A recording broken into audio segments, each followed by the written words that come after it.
intervention is likely to take care of this major issue that we've had in the district for years together. तापरे आपको solar system लागला परे किछि सुविधा होउची डिलीवरी करले सुविधा होउची बाकी इलेक्ट्रिसिटी भी बंचुची जो खर्च होतला इलेक्ट्रिसिटी खर्च होउनी सोलार सिस्टम लागला परे सुविधा होउची ಇವಾಗೆಲ್ಲ ಪ್ರತಿಯೊಂದಕ್ಕೂ ನಮ್ಗೆ ಅನುಕೂಲ ಆಗ್ಯದ್ರಿ ಇದು ಸೋಲಾರ್ ಬಂದ್ಮೇಲೆ ರೀ ಸೋಲಾರ್ಗಿಂತ ಮುಂಚೆ ನಾವು 15-16 ಡೆಲಿವರಿ ಮಾಡಿ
now we have issues with our entrepreneurship policies.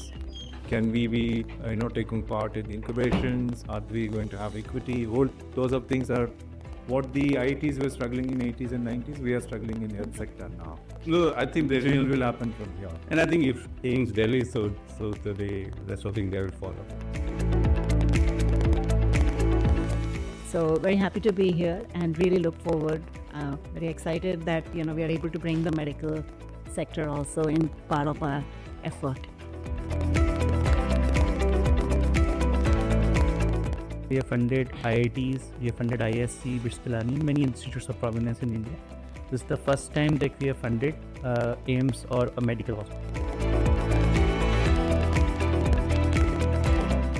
Recurrent UTI is a very common problem, which actually as a microbiologist and as a clinician also, we landed in such a problem that we don't have any drug to treat. We have worked on epigenetics in hypervalent Klebsiella, and we thought that let us see if there is any epigenetic markers in the uropathogen as well as in the host, so that we can target them, identify, and further we can see that which people are prone to recurrent UTI and is there any chance to get identify these pathogens also. One of our major goals is how to promote the same culture of IITs and ISCs in medical colleges. The UTI is community acquired much of the time around UTI, so it has the potential for translation into community based approaches.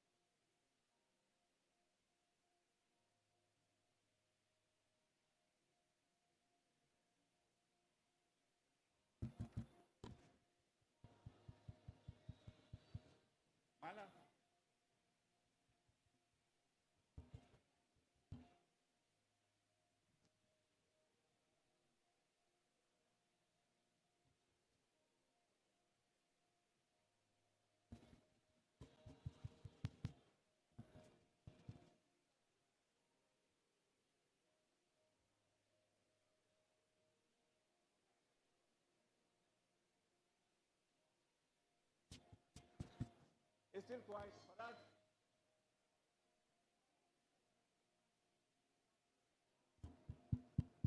Okay, good morning all. Before I hand it over to Ms. Vimi Chaudhary, I just wanted to take a couple of minutes of attention. Please be seated.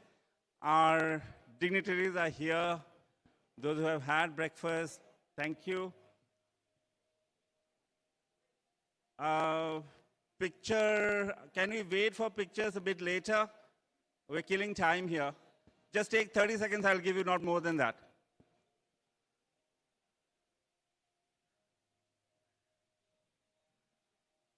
Okay, the take is done. If the take is done, may I please request people crowding in the front of the dais to take their seats? Please. Okay, we're running out of time. Our chief dignitaries are here. And I'm missing my master of ceremony conspirator here.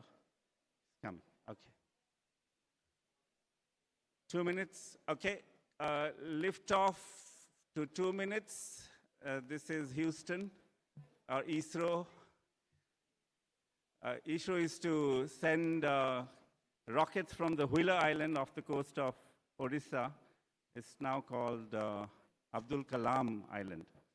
So we'll wait. There is my conspirator, Ms. Vimi Chaudhary. I'll hand over to you. Welcome. Good morning. Thank you. Good morning, Dr. Satya. And a nice name being coined as a conspirator. See, when you do conspiracy, this is what happens.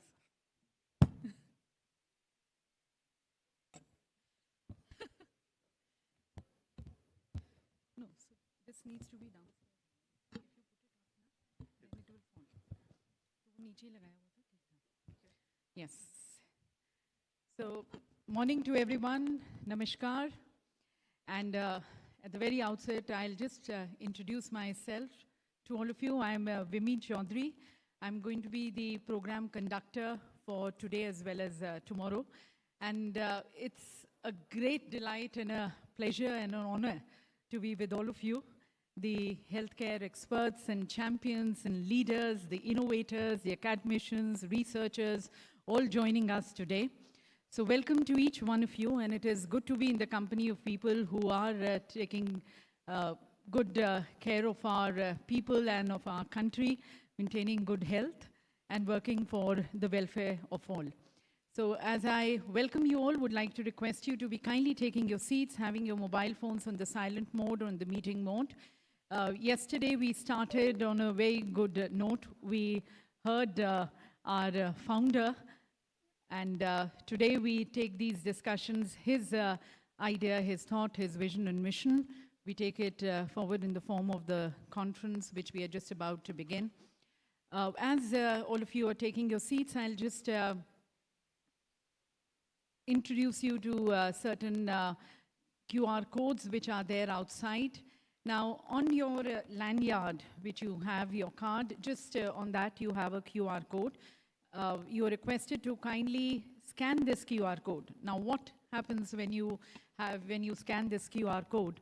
Now, usually when you're meeting your peers, you tend to collect those visiting cards or business cards. So making life easy and simple for everyone, all you have to do is that you have to scan the QR code, and the person whose QR code is going to be scanned, the person gets the Vimarsh point. Now, at the end of the conference, that is tomorrow, we are going to be accumulating all these Vimarsh points, and the person who has the maximum of these Vimarsh points is going to be given a prize. And it's not just the first, but the first, second, and third. Let me also announce the exciting prizes which we have towards that. So the person with the maximum Vimarsh points gets an iPhone. The second in the lead gets an iPad, and the third gets a Bose headphone. So exciting prizes which are going to be there. So as you're going to be meeting your peers, just ensure that you scan the QR code of the person you're meeting. You get all the credentials of the person on your phone. Also, in case you're wishing to download the agenda, you're requested to kindly visit the website. You get the entire agenda, and you know which all sessions are going to be happening at what time, and accordingly, you're requested to be at your respective seats if you're wanting to be part of that session. We also have a wall of innovation, and that's a big wall outside. Now, today in this conference, we have the startups and the innovators who are participating. So the innovators and the startups with their prototypes ready, that is being displayed outside in the wall of innovation. Again, there, you're requested as you're visiting, you scan the QR code, and the maximum QR codes which innovator or the startup is going to be getting. Again, there is a prize towards it. That's an iPad which is going to be presented tomorrow at the end of the conference. Also, if you wish to take the pictures of the conference, there is a point there. There is outside a kiosk there, so you can take the picture. That's a quick pic. You're requested to again upload that picture. There's a QR code towards that. Scan that, upload the picture, and the best of the picture is going to be then rewarded, appreciated by presenting the Bose headphone. There are also health kiosk outside. So in case, that's again by one of the startups. So your health parameters, you can get them checked outside. And then we also have Robin Barr, who's outside, an artist. All you have to do is that he's going to be giving you a frame. You have to sign your signatures, and around your signature, he's going to be creating that art form. And you can collect it later from him after the conference or during the break hours. So that's again something very exciting. Any kind of picture which you want, any art form which you're looking at, you can always let him know. And around your signature, he's going to be making that art form. So these are a couple of announcements. Throughout the day, it's going to be a pretty packed day with our plenary sessions and our panel discussions. We also have the Lifetime Achievement Awards, which are going to be presented today. And then in the last session, we have the special address from Mr. Nitin Gadkariji, the Honorable Minister of Road Transport and Highways. And as we all understand, though he is well renowned for quality roads and ports and highways, which he has constructed, adding more speed and scale and quality to the infrastructure. But all that has a far-reaching impact also on our healthcare sector, especially in the healthcare delivery, making it more efficient and taking quality healthcare to the people at the last mile. So he's going to be joining us. Again, public-private partnership, which we are talking about and promoting through this conference. The Honorable Minister has been a very strong advocate of public-private partnerships. So he joins us in the last session, and we have a special address from Mr. Nitin Gadkariji. So we'll just wait for a couple of more minutes for people to be joining, and then we stand good to be starting with the first session. Meanwhile, once again, a request to everyone to please have your mobile phones on the silent mode, please.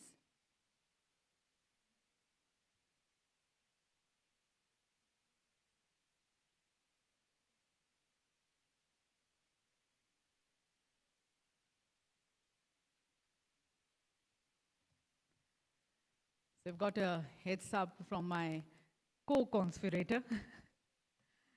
So once again, namaskar and welcome to all of you, and with a very profound significance and a deep sense of gratitude towards all present in this August gathering. On behalf of the organizers, on behalf of BFI, the Blockchain for Impact, and the founder of BFI present with us, Mr. Sandeep Nailwal. Many of you might be aware that it was during the COVID time that he instituted BFI.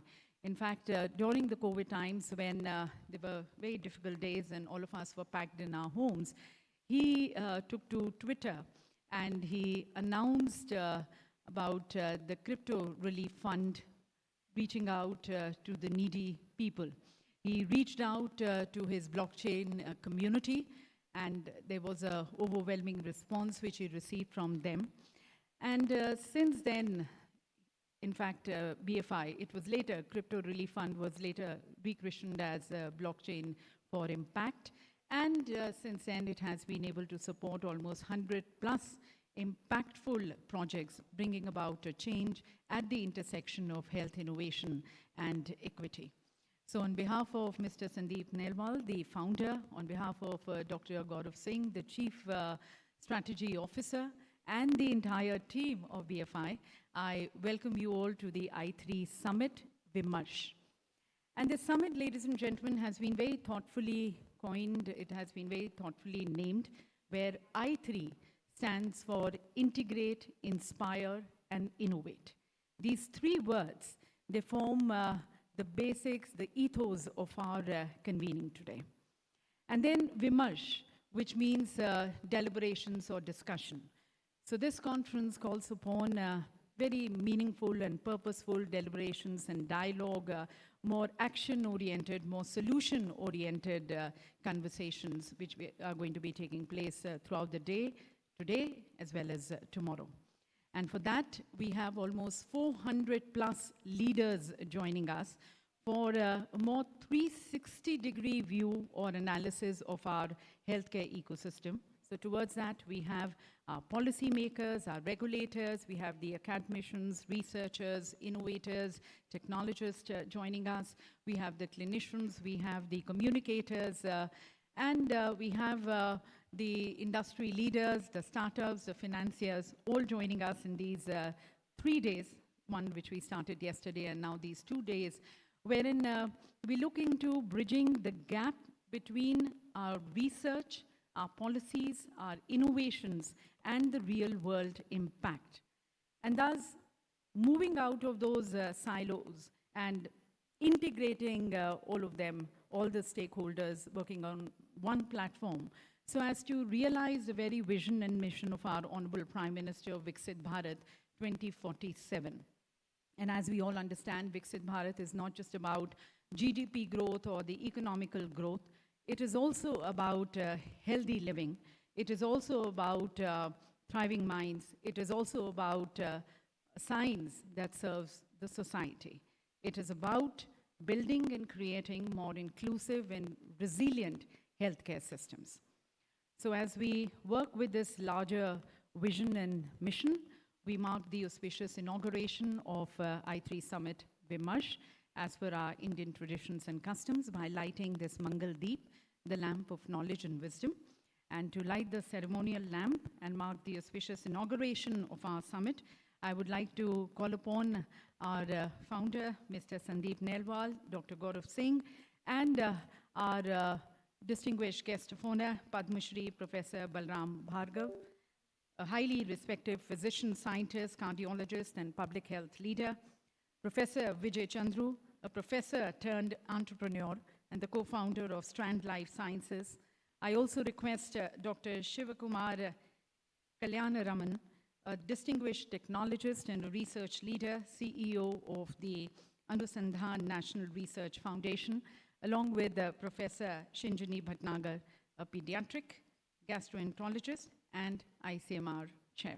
I request all of you to please join us here on the dais, on the stage, and we, in our Indian traditions and in the strongest of our belief, by lighting the ceremonial lamp, we mark the auspicious inauguration of our Vimarsh, of our discussions, of our deliberations.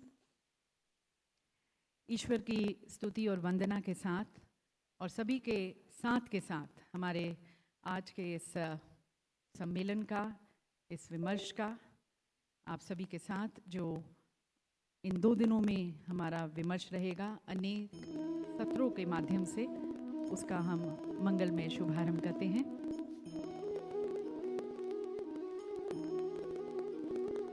And especially as we're talking about the very ethos of collaborating, integrating.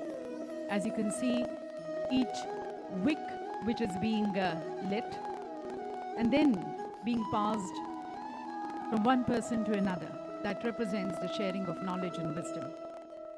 We all come together towards sharing information, sharing knowledge, sharing our experience and expertise, towards realizing the larger vision for healthy India.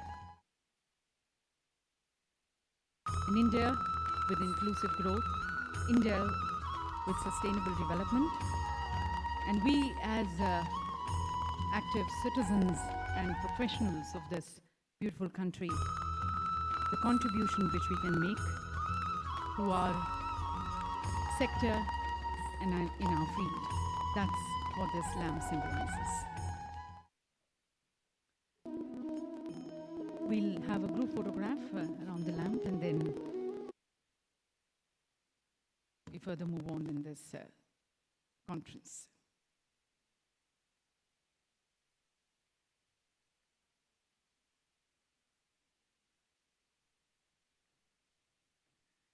Thank you.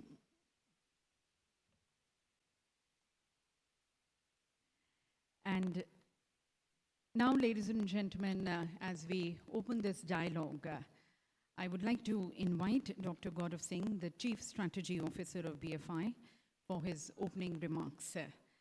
Dr. Gaurav Singh is a psychiatrist and healthcare leader with over 15 years of experience in mental health and community welfare. Dr. Singh played a foundational role in establishing the Department of Psychiatry at KD Medical College, Mathura, where he also served as COVID in charge and subsequently as the medical superintendent during the pandemic. I request and invite him for his opening remarks.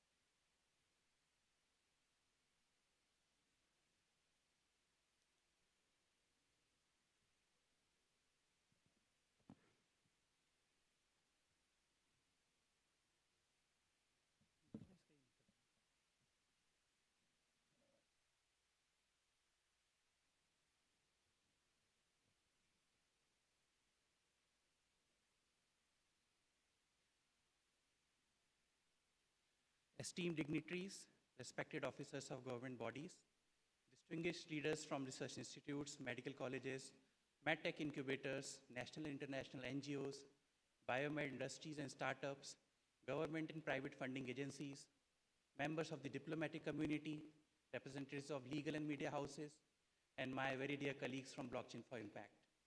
It is both a privilege and an honor to welcome you to this landmark event, I3 Summit Vimarsh, a celebration of knowledge sharing, innovation, and collaboration in the healthcare and biomedical research ecosystem. The 3 I's, inspire, integrate, and innovate, are more than just a philosophy. They are a call to action. Today, we need to inspire bold ideas that challenge the status quo, integrate efforts across sectors and disciplines to maximize impact, and innovate with empathy, speed, and purpose to address the complex healthcare challenges we face. As we gather here, I am reminded that our collective potential is greater than the sum of our individual talents. Scientists, doctors, engineers, innovators, public health experts, donors, policymakers, media, we all have a crucial role to play in shaping the future of healthcare. Let's think of ourselves not as an isolated players, but as a part of a shared mission to create a world-class healthcare system that serves both the needs of India and beyond.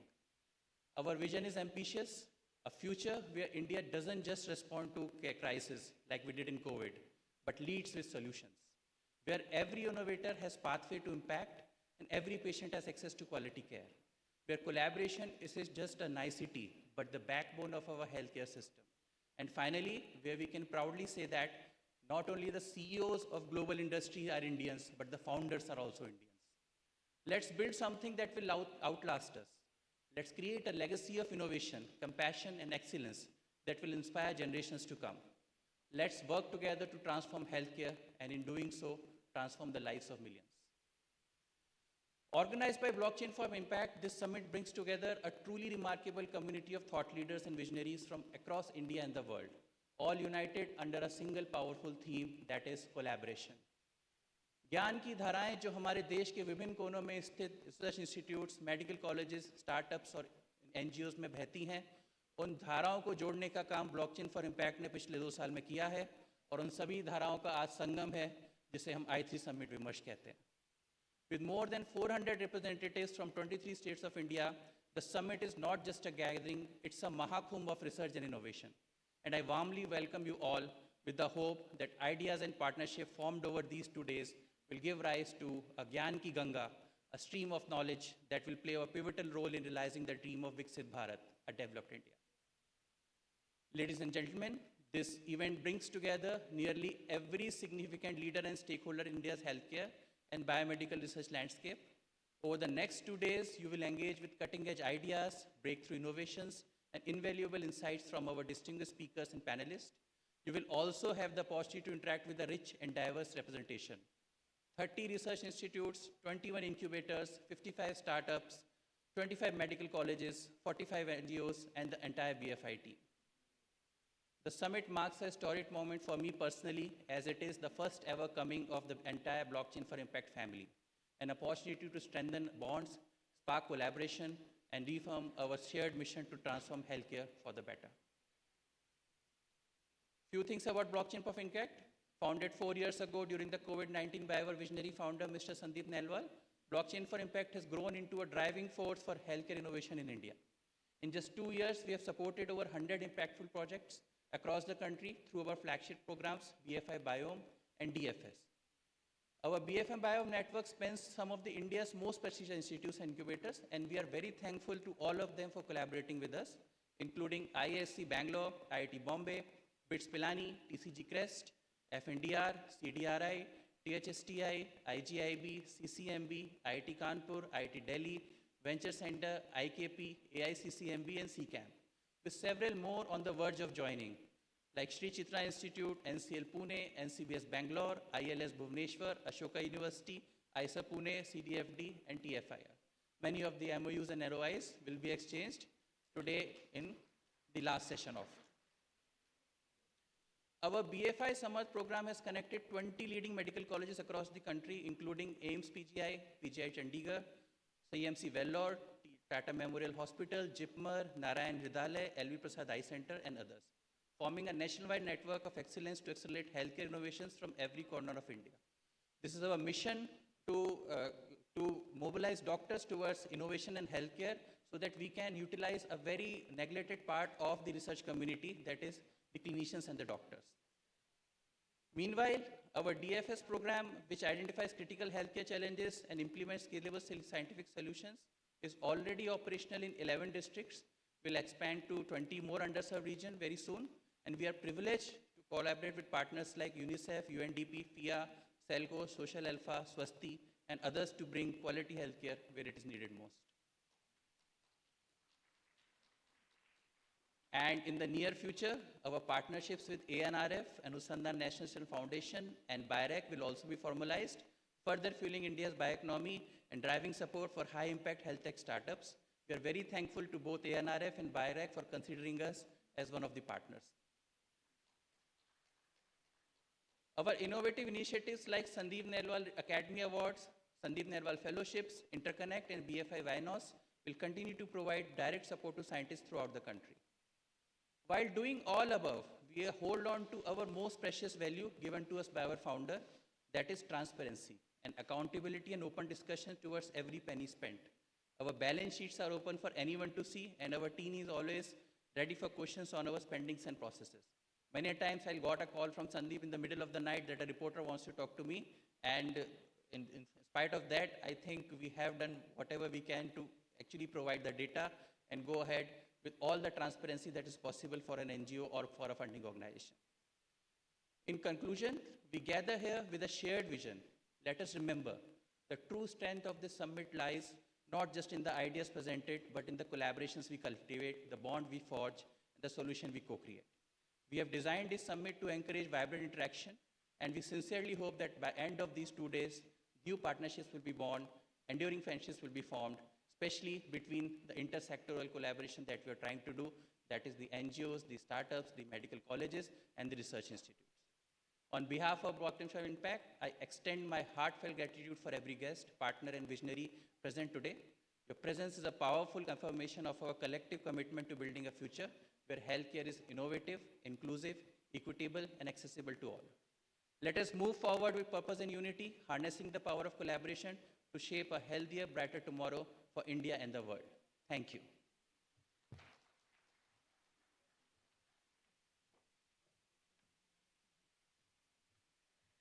Thank you, Dr. Gaurav, the CEO of BFI, for setting the context of this summit, highlighting the very thought and idea with which BFI was instituted, its vision and mission, and also the various programs which it is undertaking along with the futuristic vision which it has.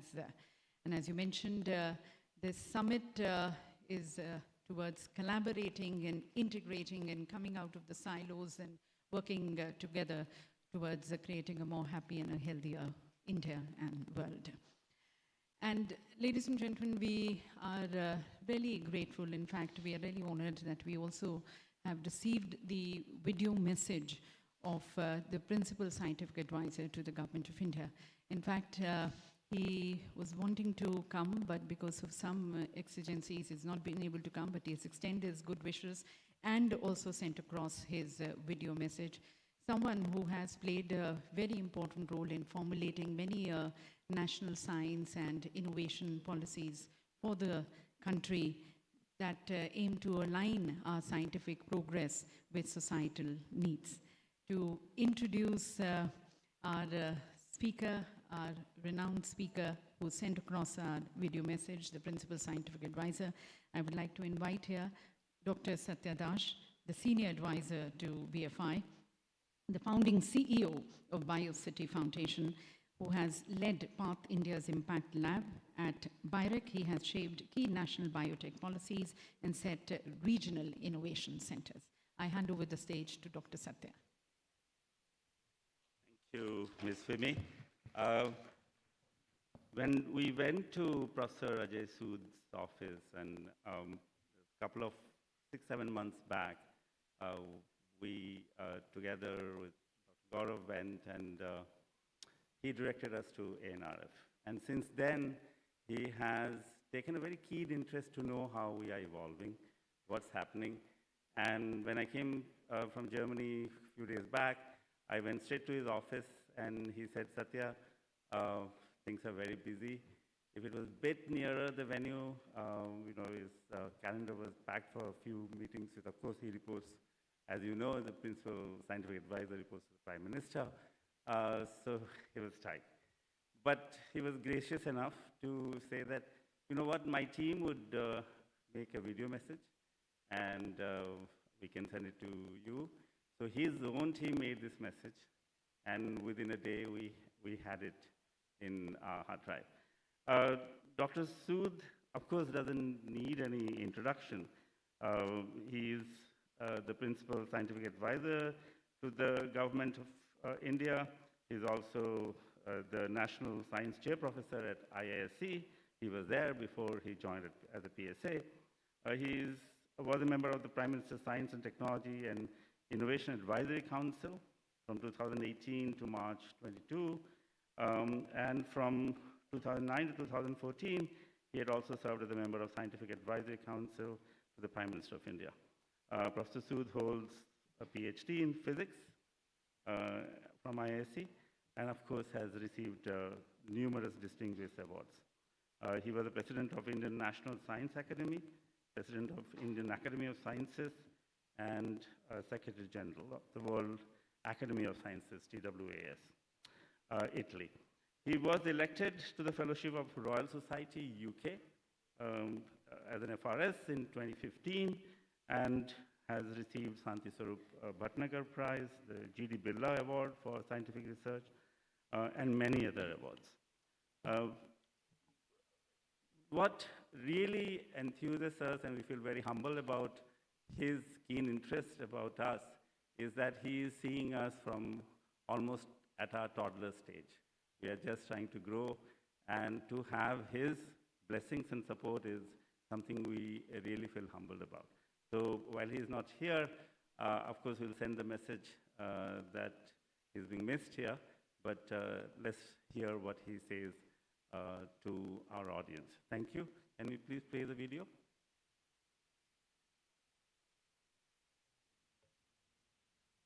Good morning and greetings to participants of BFI's I3 Summit Vimarsh. Innovation, especially cutting-edge bioinnovation, needs collaboration amongst different elements of the nation's scientific enterprises. It is therefore heartening to see this gathering of more than 300 biomedical scientists, innovators, clinicians, policymakers, and other stakeholders facilitated by BFI. Let me also take this opportunity to congratulate Mr. Nailwal, founder of BFI, for supporting India's deep bioscience upstream research with intent for translation of ideas into excellent products that alleviate India's challenges in healthcare. This is critical for building a robust, inclusive, and future-ready healthcare system for India. The solutions from India would have significant relevance across the world, from India, for India, and for the rest of the world. I'm happy to learn from BFI that over the past 2 years, they have funded many research institutions, Indian S&T incubators, Indian medical colleges, biomedical innovators, institutions such as IISc, IIT Bombay, CSIR CDRI, CCMB, BRIC, THSTI, and AIMS Delhi. This is indeed a praiseworthy attempt to push the research culture of innovation and collaboration in our country, a fine demonstration of public-private partnership for growth of a science and technology and its meaningful impact in society. India's journey towards global leadership in science and technology relies on strong partnerships and active participation across sectors. I wish the summit a success and hope this leads to new possibilities in biomedical innovation in India. I hope this platform becomes the catalyst for innovation and contributes to the vision of Viksit Bharat. Jai Hind. So we thank Dr. Ajay Sood, and as you might be knowing that he was also conferred with the Padma Shri, and he inspiring us that we need to take our research from the lab bench to the people, to our market, and that is where we are going to be making an impact. Our research is going to be making an impact, further inspiring us to be contributing to Viksit Bharat. And again, when we talk about Viksit Bharat more in the larger vision for global world, it is where we are aiming to be the Vishwa Bandhu, where our innovations, our technologies, our research work, our breakthroughs are able to work for global good and welfare for all. So we thank Dr. Ajay Sood for inspiring us and for his very motivating address. And now, ladies and gentlemen, we take a moment to felicitate two stalwarts, two luminaries of our scientific community, recognizing them for their contributions, their achievements, and the inspiration which they stand for all of us. We have the Lifetime Achievement Award, but then to further set the context and the note on this award, I would like to once again call upon here on stage Dr. Satya Dash. Thank you, Ms. Vimi. For a millionth of a second, I got panic. Where is my mobile phone? And I left it here. It's almost become our appendage now. If you don't see it, we start panicking. This is really the heart of what we're going to do now in the next hour. May I draw upon the attention of the audience that we have the dignitaries here we really wanted to felicitate.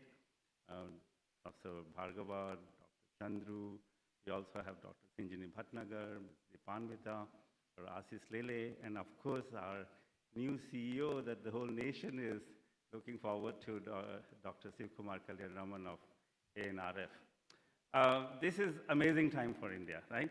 And I was thinking last evening, how do I introduce collectively two people who have between them perhaps 70, 80 years of experience of leading India. And my thoughts went back to that India's contribution to science and technology is civilizational, and that is true. From the concept of Jiro, Aryabhatta, the satellite we named, the first one, on him, to Brahmagupta, to many others, until even at the start of the 20th century, Dr. C.V. Raman, and many, many others, Dr. Khurana, biology, physics, chemistry, we have achieved civilizational status of science and technology contribution. But what have we lost in the last 200-300 years? And yesterday evening, our founder Sandeep mentioned that for 200-300 years, because of many things, maybe colonialism or others, we have receded in being the country at the leading table of innovation. And today we actually celebrate two personalities who have shown the audacious courage to change that narrative of India that we have had in the last 70 years, 75 years. And to really put it down to one core, it is to make India a wonderful product nation that is founded in deep science, excellence, and social impact. How do you combine that in India is something that both the personalities have taken forward. Now, I've written this isn't just about economic might, it's about reclaiming our innovation narrative, designing solutions, rooted in our unique challenges, and delivering them to the world. It demands more than just ideas. It demands the will to build, the courage to iterate, and the resilience to scale. The resilience to scale is something that many nations falter. I'll end by saying that one of my favorite writers, philosopher, Ralph Waldo Emerson, said, do not go where the path may lead, go instead where there is no path and leave a trail. And our two wonderful leaders have really gone and showed us the path and left a trail that many of us, millions of us across India, are inspired by. Today, we're humbled to present with deep gratitude DFI Lifetime Achievement Awards to Dr. Balram Bhargava and Dr. Vijay Chandru, who are right next of us. And please, can you put your hands together in much louder decibel?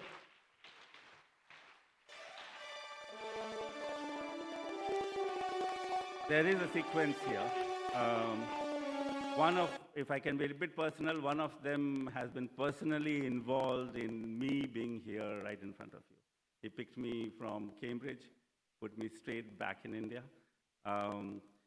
And the other has inspired me because his innovation journey, I learned a lot while I was doing Biotech around 15 years back of social innovation and bringing clinical innovation into society.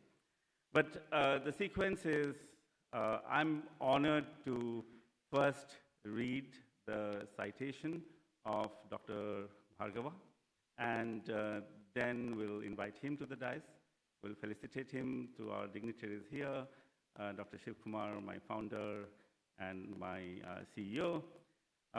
And then we have Professor Sashidhara, who's the director of NCBS, and also was at IISER Pune, and you must go to IISER Pune to see what a wonderful institute it is, like NCBS.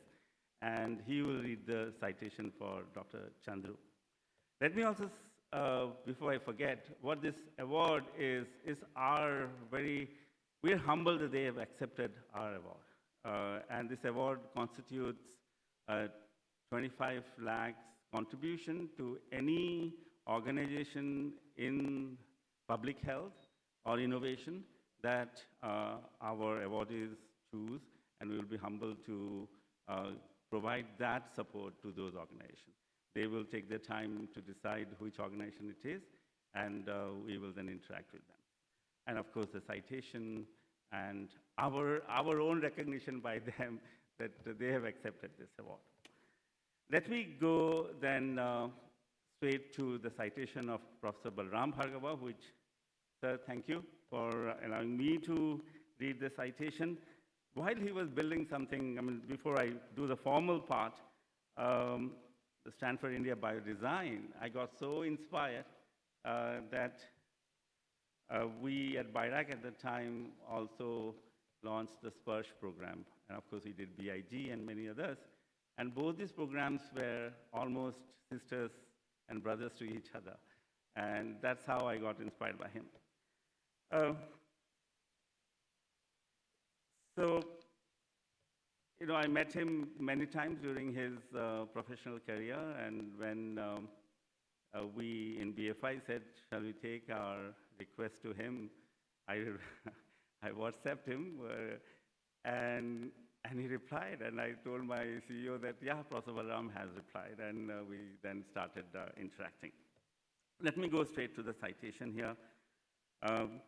It is with immense honor that we present the Lifetime Achievement Award to Professor Dr. Balram Bhargava, a towering figure whose unparalleled contributions have profoundly shaped public health, medical research, and indigenous innovation in India and globally.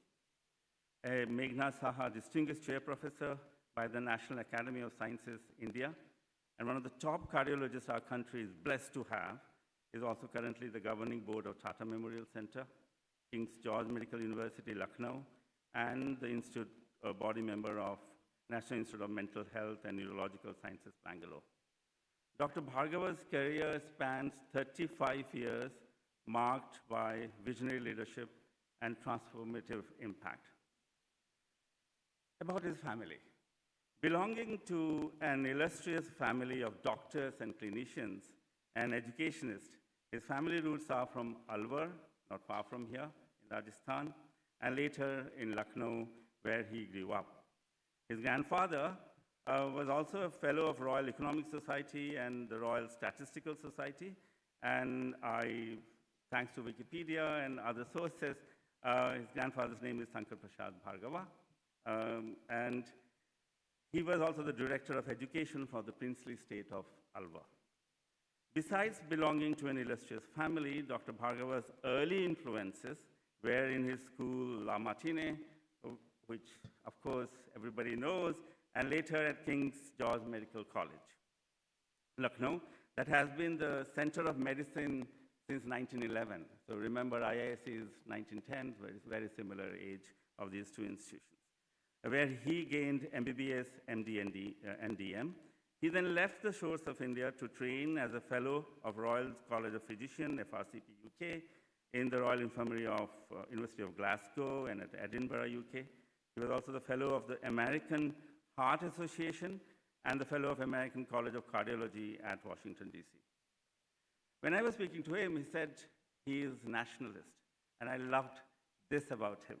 And that the call of the nation and the spirit of nationalism brought him back in 1992 to AIIMS, Delhi. And when he said that nationalism, it really made my hair stand up, because this is what we need to really take our country forward. And he gained full professorship at AIIMS in 2005. He has treated more than 250,000, 250,000 in Hindi, 2.5 lakh patients over the last 35 years of his professional engagement. And then Sir became the secretary of India's Department of Health Research and Director General of Indian Council of Medical Research. And what days they were in terms of what we saw. We didn't see coming, but it came, the pandemic. He spearheaded pivotal initiatives while being there at the DGICMR and completely redefined national health systems and research paradigms. Dr. Bhargava's leadership was instrumental in India's response to multiple public health crises, and as I said, COVID-19 pandemic that we saw. His leadership efforts led to a record time development and rollout of Covaxin, the rapid scale-up of COVID-19 testing facilities from 1 to 3,500, and the formulation of critical treatment protocols, thereby shaping global contemporary practice.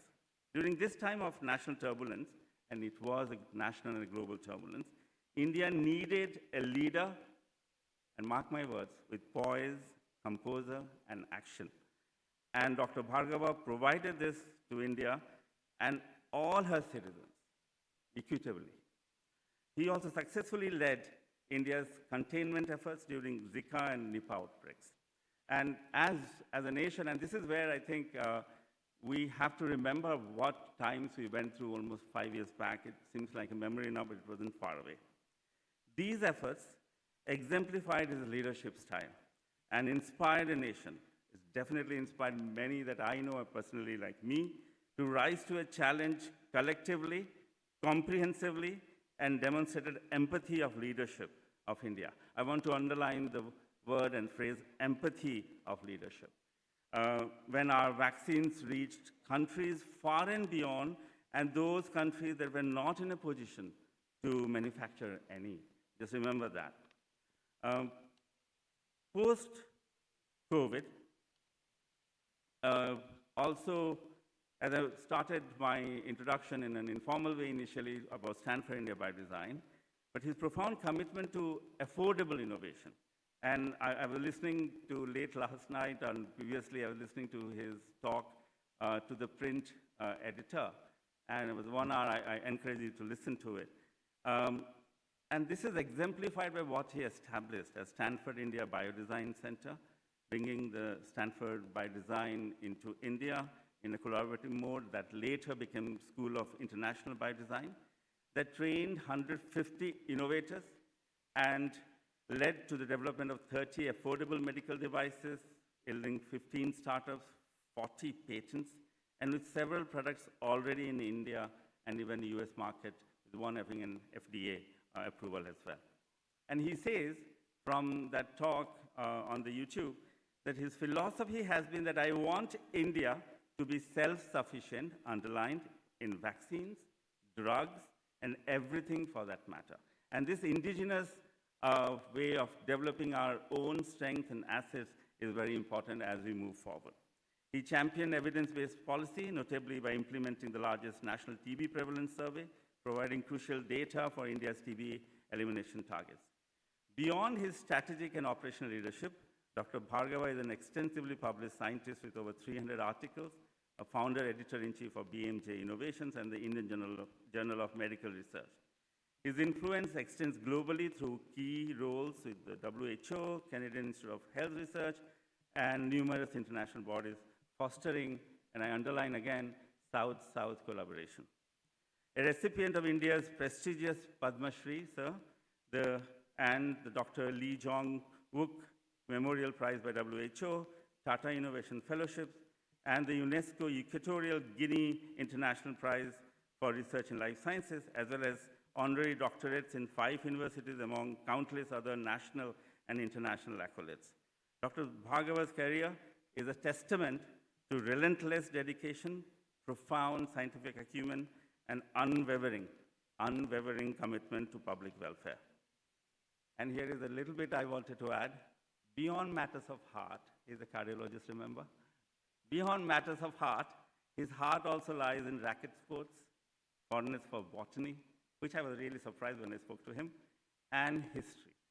The support he has received from his immediate family, of course, his other half, ma'am, Mrs. Sunita Bhargava, who also is a master's in history, and his 2 sons, both are practicing doctor, continuing the lineage that they were born into, and the long tradition of the Bhargava family over generations. Sir, for your monumental contribution to health policy, groundbreaking research, fostering indigenous innovation, global South collaboration, and your tireless pursuit of equitable healthcare access, and your inspirational and empathetic leadership, we're humbled to present you with gratitude and deep admiration the BFI Lifetime Achievement Award to Professor Dr. Balram Bhargava. Ladies and gentlemen, please. Sir, my heartfelt pranams to you, and may I welcome you to the dais, and may I welcome our founder, Sandeep Nailwal, our CEO and Chief Strategy Officer, Dr. Gaurav Singh, and our CEO of ANRF, Dr. Shiv Kumar Kalyan Raman, to the dais.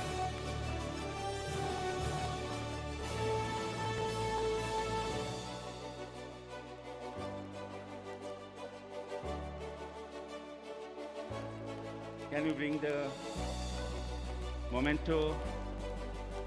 Thank you, ma'am.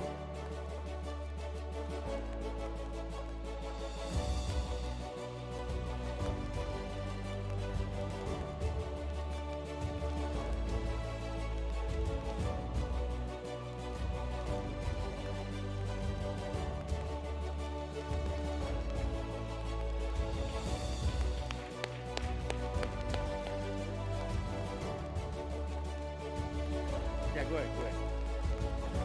I'll also. Thank you. Yeah. Thank you, sir, for your gracious acceptance and a bouquet from our CEO and one collective picture again. Dr. Shiv Kumar, if you can just step together. Yes. I will go. Let them first take one, and I will see.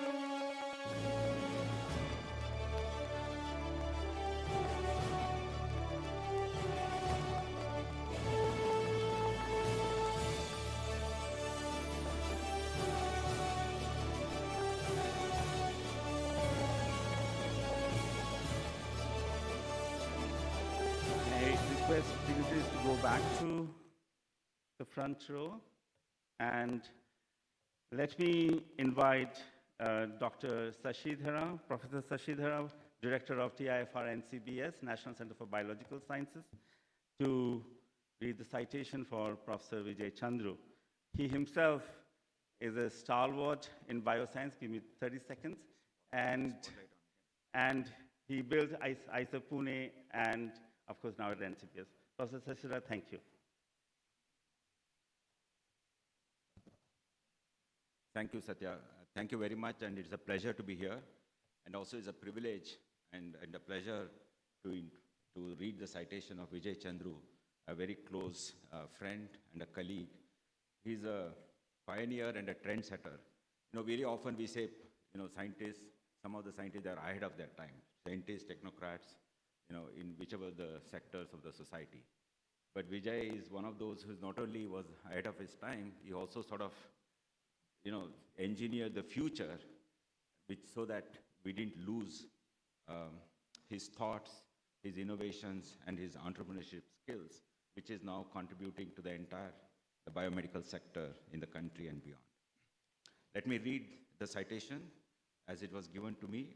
I hope you know, I'll make a justice given how much contribution he has done to Indian biomedical research and entrepreneurship.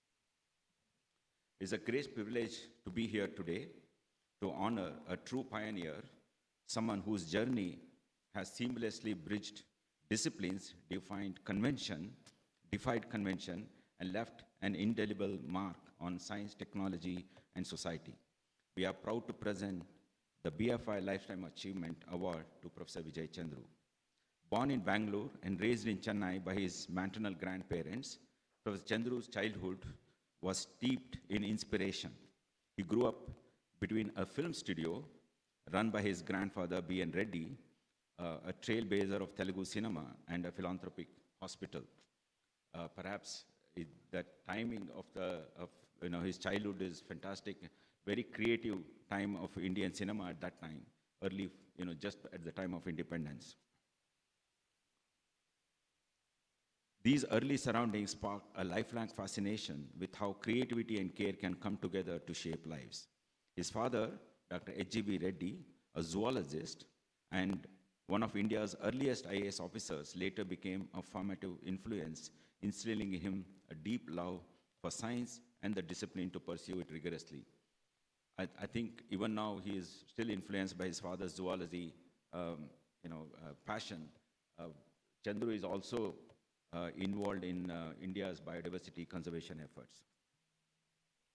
So Chandru's talent for mathematics was nurtured by gifted teachers at Don Bosco School in Chennai, erstwhile Madras, and his decision to pursue engineering was encouraged by his uncle, a chemical engineer.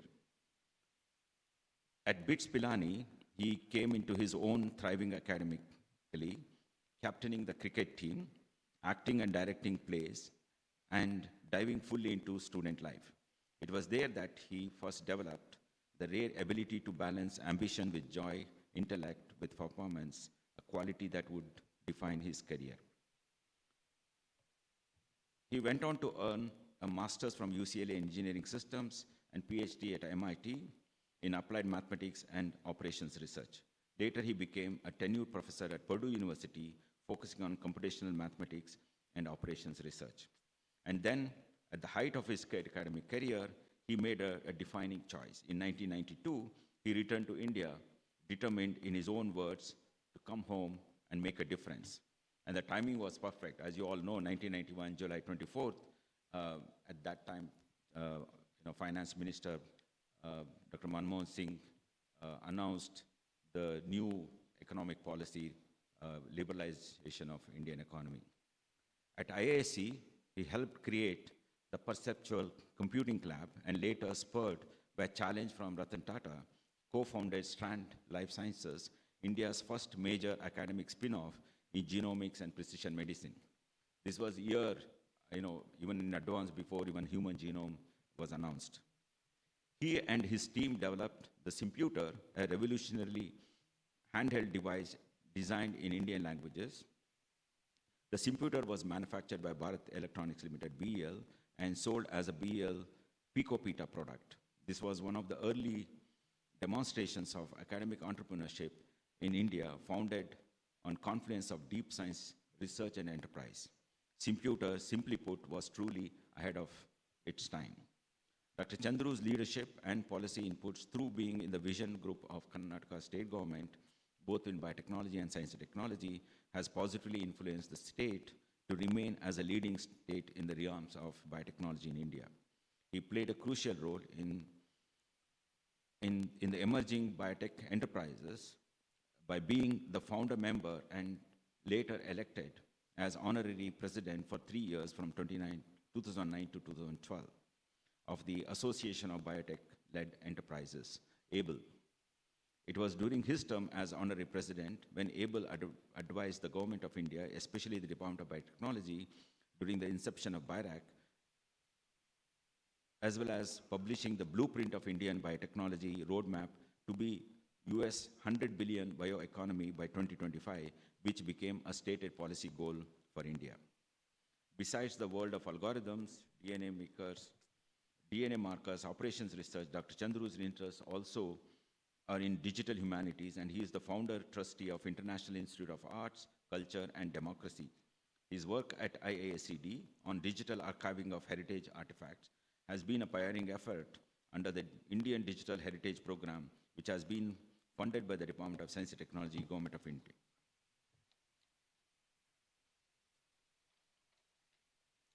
From Simputer to building one of India's leading diagnostic companies to helping shape Karnataka's COVID-19 response using computational epidemiology, Professor Chandru has continuously applied deep science to solve real-world problems. And yet, when asked what is he most proud of, he doesn't point to awards or to any companies. He simply says, raising his daughter, a very fond family person. Currently, Professor Chandru holds an honorary professorship at National Center for Biological Sciences, TFR NCBS, which we are very, very proud of. Visiting scientist at Harvard T.H. Chan School of Public Health and Commission, and is also the commissioner of Lancet Citizens Commission on Reimagining India's Health System, and is a co-founder of a new startup, again at CCamp in our campus, called CRISPR-Bits.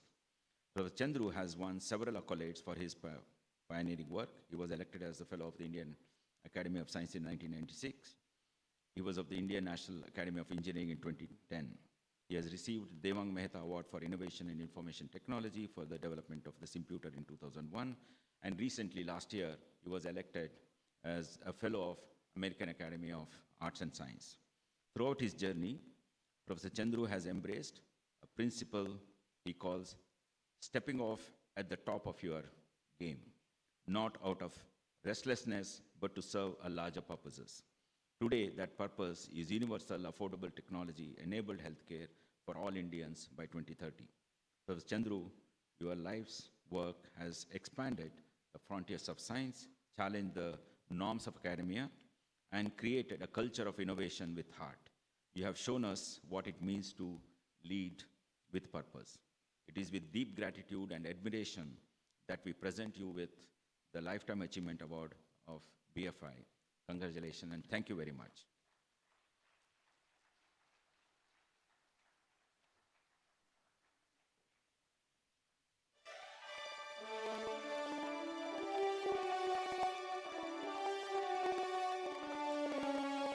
I once again call upon on stage our founder, our CEO.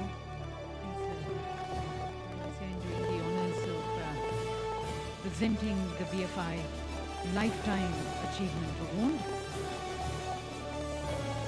Honored to be presenting it to Professor Vijay Chandru.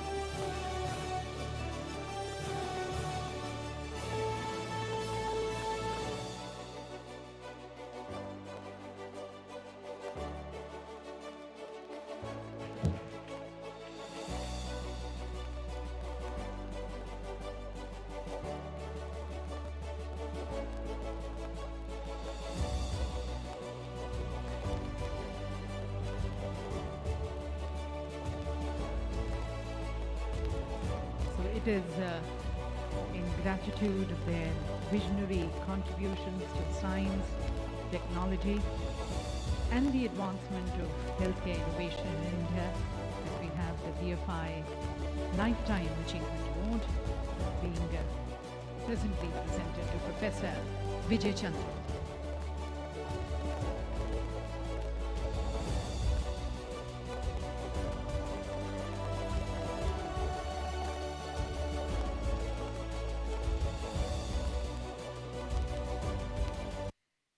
So, ladies and gentlemen, it's been truly very inspiring listening to the immense work and contribution which both of them have made. And as was said by Dr. Satya, that do not tread on the path which has already been walked, but create your own path. And both of them had done that, especially as we presented the first Lifetime Achievement Award, and what Honorable Prime Minister has said, Aapda mein afsar dekhte hue, creating an inspiring story for India when India made a mark on the global stage. So we take you through that inspiring story. We take you through that story of compassion and collaboration and Atmanirbharta. When India harnessed its scientific talent, the collaboration, and then that compassionate spirit to safeguard millions. So I would like to now call upon on stage with your applause our Lifetime Achievement Awardee, a true nationalist, ladies and gentlemen, Padma Shri Professor Dr. Balram Bhargav, who's right now being conferred with the Lifetime Achievement Award for his keynote address on indigenous vaccine development, a story of compassion and cooperation.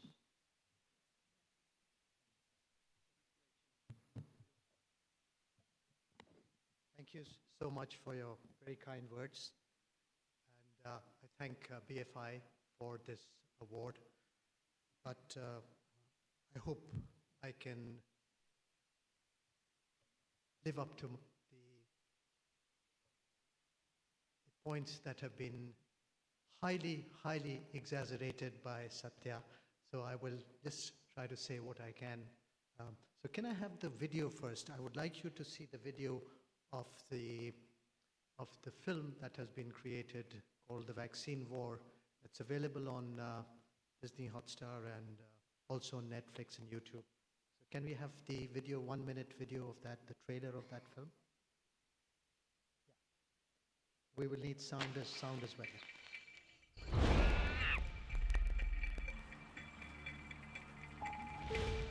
हाँ, सुना मैंने क्या हुआ। आपके scientist के पास 1 लाख रुपए भी नहीं थे। मेरे नहीं सर, भारत के साइंटिस्ट। मैंने फैसला किया हम वैक्सीन बनाएंगे। तब तक हमारे लिए ये प्रोजेक्ट टॉप सीक्रेट रहेगा और नेशनल सिक्योरिटी। क्या इंडिया का मेडिकल इंफ्रास्ट्रक्चर 130 करोड़ लोगों की जान बचाने में समर्थ है? तो अगर एक्सपर्ट्स की बात मानी जाए, no, India can't do it. India can't do it, ये नैरेटिव कौन बना रहे हैं एंड व्हाई? हमें ये लड़ाई नहीं लड़नी, हमारी लड़ाई वायरस के साथ। क्या ये वायरस नेचुरल म्यूटेशन है या रिवर्स इंजीनियरिंग से लैब में बनाया गया? वैक्सीन के अलावा भी हमारी कोई लाइफ है। वैक्सीन नहीं है ना तो लाइफ ही नहीं है।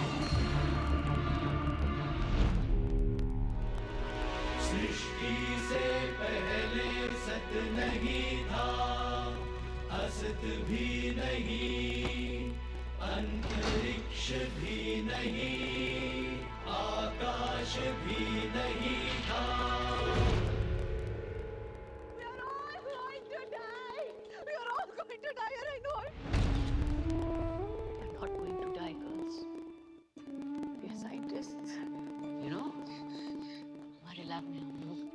सारी औरतें क्यों? Because we are brave. We can do it. War है और हम सब सोल्जर्स। सोल्जर का काम होता है कमांड देना। किसकी कमांड? अपने जनरल की। कौन है आपका जनरल? इधर देखो। आज के बाद अर्जुन की तरह हमें सिर्फ मछली की आंख दिखनी चाहिए। सिर्फ मछली की आंख।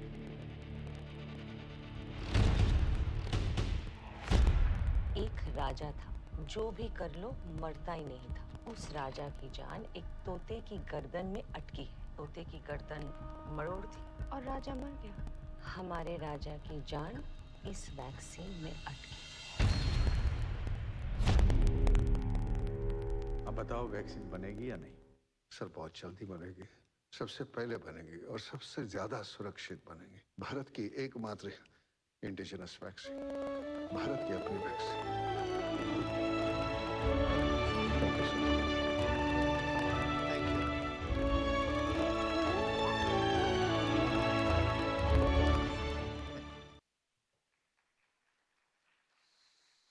So this is the story which is on the film, but I will try to give you from the horse's mouth the kind of story that we had faced during COVID. Can I have the slides, please? Yeah. 31st December 2019, China declared to the world that there is a new virus which is killing people.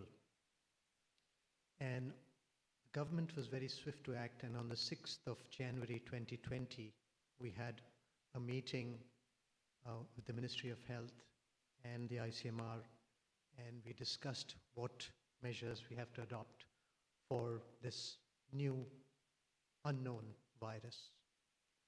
We started with screening of people at the airports, and then on 26th of January, the same year 2020, we had the first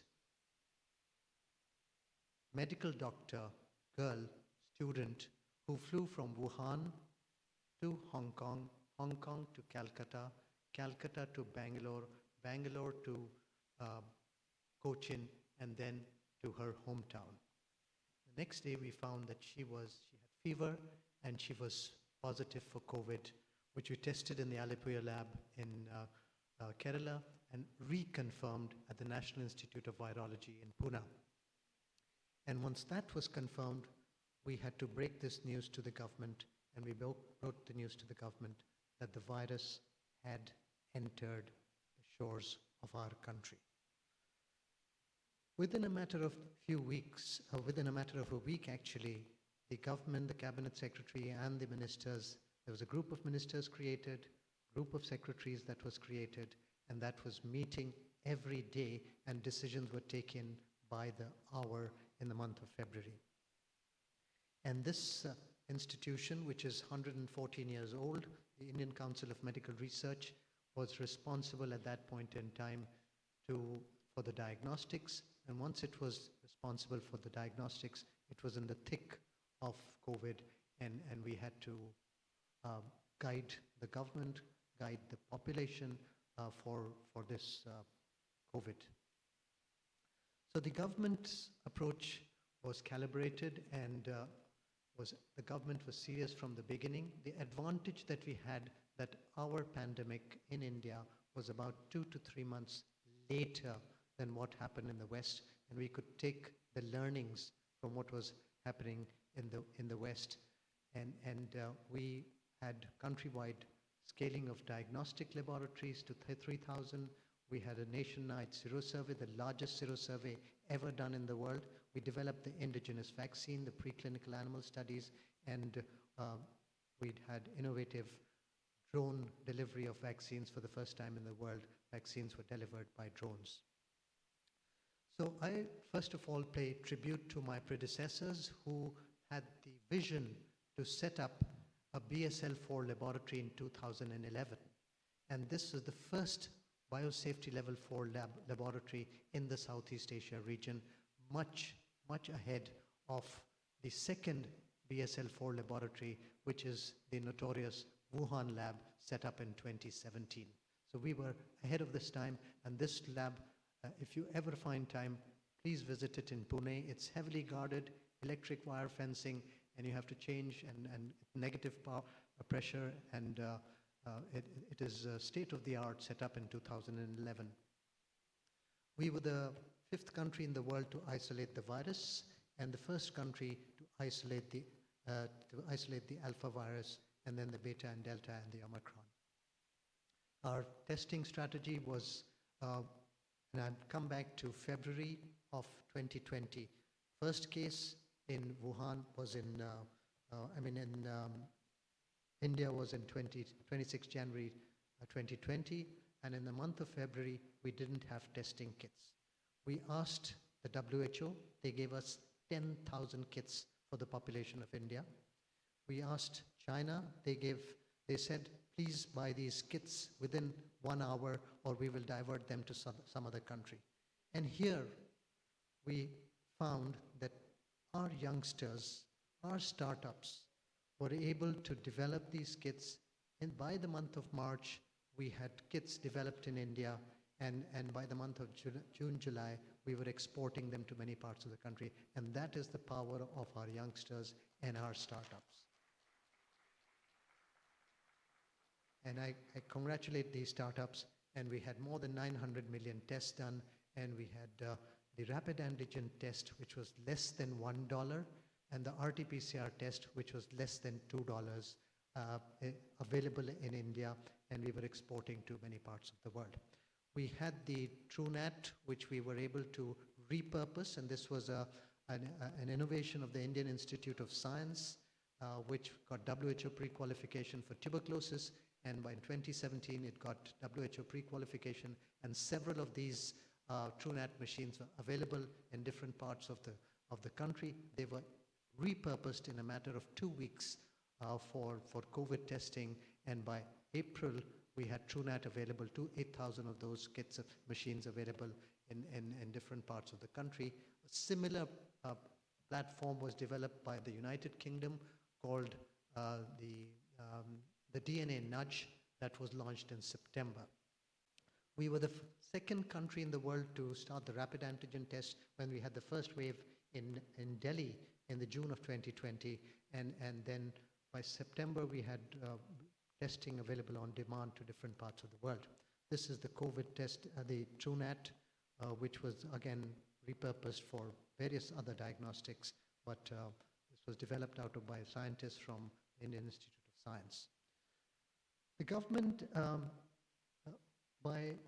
in the month of February, we had about 15 Italian tourists visiting India, and they were in Agra, Rajasthan, and they had COVID. So we were able to get samples from them and was able to culture the virus from those 15 Italian tourists, and we had that virus with us by the 9th of March. And we were trying to get the virus from different international agencies, but all of them refused to give us the virus because they needed it for themselves. And by 9th of March, we had the virus, and that was available for us for developing vaccines, for drugs, for diagnostics. And then we requested we had, in the month of February, every day the cabinet secretary was meeting, 1 hour meeting, 40 minutes discussion, 10 minutes summary, 5 minutes for rebuttal, and then the decision was taken in those 55 minutes. Whether it was for PPE, whether it was for masks, whether it was for drugs, whether it was for lockdowns, whether it was for, not for lockdown, mainly for vaccines and other chemicals, etc. Over the group of secretaries, there were the group of ministers, which was meeting once a week and taking stock of what was discussed and guiding us. And on top of that was our leadership, was meeting with all the chief ministers, initially physically every 2 weeks, and then virtually every 2 weeks, and guiding all the states, taking all of them along in this fight against COVID-19. So on the 10th once we isolated the virus, we told the cabinet secretary we've isolated the virus, and now we are in a position to develop neurodiagnostics. He and I had been insisting on imposing a nationwide restriction, as well as letting people, less of international visitors coming to India. And then we requested him, and he said, okay, you make a presentation to the leadership. On the 18th of March, we made a five-slide PowerPoint presentation to the leadership, requesting him to impose a nationwide lockdown and reduce international travel. And on the 19th of March, we had the public awareness program by him, and 22nd we had the lockdown. During the 9 weeks of lockdown, the ICMR became the center stage, and we had all our scientists from different institutes, 40 of them, staying in the ICMR guest house and working till 12 midnight. And we had the IB, we had the RAW, we had the Indian Airlines, the railways, posts, they were all available helping us for for different parts of the country. So then on 22nd of March, the lockdown was imposed, which was a balanced one, not like the one which we had in China or like the one we had in the West. Ours was a middle path where I congratulate every citizen who listened to what was being given as the advisories, and that worked phenomenally well for our country. One little small story I would like to tell, which is we had some tourists from Shia pilgrims who were stranded in Iran. And at that time, Iran, Italy, Germany, United Kingdom were burning, and they were losing people like 9 pins. And we had to get those pilgrims back in the month of February, and we were requested, and the ICMR sent 6 of our scientists and technicians to set up a lab in Tehran.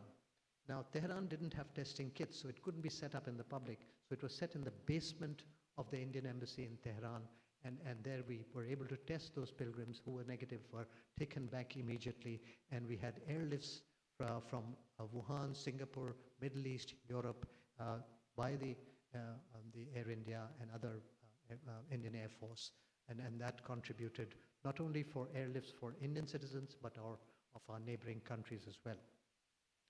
So before the vaccines development, there were only 3 major, there were no drugs available, but there were 3 major trials which demonstrated in the world. One was the recovery trial, which demonstrated that steroids are working in a randomized trial and reducing COVID mortality. Then with the WHO did the solidarity trial, which showed that remdesivir is reducing the hospitalization from 11 days to 7 days. And the third major trial was the PLACID trial, done in India, done in district hospitals during the lockdown by video conferencing, and we clearly demonstrated that convalescent plasma did not lead to reduction in progression to severe COVID-19 or all-cause mortality. This was the first randomized trial which was published in the British Medical Journal with 2 editorials, how India democratized research during the lockdown. Then we had the National Sero Survey, and we developed the indigenous kit, which was developed during the lockdown by travel between Pune and Ahmedabad by car with the different pharma companies, and that was used. Then the Covaxin, which was a collaboration of ICMR and Bharat Biotech International, was based on trust, transparency, timeliness, and mutual respect, wherein the government had 2 approaches. One was leveraging India's scientific prowess, and second was leveraging international science, wherein we were able to develop and mass-scale produce Covishield for the entire world. So the vaccine candidate, we had an MOU with Bharat Biotech, and it isolated the virus on 9th of March. On 31st of March, we gave them the virus. On the end of April, they gave us 3 vaccine candidates, which we tested in monkeys and hamsters and demonstrated safety, immunity, and dosage. And then we had to do a clinical trial or preclinical trial. And at that time, I had received letters. We had to do the trials on monkeys. So we approached the Animal Husbandry, the Department of Environment, and we were asked that whether we could do the trial on the monkeys. During this time, we were given, I had received letters from several animal activists that Dr. Bhargav, you are apparently going to capture monkeys for some vaccine trial. At that time, I had already captured the monkeys. So I said, no, I am not going to capture monkeys. Ashwatthama Hatoho, the same story that we had to tell them. So we captured those monkeys, and they were tested these were the unsung heroes, and we knew that they were taken to the laboratory in Pune at the NIV. They were tested for tuberculosis, their x-rays were done, their all biochemistry was done, and this study was completed, and we found that the vaccine was efficacious. And this was done at the BSL-4 facility, where during the lockdown, where One pulmonologist was flown from Delhi from our ICMR. We had the CTC, the Army Center in Pune, their pulmonologists. They were captive in the ICMR NIV guest house for 4 weeks till they did these experiments, which means anesthetizing the monkeys, giving them the virus by bronchoscopy, and doing bronchoalveolar lavage every day, collecting whether the virus is growing, vaccinated and unvaccinated monkeys. And we found that this vaccine was efficacious, and then there was no looking back, and this was published in Nature Communications. Here again a small story, India working against India. They came to know, the animal activists, that we have completed the animal trial and we've sent the paper for publication to Nature. They wrote to the journal that yes, this trial was done on monkeys, not from a breeding facility, but captured from the wild. The journal wrote to us, and then we sent them all the data, the health data of the monkeys, including the X-rays and the biochemistry, and then the paper was published in Nature Communications, and we were able to go on to the clinical trial, which was published in the Lancet, the phase 1 and the phase 2 of the trial. Now, the pre-pandemic monkeys were available at $2,000 per animal, and look at all the vaccines that were tested on monkeys from China. Now, during the pandemic, it was impossible to get animals, and post-pandemic, the China hiked up the price of monkeys to $20,000 per animal. And an alternate market was created in Vietnam and Cambodia, and we started 2 monkey breeding facilities, one in Hyderabad and one near Bombay, and now we are breeding our own monkeys for various trials and have become self-reliant in this. So the vaccine was developed in 9 months, and so it was established that India, being the pharmacy of the world, is now a vaccine superpower. And I always show this slide,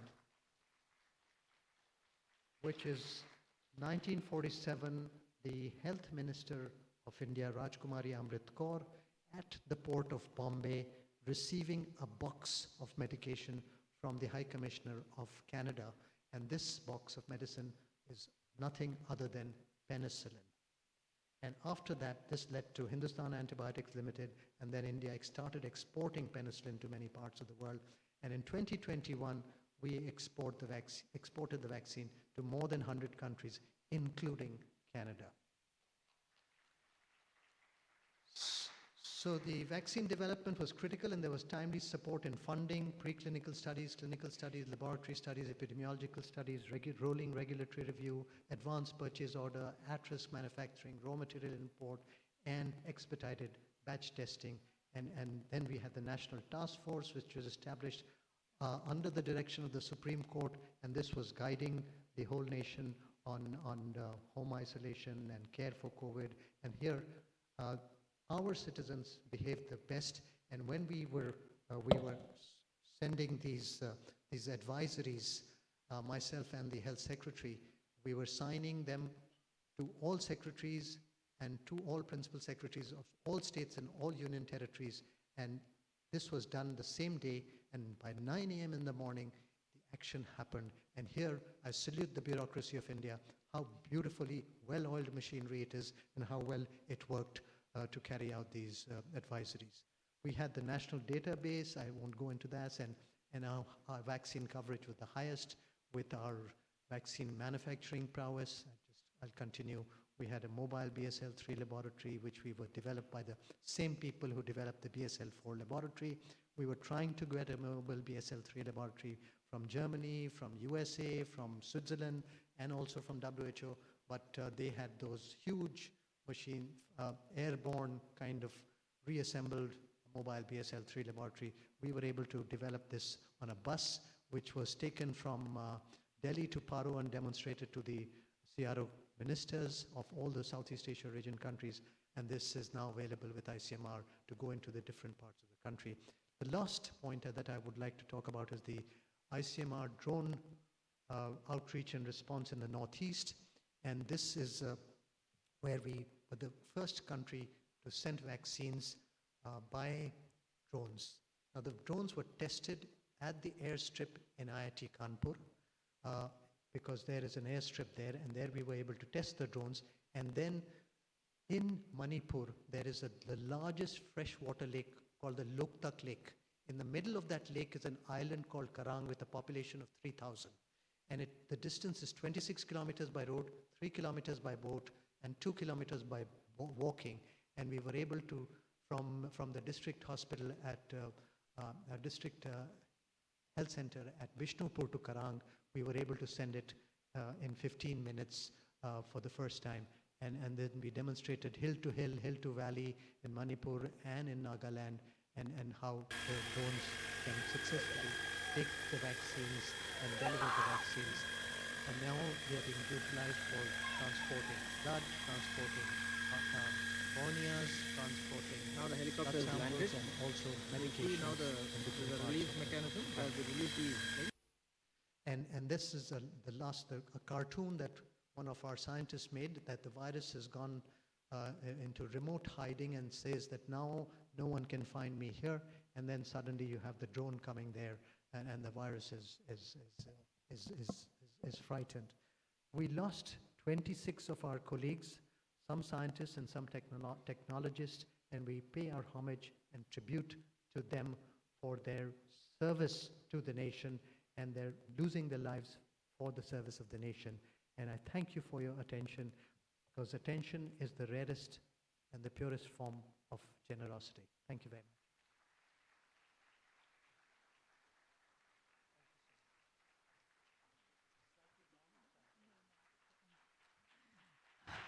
Yes, I was in fact asking, let's give him a standing ovation. And taking us through this very chilling and inspiring story. I say chilling because many of us lost our loved ones during that. But then inspiring because India made the vaccine in 9 months, and not only for itself, but for the entire world. And in the very spirit of Vasudhaiva Kutumbakam, taking our vaccine to the people, every person, every country which needed our vaccine, India very generously, under the leadership of our Honorable Prime Minister, and all the people whom you saw who worked tirelessly behind the scenes to make it happen. It reminds me of something. India is a country which has actually made impossible as I am possible. And a country जो कहती है वो करती है, और जब करती है तो इतिहास रचती है. That's India, and that's the spirit of India and the people like Professor Bhargava. Thank you so very much, sir. Ladies and gentlemen, after this inspiring story, a slight change in the schedule because our distinguished guest of honor, Dr. Shivakumar Kalyanaraman, he has to leave, so we have our Lifetime Achievement Awardee, Professor Vijay Chandru, has been very generous enough to be helping us in bringing about this change in the schedule. So we'll have the plenary talk one first, and then the address by our Lifetime Achievement Awardee, Professor Chandru, and then we are going to be breaking for tea. So this is our plenary talk one on reimagining the science-driven enterprise in India, and what we have been talking about, taking our research from the lab bench, taking it to the market, harnessing research, innovation, and enterprises to work and impact and solve the real-world challenges. So I invite our distinguished, I would like to invite Dr. Satya Das to introduce our speaker, who's a distinguished technologist and research leader, and the CEO of Anusandhan National Research Foundation. I invite Dr. Satya Das to introduce him. Thank you, Ms. Vimi, and thank you, Vijay Chandra, for graciously saying that Dr. Siv can come. And to Dr. Siv, what a wonderful pleasure to have you. Thank you so much, despite all the time that, busy and calendar and all of that, you spend time. And you also said you've been here since the very start of this program. So on behalf of all of BFI, we thank you. Now let me introduce quickly. He said, Satya, don't stretch it. So I'll introduce him very quickly. Our new CEO for the nation, and I say, you mark my words, our, right? We are really looking up to him, ANRF, Anushandhan National Research Foundation, which you know has just now the nodal funding of science and technology in India.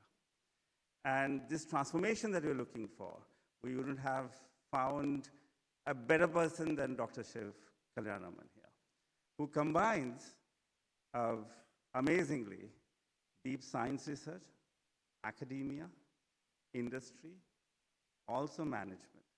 And when he joined the first day, March 17th, I had the privilege of being the first official meeting with him when he had just come. Now he is a BTech from IIT Madras, then went on to do MS and PhD from Ohio State University in computer science, spent long time, almost a decade in IBM, in GE Power Systems, and in Microsoft, first as a CTO and then as a program director. And then he was also before that 10 years, a decade as a professor in Rensselaer Polytechnic, RPI, one of the most famous institutes across the world. And then he, of course, moved to India. He was a Hyderabad person, as well as Bangalore. And I think this is the momentous time for India as he leads us, again, mark my words, I'm saying us, our country, to what we should be at the high table of global technologies. And we are very honored that he is amongst us. Dr. Shiv Kumar, if you can come, please give a big round to him. Thank you so much, and it's such a pleasure to meet you again. Thank you. Can the console people come and help us here to put this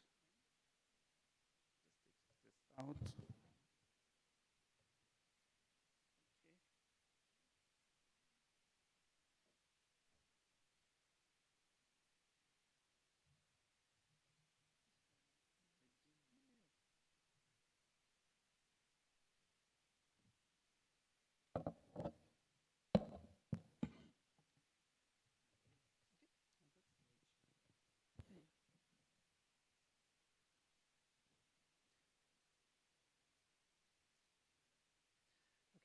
Can you hear me?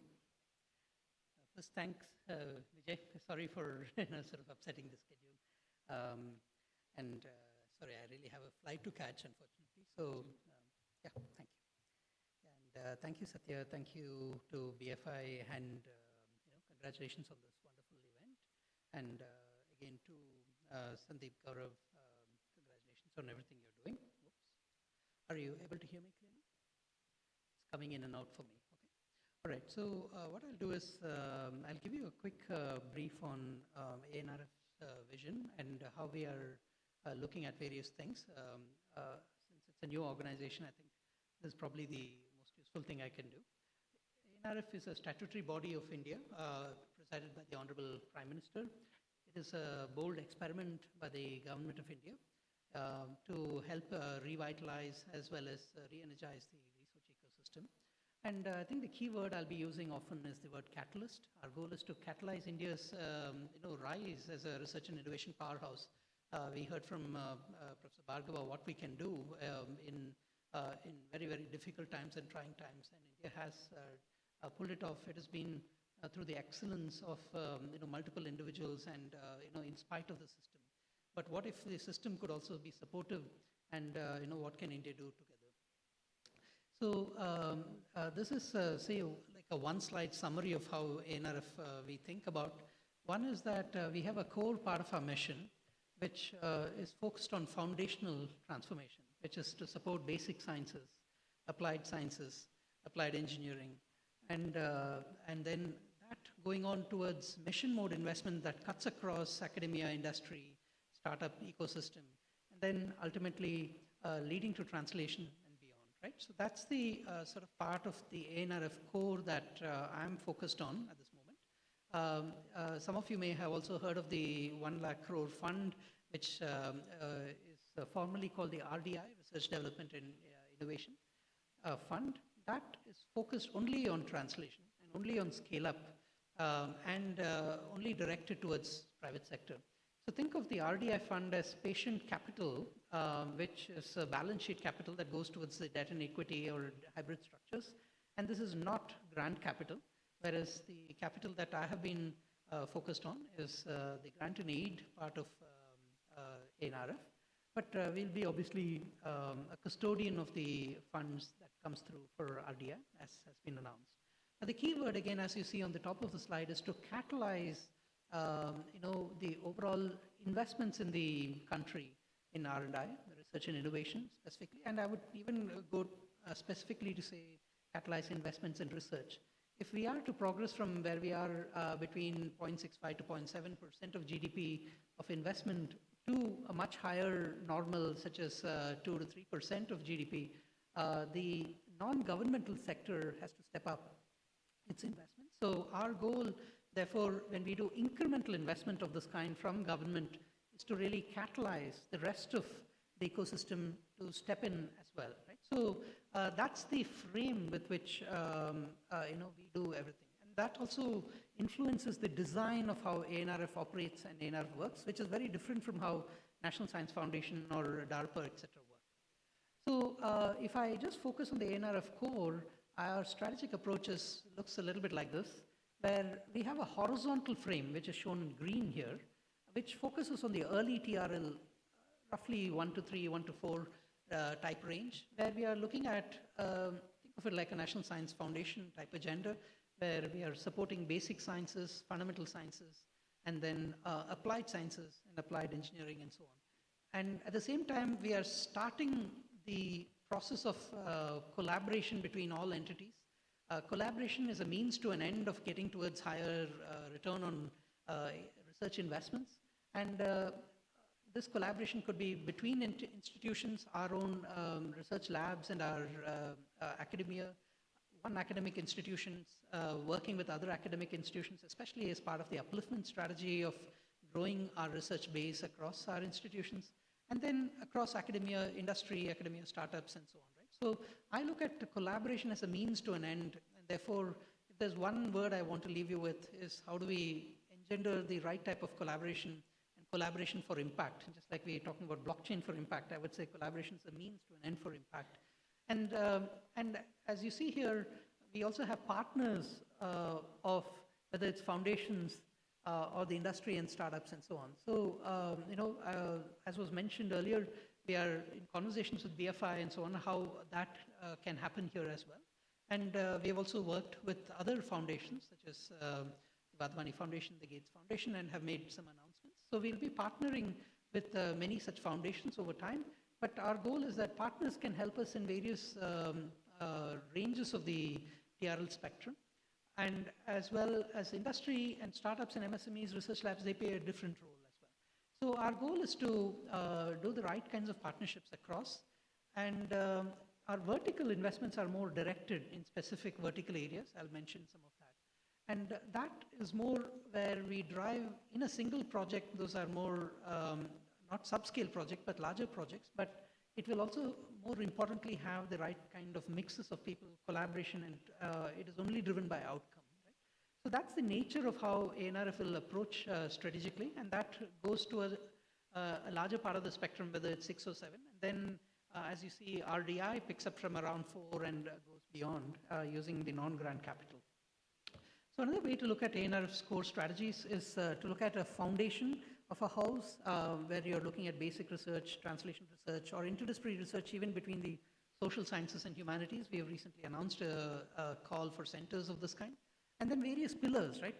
Capacity building and uplifting our research base is as important as taking our key research institutions to their excellence and so on.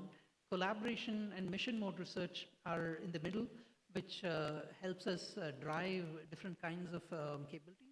And in the final pillar, we are doing a few very, very selected experiments on what we call catalytic partnerships and private partnerships or non-governmental investment partnerships.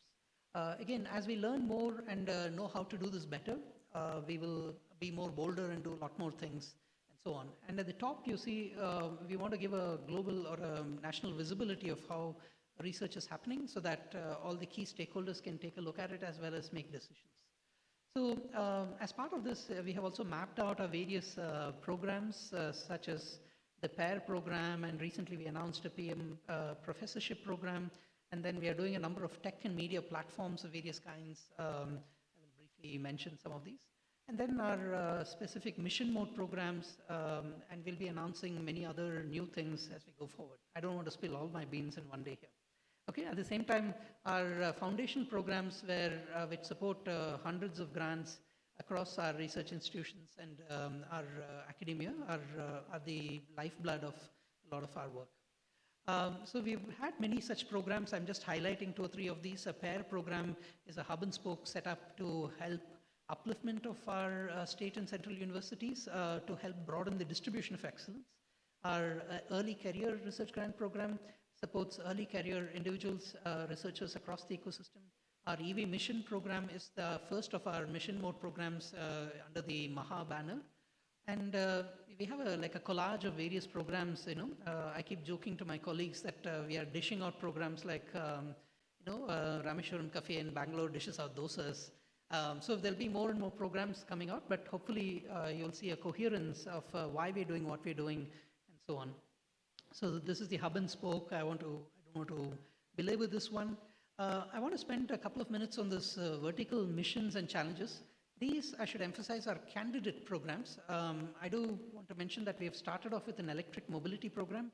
I'm happy to mention that we are collaborating closely with ICMR on a program we will soon launch on medtech, medical technologies, with initial emphasis on diagnostics and devices. But then we'll selectively do some other areas as well. Of course, we intend to do more with DBT, with ICMR and beyond as we go forward. Another program we are going to launch fairly soon is something called AI for Science and Engineering, where science and engineering is directly modeled in AI, and we can help reimagine how AI gets done. And again, the way we do these programs is also going to change along with how we, the fact that we are doing these mission mode programs. One is that these have partnerships at the top level where ANRF partners with a ministry as well as potentially a private partner, one or more anchor partners and so on. So that expands the budget that we can put into these programs. Second is that in some of these programs, we are starting to fund combinations of academia, labs, and startups and MSMEs. So this is a new development that we are doing. And of course, there is larger industry participation. In our electric mobility program, we had 10% in cash participation by industry. But we recognize that startups and MSMEs are different, and we are looking to even directly fund them in our programs. Of course, we need different mechanisms. So to give you an idea of one of these areas like AI meeting science and engineering, our vision is that deep science to deep tech can be dramatically accelerated by AI directly modeling this. And this is a new area that is emerging, and it's growing rapidly in various domains, whether it's from the medicine domain or biology or in physical sciences or chemistry or material sciences, etc. We have a number of things ongoing, and we intend to create a massive open source ecosystem around this, and this will obviously also have benefits for our startup ecosystem as well. The other thing which the NRF is doing is to use social media to amplify the impact and of what our researchers are doing in the ecosystem. So we have actually put a requirement for social media for technical dissemination in all our grants going forward, as well as we have created channels for various of these programmatic things that we're doing. And so we are picking up that and amplifying that, and we'll be doing many more things in social media to help amplify. This is not social media for PR, but social media for technical dissemination and really celebrating what our researchers do so that we can, this is also part of our strategy to democratize research.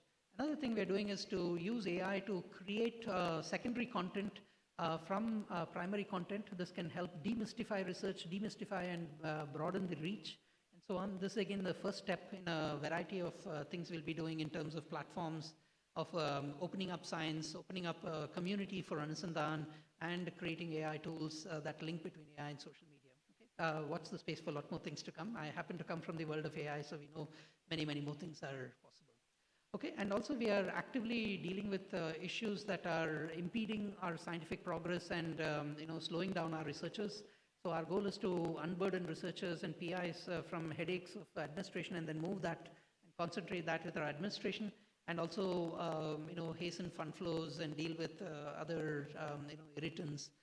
And I'm publicly also driving some of these changes. Okay, and the community is seeing some positive response initially, which I'm happy to report is driving some change. But these are initial months and initial thing. I would like to acknowledge the work of our colleagues in ANRF who's been really tremendous in coming on this journey. Change is not easy, and doing things differently and with ingrained challenges and habits and things is a very difficult thing, and I empathize with that. But I want to thank my colleagues through ANRF and our supporting institutions for their hand in collaboration. Okay, with that, there are other things we have in mind, but I want to finally thank you and say Jai Hind, and there are many, many more things. And thank you again, Satya, for inviting you.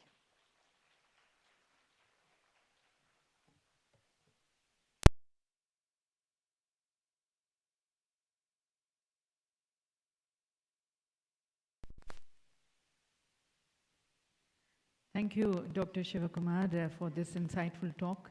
And ladies and gentlemen, as a part of BFI's efforts towards bringing forth the startups and their innovations to the fore, we, as expression of our gratitude and appreciation to our speakers, we are going to be presenting their innovations, the startups' innovations to our speakers. So I would like to, as we thank Dr. Shivakumar, I would like to invite here on stage Mr. Kapil Kapoor and Mr. Avinash Goyal of VayuGuard, the founders of VayuGuard, to please step up here on the stage and present this innovative offering by VayuGuard Climate Tech, a startup which was founded in 2022 to tackle indoor air pollution. Their purifiers go beyond removing fine particles. They also disinfect viruses and bacteria and eliminate harmful volatile substances. That's the purifier by VayuGuard. And we have the founders, Kapil Kapoor and Avinash Goyal, here on the stage presenting to Dr. Shivakumar. I would also like to call upon here on stage Dr. Gaurav Singh. May I request our founder, Mr. Sandeep Nelwal, along with Dr. Gaurav Singh, our CEO, please join us here on the stage as we present further special memento and express our good greetings by presenting the bouquet and further felicitating Dr. Shivakumar by presenting him the shot. This was actually the idea of our CEO, Dr. Gaurav Singh, to give indigenously made products to all our analysts and dignitaries here. And we thought because Dr. Shivakumar decided to be in Delhi, air purifier would be good. So how many Delhiites here?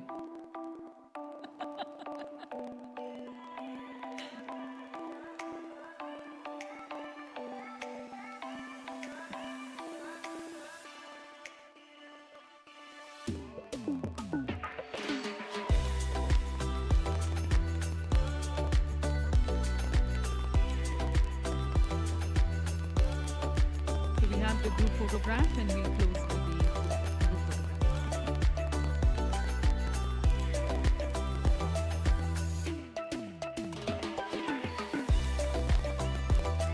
So thank you once again to Dr. Shivakumar. Thank you to VayuGuard.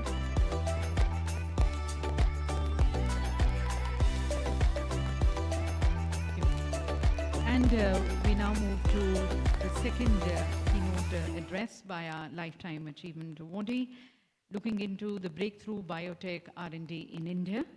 And I invite Professor Vijay Chandru for his talk on India's capabilities for breakthrough biotech research and development.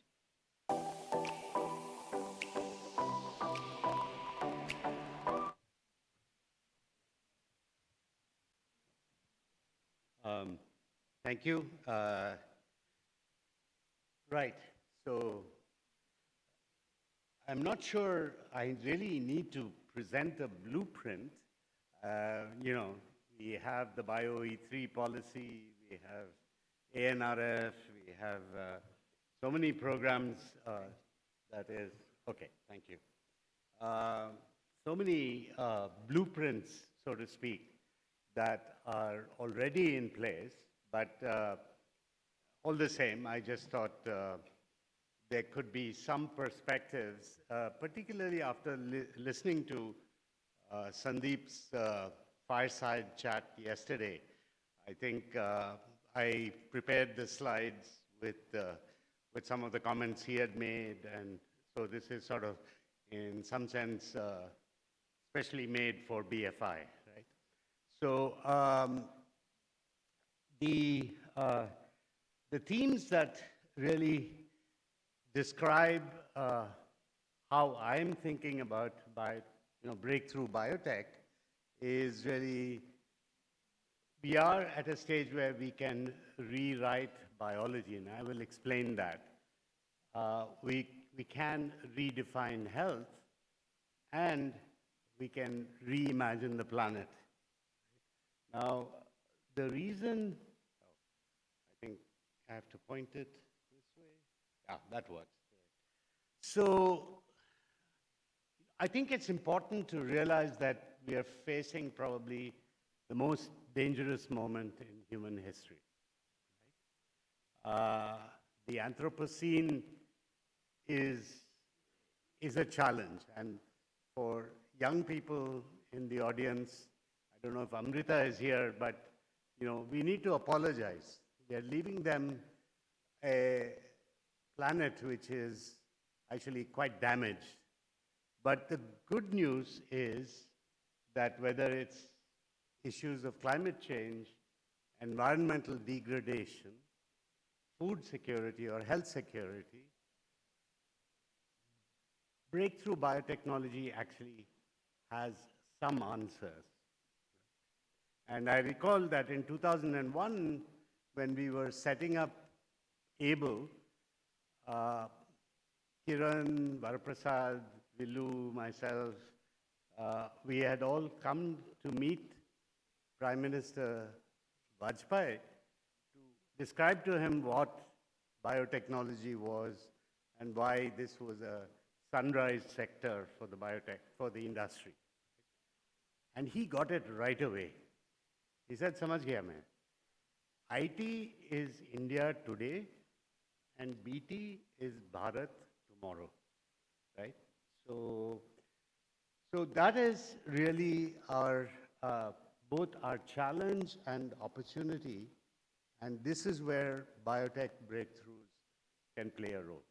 Right? Now, the remarkable aspect of the history of science has been, I was born in 1953. That was the year the double helical structure of DNA was worked out, right? It was also 1950 that Turing wrote his famous paper and published it in Mind, and the whole idea that computing and data science was going to actually accelerate. Right? And if we see these two areas of molecular biology and information technology have been accelerating, and if I have to say that my timing was lucky because I got to ride both these waves. Right? I was trained as an information technologist, but then also got to work with the overlaps with molecular biology. And actually, we are at a very interesting stage now where you might say that Moore's law meets Mendel's laws, right? And just about 3-4 years ago, I think we suddenly saw that the $100 whole genome is a reality. Today and very soon, I think in India, we will have the capability to sequence 1 gigabase of nucleic material for $1, right? And this is an extraordinary acceleration. In fact, at the square of Moore's law, ever since next generation sequencing became a reality, right? And you can see there's sort of an inflection point, and then it goes really fast. Right? And you know, I think these sequencers are already in place now. And we should, you know, if you really think about it, the whole Genome India project could have been done in a year, right? If it was actually, if you're using the power of all of this sequencing. The interesting transition that we're starting to see is from digital technologies to living machines. Right? And I think this is really breakthrough time, right? Because I think particularly if you see the inflection point with AlphaFold and the fact that all this digital technologies, information technology, AI, whatever you want to call it, has now started making the possibility of designer proteins and what we can actually conceive of, we can create. Right?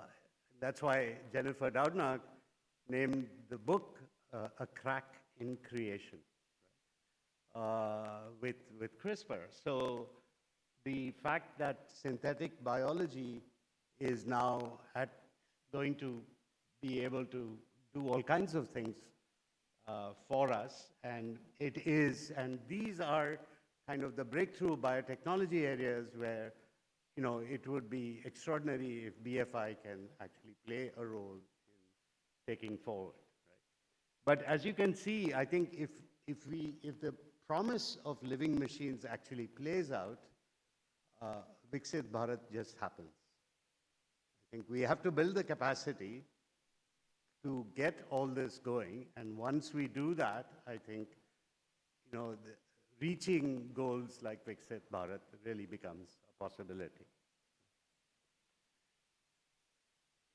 But the other thing to remember is that scientific breakthroughs are happening everywhere. Right? This doesn't have to be the bastion of the Golden Triangle of UK or, you know, Cambridge and the Bay Area. It can happen anywhere. I mean, look at DeepSeek. You know, Chengdu, how's it pronounced? Shu-Chi, right? So DeepSeek, I think we all have to learn Mandarin, the way things are progressing, but it's pretty amazing. And it's not just, you know, financial computing, fintech kind of AI. Think about where the drug industry is today, right? And 31% of the approved molecules, INDs, last year were actually originating from China. Right? So whether you talk about pharmaceuticals or, you know, medtech or nano, you know, quantum, everything, you know, is happening everywhere. There is really no reason to think only about the West. Right? It's time to reorient, so to speak. Right? So the other aspect to think about came out very clearly in Dr. Bhargava's talk, which is that, you know, I think we have to really think about sovereign biotechnology. And we have to look at biosecurity the way we have thought about security in general. Right? whether these are man-made, pathogens or naturally occurring ones, I think these, whether we are talking about public health or biodefense, these are two sides of the same coin. In terms of our being prepared and being able to respond, these are both exactly the same. And the unfortunate thing is that it's only when you think of this as a biosecurity threat that you will actually get the support that this sector deserves. It is, the world has been a military-industrial complex. Right? Ever since the days of Eisenhower, I think science and advancement in technology is driven by the military-industrial complex. So if we can actually connect biosecurity as a real sort of national security threat, then we will get the resources that are needed to really drive breakthrough biotechnology. And by the way, this variant analysis map of the SARS-CoV-2 variants that emerged was work that was funded by BFI, right?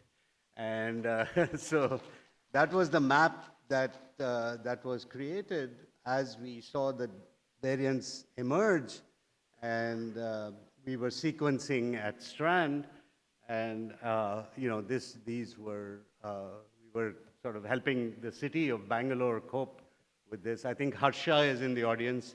She was the scientist who was running the labs. And Dr. Bhaskar Rajkumar is here from Art Park, and he was managing the COVID war room for the city of Bangalore. And these sorts of information was flowing to the city authorities to be able to respond. So I think, again, breakthrough biotech is very, very critical if we want to think of sovereign biotechnology. And we need that sovereignty today. As we know, the world is sort of, globalization is kind of coming under certain threats. And we really need to think about sovereign biotechnology as well. Another way to think about sovereign biotechnology is to think about how we might move towards what we call point-of-care testing, is how people think about it. But I really want to think about it one step further and say point-of-need testing, right? And how do we actually move towards point-of-need testing? This is going to require microfluidics, all kinds of new chemistries, CRISPR, various technologies that come together, edge computing, digital, semiconductors, electrowetting, and being able to put all this together will actually give us a different level of biosecurity, right? And again, this is a thought to ask agencies like BFI to really think about how to push this type of agenda. Now, one thing that you see in being able to pull off something like this is you have to have convergence. You have to have convergence of engineering, convergence of chemistry, convergence of biological research, and there's a lot of AI involved. There's all kinds of technologies coming together. So this is a movement, right, that we have to essentially foster. And so along with a dear friend, Raj Malhotra, who's in the audience, we've been thinking through how to make this convergence a reality, and particularly where we have so many academic institutions creating all kinds of interesting IP, how do we actually build on this? And the interesting thing is that actually blockchain and tokenization has an integral role to play in actually bringing all this innovation together and recombining and creating new value. So not only can blockchain for impact actually help support the various initiatives that create these assets, but actually provide the tokenization infrastructure to actually bring this together and recombine to create new types of value. So if this is of interest, I think Raj is here in the audience, and it would be great to pick up this conversation. I, have been thinking about how one actually puts together a master plan, and at the core of this master plan is a microbial repository. And many people are thinking along these lines, and we have been talking about it, and this morning I was chatting with Premnath about the microbial repository for industrial applications that NCL has put together. I think, there are various ways in which we need to take this forward. And, and I think, I don't want to leave quantum out of the picture, because I think quantum is also happening. And, but really, I think if you want to understand what happens inside the molecule at, in the quantum chemistry aspects of molecular behavior, that's where we're going to actually need the power of quantum to come in, either through simulations or actual computing qubit machines. I think this is, again, a great time to revisit an old DARPA program. The old DARPA program was called BioSpice. How do you actually study at a cellular level molecular interactions? And I believe that quantum now provides us with that next level of thinking about, a virtual cell, so to speak. Right? And once you can understand and simulate a virtual cell, there are all kinds of things that you can develop. So BioSpice version 2.2, funded by BFI, sounds like a great program to take forward. I just want to end up by saying, first of all, I'm so touched by this gesture of BFI to give me a Lifetime Achievement Award, but these things it takes a village, right? I personally might have done a few things, but it's been a great collective effort. I think, as was mentioned in the citation, Mr. Ratan Tata sort of opened the door for us to think about, starting companies from the Indian Institute of Science, and for the first time in India, at least, I think sanctioned entrepreneurship by faculty was made possible because of Mr. Tata, who was the president of the court of the Indian Institute of Science at the time. And the four of us were able to come together to create both the Computer and Strand. And I think, the journey of the Gang of Four has been extraordinary. We still get together all the time. There are various startup ideas, and Vinay is doing his next startup, and we were there last weekend to see the prototypes. So there's a lot of energy that just comes from being a group that continues to interact and work together. There's a whole ecosystem, right, that has been my personal sort of deep tech ecosystem, and Bangalore actually provides an extraordinary opportunity to interact with so many different agencies. But I must acknowledge my alma mater, BITS, because I think Ram Gopal and Dr. Wali and others are in the audience, and I know there are several BITSian alumni here. So, BITS Pilani was an extraordinary experience, and so much so that a few of my contemporary alums and I got together and actually created a company called CRISPR-Bits, and you can actually see you know, in the exhibition area, some of the work that CRISPR-Bits has been doing. And I think just a whole bunch of companies and startups and nonprofits and so on that have all been inspirational and have been, in some sense, what keeps me going at the age of 72. I still feel there's work to do, so that's just an acknowledgement. Thank you so much.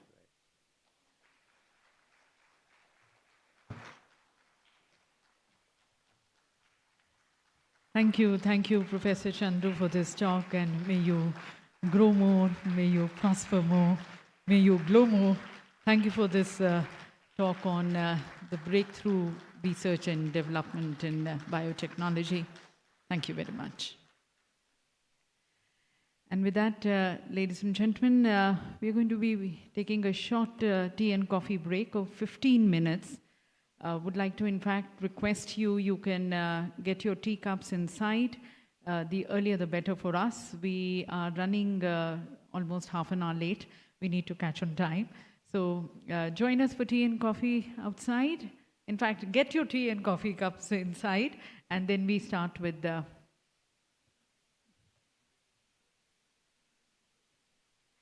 And we'll continue with our inaugural session. We have further the talk from Professor Shinjini after tea. So quick tea and coffee from outside, having you back here, and we continue with our inaugural session. Thank you. Just after tea, our talk from Professor Shinjini Bhatnagar.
Check. Check. Hello. Check. Hello.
now we have issues with our entrepreneurship policies. Can we be taking part in incubations? Are we going to have equity? All those of things are what the IITs were struggling in 80s and 90s. We are struggling in health sector now. No, I think the change will happen from here. And I think if AIMS Delhi, so the rest of India will follow. So very happy to be here and really look forward. Very excited that we are able to bring the medical sector also in part of our effort.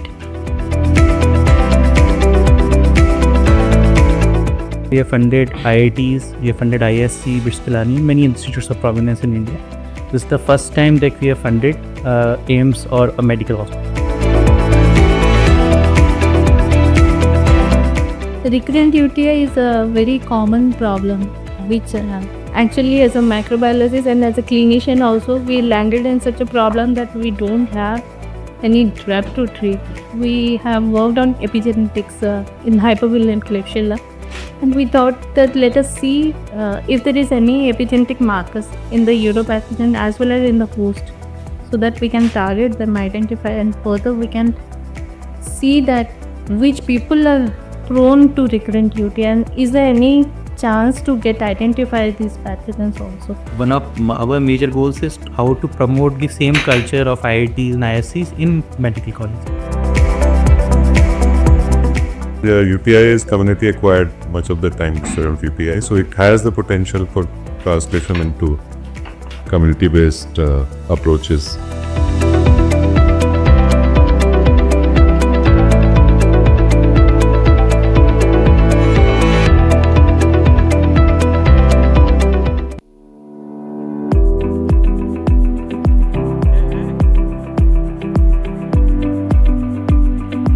Which currently ranks number 1 in the QS rankings. I think BFI program will grow leaps and bounds. When we were brainstorming as to how we can engage, whom we can engage, and of course, Iranian was one of the top institutes in our list. And in the country NIRF rankings, we rank 3rd. So I think pharmacy is a strong area. I think it will resonate very well with BITS, BITS Biosciences Foundation and BFI to take it as an entrepreneurial approach, maybe. Creating that excitement into the minds of the youngsters and we can bring them on board so that indirectly, once they come through this process, then they would go for the innovations and entrepreneurships and all the things. And at a very early stage itself, they start getting engaged in the organizations and, really humble that we could partner with Biotech, which is again a very illustrious institution by its own right. Basically, we're touching base 2 major areas. One is the new biomarker discovery in many infectious disease, number 1. Number 2, the new materials, including nanomaterials for drug discovery. These are 2 major areas which we are sort of inviting the proposals. I think, of course, the engineering part of it is always there. So engineering, pharmacy, life sciences, I think that kind of a network if we can establish. So my founder is always, and Dr. Satya is also most of the time, stating the fact that India is a place where affordability can meet innovation. The network of 150,000 alumni network that BITS that globally, this is something also blockchain for impact would like to leverage. So we hope that with this BFI program, we can bring many products, can bring many researches to the table that are actually affordable and can do public good. But here we are looking at something which is a product as an entrepreneur as well. We need to use blockchain extensively, at least for drug traceability and maintenance of healthcare records and even the personalized medicine. Once we are able to do that, eventually that will take us towards personalized medicine. The focus that you have on, like you said, translational research and creating entrepreneurs. I think we need technologies like blockchain everywhere. When I see tremendous possibilities for blockchain in healthcare sector, in maintaining health records, for example, in the country, their blockchain would have been such a boon, for the whole nation. So I think this whole training would help, and the people can come on, because you mentioned about the fellowships and all that. Those fellowships can become a very solid part of the supporting the doctoral programs. The triple helix, the 3 institutions, an academic institution, a non-profit, and some kind of a translational non-profit that BITS Biosciences Foundation can create a huge impact. And I'm sure many government organizations, BITS also has the technology innovation hub in Goa. Of course, you are heading it where you are here, and they can also join hands with you for scaling up some of these activities. Quite keen to be a partner with you. and of course work with you, work for you. All of these possibilities exist. I personally feel that it's a wonderful opportunity for both the institutions, organizations basically, that we can do wonders. And I think the strength of each other can really complement so strongly. And we mentioned India can accelerate, and we want that acceleration piece to be in partnership with your institutions. I think I see that our organization BFI, working in the healthcare sector, having more and more researchers to work towards implementation of blockchain in all of these sort of verticals, I think can be a game changer for them. So thank you so much for associating with BITS, and looking forward to a much more long duration continued association.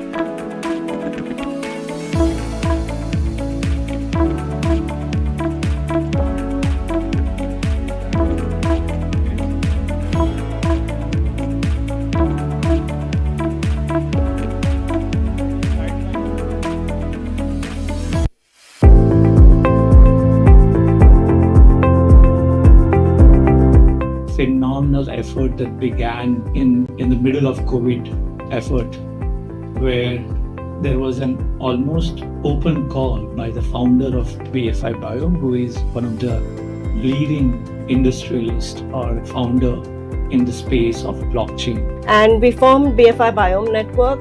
The idea is to bring different sectors under the same umbrella.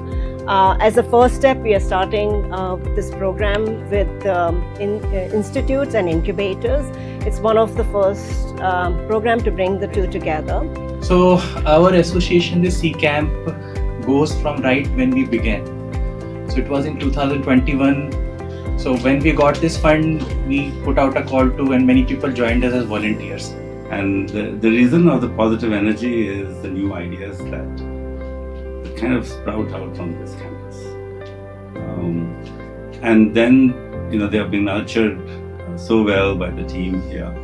How do we be another small vector in that nurturing spirit? The BFI in its previous avatar has made really remarkable contribution in COVID times, much significantly also on this campus, including a couple of startups here.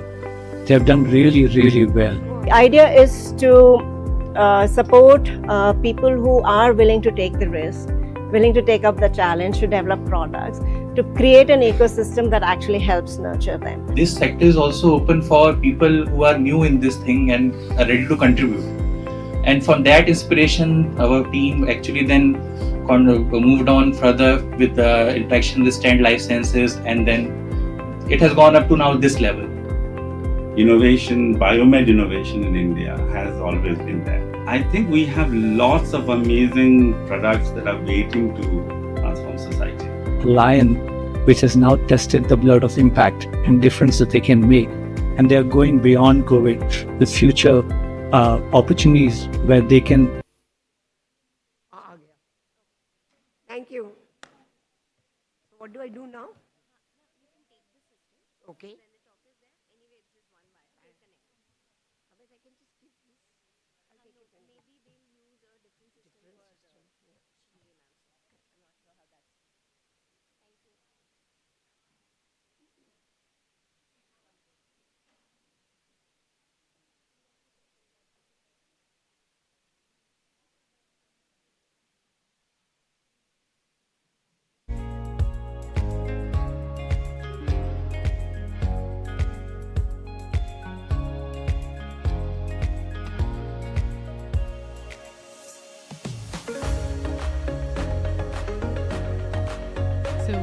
For the people who are still inside, hope you had your tea and coffee.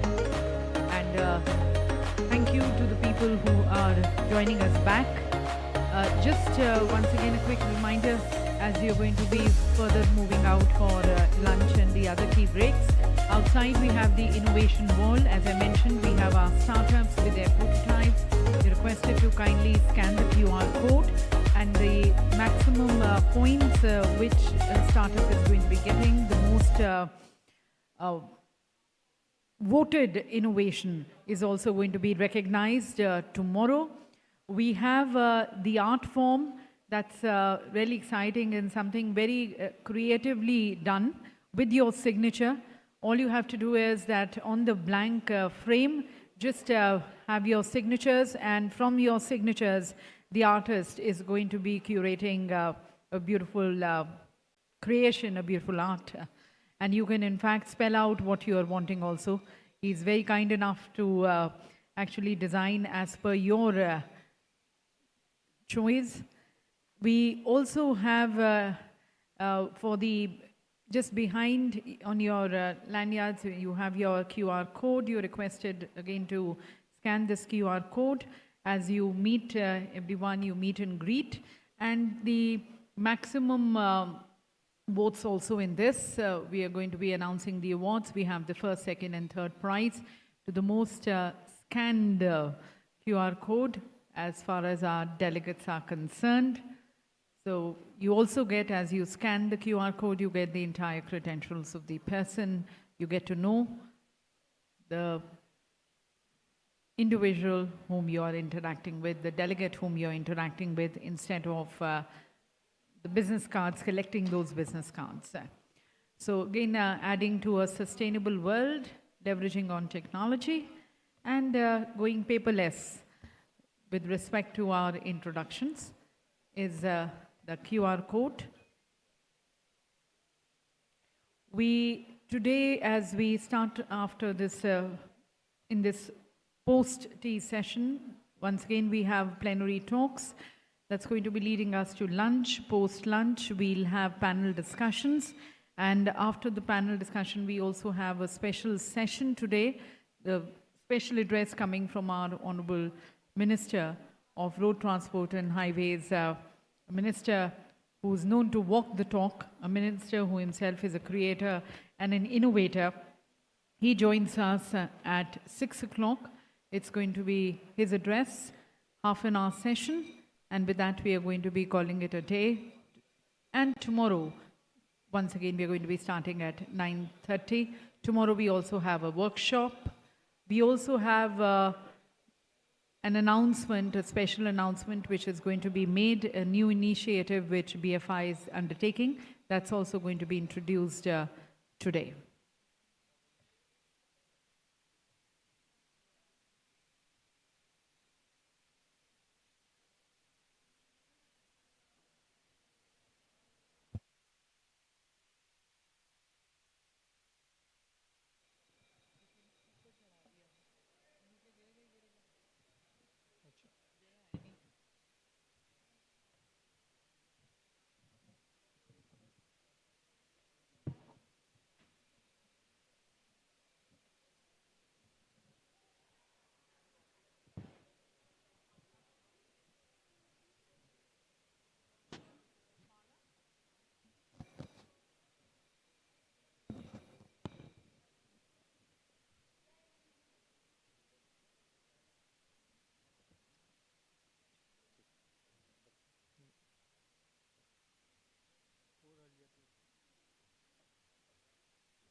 May request everyone who's joining us to kindly be taking your seats at the earliest possible so that we can start with our post-tea session. As mentioned, we are running almost now 45 minutes late. So just, and I believe our Honorable Minister is going to be in time for his session. So we need to have all the sessions before 6 o'clock. Just be at your respective seats at the earliest possible so that I can call upon here on stage our presenter, our plenary talk speaker.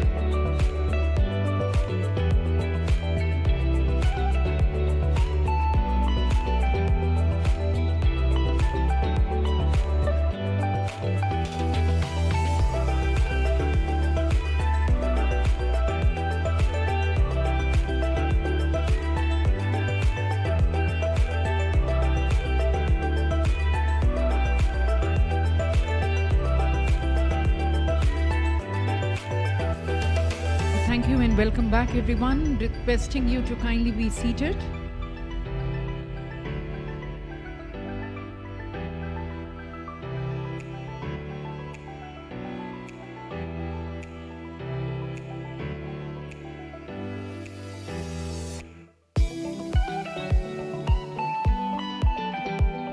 May request people who are still standing to be kindly taking your seats so that we can start with the session, please. Solicit your support in starting our session on time. May I just request our representatives to please guide the people on to their respective seats so that we can start the session.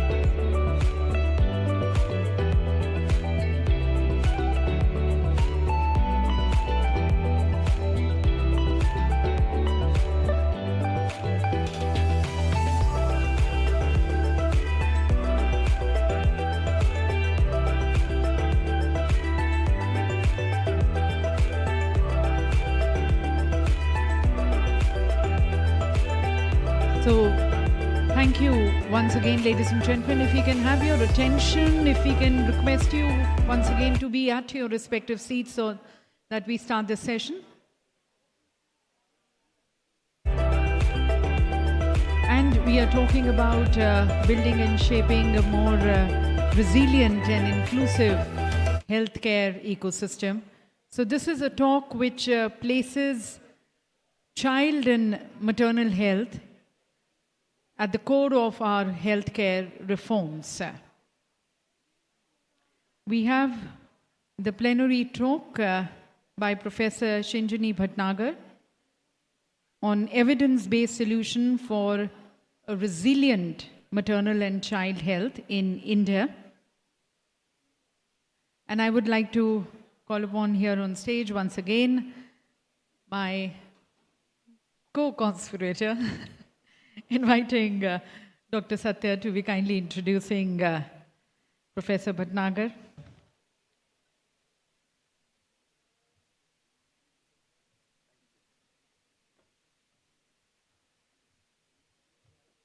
Thank you, Ms. Vimi. This is two very interesting things going to happen since morning we have heard. This continuation of the inauguration. People are back here. First is the amazing talk that you will all hear from Dr. Shinjini Bhatnagar. I'll introduce her. And later, right after that, Dr. Malati Lakshmi Kumaran worked with us, and together in partnership, her team has come out with the CRISPR-Cas report, and you've got to see it to see the depth at which she and her team have gone to produce this landmark report for the country. So these two, and then we'll break for lunch. Let me have the pleasure to really introduce Dr. Shinjini here. Those of you who haven't met her yet, I really urge to go. She's one of the most amazing heart, soul, and because of that, she's an amazing clinician for maternal and child health. She holds currently the ICMR chair of G.N. Pandit, a chair at ICMR, and before that spent longest of times at All India Institute of Medical Sciences, then moved to become the Dean of the BRIC DBT THSTI. And then her journey actually started with Lady Hardinge at Delhi itself. And so you can see both Dr. Bhargava and Dr. Sinjini were colleagues at AIMS. AIMS is such a precious asset, AIMS Delhi, that we have in this country. We forget sometimes. And over the last 30 years, I think her work has defined the kind of evidence-based solutions needed for a very resilient health system. And our health systems can be resilient if we first start with mothers and children. And she did pioneering work in looking at ORS and the addition of zinc and what it does to pediatric life.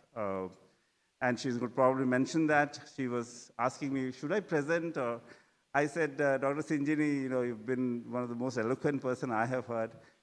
Please just speak extempo. And she's agreed to that.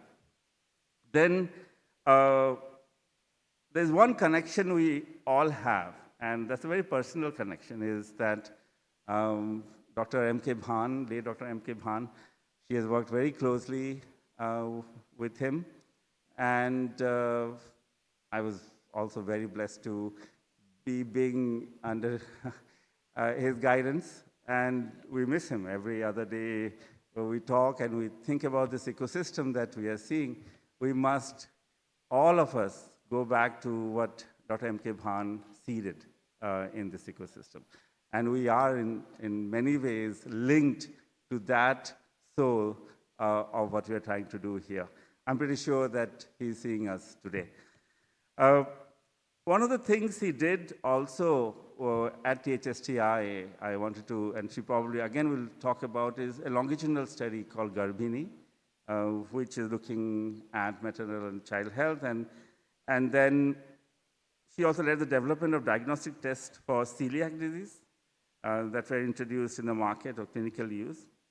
And she was the founder, faculty, and the dean of clinical research for 6 years at THSTI, I said. And interestingly, she also started new pedagogy, the new programs in THSTI. One of them, of course, was the clinical, MS in clinical research that THSTI has taken up. I did mention about her work in ORS, and that itself must have saved millions of lives. So saving lives is what the continuum thread that we are seeing here. Without taking much of your time, how do I convey her last 30 years of work? Ma'am, thank you for being with us, and please welcome. Please welcome Dr. Sinjini Bhatnagar. I think I would like to hear a much better putting of hands together. Thank you. Thank you, ma'am. I think Satya is known for overstretching. Thank you, Satya. Can I be seen? Okay. Yes. You can do that. Okay. I was told by Satya no slides, and I think one of the reasons is that maybe I can just have an eye-to-eye contact and talk about what we've done over the last 3.5 decades. So I'm actually, this is a very emotional moment for me because, as Satya said, this is something what today is being discussed and taken forward is something which was really the vision of my mentor, Professor M.K. Bhan, 30 years back, 40 years back. And to see it crystallize in this large audience of so many young people and different dimensions and different domains, it's really a pleasure. I am actually going to be representing a very unglamorous area of work. We've heard the stalwarts and the big things which are happening in the country. I'm going to be talking about, and I'll just take you through some stories of how, not heard? No, you can use the hand. Yeah, thank you. This is much better. So I'm just going to take you through some of the stories and the paths that we followed in maternal child health, which I can stand here and say, unfortunately, is still an area which needs much more attention, needs much more work and prioritization. And going back to 40 years when I started my journey and with the team that we had, we were taught that biomedical science and technology is actually the key to interpretation of the complexity of our lives and really health. And you can have, this spans across discovery, transformative and impactful innovations, but those don't have a meaning if they're not reaching the people who they've been thought for, who they've been developed for. And therefore, the innovations that we're talking about today, and this is largely for my younger friends and colleagues here, that when we think of innovations, it's actually very important, even discovery and innovation, it's very important that the idea comes from the societal need, and the idea comes from the people who that idea can then be given to. So when I, as a young physician, the All India Institute of Medical Sciences, we used to be very perturbed with the disturbing images that we saw of young babies dying of just simple dehydration or malnutrition. One of the things that we started to work on was the oral rehydration solution. And I'm just going to give you a little brief on where the background came from, and largely to explain that the ideas come from the environment that you're working in. So for many of our innovators here and many of the startups, it's actually important, the environment that you're working in, to be able to identify the right question, because that is what is going to lead to the right answer that you're looking for. And so we worried with these images and concerned about these babies. Our first area of work was the oral rehydration solution, which spanned across 10 decades. And finally, we were able to change the formulation of the oral rehydration solution, which came into existence during the Indo-Pak War as a life savior. But then the scientific evidence as to why the osmolarity should be what it is came in with the work that we did at the All India Institute of Medical Sciences with a team of young physicians who just dared to think differently. You know, it was just that little push that came, that think out of the box, innovate. So even that time, there was this thought of innovation. Just get out of your comfort zone and think beyond that. So this ORS solution is currently what all of you have in the market. And the problem was that the industry, so even then, this is early 80s, even then the industry was part of this.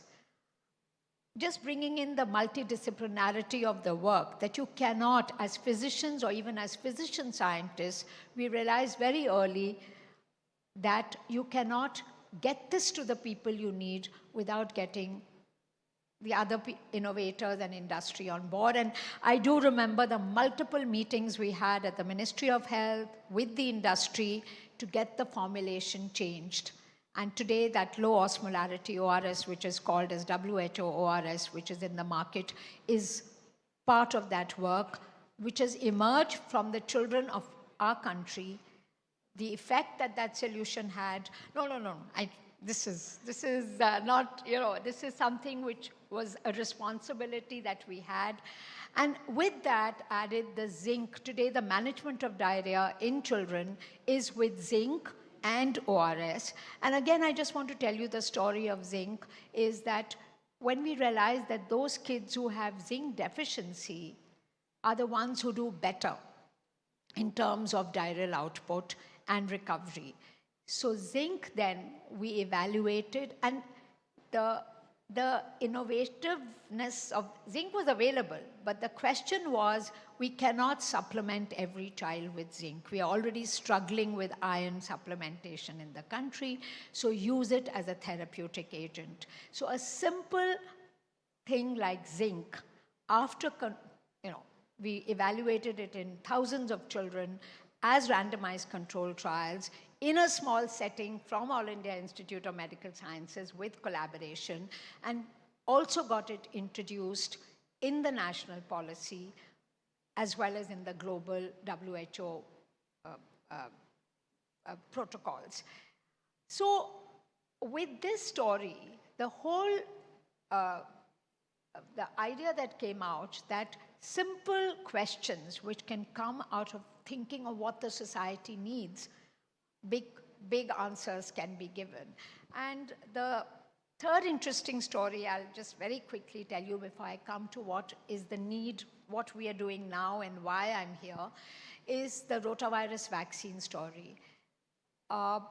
The strain was isolated in the neonatology ward of All India Institute of Medical Sciences, and that's where the story of the rotavirus vaccine started, in collaboration with the industry as soon as the initial work on the strain was done. And then all of you know that's history, that today that rotavirus vaccine, led by Professor Bhan, supported by the government, by Department of Biotechnology, and of course Bharat Biotech, as Dr. Bhargav said, the same producers of the same industry of Covaxin, we were able to get that into the market. So this was simple stories that led to big solutions. And one of the reasons why I think I've been asked to speak here is because today, in maternal child health, we can do all that we're doing in space, we can do all that we're doing in molecular biology. Currently, our rates for maternal morbidity and child morbidity and mortality continue to be very high in the country. We contribute to 25% of the preterm births that are born. You'll be surprised to know that 1 in every second child, baby born today in this country, despite us moving towards the highest economy of, or maybe the second or third highest economy of the world, is a small vulnerable newborn, which means either is a preterm baby or a small for gestational baby or a preterm small for gestational baby. Every second child. And that's where we need solutions. We need, because the maternal and child health is the determinant of the society. So,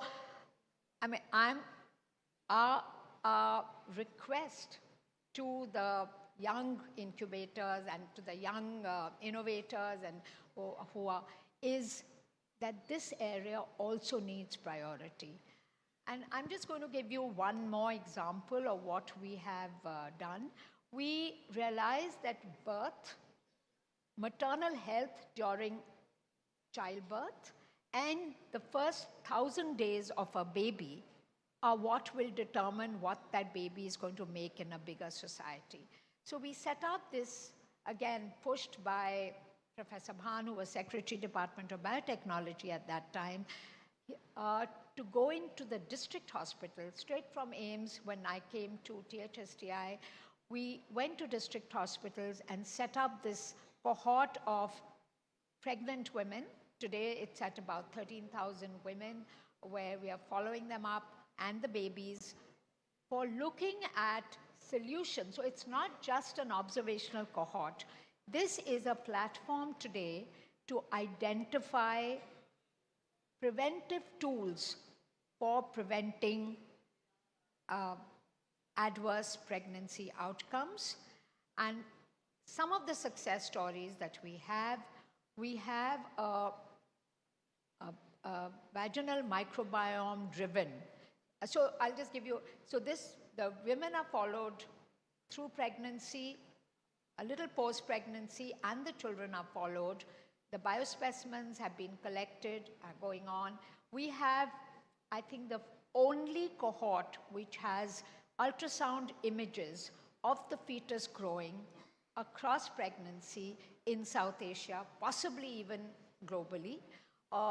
These are images collected across pregnancy. We have their entire clinical phenotyping, and there is a repository now of these images, the biospecimens, and the clinical phenotyping, which we call the Garbhini Drishti. This is the cohort that they were talking about. I'll just come to this, but some of the successes, initial successes, and that's why I want to stand here and we want to look for collaborations, not just between the Garbhini team and the innovators, but using the biorepository as a national resource. So we have a vaginal microbiome from the pregnant mothers. Based on that, we have a diagnostic dipstick in its initial stages.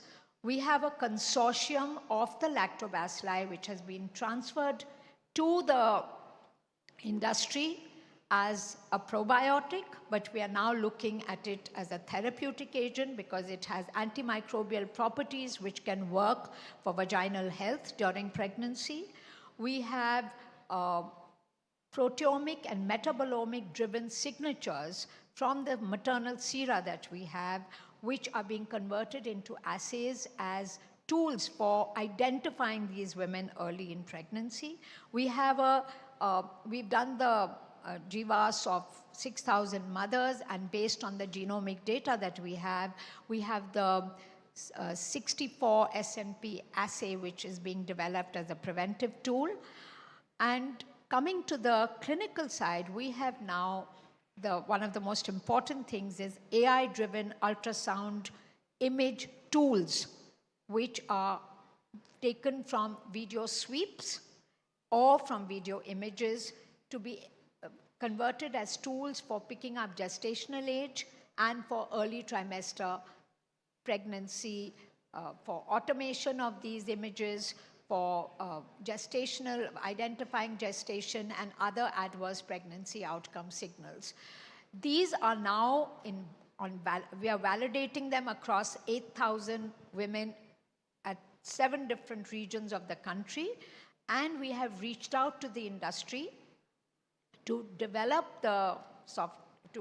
this further with us so that we can then make it a part of the ultrasound machines which are there in smaller hospitals. So our whole emphasis is small hospitals, district hospitals, the primary health care, because that's where we need to reach out. You'd be surprised that in a district hospital where we work, they don't do ultrasounds routinely.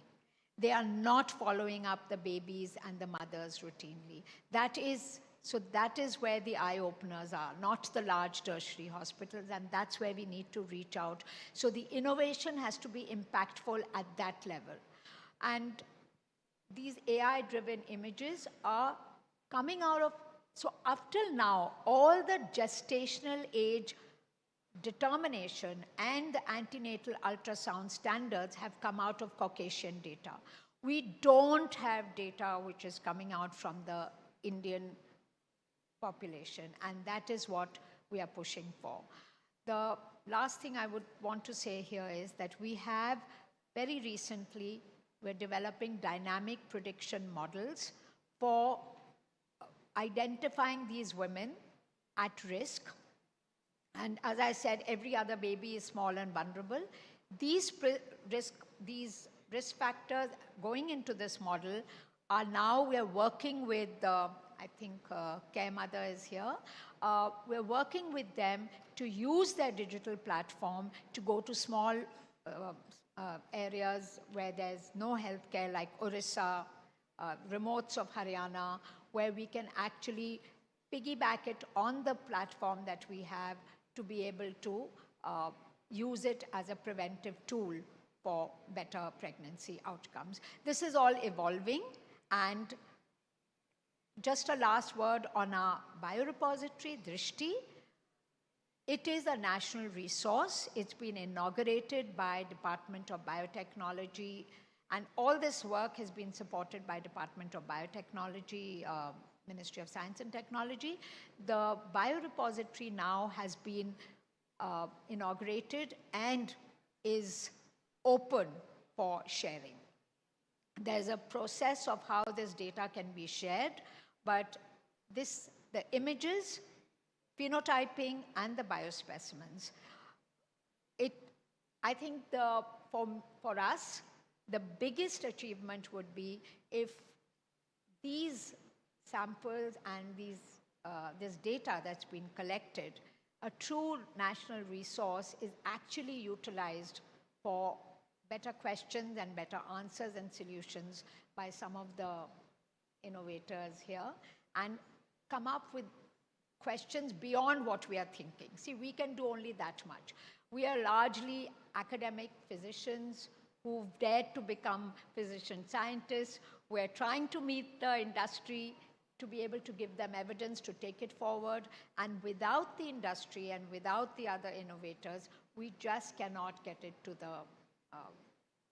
the population. And that's what our goal is.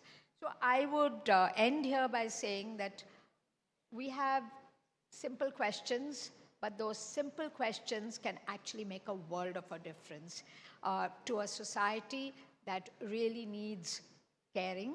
And I feel a lot of my younger colleagues here, the passion with which this can go forward has to come from you people. Thank you so much.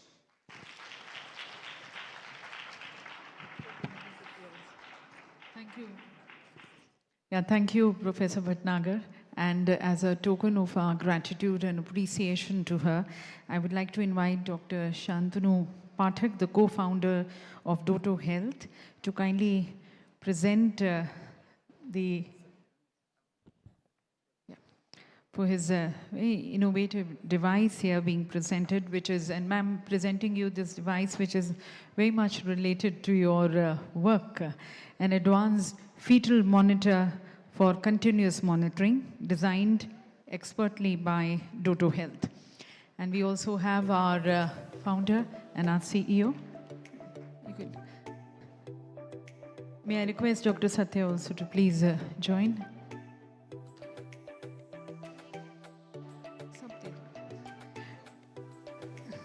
So this is from Doto Health being presented. Dr. Shantanu Pathak, the co-founder of Doto Health, presenting this advanced fetal monitor to Professor Shinjini Bhatnagar. And I request our founder, Mr. Sandeep Nirwal, along with presenting this special memento. Once again, many thanks and greetings and felicitating further Dr. Gaurav, thanking Professor Shinjini Bhatnagar.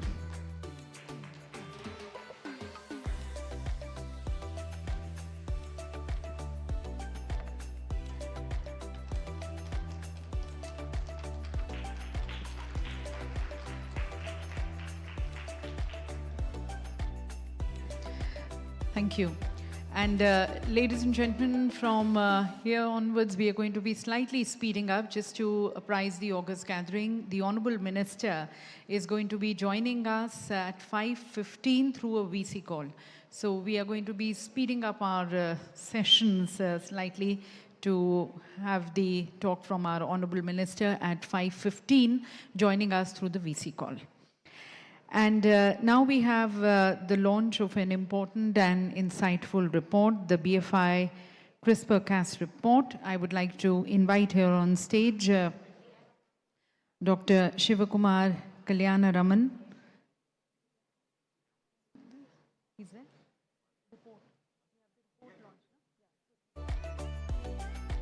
Inviting once again Mr. Sandeep Nirwal, Dr. Gaurav Singh, Dr. Satya Dash, Dr. Malati Lakshmi Kumaran, Dr. Vijay Chandru, Dr. Balram Bhargav, Professor Shinjini Bhatnagar. May I request you, ma'am, once again to please join. And we'll have the release of this report, and more on the report. It's going to be spoken, giving you insights later, after the release by Dr. Malati.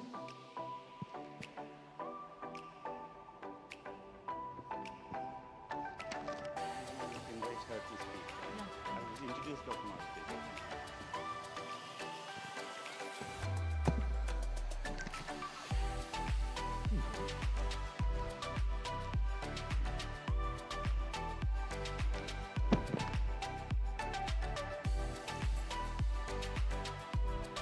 So, data-driven insights for bio-innovation, that's the report which is being right now released, the CRISPR-Cas report,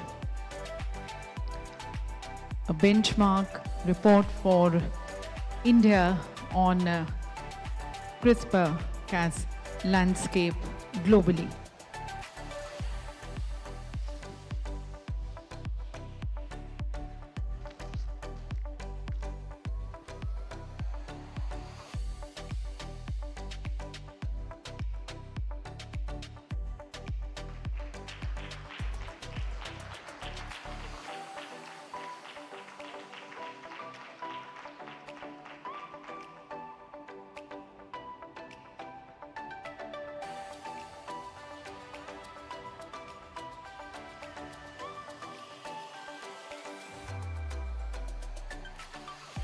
Thank you to everyone, and many congratulations for the release of this report.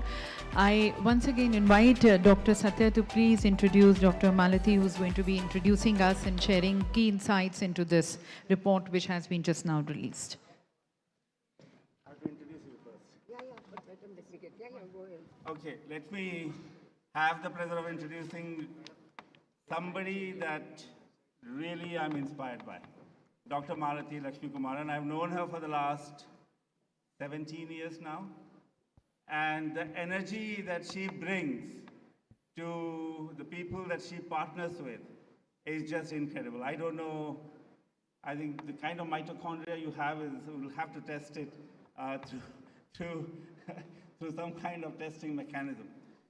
Jokes apart, Dr. Malathi did a PhD from University of Pune, then went to NIH with a fellowship, the Fogarty Fellowship, and for the last, and then she was in Terry as a faculty for close to 17 years, and then the switch happened.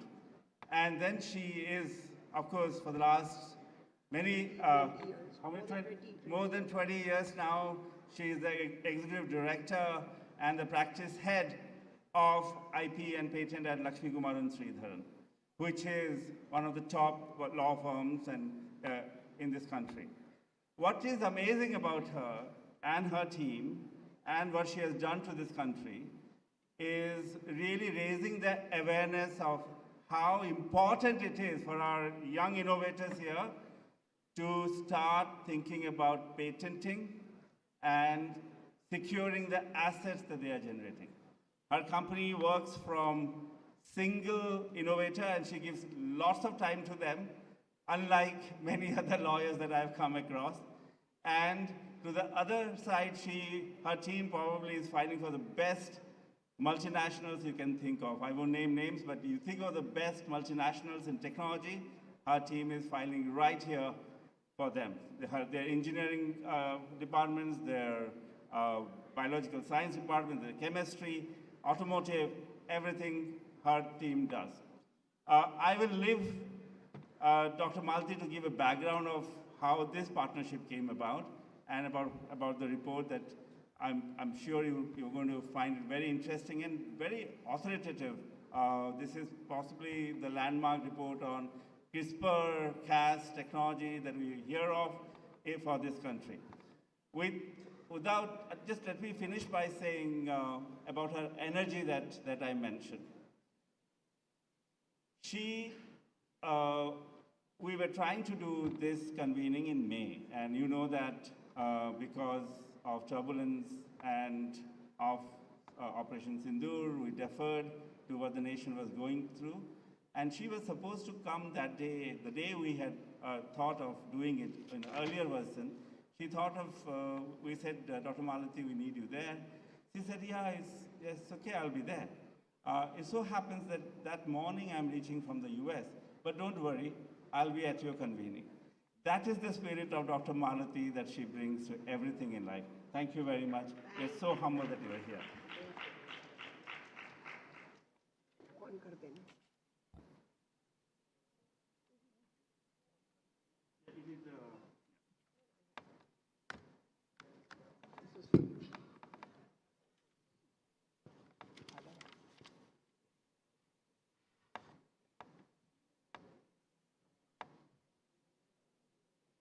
Okay. Okay. Thank you. Thanks, Satya Dash, for this introduction. But I think I really need to thank BFI, Sandeep and Dr. Gaurav Singh for funding this project. Without this, most clients and applicants will not fund this. So again, thanks Sandeep and Gaurav Singh for funding this project. So even though I work in IP, I really love my science. I'm just going to do a few slides because it's there all in the report. And so I'm not going to spend too much time, but this CRISPR-Cas was known as a technology for bacteria which didn't have an immune system, but how could they actually fight the viruses? So every time a virus attacked, a small resident copy of the virus would stay back or would be integrated into the bacteria, so that when the same virus attacked, it knew and it would use the CRISPR-Cas technology to kill it. So I don't want to go too much. So what happened is scientists, and we know that Emmanuel Charpentier and Jennifer Doudna got the Nobel Prize for the gene editing using CRISPR-Cas9 technology, and it really revolutionized recombinant gene technology with I would say precision medicine, and it's useful across agriculture, medical technologies, fermenters, microbes, and so on. But this report is only for medical applications because BFI was into biomedical technology. We have not gone into fermentation, agriculture, and other things. And so these are the historical milestones. The discovery of CRISPR was by Japanese scientist Ishino, and then you had the bacterial immune system CRISPR, and finally in 2012 Charpentier and Doudna came up with this technology and also patented it. I'll quickly do, this is very important timeline, but I won't take it, it's all there in my book. But most important is the class 2 enzymes, which is Cas9. So you see the bottom figures, the Cas9, Cas12 and Cas13, and how important they are for. So most of the medical technologies use Cas9, but when it is diagnostics and other areas, we do see Cas12 and Cas13. This is how CRISPR technology works. I won't go into it, but what we know that it's a transformative tool and it can be used across fields, though this book the report only talks about medical advancements or medical technologies. We have talked about the evolution and how this can have different areas. But what I really want to do is, we did work on CRISPR. We looked at 4,000 odd patent applications just in CRISPR. We didn't touch agriculture. So this 4,000 is basically in the medical technology. And if you see the dark green China, they are the ones, the numbers, the patent numbers are more in China than even in the United States. So the two leading countries are United States and China. What really amazed me is that the seminal patents, the foundation patents, was by CVC, which I call as University of California, University of Vienna, and Emmanuel Charpentier. So that is what it is, CVC. They hold the seminal patents in the prokaryotic. There's of course a debate whether it's prokaryotic and eukaryotic. I'll explain that. And Broad Institute, which also holds the foundational patents for CRISPR-Cas9 in the eukaryotic domain. And in Broad Institute, it's actually a collaboration with MIT, Harvard, Rockefeller, and so on.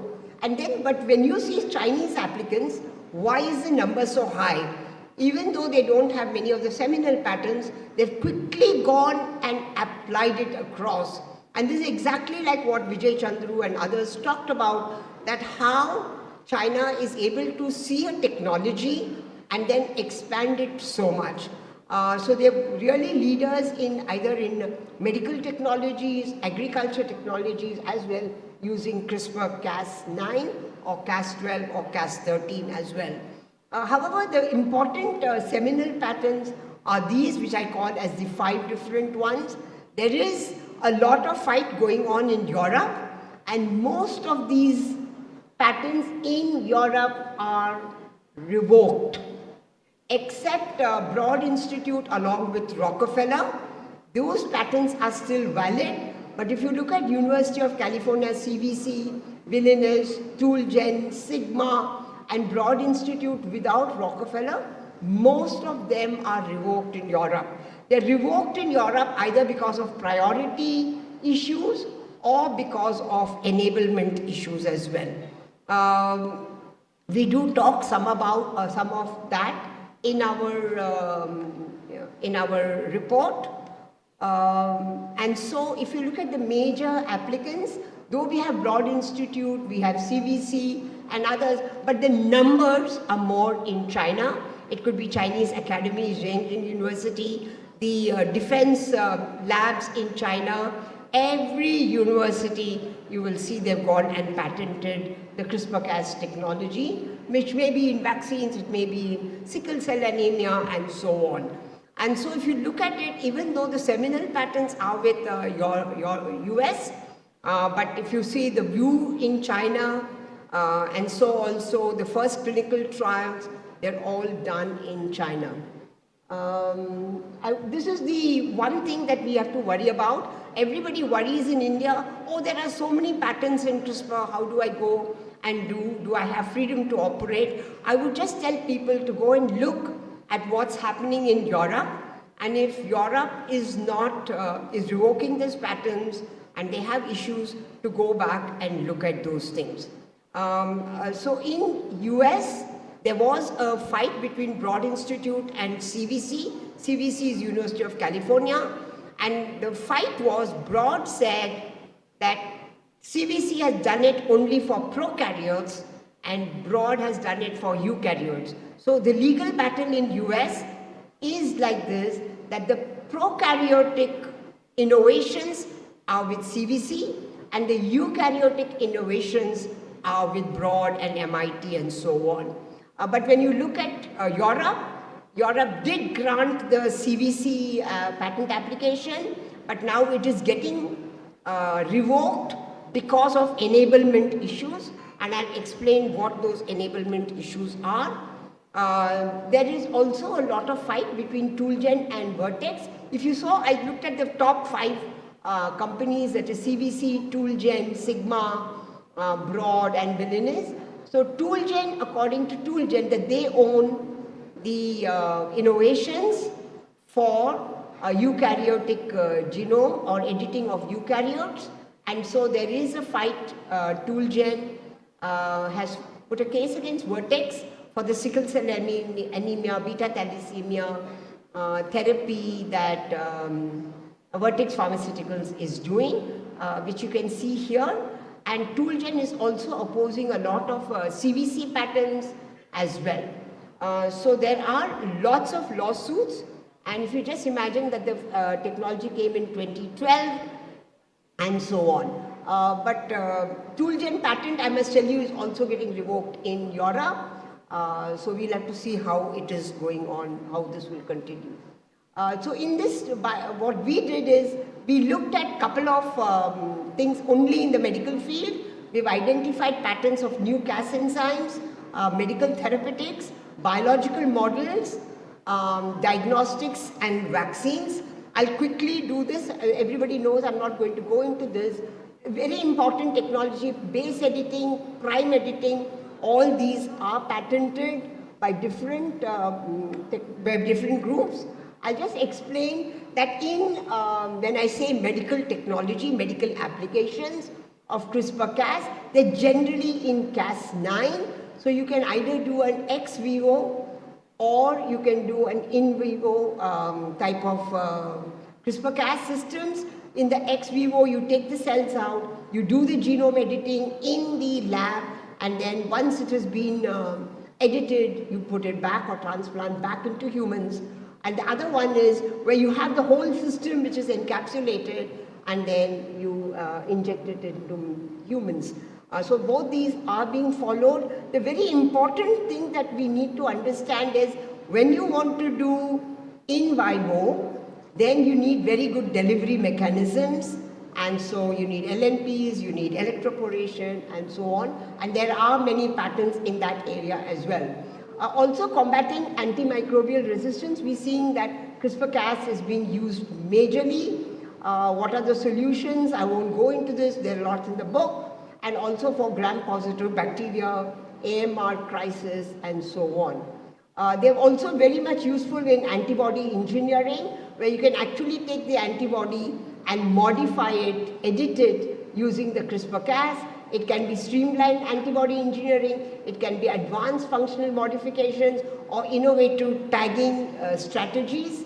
And who are the major people? This is only with respect to medical. Again, with therapy, medical therapeutics, again, if you see, it is United States and China. The darker green in China, China has gone ahead and filed patents in several medical therapeutics as compared to United States. These are the major players that we have. As you'll see, even though we have Broad Institute, you have Toolgen, you have University of California, you have MIT, Dana-Farber. Each of them have, like Dana-Farber, they have taken collaborations with either CVC, sometimes it is with Broad Institute, but you really see that there are Chinese universities, Chinese applicants who are also filing in this area. There are a lot of collaborations, so with University of Pennsylvania, Broad Institute, University of California, Harvard, Toolgen, everywhere there's a lot of collaborations. I have brought that out in the book as well. But if you look at it here, when I look at medical therapies, it's mainly cancer. A lot of people are talking about sickle cell anemia and beta thalassemia. Yes, it's very important, but when I look at the patents, there are few, but when I see the green color, is all the medical therapies using CRISPR-Cas in cancer. And so that is a very important thing. People are working on cystic fibrosis, Alzheimer's, and also Huntington's and so many diseases. A lot of orphan diseases can also be tapped, or we can do therapies using CRISPR-Cas. So the thing that I want to tell people from here is, we don't too much worry about freedom to operate, but at least do the applications in India, file patents, or at least draft, have publications. It's a very important tool for us. What else is also used a lot in CAR T cell therapies, where CRISPR-Cas is being used for knockouts, knock-ins, and so on. And if you look at it, even though we have a whole thing, the green is for non-CAR T, but in CAR T, a lot of people are using CRISPR in the CAR T, and you'll see a lot of collaboration and key players as well, like University of Pennsylvania, Broad Institute, and so on. What I also want to do is in diagnostics, it's very important. I'm going to go quickly. It could be for viral detection, bacterial detection, and tumor detection. And so what Dr. Balram Bhargava said about ELISA, about RT-PCR, now it is CRISPR. CRISPR with Cas12, Cas13, and so on. And so we'll just quickly show that these are the different types of technology. It's all there in the book. I'm not going to it, but if you look at it, it is really not Cas9. It is Cas12, Cas12A, Cas13, which are being used. And so you have our Indian one called Feluda as well. You have Sherlock, and so on. This is Feluda from CSIR lab, IGIB, which is FN-Cas9, and they're used for detection, both for COVID, viral, bacterial, and so on. And people are also using it for cancer detection. You have Sherlock, which uses the Cas13 based, and they also have Cas12. Then you have Tolo Biotech, which has the patent for Cas12 for diagnostic method. So that is something that we need to worry about, because they have come and filed the patent in India as well. And so what is it is, even Broad Institute has a collaboration or license with Tolo Biotech for use of Cas12 for CRISPR-based diagnostics. You have Mammoth from University of California. They are using both Cas12 and Cas13. But if you look at the filings, 80% of the diagnostics came from, the patent numbers came from China. And the next is US, but there are very few, like India has 4 or 5, but these are the countries, United States, South Korea, EPO, India. Actually, Europe doesn't even figure in many of those things, which I never expected. I'm going to go quickly. These are the top applicants. It's all there in the book. And for vaccines, I just want to say, it could be CRISPR-Cas is being used for attenuation, for inactivating the whole organisms. It could be a subunit, or it could be nucleic acid. And they are using CRISPR-Cas for viral genome editing, viral vector engineering, novel platforms, and host cell modification. Again, the answer is China. Every disease that is there, and they have gone and created vaccines using the CRISPR-Cas. And 30% of all total filings in vaccine is from China. This is how they have done live attenuated, which is about 50% of all the patents. Cell-based is about 16%, and there's a small share for genetically modifying live viruses. These are also, there are a lot of patents for specific types of Cas, Cas9, Cas13, Cas12, and so on. The reason we have different Cas is they have improved specificity. It's very important about PAM. Does it have a PAM? Does it use PAM? Is it strand-specific cleavage? Is it catalytic inactive Cas like DCas and so on? So these are also patents that we have, like FN-Cas9 from India, DCas9, and so on. Again, if you see, China leads the... so I'm not talking, but it is, the data is showing where, which countries are actually filing. Luckily, I do see India here. I've also wanted that animal models, many animals are being, they're doing genetic modification, gene editing using CRISPR-Cas, and these models are actually used for your lab experiments, because you need a model, animal model. Again, China is way ahead of even United States. In India, again, we have in biomedicine, agriculture, technological improvements, improved Cas enzyme, fungi, bacteria, CAR-T technology that we are using CRISPR-Cas. These are the top applicants. You see Tolo is there, Broad is there, CVC is there, Toolgen, Vertex, Villainous, Sigma, Aldrich, Editas have all filed patents in India. So you need to keep a lookout. We have CSIR, Devjyoti Chakravarti and his team have also filed patents. CRISPR bits also, I found several patents. TIGS also has filed patents. NIPGR has filed patents in agriculture. So with this, I would like to stop. I know it's short of time, I don't want to do, it's all there in the book, but I work in a firm which has more than 510 professionals, 80 partners, and we are in 14 cities. Thank you. Thank you, Dr. Malati, for sharing with us the final points of this report. I would like to invite Dr. Gaurav to kindly present a token of our gratitude and appreciation to Dr. Malati. And ladies and gentlemen, this report is available outside. You can collect a copy of the same from the registration desk during the breakouts.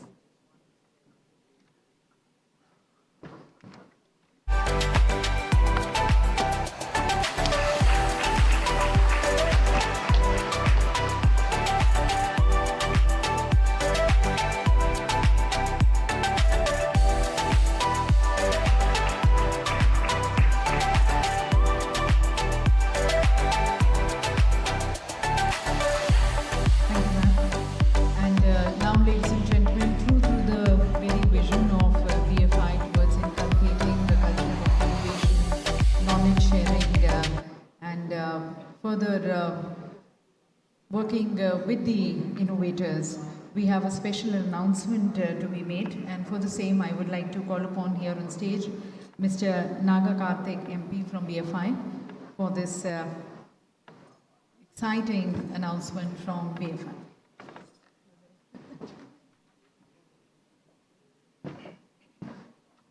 Hi, thank you so much. Good afternoon, everyone. And I know a lot of you are probably hungry, but I'm pretty sure this is also going to be exciting because the reason why we've designed this is pretty much for a lot of the crowd that's actually attending.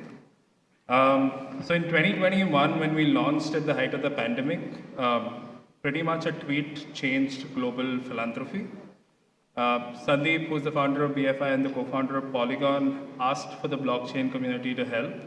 And within days, the Crypto Relief Fund was able to raise hundreds of millions of dollars for India's oxygen, vaccines, syringes, and so on. And the fact that today this is still an amazing story to tell and you see all of this kind of shows that how long-lasting the impact has been. I think this movement proved two things. First, that innovation knows no borders. And second, that transparency plus technology and trust can actually save lives. Sandeep carried this lesson forward. We moved from being Crypto Relief to BFI, and we have ring-fenced about $200 million for biomedical research, strengthening the public health system and driving innovation in the space. Today, we're taking a next leap. We're adding a new vertical to our work. It's an enduring platform that anchors talent in India while serving the world. On behalf of the team, I welcome you to the launch of the Sandeep Nalwal Academy for Global Excellence.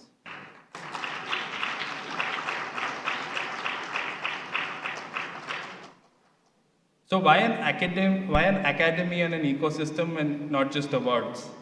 So India, as per data, is at the cusp of a biotech and public health renaissance, projected to hit, I think, $150 billion in biotech value this year, which is supposed to double to $300 billion in the next 5 years.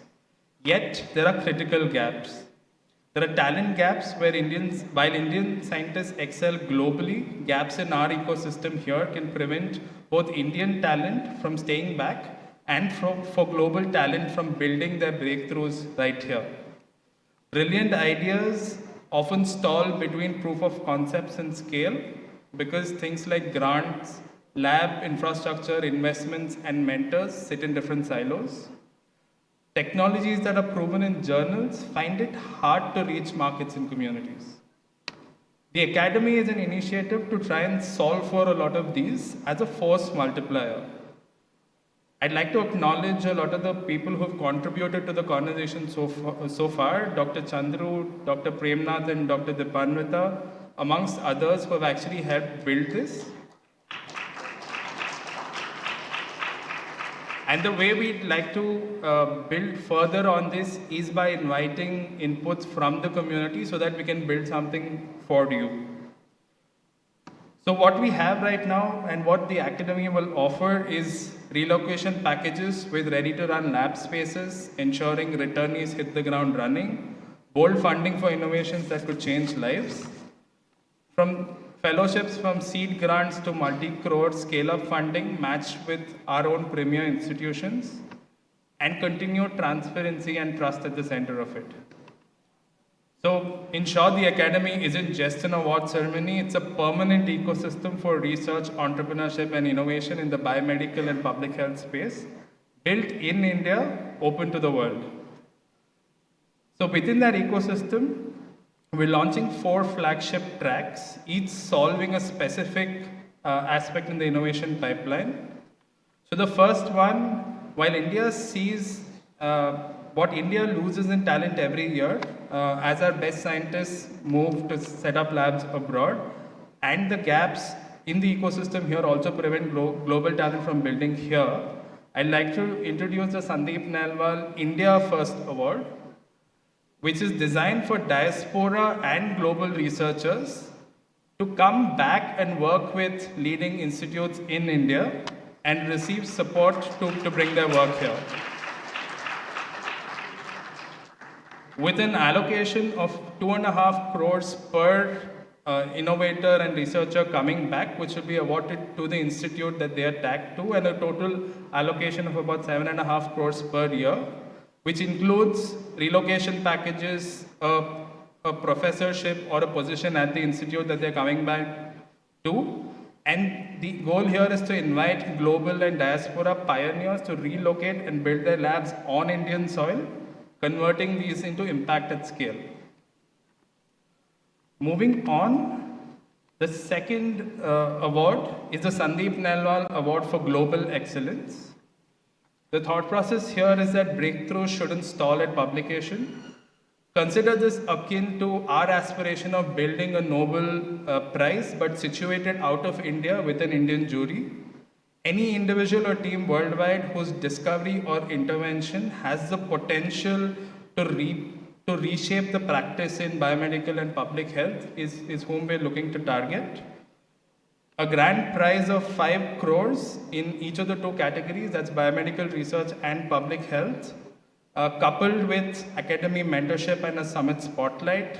These prizes will honor individuals and teams whose work has the potential to redefine or change the paradigm that we work in.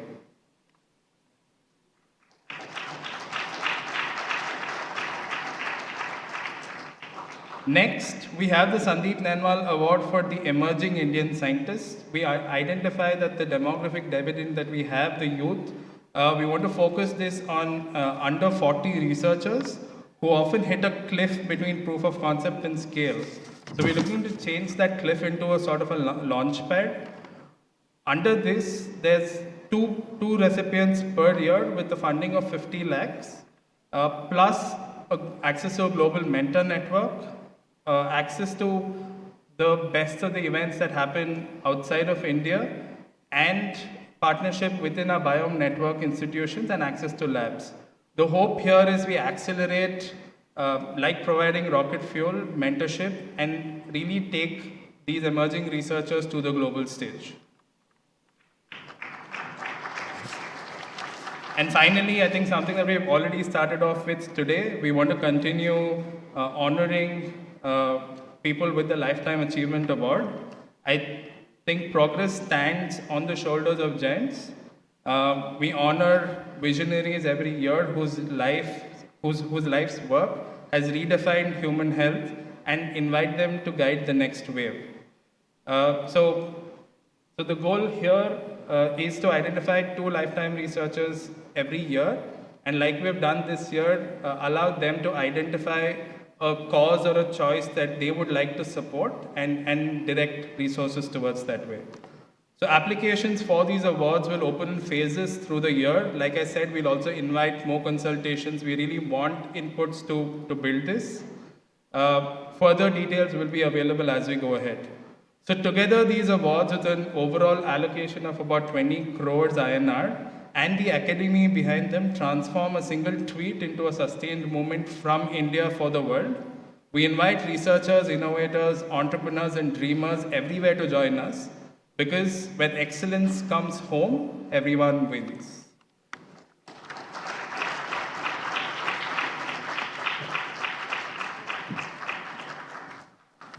Thank you for introducing us to this movement which is starting in India and going to be reaching everywhere, reaching out to the world. And now, ladies and gentlemen, I would like to invite someone who needs no introduction, someone who has been the mind, the thought, the idea behind funding the innovators in the healthcare sector, the founder of Blockchain for Impact. Please join me, ladies and gentlemen, as I invite Mr. Sandeep Nelwal to talk to you.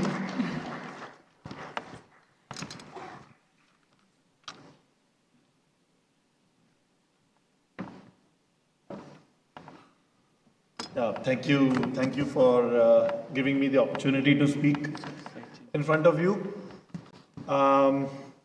First of all, I should start from thanking some of the amazing guests we had today. Dr. Ajay Sood, who shared an amazing video message with us. He's the, as we all know, principal scientific advisor to the Prime Minister of India. Dr. Shiv Kumar, CEO of ANRF, we are super blessed to have them here. And then our lifetime awardees, we are absolutely humbled to have you here. Dr. Balram Bhargav sir, Dr. Vijay Chandru sir, absolutely, we have watched you in the movies and all that, movies built on your life stories. So, it was really amazing to have you here. And then Dr. Shinjini Bhatnagar, Dr. Malti ma'am, everyone, thank you so much for, honoring this event with your presence. I basically, here, seeing this where we are today, I can't, basically miss remembering how this all started, right? And, I want to tell you that story, that, what was happening. Like this today, this has become like a, nationwide, mission and nationwide phenomena, the BFI, and all thanks to our amazing team, the leadership, Dr. Gaurav, Dr. Satya, and so many amazing people in our team.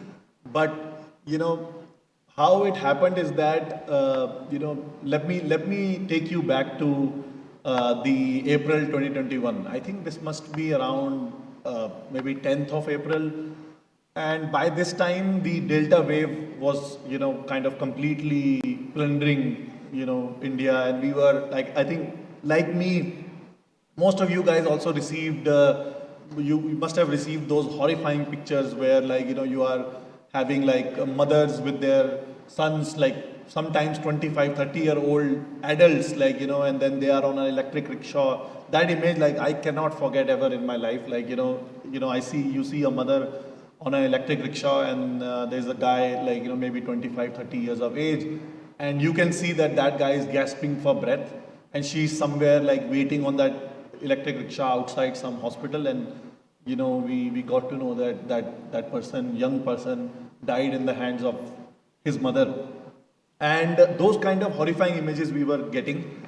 And I was also doing a lot of trying to do whatever voluntary work I can do, whatever, monetary support I can provide, buying, medicines and, trying to get them hospital beds and all that. And this was happening that, I think this is 10th of April that, that morning I started in the morning, when I had we had made a very small stand-up call, and I speak with my friends in Delhi. They say that today we have around 12 people to start with, for which we are trying to get remdesivir and all that. And by 2 p.m., that morning I had some work, so I could not engage in this, kind of calling other people and all that. And by the time it was 2 p.m., and then my friend calls me and I say that, what's happening on that front? I've been very busy this morning. And he says, now we are down to 6 people. Can you imagine, we started with 12 people at 8 a.m. in the morning, and by 2 p.m., 6 of them are gone. And I was like, what's going on here? And, I'm still I can feel those moments because 2 days before, my sister had traveled to me. I was in Dubai at that time. My sister had traveled from Delhi, and then we quarantined her for 1 day, 1.5, 2 days, and then they intermingled with everyone else in the apartment. And then 3rd day, she realized that she has the fever, cough, and all that, and we did the testing kit, and she had COVID. And then we tested with us, we also have COVID. And then I realized that she's traveling from my house, so my grandmother, my nani, maternal grandmother was there, she has COVID, and then my mother, father, and this is when nobody is getting any hospital, kind of beds. No matter, sometimes even if you have influence, even if you are from a political background and all that, you can't get the beds because there are no beds to be had. And so I thought that, okay, this is happening, this is going to happen. I already told my family, my wife, that there is a very high likelihood that we are going to lose 1 or 2 members from our family also. And on that day, then I'm also speaking with Dr. Gaurav, who's, our CEO, and he was the head of department for, one of the prominent hospitals, and he was handling all these COVID, patients and all that. And he's a psychiatrist, and I have always known him to be a very level-headed person and all that, who will always think logically and all that. And this is basically I think 2 a.m. in the night I'm talking to him, so it must have been 3:30 in the night for him. And I could see that he's also losing some of his mental, patience or something. Like he's telling me that today, if in next 2 hours I don't get an oxygen tanker, I have 30 people in my ICU wards, I'm going to lose at least 20 people. And that was also like a very, very, tensed moment, I would say. And then we also keep hearing about him, like he was always constantly telling me that, okay, 2 of my doctors left today. They just ran away. They just absconded because, they thought that they are also going to die. And then the most horrifying thing for me was that, he was also telling me the stories where, they are in the ICU and there is a 60-year-old lady which most likely won't survive. And then, on the doors of the hospital, there is a 25-year-old guy. And they have now they need to play God, almost play God that, okay, maybe we do something and then, say that the 60-year-old lady probably we take her out from the ICU and then take this young kid into the ICU and probably we can save a young life. But imagine the dilemma you must be going on, because you are also speaking to the family members of that 60-year-old lady also. Maybe they are talking to her son. And then, how do you tell her son that we are taking out your mother out of the ICU because we want to save another 22-year-old guy. So very, very, crazy moments, and a lot of turmoil was going through my mind. And now I realized that my own family is also under threat. So I was very agitated. I was very angry. And, that's when I did something which, most of the people in my generation do these days when they are angry. And how do I move? Okay, this is not working probably. So yeah, I was saying that, I did something which, okay, now it's working, which everybody in my generation does. We talk on social media when we are agitated. So I posted this tweet on social media and I thought that, okay, I'm already doing some of the voluntary work. I would probably donate, like I will receive some, maybe like 2, 3, 5 crores from a global community, global Indian diaspora, because, being the founder of Polygon, I had like, some level of reputation, and I said that, I will make sure that this money transparently goes into India and all that. And I thought that maybe $1 million I will get. And this started a particular, kind of virality factor in across the globe. And soon, like, people from Brett Lee to like, Dharmesh, who's like the founder of HubSpot, very famous SaaS company, and many, like Balaji, Srinivasan and all that, like many top prominent people started donating to it. And within like, 2, 3, 4 days, we were at, $10 million, then $15 million, and people kept on donating and all that. And then once, after 3, 4 days, I recovered, when I recovered after 3, 4 days, suddenly my phone starts buzzing. Somebody donated like 500 million or like $1 billion in some, kind of crypto coin and all that, like, which then also they expected that this will be like $10 million and all that. But then we tried to create a, kind of a campaign around those people, the community of that particular, asset class and all that. And they actually started supporting this also. And, eventually over 3 months, we were able to take like $474 million out of it, which is like 4,000 crores almost for this campaign. And that, since then, like BFI has become one of the biggest, private sector funds, especially who's working on the biomedical stuff. And so, from a small tweet, from all these conversations to where we are standing today, it has been quite a journey. Many people have contributed a lot. Like at that time, we started some of the amazing things that I saw. Like, once this happened, I tweeted, I called for volunteers, and we started getting like 50, 100, 200. Like we almost had a Discord group, which is like a group chat kind of system where we have like almost, we started getting like 250, 300 volunteers. And from that, I, kind of spoke with few of them. We created a team of like core team of 7, 8, 10 people. many people like, Naga Karthik also joined us from some voluntary groups and all that. And this is like, these, like 100% of the people in these volunteer group are the people who have never known each other from before, but they somehow congregated there. And we started doing the emergency relief work in India. And in a very short span, we were able to, bring around 700 crores worth of like relief aid to India, which included so many things. And some of the, like one of the most, kind of memorable moments for me was the Samudra Setu program. Like, so all of these volunteers that joined in, one of them actually was my college senior, and then he was in Kuwait at that time, and India was having a severe shortage of oxygen cylinders. We found out that Indian Navy has a very big ship, and it is going empty, like half, because we couldn't buy from the country where it is coming from, we couldn't buy. So we stepped in, we bought like half a ship worth of, I think 10,000 cylinders or something.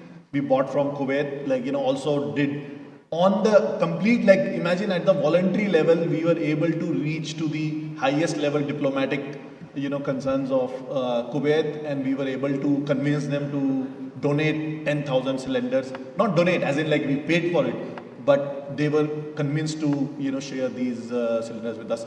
So that even like, Prime Minister Modi later on, mentioned about it, and it is one of the most, that time like we were really exhilarated with that.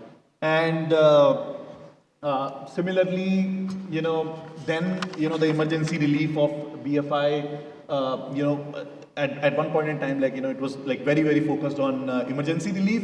And then we realized that, this emergency relief, like we distributed like food for, months worth of ration for maybe lakhs and lakhs of people across the India state and all that. And the speed at which the voluntary groups were working was like absolutely crazy. And then, after 4, 5, 6 months, when the COVID wave actually, calmed down, we started thinking that, how do we, like we can spend on this, as I mentioned yesterday also, on these utilitarian stuff, a lot of utility-based stuff, food, emergency relief, medical aid and all that, ICU beds, like we set up multiple like ICU beds and all that. And we did that, and we realized that, this is not going to have a long-term impact. Like somehow the universe has enabled us to probably be able to do a very big impact for India, long-lasting impact for India. How do we do that? And that's when we, kind of started switching our strategy from, emergency response to a systemic change, kind of agent for ourselves. And since then, like I think, I don't need to mention more. Like, I think you have seen some of the top premier institutions we have collaborated with.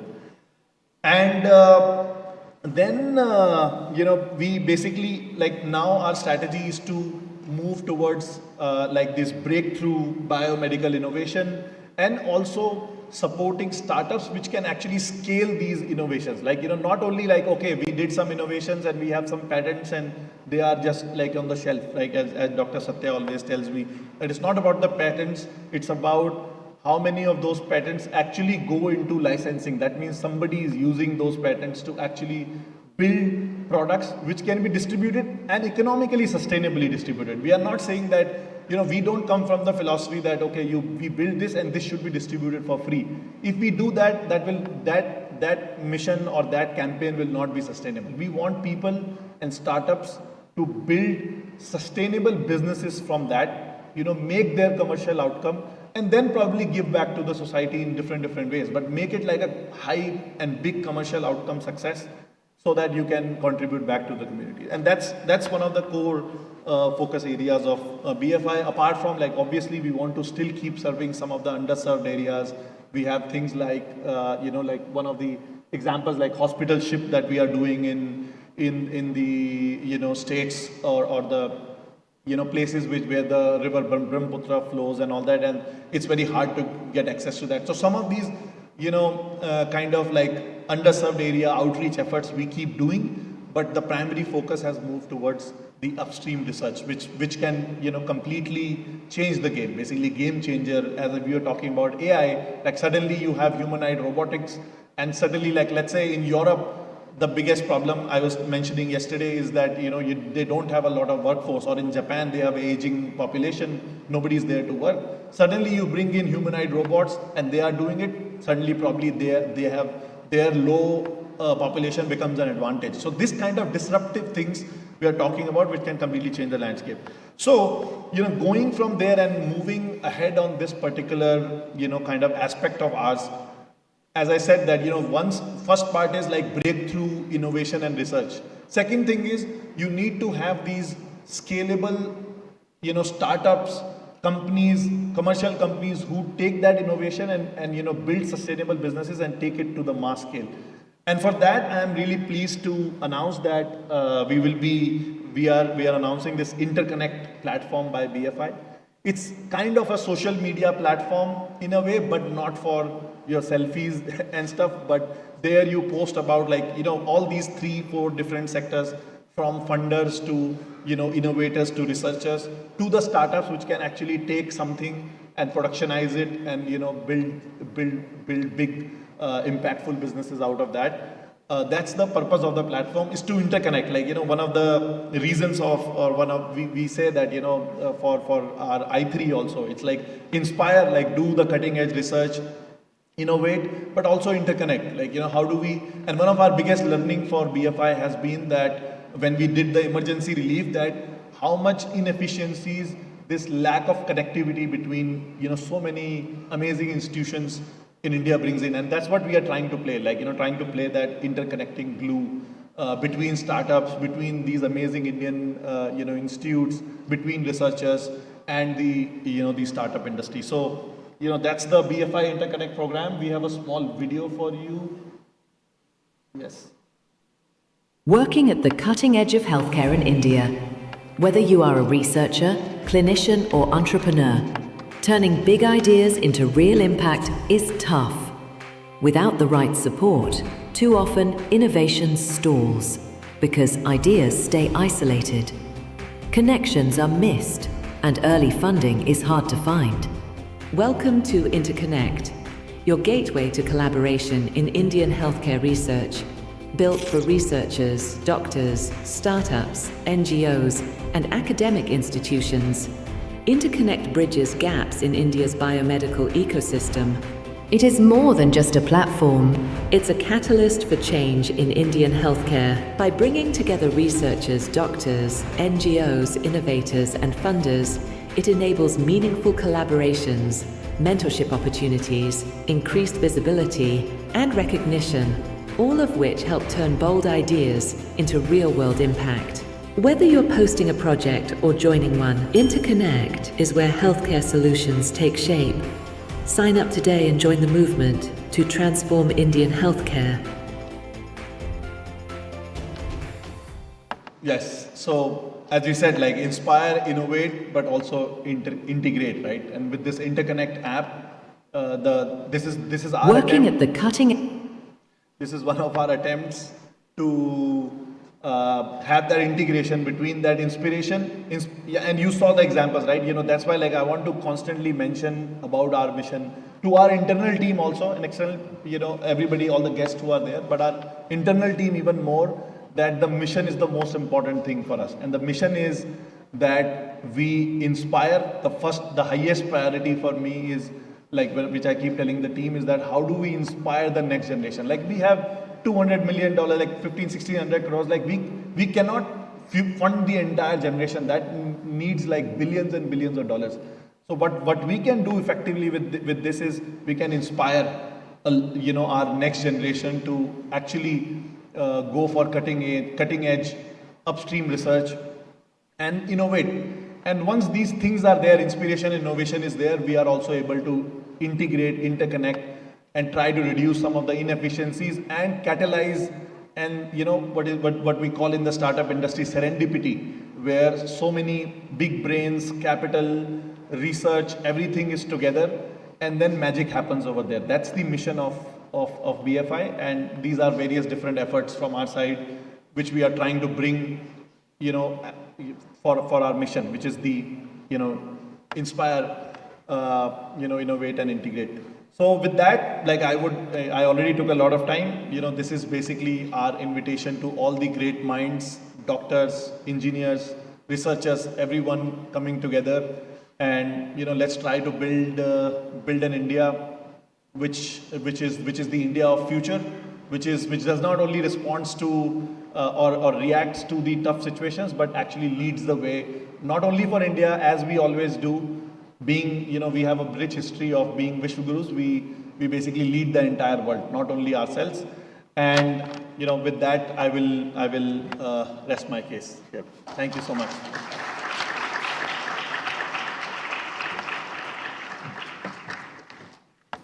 That, ladies and gentlemen, the founder of BFI, thanking him for sharing with us the very heartwarming thought and idea behind the creation, behind the birth of BFI, and then his various projects and programs and initiatives which he is taking towards creating a healthier world.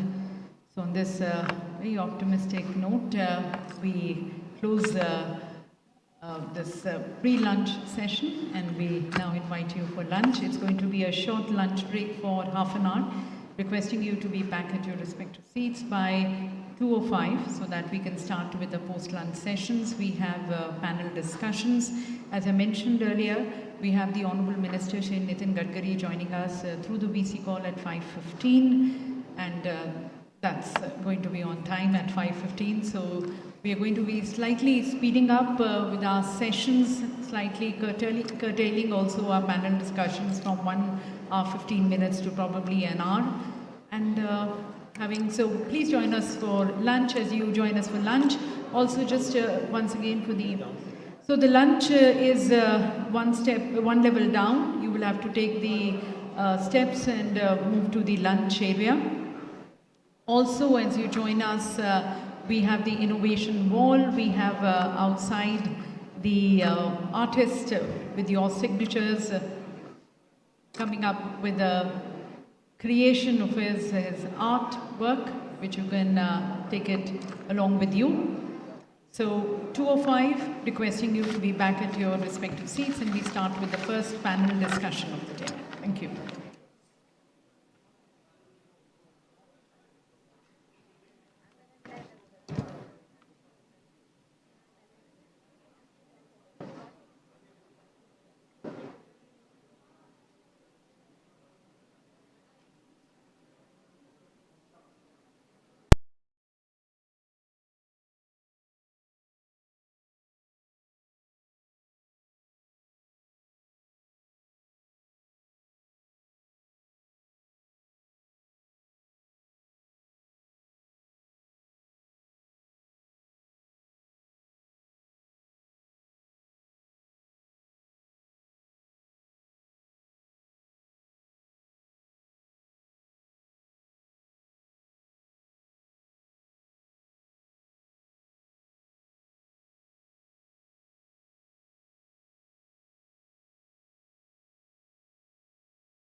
course, you had them on the voice mode.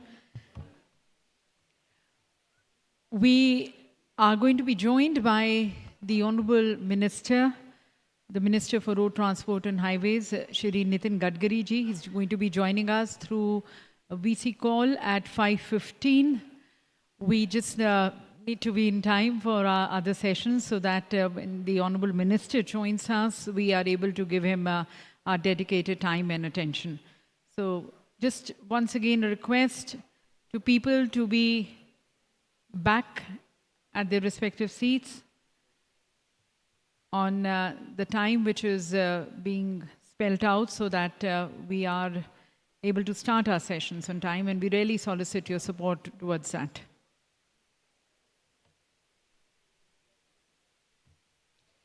So we have 3 panel discussions. We have 1 plenary talk today, and then, of course, a special address by the Honorable Minister. A lot packed up in the post-lunch session, requesting you all to be at your seats at the earliest possible, please. We are running an hour late, just to apprise the August gathering, and we need to catch on time, especially for the Honorable Minister's session. We heard from Mr. Sandeep Nerwal, the founder of BFI, the very idea, the thought, the situation which prompted him to give birth to BFI, and how his blockchain community came forward. And since then, he has been funding many innovative projects that have hugely made an impact on the ground. And as we have been saying, this gathering is about integrating, inspiring, and innovating. We come together towards that, towards creating a healthier world, towards translating many researches and innovations which are happening in our labs and taking them to the people so that the real impact can come. And towards that, we've had a session in the child and maternal health, moving to the core of the healthcare sector, towards bringing reforms in the healthcare system. We've had our report which was released, and you can collect a copy of the report from the registration desk outside. The various startups which have been supported by BFI, they're also showcasing on the innovation wall. You can get more information about those startups, the work, the innovations, the research which they have doing, the innovative and breakthrough solutions which they are bringing forth by scanning the QR code on the innovation wall outside. And tomorrow also we continue, tomorrow again we are going to be starting at 9:30. May I just request once again the people who are still standing, we are just waiting for all of you to be settling down so that we can start the session. I invite the panelists and the take center stage. So this is going to be a session, a panel discussion on Indian healthcare innovation and its translation, crossing chasm and bridging gaps. As you take your seats and we still have people coming in, I'll just take this time of introducing our panelists and the moderators so that once you're here, we are straight into the session. The session is going to be moderated by Dr. Anand Kumar, a biotech and semiconductor entrepreneur, co-founder and CEO of Bugworks. He has led global innovation at Cellworks and co-founded the Impress Healthcare. He actively contributes to AMR policy, biotech advocacy, and India's innovation ecosystem. The co-moderator along with him, Professor L.S. Shashidhara, the director of NCBS and IUBS president, a geneticist recognized for research in cancer biology and development, a Bhatnagar awardee and a fellow of the top science academies. He champions science education and policy reform in India and globally. The panelists who are going to be part of this panel discussion, Dr. Ashish Lele, the Director of CSIR, NCL. Dr. Lele is a chemical engineer who's recognized for his work in polymers, fuel cells and sustainability, a former SVP at Reliance. He's a Shanti Swaroop Bhatnagar and Infosys Prize awardee and a fellow of India's top science and engineering academies. Mr. Swapan Bhattacharya is going to be also joining us as a panelist, the Managing Director of TCG Life Sciences. He's co-founded the company and built it into a global R&D leader. He supports frontier science through the TCG centers and was honored with the Udyog Ratan Award for contributions to industrial development. We have Professor Somek Methi, the director at CSIR, IGIB. He's a chemical biologist who's known for the CRISPR-based Feluda test and RNA targeting innovation.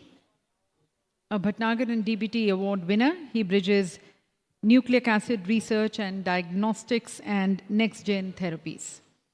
Ms. Dipanvita Chattopadhyay, the chairperson of IKP Knowledge Park. She has championed biotech and hardware innovation in India through incubators like IKP Eden, and her work has earned her national recognition, including the Lifetime Achievement and the Vocational Excellence Awards in Science Entrepreneurship. I invite all the moderators and the panelists to please take center stage. Also joining will be Dr. Malati Lakshmi Kumaran, the Executive Director at the Lakshmi Kumaran and Sridharan. She's already been introduced, so I leave it here. And we have Professor Anurag Agarwal, the Dean at the Ashoka University, a physician scientist, former Director of CSIR, IGIB. He chaired the WHO PAG on SARS-CoV-2 and co-led the Lancet FT Commission on Health Futures. Shanti Swaroop Bhatnagar Modi, he advances AI-driven public health. So with this very accomplished panel here, I hand over the stage to our moderators, and we'll have this discussion for 1 hour, if you can get to. Thank you very much. Good afternoon, everyone. It's a very tough session to moderate, being the first session after lunch, so can you all please just settle down? It's very rare to get such amazing stalwarts who build this nation. I'm serious, you know. I'm an electrical engineer. I don't know how I ended up with such great stalwarts. The people who build the scientific consciousness of our country are on the stage, you know. And I have to thank Satya and his team for pulling them together, and my absolute honor to be sitting with them. So lots to learn from them, and we'll get going directly. As we know, this is Indian healthcare innovation and translation, crossing chasms and bridging gaps. India is at a very important crossroads, right? We have the demographic dividend. We claim to have good scientific talent pool, yet there are huge challenges ahead of us. And we want to use this panel to be very constructive, forward-looking. We know lots of things are broken. You know, government labs may not work the way we want, etc., etc. But the opportunity is much bigger and is the overarching goal of why we are there. And the folks who are here, each one is, as I said, an institution builder, a nation builder, and it will be lovely to hear from them. But ladies and gentlemen, I want to start with a couple of quick comments, right? If you look at China, they spend 5 to 6% of their GDP on R&D. We spend 0.65%. We are not a China. We don't need to be a China. But there are some important lessons to be learned about how those nations are progressing ahead, bringing artificial intelligence, coming out with new regulatory paradigms that are making accelerated healthcare discoveries and deliveries happen. So insofar as we want to learn from the best and be humble about it, it's important to also keep these numbers in mind, right? So lots of challenges, but lots of opportunities. So what I'm going to do is my esteemed fellow co-anchorer, I'm going to ask Professor Sashidhara to give opening comments, after which we'll go through each of our panelists to spend 2 to 3 minutes to speak about the topic, and then we'll come to a round of questions. Over to you, sir. Thank you. Thank you, Anand. Thanks again to Satya and BFI for providing this opportunity here. Quickly, definitely we are not going to discuss the problems. There's no laundry list of problems. There is definitely a long list, but we can still do much, much better. And I'm sure we are already, in that kind of a mode in the country. 2025 started with a big bang, in variety of different way. You can call it as big bang.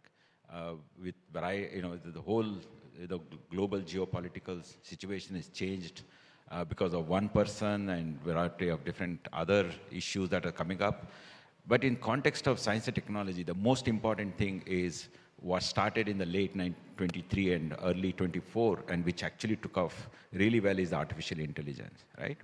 And in that context, and the way biotechnology and biomedical research and also agriculture, particularly in the context of climate resilient agriculture, how it is going forward in the world, and where we are, and how we need to sort of capitalize in this kind of a trend, where India can actually have a specific advantage because of, as you said, demographic dividend that we have. And also the scientific community, we may be a smaller scientific community in terms of proportionate to our population size. But that community is quality-wise, if you look at top 5% of Indian scientific community, they are equivalent to top 5% of anywhere in the world. I don't think there's any distinguishing.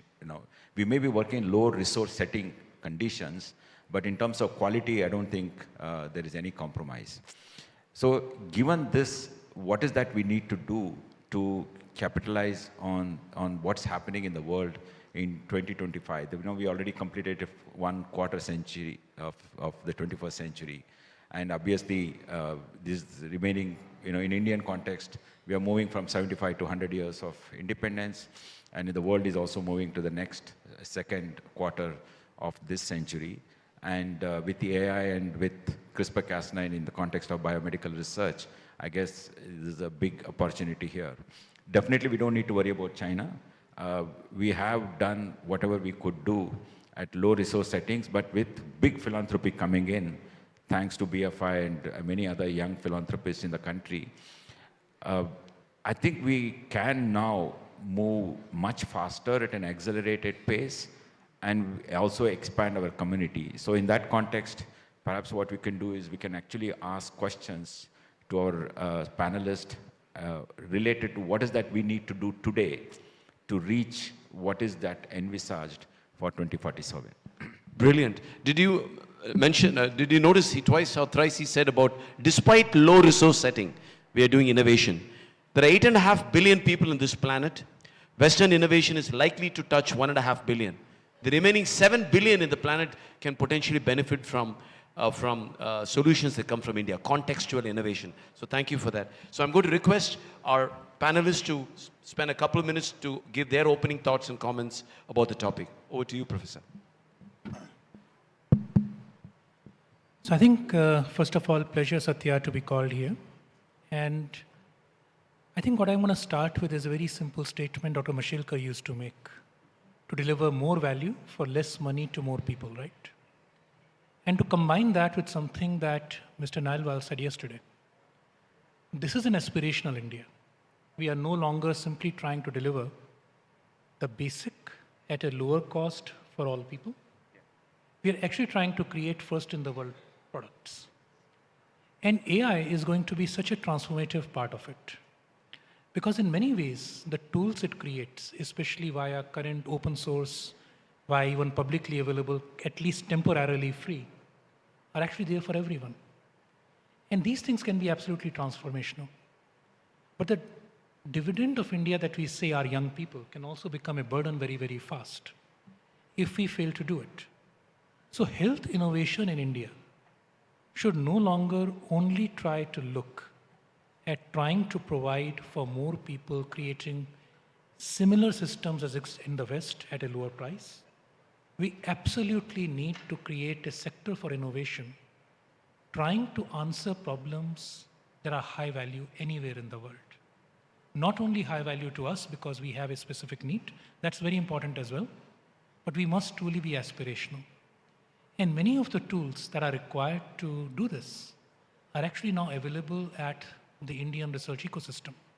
I would actually say that many of our institutions now have facilities comparable to the world. we can strengthen the ecosystem further. What we really need is for us to understand the world has changed and for us to change accordingly. I'll stop here for now. Brilliant. Thank you so much for that. And Dr. Malathi, over to you, please. Yeah. Thank you. Thank you, Anand, and also thanks, Shashidhara. Thanks, BFI. So, the topic really, I'm an IP specialist. Been a scientist, of course, and now I'm an IP specialist. And when I see the IP in India versus the other countries, one of the things is the research funding is low in India as compared to, let's say, China, Europe, Korea. But if I look at South Korea, they're minuscule population, but you take any subject, whether it's electronics, whether it's AI, whether it's cosmetics, or whether it is biology, and they're changing the scenario. So if I'm not even thinking China, China is way ahead. But can we now at least catch up with these countries like South Korea? If you take Samsung we always thought was an electronics player. They came, and we buy all Samsung products, fridge, TV, air conditioners. But people don't know, when I did this report, there is a lot of things that Samsung is doing in the biotech field, which is antibodies, antibody engineering, biosimilars, CRISPR, name it, CAR-T, and they are into every area. And so when people have realized, yes, biotech is the next revolution, and they can't just stay in only into electronics and so on, I think this is a lesson even for industrialists and other labs, that how do we quickly move from where we are to what it is. So I think this, like what Vijay Chandru said, it is the internet age. It is the AI age. Can we now put all these in AI and see what does India need? What 4 solutions we need? If we get those 4 solutions that we need to do this, I think we should be able to leapfrog. So what did China do? They copied a lot of these seminal work being done abroad, whether it is AI, whether it is semiconductors, whether it is electronics. Can we now quickly move with low resources, but then scientists in R&D labs or government, university must work with the industry or must work with what are the unmet needs. And a lot of people in the medical field, they're doctors, they really don't know what is patenting. And also our patent system is not very friendly, because method of treatment will not you give patents for, or repurposing of a drug. So we can do those type of work, repurposing of a known drug, which are already safe and got the regulatory approvals. Can they be used for certain indications that India can do? But if you don't give the IP for that, then why is anybody going to work in that area? You need some incentives. And if you do it, but I think, okay, India doesn't allow repurpose, and you can license it to other countries and see that. So I think we need to now, is the age with internet, AI, can we now leapfrog and go to the next level? Brilliant. We heard both the speakers here talking about leapfrogging with AI, and obviously we need very strong IP infrastructures. I'm going to request my friend Dipanvita, who pretty much founded incubation in biotech in this country, to share her thoughts broadly on the topic. Thank you, Anand. Thank you, Shashidhara. Thank you, BFI, especially Satya, for inviting me to this August gathering today. I was very inspired by today's morning session.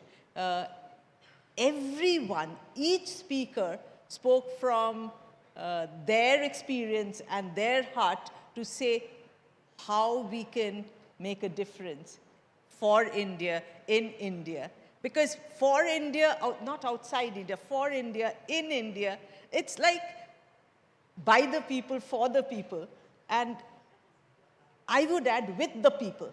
How do we reduce inequity? How do we increase access with all the kinds of new technologies that we want to bring in? If we cannot reduce inequity, not only in equality, in equity, in each field, and without healthcare equity, we won't have a generation which can actually leapfrog, because we will not be able to have the brain power to do it. So reducing malnutrition, reducing all these things, because healthcare access and equity come kind of together. How do we look at technologies? That's why I thought it was very important when we looked at the awards, there was a Public Health Innovation Award. And I think it's extremely important to look at public health, maternal and child health. Otherwise, we will all be talking about this 10 years later, again sitting in the same kind of a room, discussing why did we not make it. We have to build our next generation. Our next generation are the children that we have to just not feed nutritious food, feed proper health, healthy food, and proper health access. If we can do it through our technologies, through the leapfrogging of technologies, bringing in newer technology, reimagining primary healthcare, reimagining healthcare, I'll wait for that time. I'm waiting for it. Thank you. Reimagining primary healthcare. I mean, India can never become a developed country in the world, even if our GDP keeps rising, if we don't invest in health and we don't have a healthy population. The demographic dividend that Professor Sasidhara spoke about will just fall off if we don't have a healthy population. So it's so important, and public health is where it all starts. Thank you. Professor Shavik, love to hear from you, please. Thank you, BFI team, to give us opportunity to discuss one of the important, point, at least at this moment, which is, whole country is thinking like how to come out with innovation. So I'm a basic scientist by training, at least in like up to 2014, 15, I used to practice as a basic scientist, and later on I have transformed myself how we can use our basic science knowledge to come out with some kind of innovation. So having said that, being a basic scientist, I feel that one of the gap which we see that, in our academic sector at least, is that initially, unless until we are not involved in invention, that will not lead us to innovation. And how I do see invention, as again a researcher, invention, you can imagine a black box. In one end, you can put a lot of amount of money, you do not know what is going to come out, okay? And whatever is coming out from that black box of invention can be put back to innovation black box, and something will come out as a money, okay? Now, these two things are not often connected in academic sector. And the first box, invention box, can be led by individual scientist, very basic questions like CRISPR-Cas we are discussing, okay, when in 2010-11, scientists from Broad Institute or Berkeley Institute, they are just looking for how bacterial immunology works, a basic science, okay? Then, they have come out with a observation that can be repurposed for something else. Then, innovation started using this invention. So unless until if we do not connect these two boxes well enough with lot of cross-disciplinary expertise, we will be always lagging behind. So what I mean that cross-connectivity between disciplinary also is mean that, chemist, biologist, and engineers. Till now, I feel that lot of clinical knowledge we get input to come out innovation, but still engineering knowledge is lacking, at least in academic sector. So unless until if we do not collect, scientists from multidisciplinary ways, we always will be lacking behind to come out, new technology and new, solutions for healthcare. Having said that, again, I will emphasize that this is the best time because, after COVID, we have understood the value of healthcare, health technologies, And that at least are helping us to bring people closer, like cross-disciplinary people. And I look forward to have much more such kind of collaboration in near future, which will help us to give more innovative, solutions for our problem. Thank you. Thank you very much. Multidisciplinary approach required more than ever. And COVID clearly taught the whole world that without health, we don't have a society. Thank you for those comments. Last but not least, Dr. Ashish, your comments, opening comments, Anand. please. Thank you, Shashi. Thanks, BFI team and Satya particularly. I think in the AI biotech space, there's a lot of happening as I see it. First and foremost, the infrastructure for AI is going to grow in this country. High-end compute data centers are booming right now as I see it. Biotech, industry, academic, a lot of expertise already exists. And there are many of those very India-specific problems that absolutely need to be solved. And coming back to, so we have all these three dimensions, and coming back to what Anurag said, more for less for more, the Mashelkar magic formula. How do we do this in India with research investments being only 0.65, 0.7%, right? So we have on the one side a lot of infrastructure, a lot of expertise existing. On the other side, the R&D investments are less. And on the third side, a lot of problems that need to be solved at the lowest economic strata. And I think perhaps a smart way of doing this is to leverage existing ecosystem. And going back to what Professor Chandru said, convergence, leveraging the ecosystem to achieve convergence. So to get to a product, as he said very nicely in the morning, you need AI, you need material science, you need chemistry, you need semiconductor, you need electronics, you need all of those need to be to come together to deliver a high-end, first-to-the-world product. All of these exist in silos. And instead of building them in one institute or two places, can we be smart enough to leverage the existing ecosystem? And that, I think, is perhaps a way to achieve a lot more from a lot less for a lot of people, delivering a lot of impact. So I think we need to come up with innovative formulae, innovative structures to leverage existing ecosystem and achieve that convergence. That's perhaps how I feel. So leveraging existing ecosystems, pulling them together to enable convergence. You know what this reminds me when I hear this August group speaking? I came from a chip design background, right? So when voice, data and video came together, that changed the world. I see that happening now when biology, biochemistry, molecular biology, AI is all coming together. This is almost like that in terms of the disruption and the opportunity it's going to create. So thank you for the opening comments. Over to you, Professor Sashidhara. Great. I think the first round of thoughts from our panelists has been very encouraging, very positive, and outlook and also some kind of solutions are emerging. So I'll start a question to Anurag. We spoke about interdisciplinarity, multidisciplinarity, Shovik also mentioned, and we also talked about demographic dividend. If innovation is an emergent property of large ecosystem connecting to each other, and how do we achieve the increase of the size of our community, which is important. The scale of the community is still very small. And how to expand that community size at an accelerated manner where they'll have the foundational knowledge, at the same time advanced technical skills, and also some amount of interdisciplinarity, multidisciplinarity. I understand that an individual doesn't have to be interdisciplinary, but as a project, multiple people coming from different disciplines need to work, then they need to understand each other's language. How do we achieve? Ashoka is a good example where I'm sure you must be experimenting on this.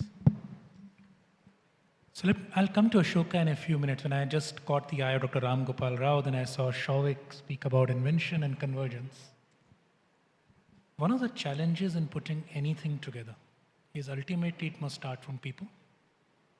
And whatever formula has not worked so far is unlikely to work if you carry it further into the future.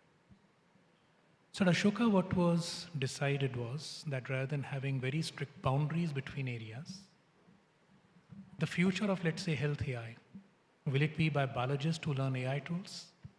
Will it be by AI people who learn biology? How does it matter?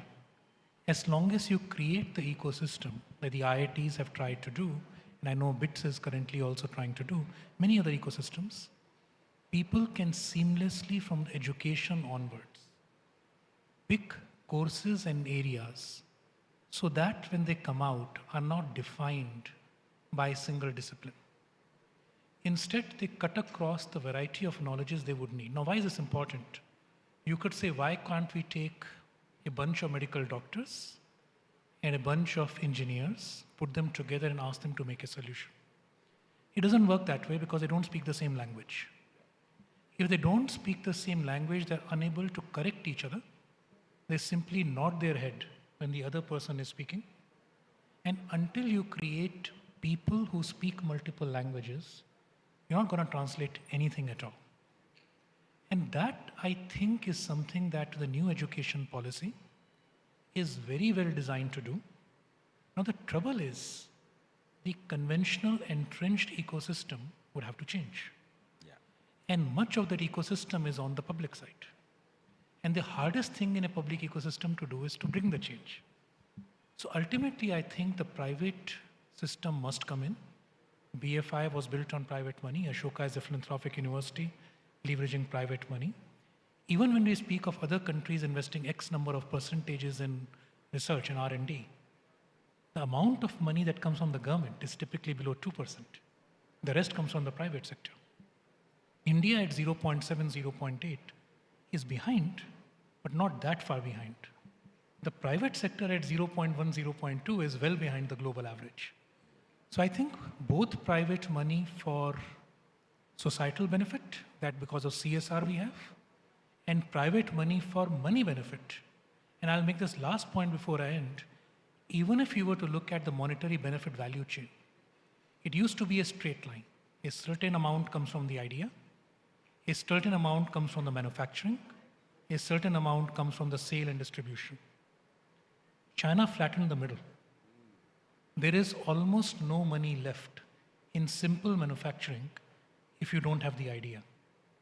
So we must invest in a generation of people with new ideas, because we actually cannot rely upon becoming a manufacturing nation.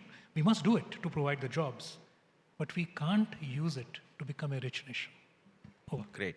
So just Anand, I think it's a fantastic point, the last point that you mentioned, that all of them should also become thinkers rather than simply, the university should not become manufacturing machines of graduates.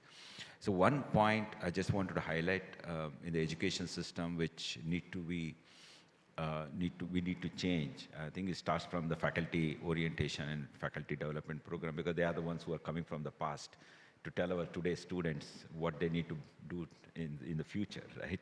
So I know the faculty from the past has to be at least know what is in the present situation, even if they cannot foresee the future. Some of you, of course, have a good foresightness to see the future. People like Vijay Chandru actually engineer the future. So perhaps we need to set up these kind of interaction with existing faculty. Otherwise, we cannot scale it up. Yeah. Thank you. Just before I go to Dipanvita for a question, ladies and gentlemen, a point that Anurag made, right? As a country, we spend so little on R&D, particularly on the private side. It's next to impossible, and it's so rare to see an organization like BFI spending 1,600 crores on R&D in our country. I think we need to give a huge round of applause and appreciate that. Let's not take it for granted. And organizations like BFI or Ignite are seeding the foundation for the next generation Wellcome Trust and Bill and Melinda Gates to come from here. Maybe the Ambanis and Adanis will write billions of dollars after they see such important steps. Coming to you, Dipanvita, as someone who's a founding mother of incubation in health tech, etc., I'm going to pose you a question and say the world is changing and changing dramatically. There are many incubators represented in this audience. If you have to write, or you get the opportunity to write the blueprint for 2.0, how will Indian incubators and accelerators need to look at to keep up with the times? Great question, Anand. I think there are about 1,000 incubators in the country. Take maybe a little less, little more, because it's just not the central government funded incubators. There are line ministry, of course, funded, and also state government funded incubators, private incubators. Out of which BIRAC probably has funded about 100 incubators, so life sciences incubators 100, but that's plus because there are a number of incubators, tech agnostic ones, sector agnostic incubators that look at healthcare. So I would guess about 400 incubators in this country are looking at healthcare, not biotech, but healthcare in various formats. So there are huge number of enablers in the sector, in the ecosystem today. So how do you distinguish what value you are adding? And the global ecosystem, global startup ecosystem report that came out very recently last week, it says that ecosystem value globally is declining. What value an ecosystem players can add is globally declining because of AI. So startups today have tremendous access to technology, and in this kind of a scenario, I think incubators have to reimagine themselves, redeploy its capabilities, retrain themselves in order to be relevant. Otherwise, we will not be relevant. If I ask Satya today, BFI is a great enabler. Should incubators look at becoming something like BFI kind of work? But they may not have the funding available, because what is hugely constraining of all our small incubators is funding.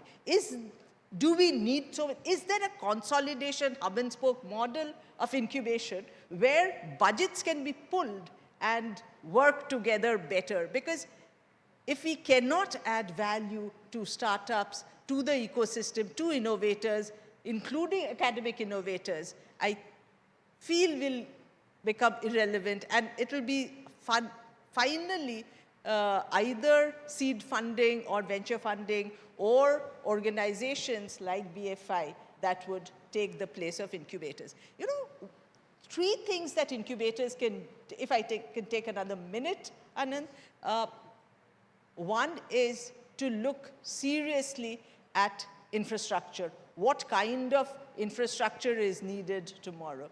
If I look at TCS, what is happening today, 12,000 mid-senior level people have already, they lost their jobs, have been asked to leave.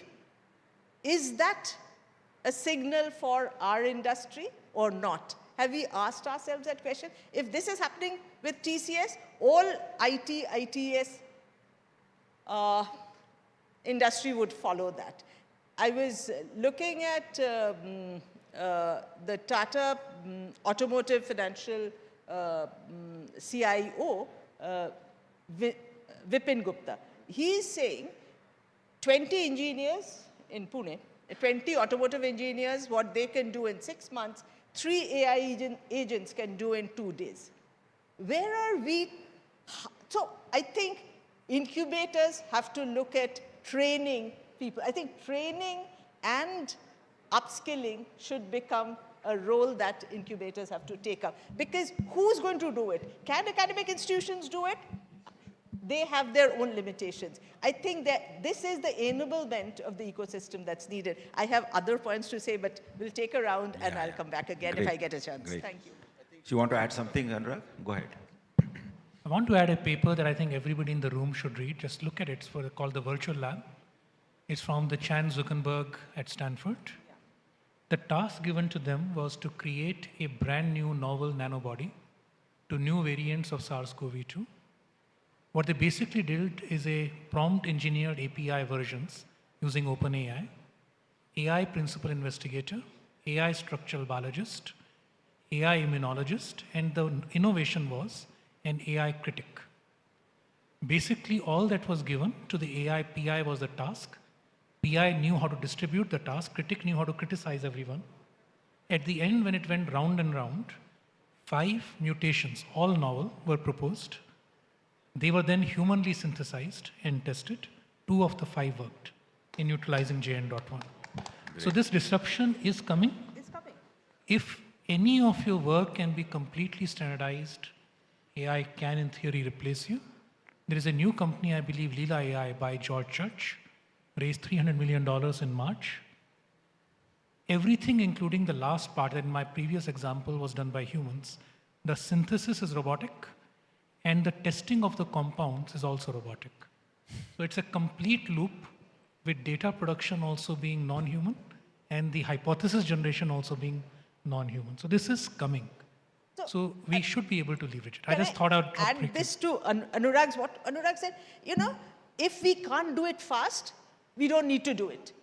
Because the amount of money in 1 week an AI company is raising is amazing. You have to look at the data and see we can't look at grant giving in 6 months. If we can't do it, like what BFI said, in 2 weeks, I think we have to look at a different way of doing things. Yeah, I was slightly different, with what that, it's not that if we don't do it now, we will not be able to do it tomorrow because others would have, because solutions had to come very diverse, very customized solutions is what we are looking for. 1.5 billion people of such genetic diversity and geoclimatic diversity and nutrition diversity is very likely that any of the solutions that people are thinking in the West will not be useful. We have to think for ourselves. Our own public health data need to be used to design some of these solutions. Anyway, taking from what you mentioned, the incubator 2.0, how it to be done, net hub and spoke model, whatever. Shovik, the question here is, like elsewhere in the world, India too, most of the first part of the research in biomedical is done in government institutions. It's public funded research. Not necessarily government research, public funded research. And thankfully now, even with the TRL 0 level also is being funded by philanthropy. But in Indian context, it's largely government institutions, unlike in other countries, right? But it's not only public funded, it's also in government institutions. And if you want to expand our innovation landscape, have hundreds of more incubators, we need to ensure that the existing resources to be better utilized, which is all in the government institution. So what do you think a government policy will change this? Rather than setting up standalone incubators, whether 100 or 200, 1,000, I don't know whether it's really there. Let's say 100, but I can only say 5, I can only remember 5 names at any given time of the day. So in that context, what is that we need to do so that every lab, 50% of the resources can be used by incubators or industry relationship or some industry-oriented research or sponsored research? Thanks, yeah. So you are basically looking forward, something, kind of policy by the government. So to my, understanding or my opinion is that policy is there, okay? Policy in the sense of how to work with incubators or how to work with industry from a government institute, everything is there, okay? What is lacking is the, first, what Deepanita was talking about, how fast we can take a decision, okay? That is absolutely absent in government sector, okay? And if we make this kind of, decision much faster, the way it has to be, then I don't think there is a lack of any policies, because, there is a policy how to set up, or tie up with industry by all government institute, being CSR, one of the earliest, say, a kind of organization who used to work with industry. There are, a lot of CSR institute, they have started incubator center. The second problem which I see is that, again, these are fragmented. Can I connect them? in a very layman terms, if I can give you kind of understanding, is that, like, everybody, we used to burn up paper using lens, and we used to use the convex lens, concave lens, not the convex lens. So people like organization like VFI can serve like a convex lens, collecting resources and concentrate to a particular areas or problem which we can solve it. This connection or connecting these dots are missing.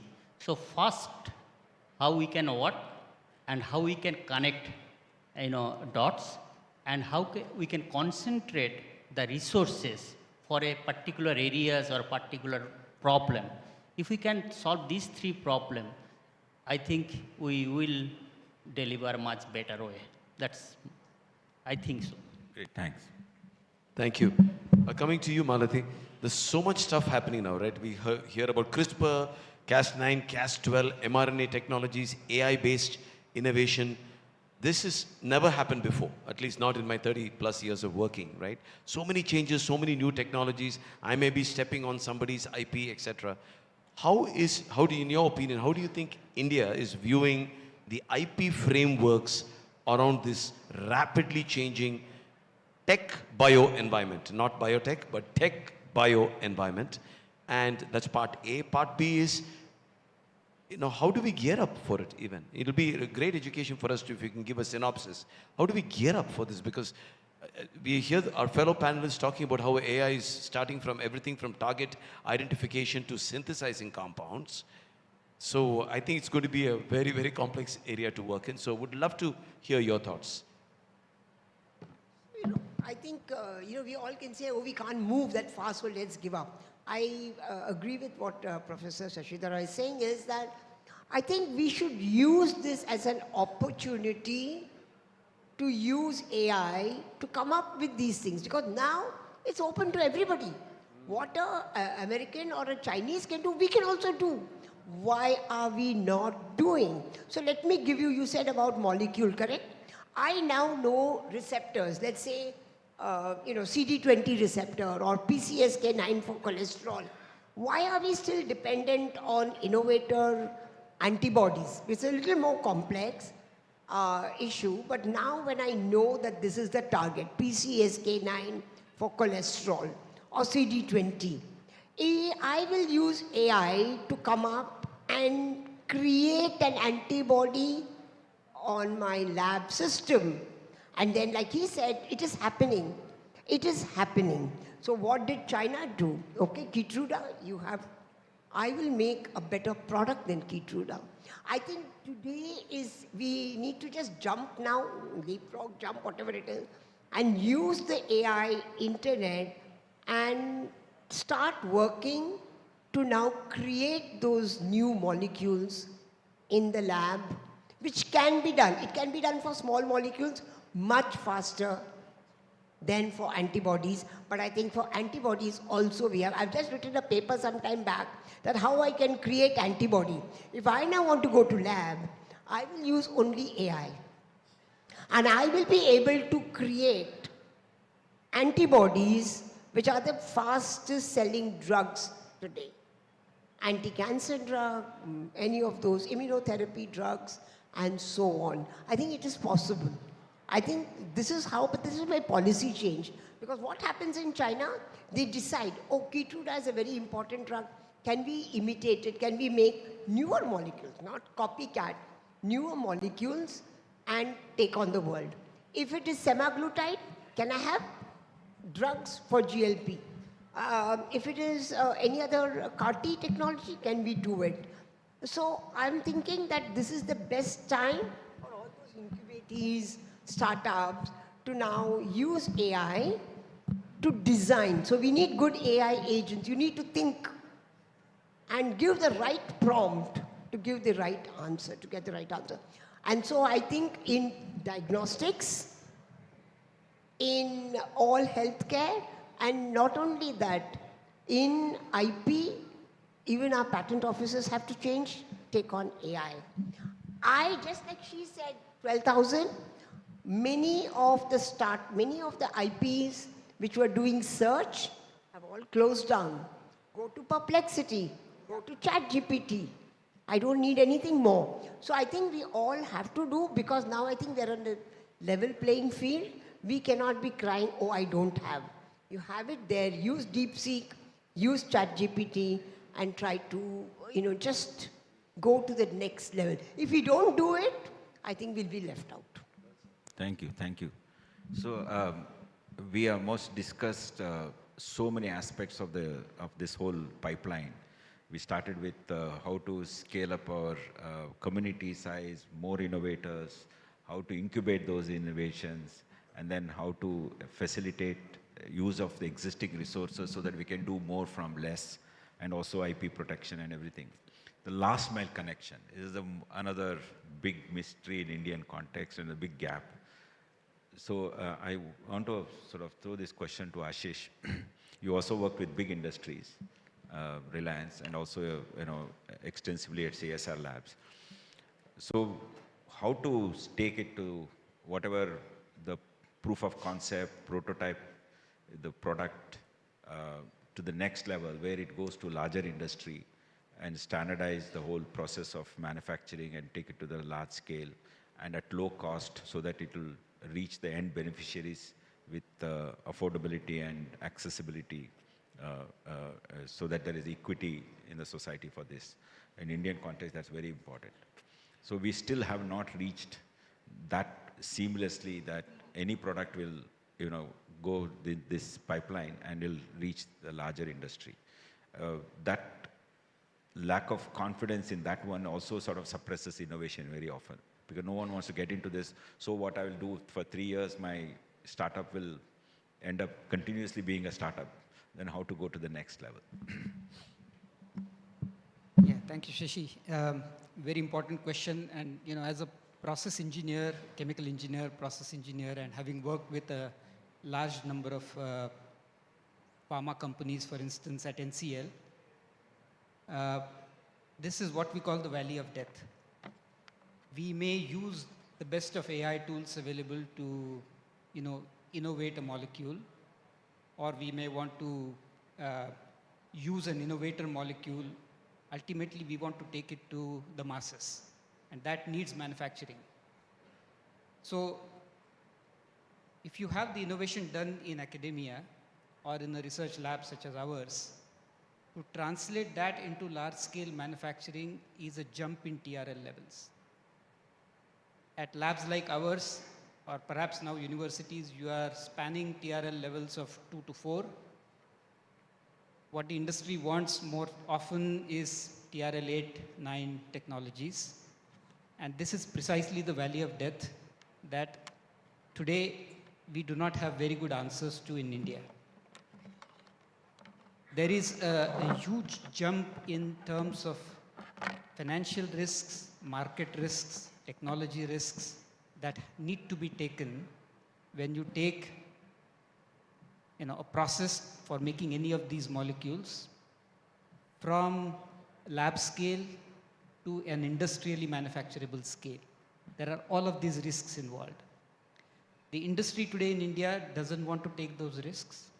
The pharma is a little bit of an exception, but still most of the pharma industries, and especially the big, not the big ones, but there are a large number of companies that do intermediates. They are smaller companies, anywhere from 100 crore to 7,000, 8,000 crore companies. They do not have the financial wherewithal to take that risk. The financial risk, the technology risks. The academics are unable to cross that barrier, okay, for various reasons, right? And therefore, how do we bridge this valley of death, to me, is a question that needs to be answered immediately now, okay? I believe we need a new set of institutions who can bridge this gap. And there are great models that are available outside India. Fraunhofer is a great example. The Catapult system in the UK is a great example. And these institutes are created with the sole purpose of bridging the valley of death. They are not innovators. They are not manufacturers. They are there to bridge this valley of death. So very sharp focus, extremely well-defined IP laws, IP rules that they follow, very transparent rules for transfers of technology. That gives huge confidence to manufacturers and to academics that no IP laws will be, nobody will steal your IP, and those sort of doubts that people have. So I believe in India we need to look at these models and think of creating new systems, new entities, which will do this very, very important task of taking innovations from academia, taking them to a scale where industry will say, now I have great confidence in this technology and I will take it from here on. I think that, to me, is a very, very important question that needs to be answered. Thanks. I think it's a very important point that it has to be done today, because all the discussion in the last couple of years, globally and particularly in the context, everything has to be accelerated. If we are accelerating the whole innovation, we're accelerating the product development, design and development, then how will it reach the people? That's where this has to happen. If we are let's say in a couple of years, 100 products are ready to be going to the market, then where are we? That's a very important point. You want to add something, Anurag? Satya, do we have time for audience for a question? Because I know I was asked to. 2 minutes, 2 questions. Before we go to 2 questions, maximum 5 minutes. Right. So before we open it up to you guys, I just want to have our fellow panelists maybe make one quick last statement, put them on a hot seat to say if you have one thing to say, suggest to some ministry or minister or department, what would that be? Because Satya and their team are making notes, right, Satya? We're going to make this into an app note and give it to the government so we don't lose this opportunity of this great brain power. So I'm going to go through, we're just going to go through quickly to hear from them one last comment, suggestion, and then open it up for question. Over to you, Anurag. I think ease of doing research already recognized as a problem, and I think we're all looking for solutions. Ease of doing research. Thank you. Yeah, Malti. I think we need reform in the IP policy and IP sector, but one of the biggest deterrent is the Biodiversity Act. And if the biotech has to go and do ease of doing business, the Biological Diversity Act has to be amended. National Biodiversity Act is dinosaurial, absolutely needs amendment. Thank you. Dipanvita. I think it's time, what Professor Ashish Lele said, I think we need institutions that understand scale and can build scale. So actually we are, as IKP, our 2.0 is actually to morph into an ecosystem player that scales. And I think whoever can do it will survive and will do well. I think and scale is the idea. Scale is the idea, and that echoes what Professor Sasidhara said, right? If you're talking about accelerating innovation, we need to also accelerate how institutions are behaving and are moving. Thank you very much. Shavik? Yeah, with few words, I will, suggest that keeping science and scientists outside of bureaucracy. Wow, interesting. Keep science and scientists out of? I think that'd be... So it's called ease of doing science. Oh, ease of doing science. Thank you. Ashish, last word, my friend. The next plenary. Bridge the valley of death, create new institutes, new entities with very, very sharp focus to bridge that valley of death. Otherwise, innovations will stay in the labs and they will the industry will keep licensing from outside.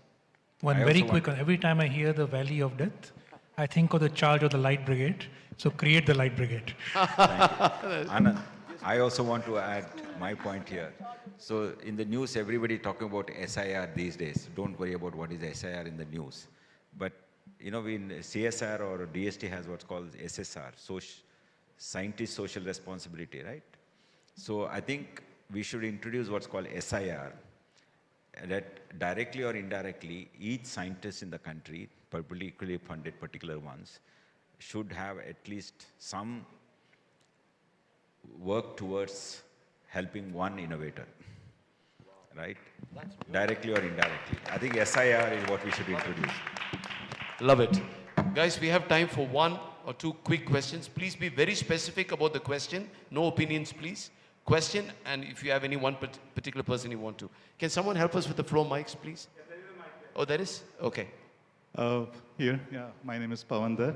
This is for Malathi ma'am.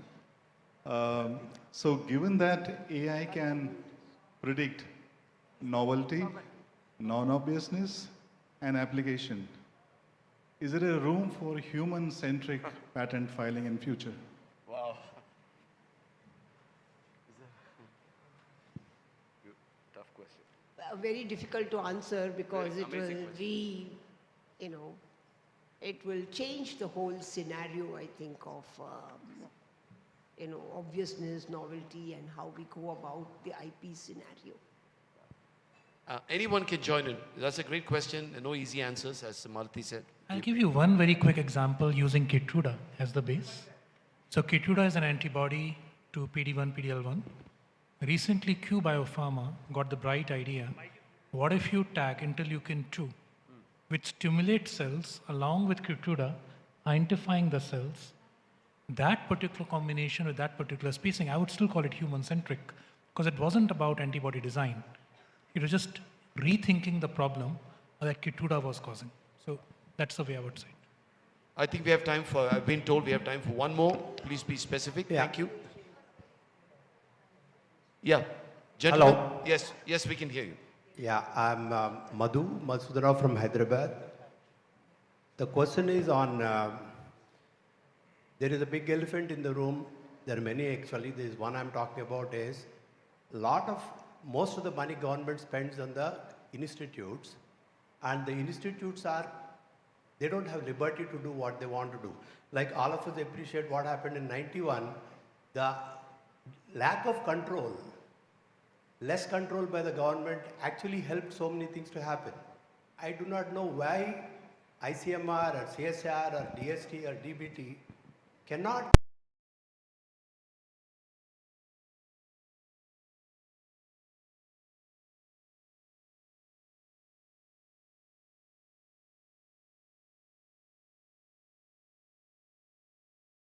Professor, good point. I think we should take the freedom ourselves. Okay, guys, listen, I'm really out of time. Please give it up to this amazing group of panelists. And it's my honor to be with them. Thank you so much. Thank you. Thank you to our moderators and panelists. And I would like to invite here on stage Abhishek Kumar, who's representing Muse Wearables, to be presenting this innovation from Muse Wearables, Ring 1, to our speakers and to our moderators. So ladies and gentlemen, this is an indigenous innovation coming from Muse Wearables, a deep tech startup which was founded in 2016 by a team of IIT Madras alumni with a passion for blending everyday design with cutting-edge health technology. The product which is being presented is Ring 1. This is world's first smart ring that combines continuous health tracking, including ECG, heart rate, SpO2, and temperature, with contactless payments and security features.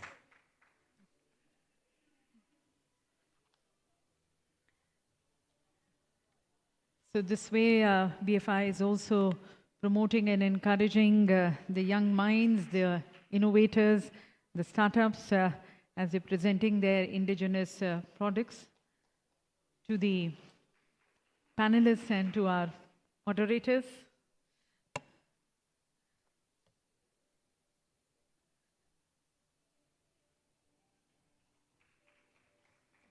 We'll have a group photograph of our panelists. Why don't you also join us for this? Okay. Can I request our panelists to be there for the group photograph, and then we'll close the session. Meanwhile, ladies and gentlemen, we are going to be after this moving straight into the next plenary talk. This is on nurturing the next frontier, building translational research capacity in Indian academia, empowering our academic institutions to turn discoveries into real-world impact. And that session is going to be focusing on building more robust translation research capacity and bridging the gap between lab innovations and societal benefit, which we have been speaking, and that's the very idea and thought with which BFI was also created. To introduce the speaker, our plenary talk speaker, I would like to once again call upon here on stage Dr. Satya.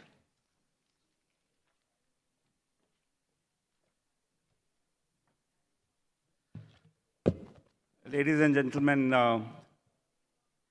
Professor Ramgopal Rao, how do I even mention such a stalwart in few minutes? If in India we have one academician who can bridge deep science, policy, thought leadership, transformation of academic institutes, transformation of startups, has done startups himself, then it's him. Let me just mention his life journey in 1 minute, which is very difficult. Growing up in Andhra Pradesh, went to do PhD in Germany, in University of Bunsen, came back, was at IIT Bombay for many years as a Pillay chair, as well as P.K. Kelkar chair, or professor of nanotechnology. Then became the director of IIT Delhi, and we saw the transformation. I was a witness of his time in IIT Delhi. I was at that time in Biotech. Actually, I should mention that I was a bit of a funder for his startup as well during his time in IIT Bombay while I was at Biotech. And then he is now currently the group vice chancellor of BITS Pilani. And if you follow him, I think there's a high likelihood that you follow him on LinkedIn, you will see what kind of transformation he's bringing to an old institution, again, to BITS Pilani, which has now grown to 6 campuses. Pilani, the original campus, Goa, Hyderabad, Mumbai, Dubai, and one more is coming up. And to have seen him closely work, I know the precision with which he takes decisions, the deep thinker he is, and we look forward to his thought leadership articles. He also is Vice President of Academy of Sciences. He's Chairman of Board of Governor of JNCSR. He's also Chairman of the Scientific Advisory Committee of National Mission of Interdisciplinary Cyber-Physical System that I was lucky to be part of during, while he still leads it. And with such a personality, obviously you know that his work has won him recognition globally. He has Santi Swarup Bhatnagar Award, he's an Infosys Prize winner. But as our founder this morning, yesterday said about him, and we were talking right before his fireside chat, that again, he's one of the rare breed of scientists who can connect deep science into marketable, realizable products that are creating impact. And with over 50 to licenses and product and patents, he is somebody who is an amazing stalwart for us. We are really pleased that he could give us time. We've been working with his office for the last 3-4 months. Please welcome Professor Rao here with a big hand, please. Yes. Professor Rao, thank you. He has a presentation and he's going to talk.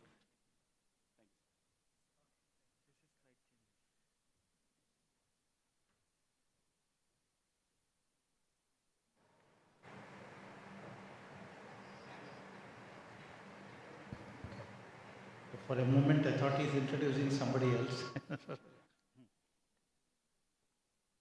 But I will just talk about some of my ideas on what I believe. I have 15 minutes, so it's 3:30, 3:42 or so I will finish. So I served these 3 institutions now for the past 27 years, and done a few things. But in this particular talk, I'm going to talk about what we need to do next as a country.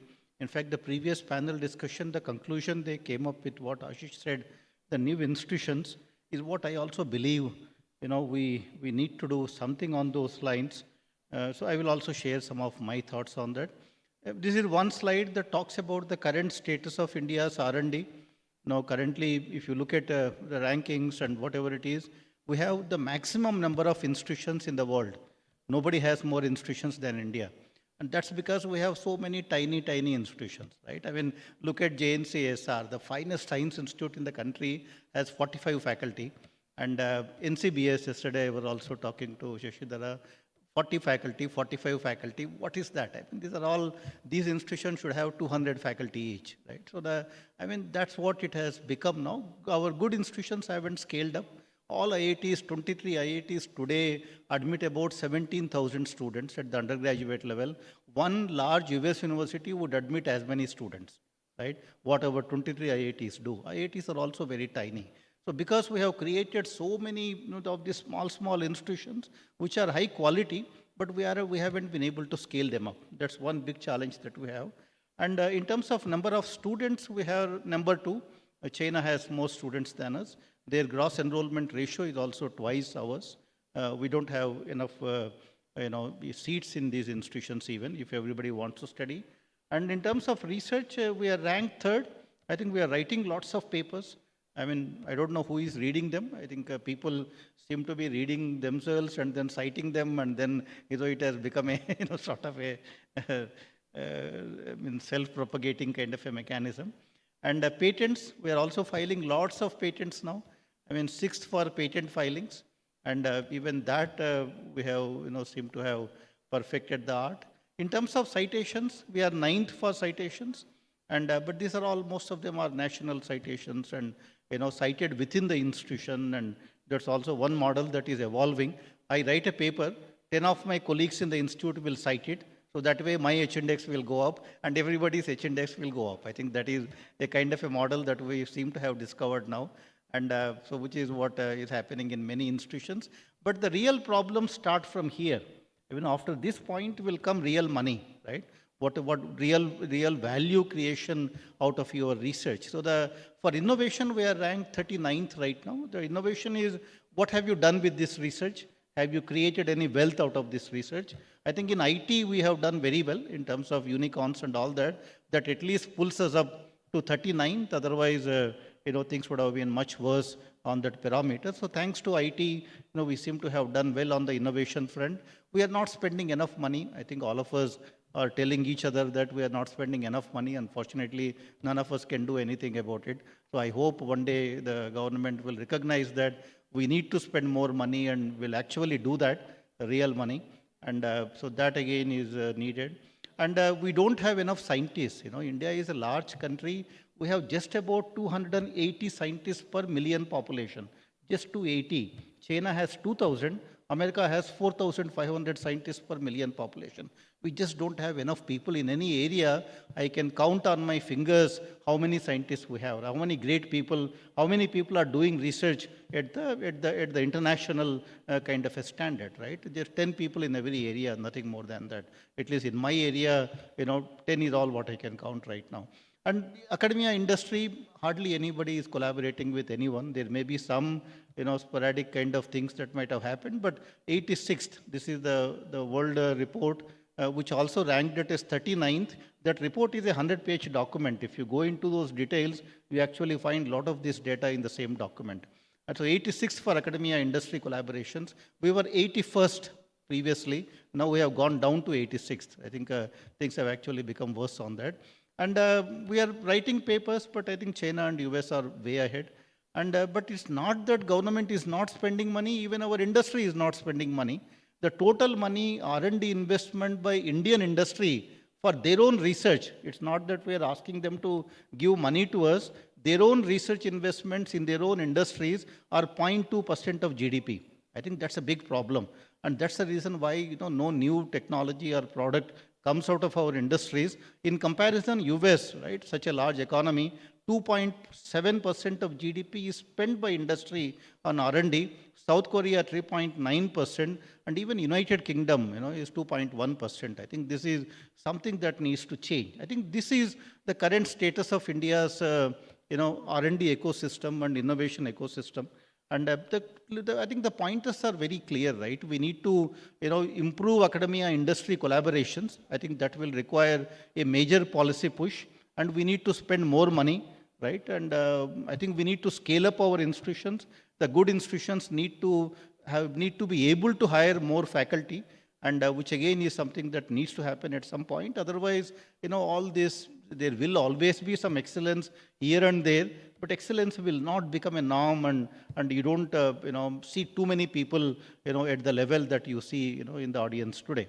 I think this is what is required right now, and we are writing lots of papers without spending money, without investments. I think India ranks #1 today officially in terms of per dollar spent, how many papers you can write. Nobody can write more papers than us, and we are better than China when it comes to that. That's the only parameter where we can even beat China. So this is India's R&D status right now. So how do we, improve on some of these parameters? That's the question that all of us need to ask ourselves, because, all this Viksit Bharat, all this Bharatas, all that we are talking about is not going to happen unless we invest in science and the translation of science. Like I said, we are also doing very well in patents, 6th in the world when it comes to patenting, right? And but again, I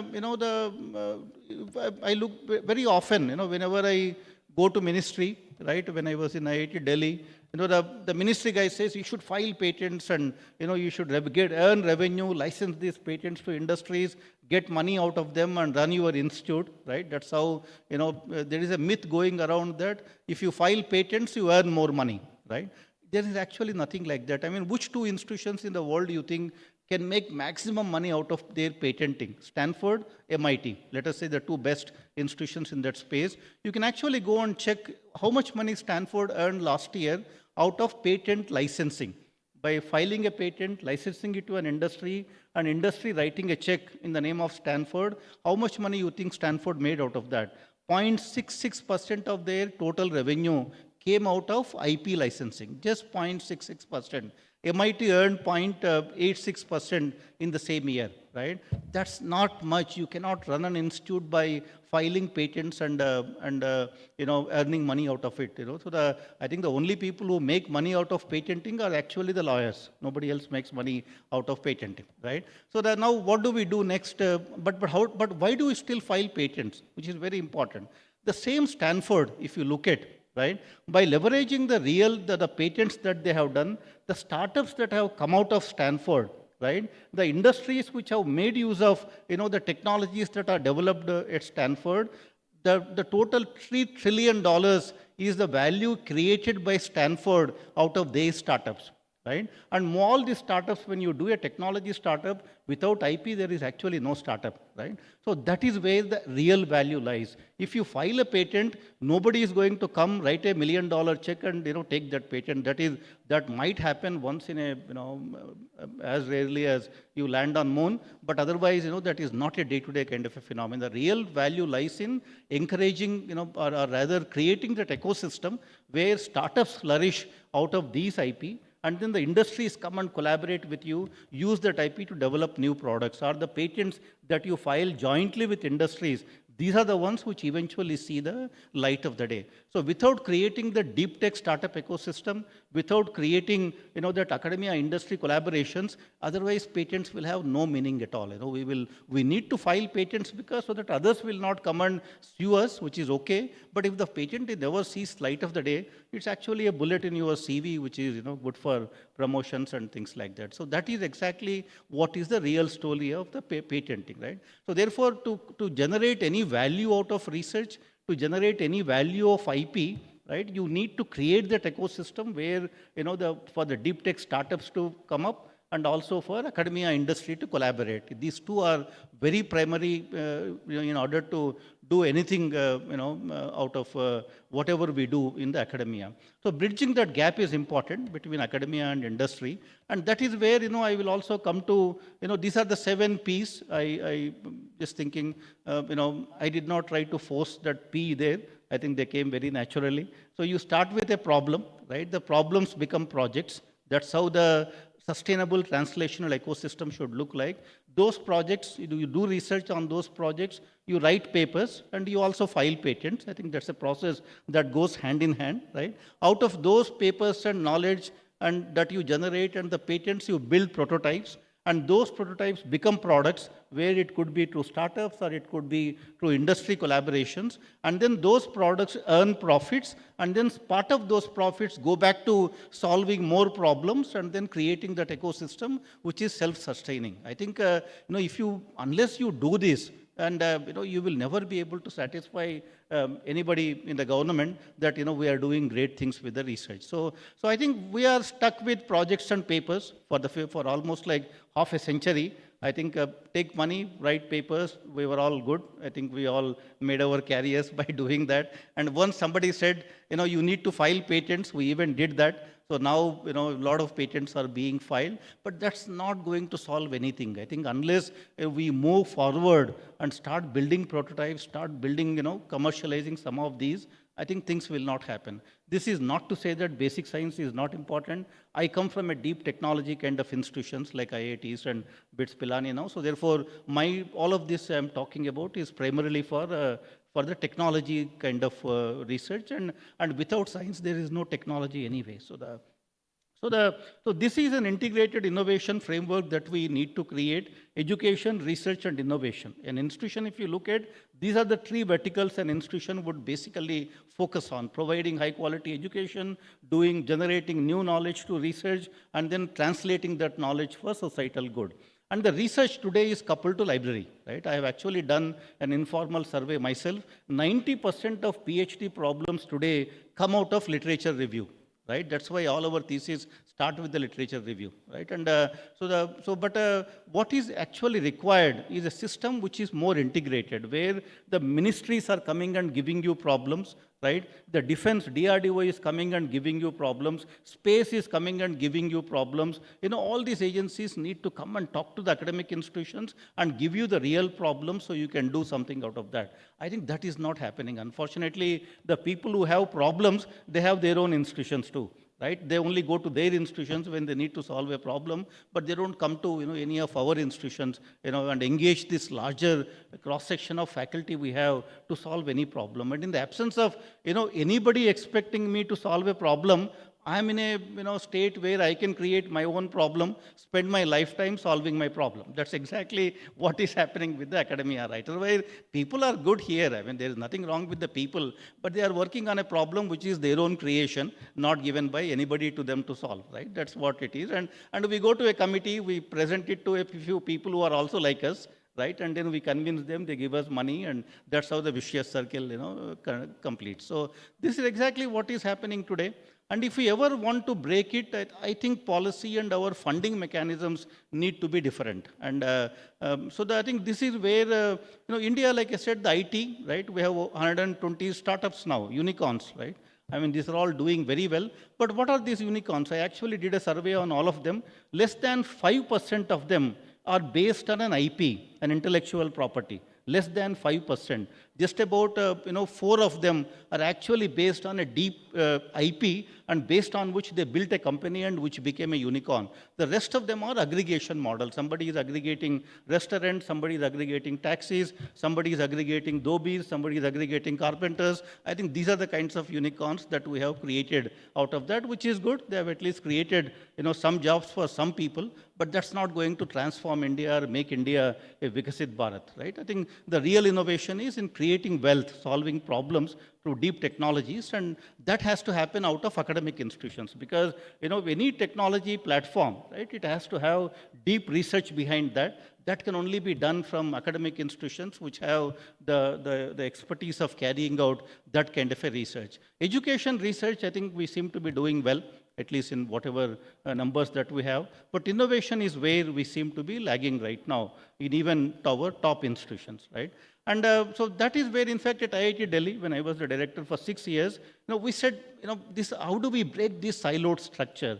I can tell you the simplest way to break the siloed structure is, induce faculty with some money. The only thing I did at IIT Delhi, we created a program called FIRP, Faculty Interdisciplinary Research Program, research projects, where we said a faculty member from electrical collaborating with somebody in biosciences, each of them will get 5 lakh rupees each. Just 5 lakhs here, 5 lakhs there. If of course they have to write a project which is reviewed and which is done all of that thing you do. But then once the project is approved, you give 5 lakh rupees to the electrical faculty member, 5 lakh rupees to the bioscience faculty member. You do it for 2 years, right? 5 lakhs, 20 lakhs is what you spend, with the condition that after 2 years, you have to go out and get funding from outside the agency, meaning you have to write a proposal to external agency out of what you have done using the institute money for those 20 lakh rupees. So your success is judged based on how much of external funding you brought.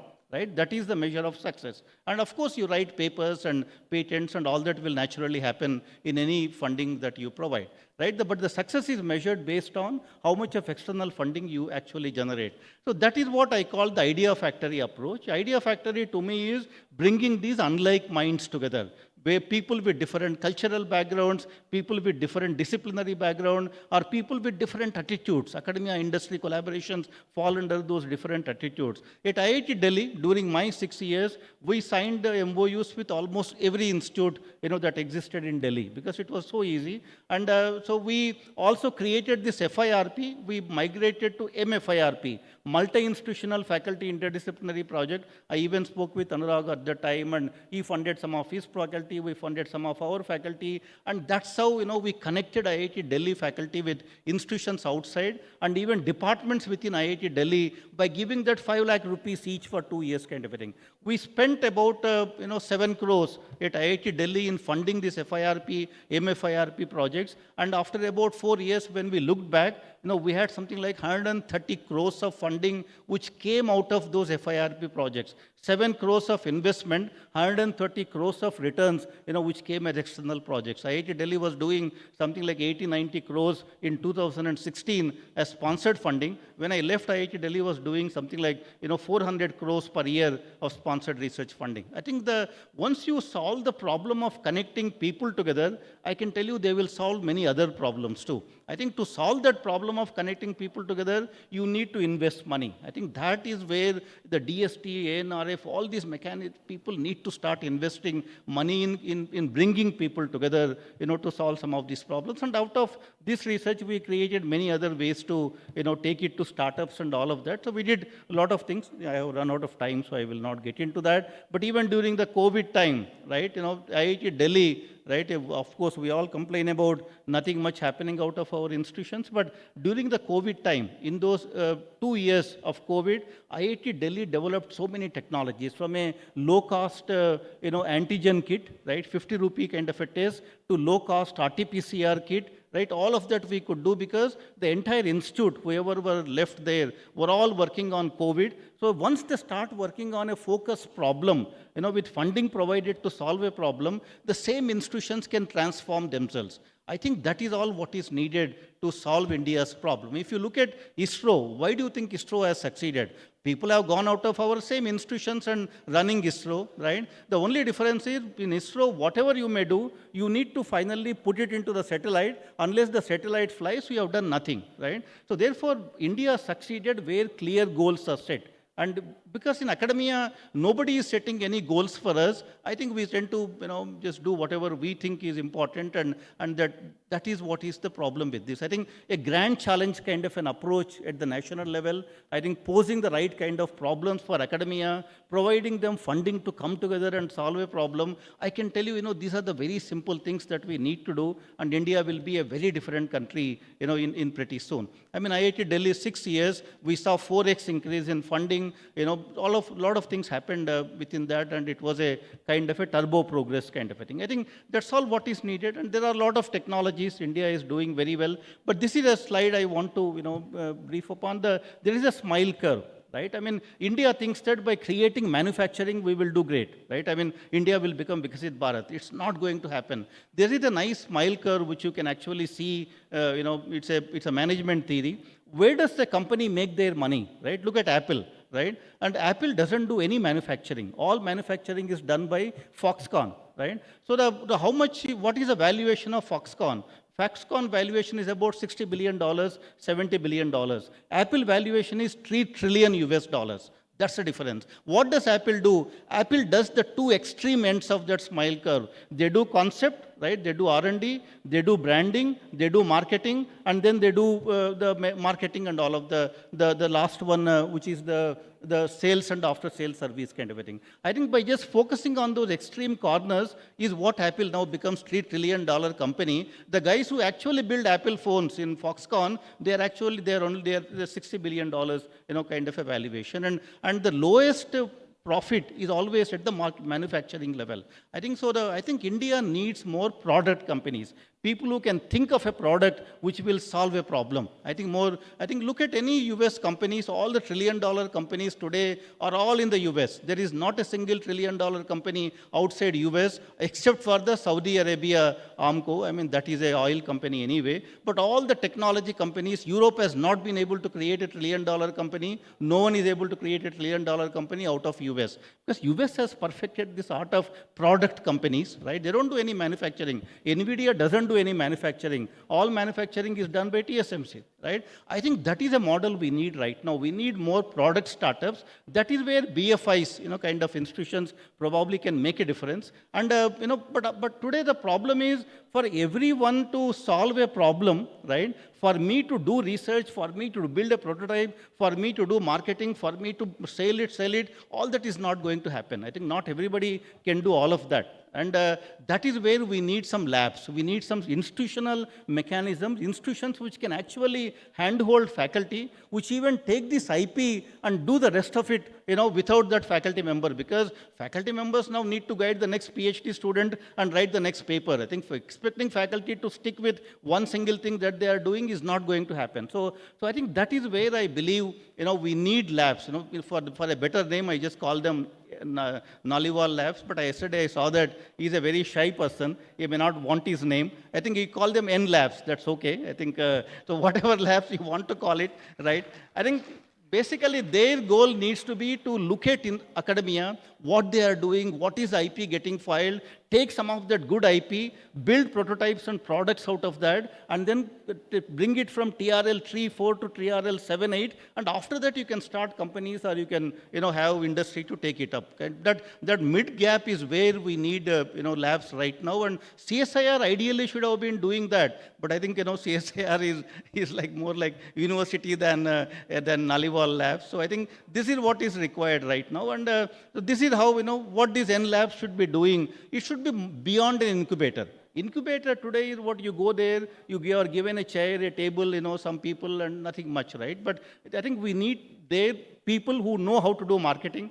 people who know how to do manufacturing, people who know how to build prototypes, people who know how to get certification, right? You build a product, where do I go to get the certification? Not every faculty member can figure it out, right? I took full 10 years to take my idea to market, but not everybody can spend 10 years in doing all of this. So I think we need one place where you, starting from IP, starting from TRL 2.3 to TRL 7.8 for select IPs, and then magic will happen. I think that is what India requires right now. Unless we create these institutional mechanisms, I think everybody struggling to do this is not a best way to go forward. And I hope someday we will actually do that. But I have a full proposal. But I think since you thought I'm only talking of translational research, I always talk about without deep science there is no technology.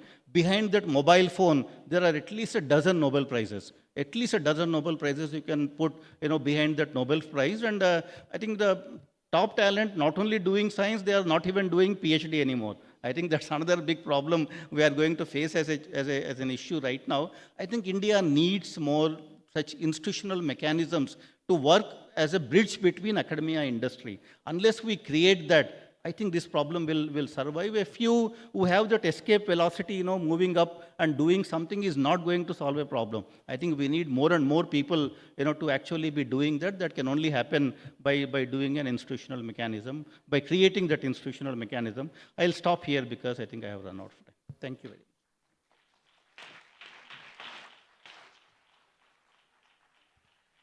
much. Thank you very much, sir, for your very constructive suggestions and recommendations.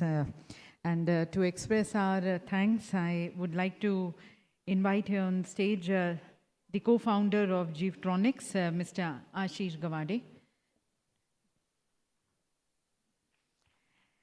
And ladies and gentlemen, to a very accomplished and revered academician and technologist, Professor Rao, this a very specially selected innovation we are presenting, Jeevtronics innovative handheld defibrillator, as a token of our appreciation. This is world's first dual, that is hand-cranked and AC mains powered defibrillator, and is a fitting example of indigenous innovation. Thank you, sir, for all those recommendations towards bridging the gap between academia and the industry and investing more in research and development. And you actually touched the point which Mr. Piyush Goyal had also mentioned in a startup summit, when he said that for India to be actually moving towards becoming Viksit Bharat, there has to be more innovations coming from here.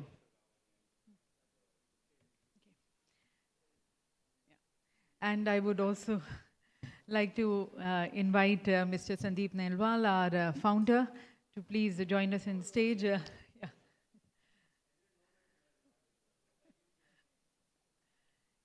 So a special token, a memento being presented. Gratitude. Thank you very much. Again, that we need to invest in research and development. We need to be hand-holding the innovators, the startups, and the startups need to be investing a lot in their ideas and taking them to the fruitification. And instead of aggregators, there has to be real innovation coming from India.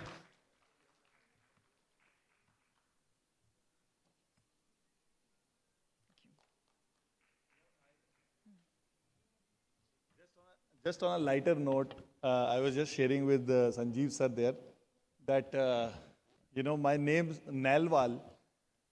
It's from Uttarakhand, but many people, like, you know, many times will see it, like sometimes the I will get, you know, replaced by, so sir said Naliwal. Naliwal in Delhi and, you know, North India would be like, Nali is like the drainage system. And then sometimes people will replace the I or miss the I. Then it will be Nalwal. That means the tap, the guy with the tap. And then the most funny and my favorite version is that from the, you know, I had a Tamilian friend and they said he removed the L and it became Naiwal. And Nai is dog and Wal is the pooch, the tail. So it became like Kutte ki pooch. So that's my favorite version of the name. So just wanted to share a lighter note. What's in the name? So moving on to the panel, the next panel, we are just going to be taking time in setting up the stage. And I'll just take this time in introducing, as the stage is being set, in introducing our moderators and the panelists. This session is going to be on emerging AI future and its impact on healthcare in India. The emerging AI that can deliver to making quality healthcare more accessible, more faster diagnosis, predictive care, making healthcare more efficient, inclusive, and more future ready. So we are going to be discussing this in this panel discussion with our moderators and the panelists. Our moderators, Dr. Satyaprakash Dash, already introduced, but just for the people who have just joined us, Biotech strategist he is, innovation leader, currently with BFI and Biotech. Formerly, he has been with BIRAC and BITS BioCity. He's helped shape India's biotech roadmap. With multiple degrees and a PhD, he bridges academia, policy, and entrepreneurship. Joining along with him as a co-moderator will be Dr. Shantanu Pathak, the co-founder of Care Mother. Dr. Pathak develops affordable maternal health devices used across India. An IIT Bombay PhD, his innovations have served over 500,000 women, bringing quality care to underserved communities with national and global recognition. Our panelist will be our founder, BFI, Mr. Sandeep Nelwal, The lead talk will be done by Dr. Geeta Manjunath, a pioneering technologist and a healthcare innovator who founded the Niramai Health Analytics, serving as its CEO and CTO. Apart from the lead talk, she joins us also as a panelist. Ms. Laina Emmanuel, the CEO of Brainsight AI. She leads the AI-driven innovation in brain health, blending tech, strategy, and impact. She is advancing personalized, data-informed neurological care through scalable, proactive tools. I invite her to please join us here on the days. Dr. Anand Sivaraman, the founder of Remedio. He combines engineering and AI to expand access to eye care. His tools have enabled over 7.5 million screenings globally. In MIT PhD, he innovates at the intersection of healthcare equity and scalable diagnostic solutions. Mr. Ravi Bhogu, the co-founder and CEO of Monitra Health. He leads development of AI-enabled cardiac monitoring wearables for accessible heart care. With an engineering background and a healthcare focus, he is driving innovations that are improving early detection and patient outcomes. And then we have Dr. Nikhil Agarwal, the Managing Director at FITT IIT Delhi. Dr. Agarwal drives academic innovation and startup incubation. He has led ecosystems at IIT Kanpur and advised governments on entrepreneurship. He brings global perspective to India's innovation landscape. We can have a round of applause for all the panelists here. And with that, for the lead talk, I would like to invite Dr. Geeta.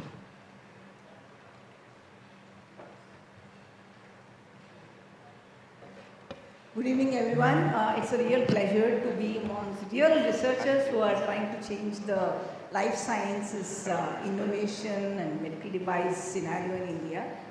We have a galaxy of innovators and founders on stage. Thank you, Satya, for inviting me and putting me and asking me to talk about what we have done at Niramai and what are the learnings. So yesterday I spent some time chatting with people and so on. I realized, and I made like general what needs to be done, how is innovation, TRL levels and all.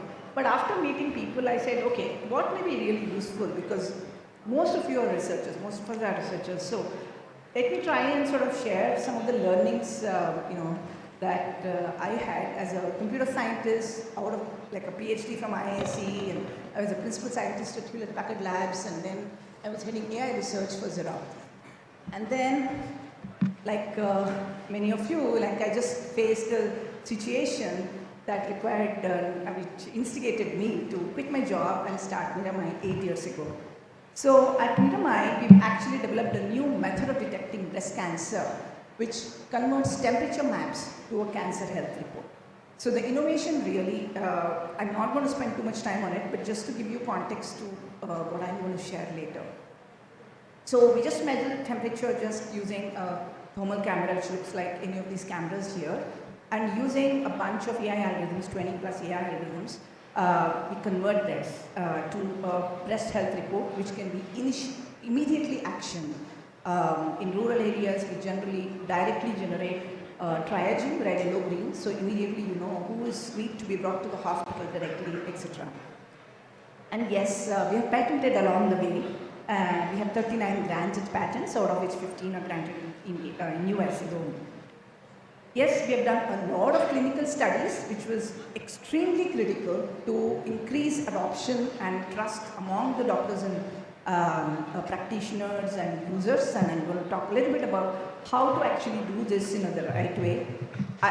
We stumbled upon, we did wrong, right, everything, but hopefully those of you who are starting afresh or in the first few years of your journey may actually benefit from here. And then finally, we've actually commercialized on the cloud, AI being paid per scan or as an annual license.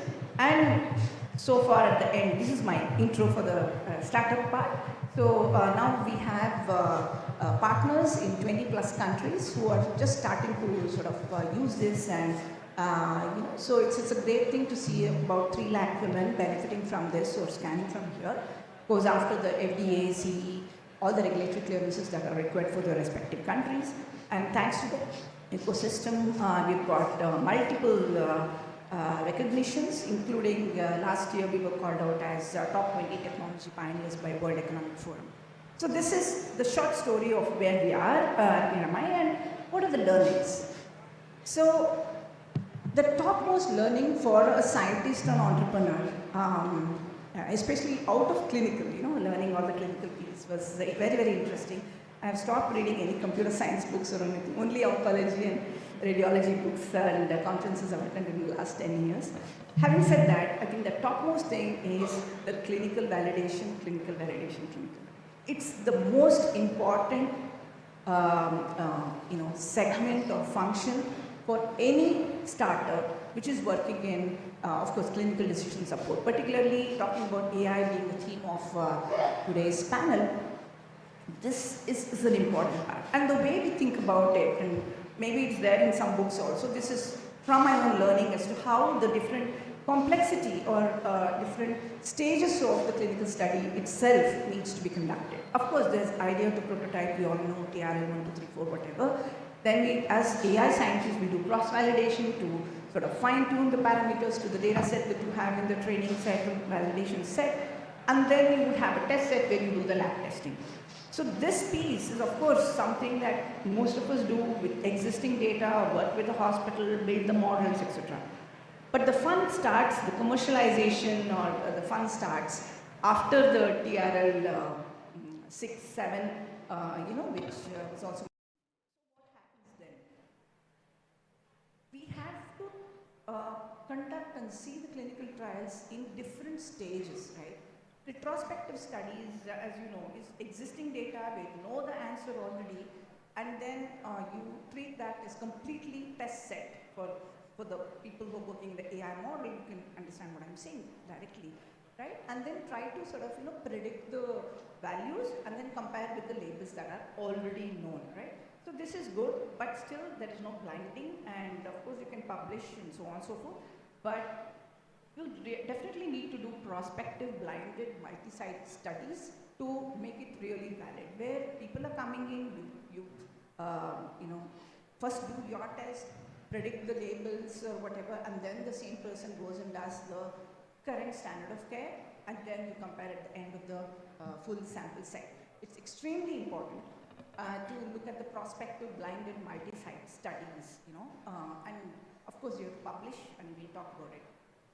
So during this time, you may want to go back and do the sort of the lab testing, change your model. That is a cycle which goes on. There are different cycles everywhere, but this is the most important cycle where you learn from real world testing or real field testing, I would say, in the hospital setting.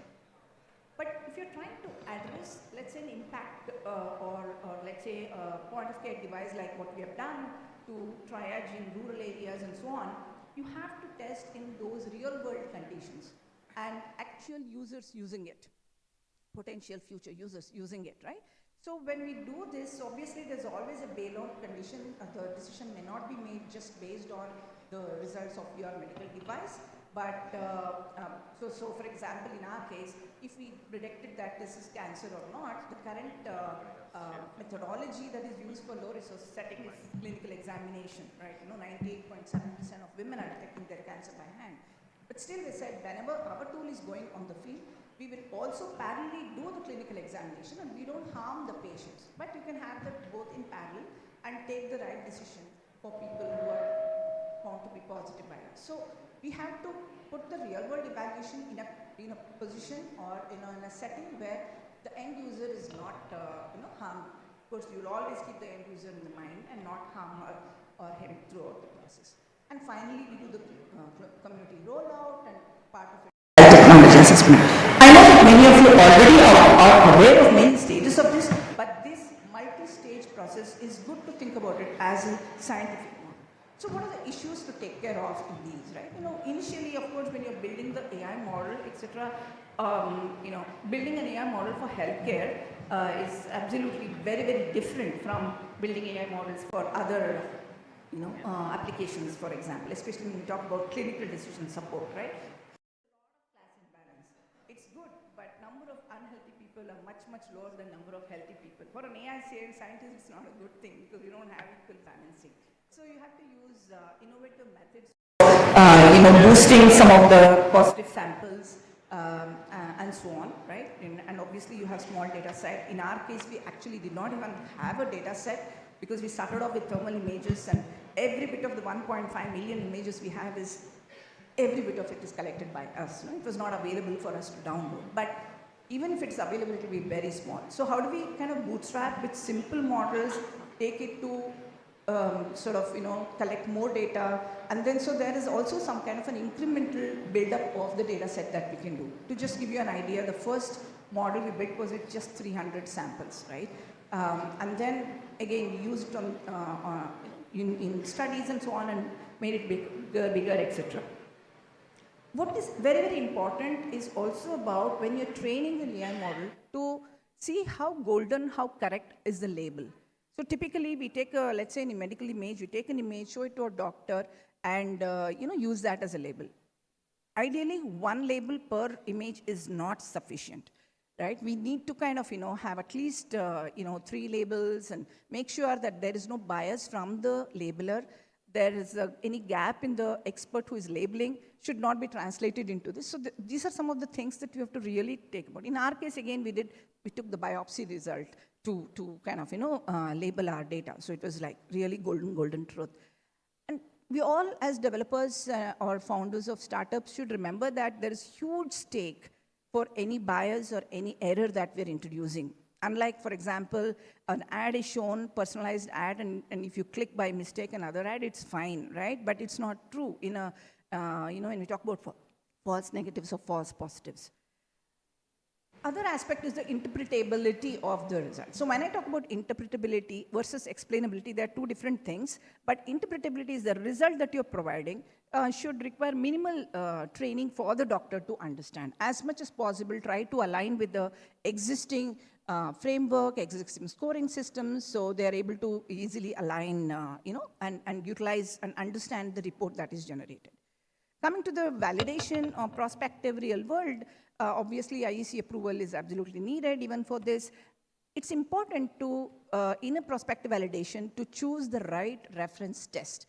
What is the potential replacement or equivalent current clinical practice that you're replacing? So it's very, very important to choose the right one. In order to do that, work with the clinicians, get opinion of at least a few clinicians to make sure that if I prove that, let's say my test performs as well as mammography, it is sufficient. Is it sufficient? Or should I do more? So we ended up doing comparison with mammography plus ultrasound because we realized that most hospitals do both, right? So that's very, very important. And doing the studies on the population that you intend to make or claim the device to work is very important. And last but not the least, don't forget the CTRA registration. We did it in multiple places. We had to stall the studies, etc. Think about it. I just wanted to get to the practical level. And, oh my God, it came together. Okay. So there is, there are a bunch of issues. I don't know how much time I have, but maybe I'll just quickly flash this, and then we will talk more about it in the panel itself, I think, is that when we're commercializing it, this was more about just getting it ready so that we can go and really try it on people confidently, right? That it has good sensitivity, specificity, and so on. And when you're doing this publishing, I see some of them, of course, we can publish in Indian journals. It gets accepted. You can do conference papers. It's very, very important to get to the top, peer-reviewed publication, reputed. It takes time. We all know as scientists how many rejections will be there. But once we got the Lancet Oncology paper is when at least 4 or 5 hospitals came forward and said, yes, they will adopt it. American Society of Clinical Oncology. These are the kind of, publication venues that we chose to, and that really helped us in improving the adoption.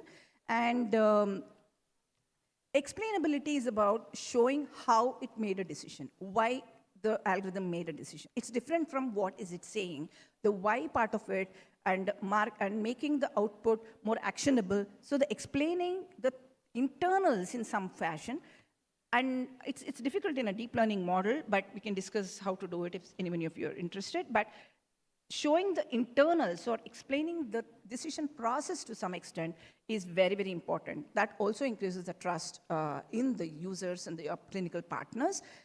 And when we talk about scalability, I used to be really very, very angry with all the quality processes, ISO, etc. But trust me, it's the most important part which ensures reduced confusion within the company when you want to scale and suddenly you want to send 10 devices tomorrow, all the different processes are done or something like that. And then, of course, when it is being used in a clinical setting, in a hospital or something, it has to integrate well with the rest of the system. So understand the protocols that are used within the hospital setting, like the DICOM or the PACS system that's using. So design from the beginning to be interoperable, at least when the output is being generated, is it going to sit well in the current system? Trying to understand it in parallel and being ready was important. So when we actually wear the business hat, of course, then we have the issues of what is the business model? How are we going to sort of, charge them? Who is your target segment? How do you go and reach them? And all of it, it's a different class altogether.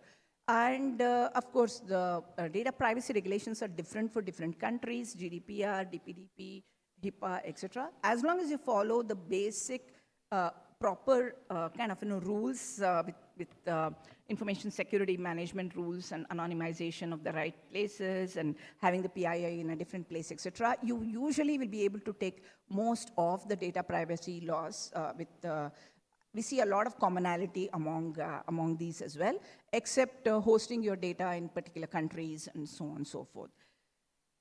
And liability of results. I think this is very, very important. Who takes the ownership of a wrong result or a right result? I mean, right result is all fine, right? When something goes wrong.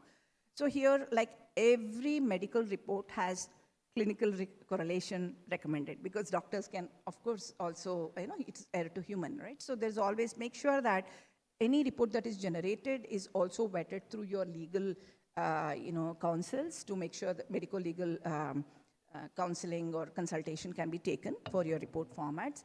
As well as we actually have good agreements with our providers, basically partners, to make sure that we say that, okay, we take the liability of anything that's going wrong because of our own AI algorithms.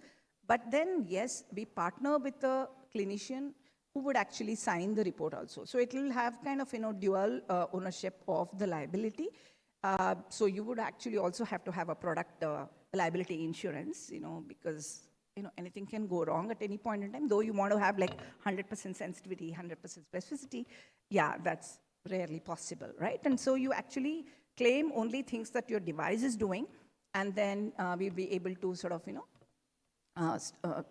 provide the right, what we promised is what we will deliver. So that way we can, also hopefully, so far we haven't had any issues with that. So right now we are taking care from the agreement perspective and ensuring that, of course, a clinician partner is actually always a doctor is signing the full report when it's generated into a hospital. However, when you're doing a triage in a rural area, we cannot find a doctor to sign. For screening, it's usually okay to have the triaging done without the signature of the person because it's only a screening. And last but not the least, after doing all of it, finally it has to be equitable and really make sense to implement this. So how is the current status? And when you introduce your device, how expensive is it going to be? Not just for the device itself, are there additional people who have to be hired? So all of this have to be taken into account for the health economics piece, and that there are actually, now we probably know that HTA, there is an India level HTA center. Please apply there because we actually did it with Kalam Institute much earlier, but then that is not valid when you go for government adoption, things like that. It has to come through the HTIN. So that's an important piece. And then last but not the least is reimbursement becomes more and more important, especially when you go like to outside India, like US and other places, where it's a longer cycle to actually get the reimbursement or the government to pay for it. But generally in India, especially for corporate insurance, people in corporate who have insurances, this basically, there is a preventive pack where any report which is signed by a doctor and has a certain format can be reimbursed. So if you're providing a corporate camp or you're doing screening for corporate employees, you can definitely reimburse with some of the ICICIs of the world, right? Insurance vendors. So again, happy to give you more info. So it is possible to reimburse for corporate users today and try and go with government. Today, government doesn't reimburse preventive care, but try and find places where you can give it free of charge to the end user. So these are some of the practical tips. I thought that is what will be mostly useful to the audience I met, at least quite a few of them yesterday. And I want to stop just with one last slide. Though as Niramai, this is a slide from Niramai's side, we are working on breast cancer so far. The particular technology is valid for many other type of cancers and other abnormalities. So those clinicians here, if you want to partner, happy to find ways of how we can use this technology and adapt this for other abnormalities. Thank you so much for giving me an opportunity to share my thoughts. Thank you. Thank you, Geeta. We have 40 minutes. I can see it here. And wonderful last slide. I think it captured everything we wanted to kind of talk. The audience is apt. Actually, the first session here was also an AI session because it got if you heard them, it's a brilliant panel. They're saying the AI is going to be such a big factor in whatever we do, including healthcare research, right? The second issue we have is that this panel has my founder, who is seeing different, of course he is an AI global expert, and he's seeing healthcare as well as one vertical. The third issue is that I haven't slept last night, which means that I will easily pass on the baton to my co-moderator, Shantanu Pathak. What we're going to do is rapid rounds of interventions by each of you. All of you are founders and friends. Hopefully, the friends part will stay by the end of this panel because I might just get up and grab your grab your mic. I'm just kidding. But what a panel this is! Just for I mean, you can Google them. They have, I think, amongst them 100 years of experience in AI, even though AI is maybe also 60 years in making, as well from Boltzmann. So let's start with the first question. And every time I ask a question, I would also like, in some way, perspective of global thing. The reason we wanted to do this is you cannot escape AI, right? I mean, at BFI, Gaurav and Pooja will testify that whenever we look at projects, there is an AI component. So Sandeep, for your information, almost 50% of our projects will have an AI component, right? So AI is everywhere. And all of them, including Geeta who spoke today, and to my left is Shantanu, I should have said there, so it's much easier, are building products with heavy AI integrated into it. So my first question, and please remember, these are rapid rounds. Everything is a rapid round, so 2 minutes each or 1 minute each, and I will game the system here. So rather than going sequentially, I'll just pick one so that you pay attention to me and him. So the question is this: how are you integrating AI into your products that you are building, obviously, and the problems you encounter while building those products? And this could be technical related or the problems of the ecosystem, right? 2 minutes starting will, of course, go with the lady first. Geeta just spoke, so Laina, you go first. I think you can hear me. Okay, great. So just a quick thing, we do brain mapping, and we do brain mapping to understand the functions of the brain, which is then used by surgeons to conduct surgeries. AI is used in various steps of the whole thing. One is we use it, I mean, there are so many, when you look at a brain, there are lots of unsavory parts of doing it, which is first you have to strip the skull. And then once you strip the skull, then you kind of look at the video of the brain. So stripping the skull and doing all of that initial processing itself, there are lots of AI methods that we use. The second after that is to build a graph of the brain. That's that's actually one of the most complex things because it's 42 billion neurons and you're looking at the map of all of them together. So building those graphs is the second place where we use machine learning models to reduce the complexity. The third is to interpret the results. So once you know the graph, you need to look at things like this is the language function, this is the sensory motor function. So there. And the last is, now if you have to explain this to a doctor, doctors who don't like a lot of the math and the computational work, so you have to kind of put it in their language and have like a conversation with them on what is the validity of this, what's the paper behind this, etc. So a lot of like agentic AI to explain that. So as you see, there are like lots of different steps in which we use AI. Perfect.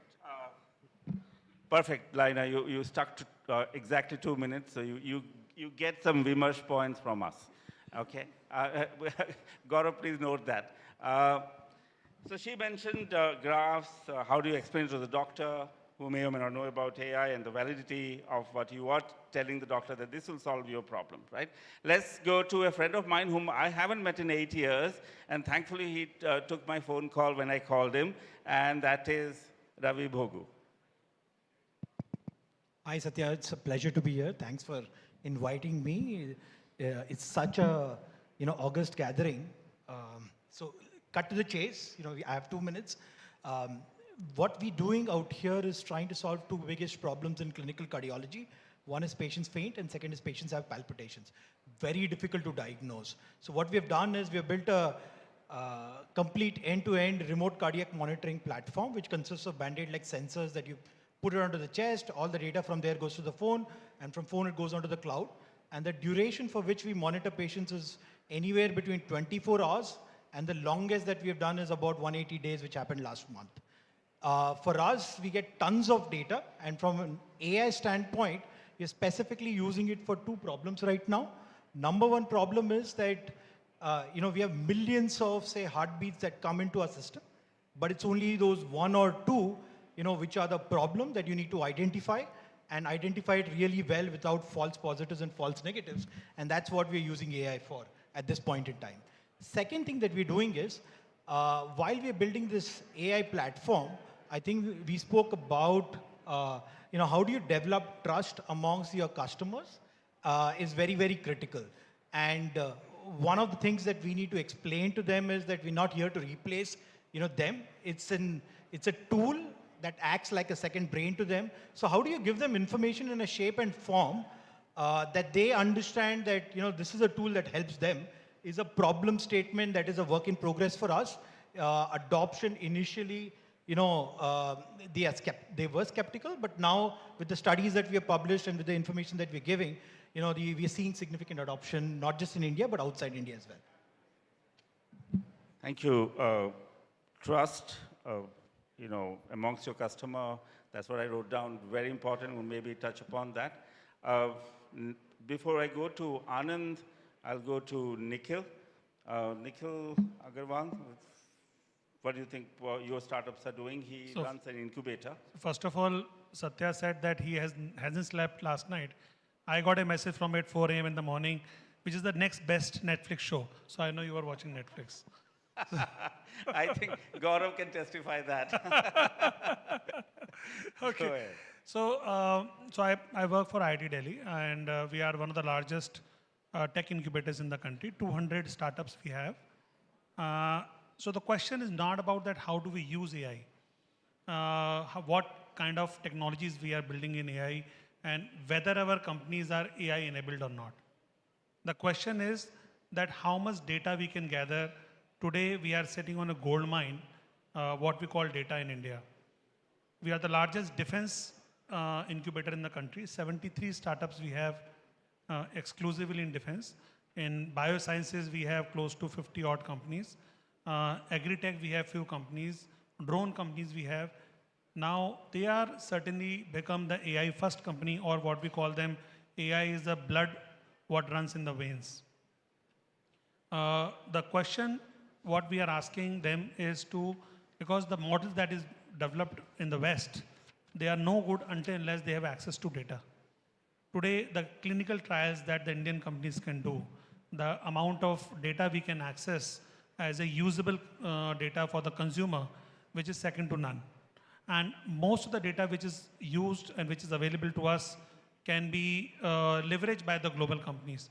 So India has an opportunity of becoming a playing ground for AI and the future of optimization in the, and the role that the institutions are playing have become very critical.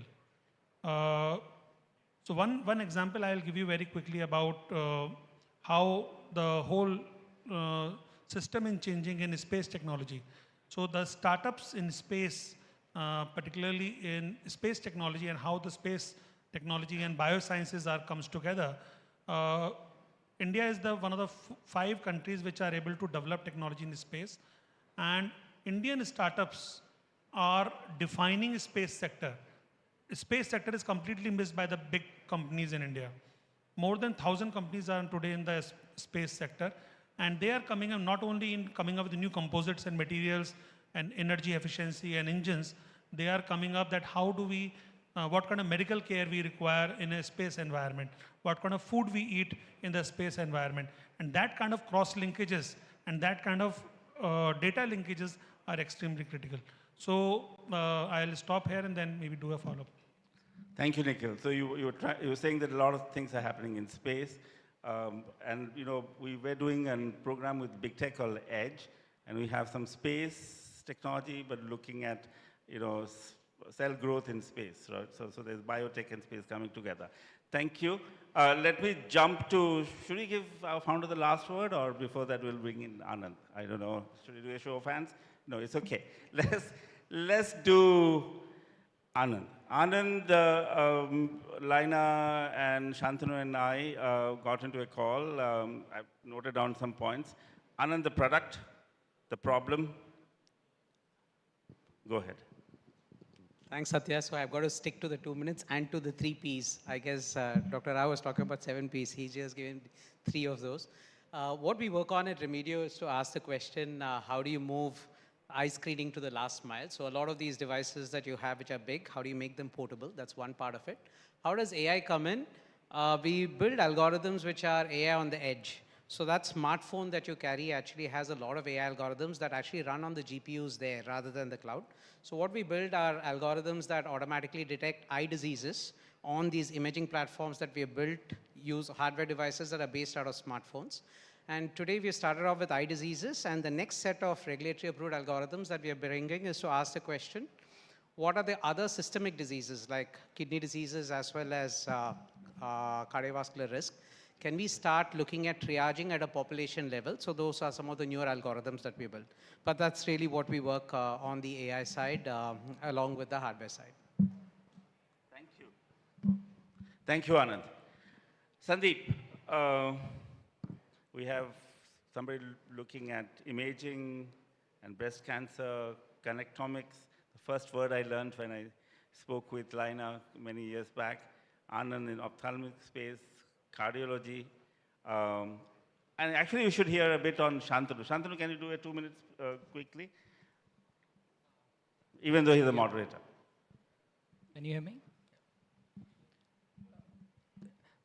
Quickly, so we at Doto Health are looking at maternal and newborn care, primarily trying to address the problem of quality of care or transforming how we look at maternal and fetal and as well as the labor aspect during pregnancy compared to conventional methods, whether there is a fatigue, where there is a skill gap or even availability of tools.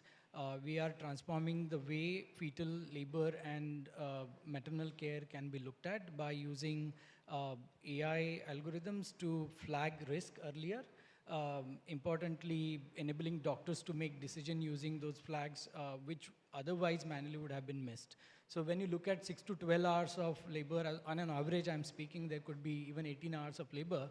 Imagine 3 shifts of nurses or 2 shifts of nurses are happening. There is no necessarily a documentation that is happening as well. How do you flag those risks which can be prevented? So when 50% of the maternal and newborn deaths are happening during the labor or immediately 24 hours after that, monitoring quality becomes an important, and that's the problem we are trying to solve at hospital as well as at last mile. Thank you. You also stuck to 1 minute. So finally, Sandeep. Sandeep, you are an AI expert. You're in Dubai. What is it that you are seeing in healthcare and AI from your vantage point? Where do you think the kind of exciting stuff that you are thinking? Of course, we have 7 exciting stuff happening right to your right and left, right? Except for me. What others you are thinking? Like we have use cases of heart, use cases of breast cancer, ophthalmology, and maternal and child health, right?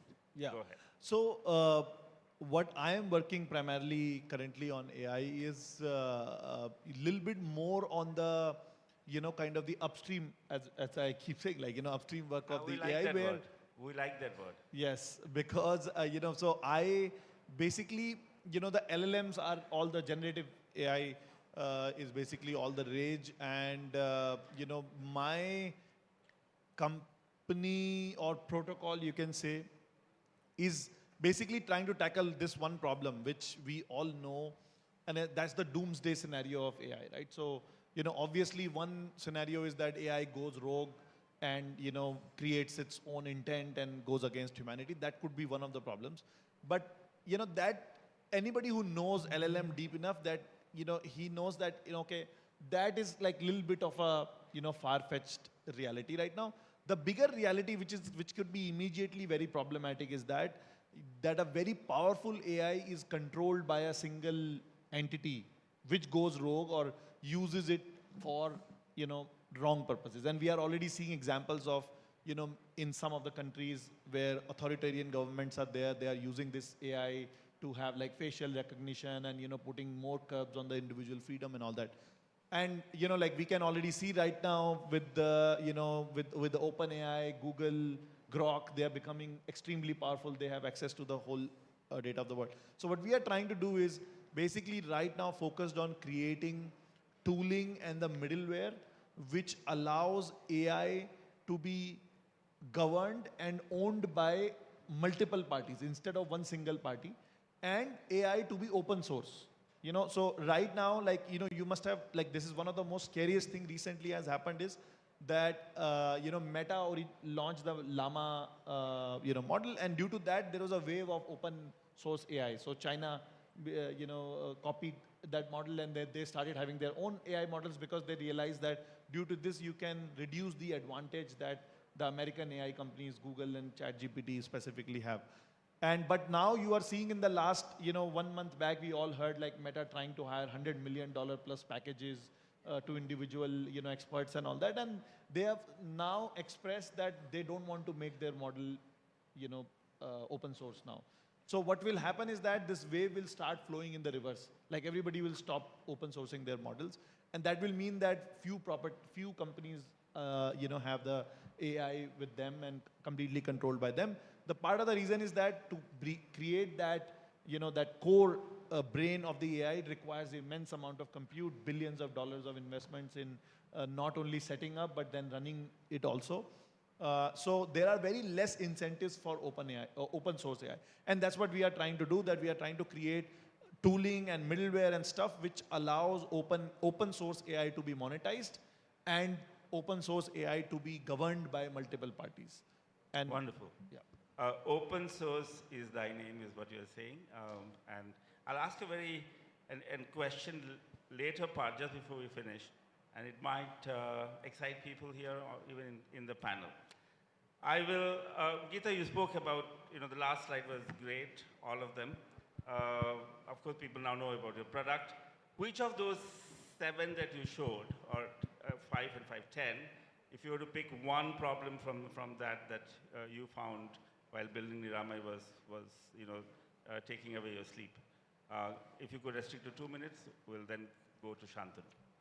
Yeah, I think I did take more time explaining the breast cancer piece already. So, but yes, so, trying, from the iceberg picture, right? From the last slide, yes. Yes, last slide. So, yeah, so it all depends on who is the partner who is interested, because we believe that we can actually create, first time I'm sharing this in public, we can actually create a foundational model for thermal AI analysis, which doesn't exist in the world today. Imagine, thermal is different because it's radiation-free, non-touch, and private as well, and low-cost equipment. So I think that is what is the power. So now, any disease which is in the organ, which is soft tissue, can be monitored in different ways, because there's vascularity which is seen.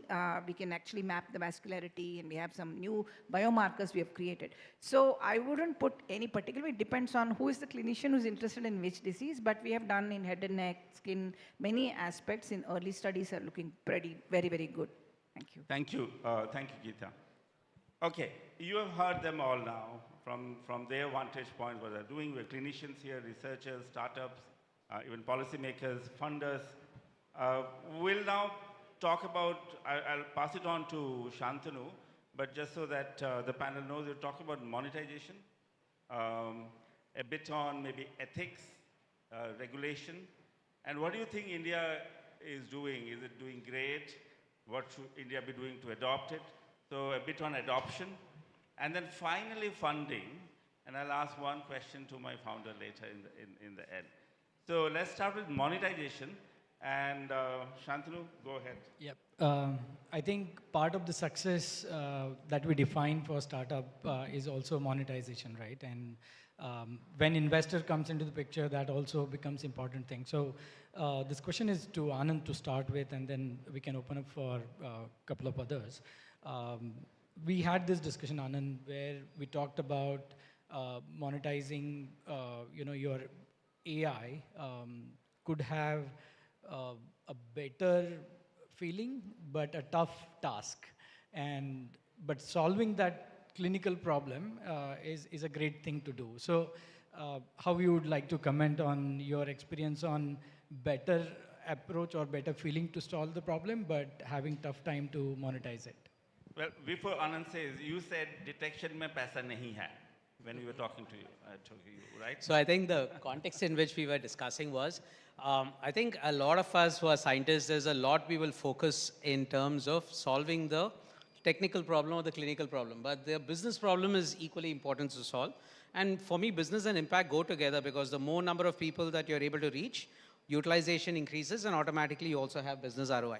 So the challenge I was saying is, sometimes if you think of a test, like let's say what we've done, where you have an eye exam being done in a last mile, you'll think in terms of someone paying for that test, right? Now, when you think of population health and preventive health, I'm sure many of you today would love to take a test, but free mein ho jaye to better hai, right? So that's the common perception that we all have. Now, we sell in India and we sell in the US as well. So these are devices designed, developed, algorithms done here, and devices done here. So in the US, we sell through the payer ecosystem. So there are reimbursements in place, right? But you have creating a market which is preventive health. So the narrative there is to say the AI is about detecting disease early, so that you save money on acute care costs. Very, very simple. You fit into an ecosystem under reimbursements. Now, when you don't have reimbursements here, that's where we said, if you're just going to detect, you need to ask yourself who in that journey of the consumer benefits the most as a result of detecting that customer, right? And I believe very strongly that in the early days, the mistake we were doing was trying to earn money on it as a test. Versus we realized out of the 100 million patients with diabetes, roughly around 6 million need something called anti-VEGF, which is a drug that is done for diabetic retinopathy. But all pharma included, including Roche, Sun, Cipla, everyone put together, were able to reach only around 1 million of them. So we said, can AI actually solve the problem of where are these 5 million? So that now you basically are earning from what happens downstream of detection rather than earning from detection itself. So that was the context in which I said sometimes you need to get into the analysis as hard on asking who's actually paying for it. And that was the context in which we talked about monetization. Yeah, thank you, Anand. And that, just selecting the problem statement and looking from monetization aspect become very important. Laina, your thoughts quickly on monetization. Absolutely. I think our journey in monetization has been, so we started off with psychiatry. My co-founder's PhD was in psychiatry on how you use imaging for serious mental disorders. And I think as every startup here would know that pivoting really quickly when you know that there's no monetization there is super important. So then we started talking to neurologists, and because connectomics as such has huge potential in very early diagnosis of dementia. In fact, much earlier than eye scans, it has been seen. So we started talking to them, but as Anand said, if you detect at year 0, and there is no medicine for year 0 dementia, nobody really wants to know, and it can scare the patient. So nobody was really willing to look at that. So then we started working with neurosurgeons for whom there was this burning problem that, hey, I want to know the functional aspects of the brain while the patient is on the surgery table. Can you help me with that? And when we had that burning problem, we had the monetization. And so that was, it was a journey of a year and a half to get to the point where monetization was apparent to us, yeah. Thank you, Laina. I think after brain, let's come to the heart. Very important issue for the country. Ravi, if you can comment. So my experience is great tech doesn't necessarily always translate into great revenue. I think it's a journey. One of the things that we need to understand in healthcare is very complex. You have multiple stakeholders, and also not necessarily the incentives for every stakeholder are aligned. So what do I mean by that? Say, for example, if you're trying to make sense to an insurer, okay, so for an insurer, when they save money, it's the provider, which is the hospital, that loses the money.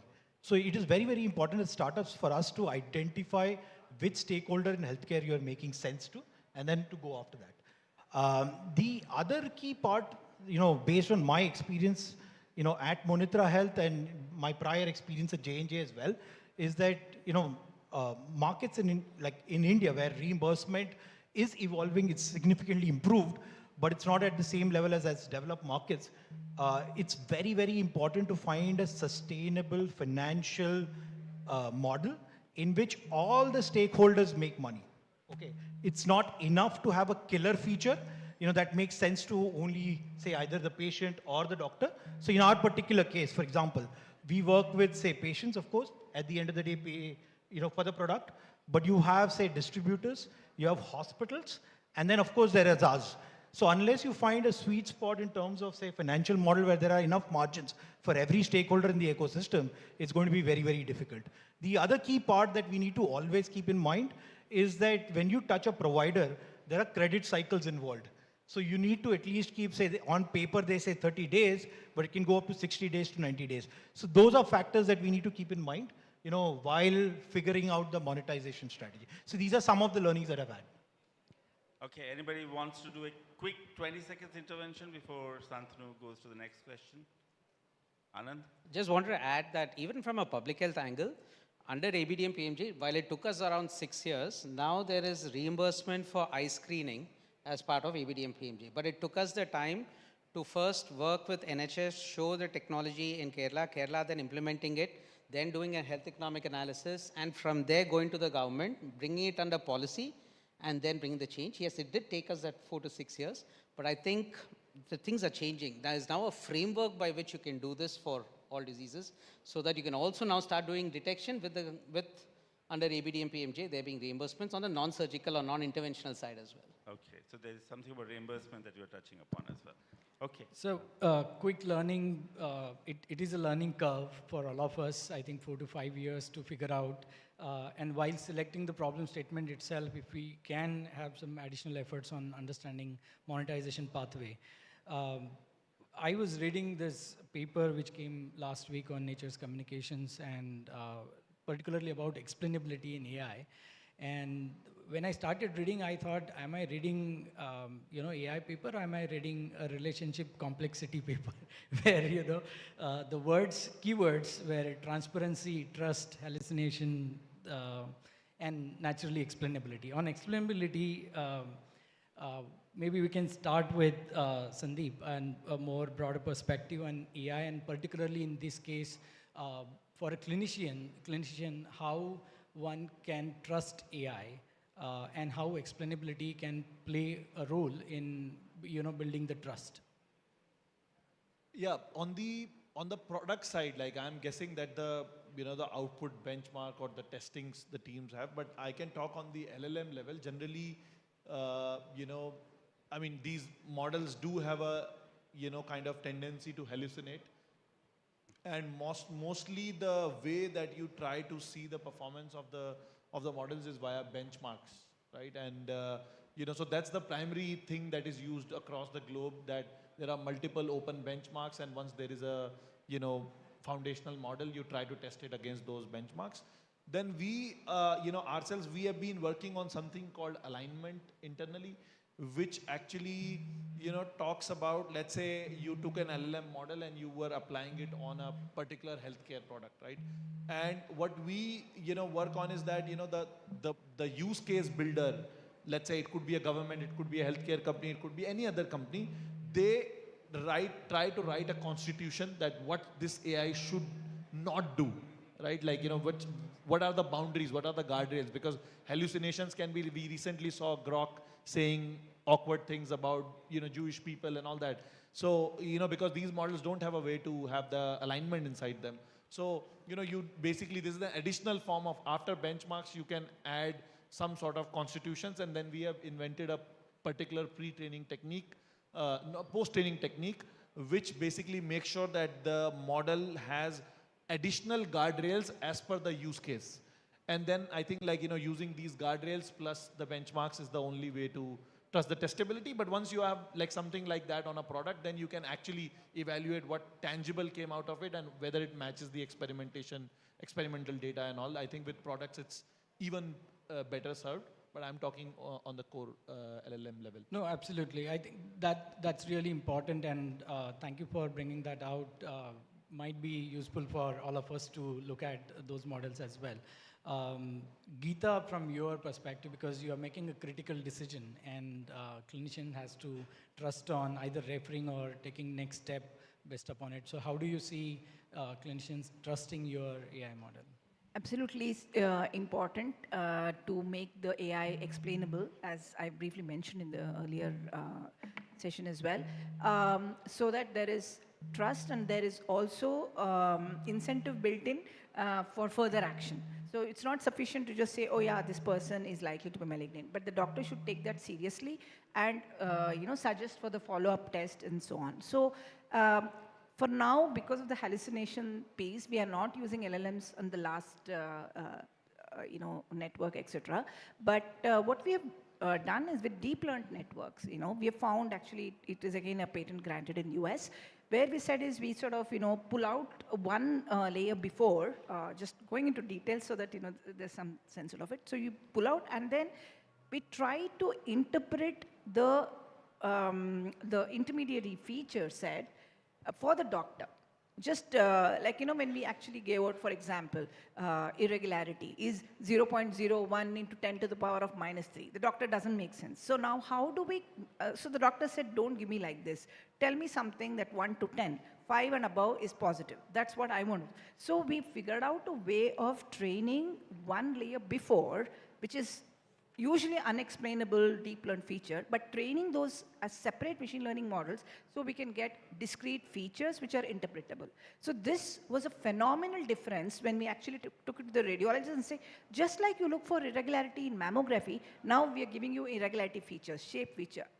The amount of trust that it increased was humongous, and they start trusting the final. And also marking the area of likely malignancy. This comes under the explainability. It's not sufficient to say, yeah, this left breast is saying, okay, here is the clock position, here is a dot.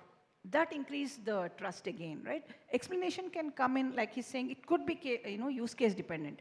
But you have to understand what is that the doctor will feel comfortable about the answer, because they are able to act. When I say marking here, they can clearly immediately do an ultrasound at that location, target it, and you can say. So we'll have to look at explainability in that angle, in my opinion. So the presentation of it as well as the exact clinical indication which they can believe becomes and very it may important. require developing additional AI models to explain that as well. That's what we ended up doing.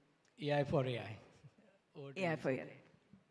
Quick interventions from Laina, Anand, Ravi, Nikhil. So one is certainly explainability in terms of design. I completely agree with you, Dr. Geeta, there. But I also think of AI as like a very smart intern to a doctor. So you obviously the intern will come up with hypothesis about the patient, personalized hypothesis about the patient. But it's the doctor who will take the final call. And obviously the intern might go wrong in some cases, and the doctor then takes. So it's really a hypothesis generating. And when you pitch it like that to a doctor, where it's more about, here's a very smart intern that I'm giving you who can read all of this data about a patient and then give you some hypothesis which can then help you think further, that helps a lot. So that's explainability to me. Yeah.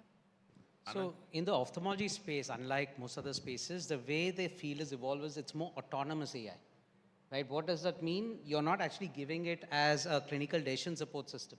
So today under CDSCO, we are in class C. It's almost like a drug, right? So in that case, explainability becomes extremely important because you tomorrow want to make sure that what the AI is detecting as a result of which it is classifying it as presence of disease or absence has to be, as Geeta also mentioned, something that the clinician also sees. So there are something called class activation maps by which you look at those regulars. So it becomes very, very important in case of autonomous. And I think it lends itself more explainability to deep learning models as opposed to, let's say, LLMs, where you're going to essentially have the challenge of hallucination, etc. What's going to be interesting now is, as all of us are evolving to, let's say, thermal imaging vision foundation models, we are looking at, thermal imaging foundation models, we are looking at vision foundation models. So I think it's going to be an area of active research where prospective trials, and this is where rather than retrospective clinical trials, it's going to be prospective trials that are really going to make sure that you've done enough based on prevalence to say that you're safe to use, but at the same time, you have to keep monitoring. So monitoring becomes an important aspect. So job is not done once the product is done and you brought it to market. Your responsibility continues on monitoring as well. Monitoring. Okay, Ravi? So our experience is that if the AI model just gives an output, like a black box, it's a non-starter, nobody accepts it. So traceability is very, very important. So if you tell the doctor saying that this is atrial fibrillation, the model has 95% confidence score, and the reason it's giving this particular output is because it's not able to see these P waves, and these are irregular, and the RR interval is also irregular. The tendency to believe and to trust increases significantly. And of course, you've got to go through, studies to prove your AI models in terms of, say, to give them confidence in terms of, say, what's the outcomes that you're showing. So it's a combination of these two are my significant learnings out here. Thank you. Nikhil? So picking up Sandeep's point on hallucination, I think hallucination is not always bad. Now there is an evidence available in New York University where the researchers are deliberately trying to see the alternative result through hallucination. Because those alternative results take years of trials and clinical study, but through the hallucination they are able to come up with alternative results, and they are able to compare those results with the real results. So those alternative pathways are coming up with a new kind of area of interest and research, and which is in fact cutting down short on. So always negative side is not always seen negative side, but how this negative can be used positively. The another question, which very quick answer I will point about from the public policy perspective, which Satya has touched upon, about the India role in being a responsible AI user or AI enabler. So India has been always a proponent of non-alliance movement. I think it's time that we can take this leadership once again, that we can create a responsible AI framework where we can lead.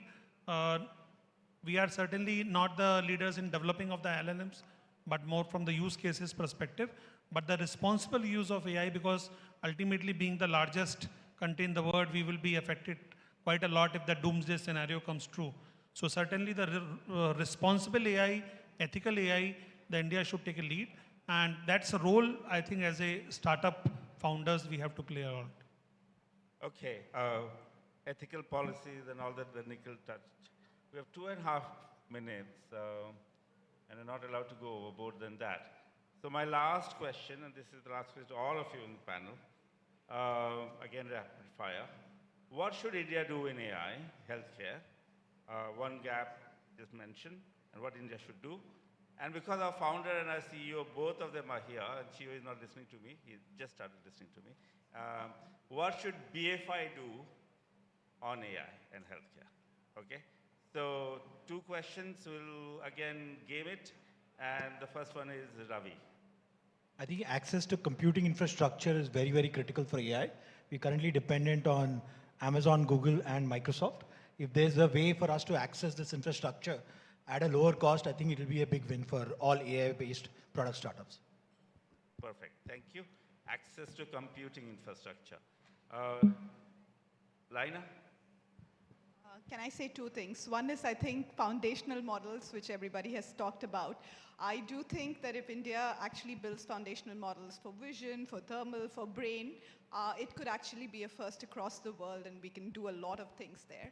And the second, I think, is if the people of India need to actually really benefit from AI, I think the control of the data and monetizing of the data also needs to go back to them. So I think that's another thing that I want to think about. So, Nikhil? India, so the AI is a rich person's game. It's an educated people, rich person game. It's a non-inclusive activity as of now. The role the BFI, certainly India is a poor country, a developing country. So one thing is India should do that we should reach out to the much larger population and interconnectivity.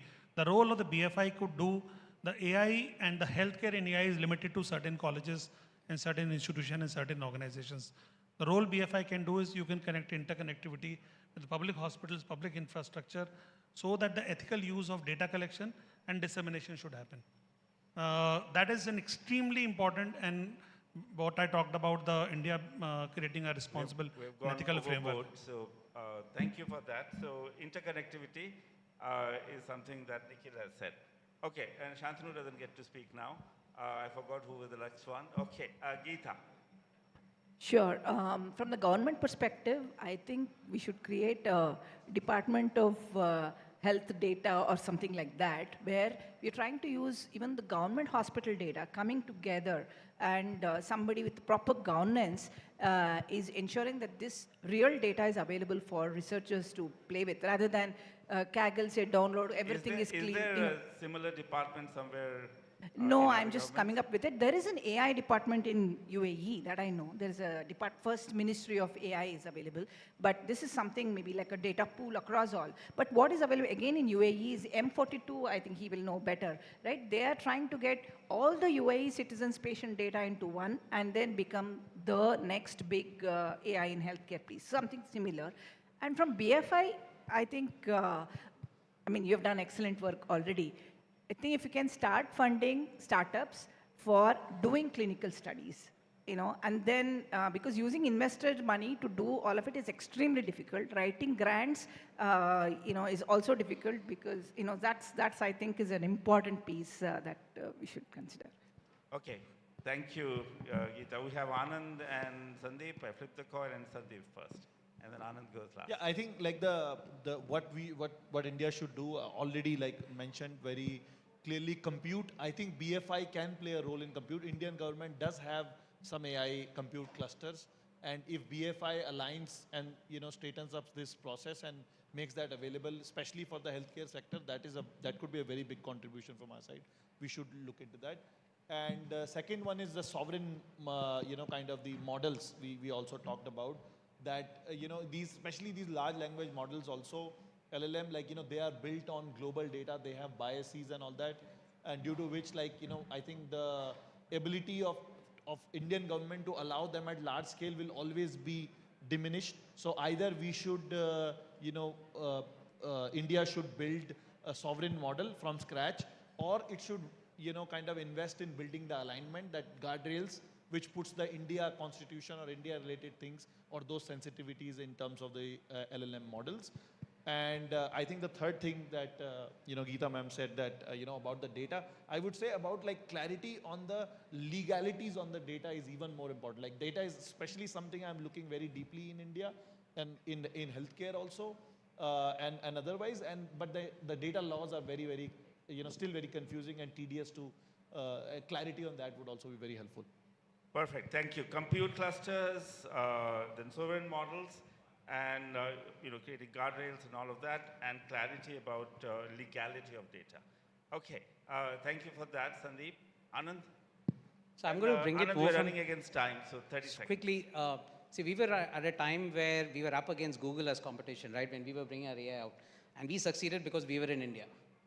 And what do I mean by that?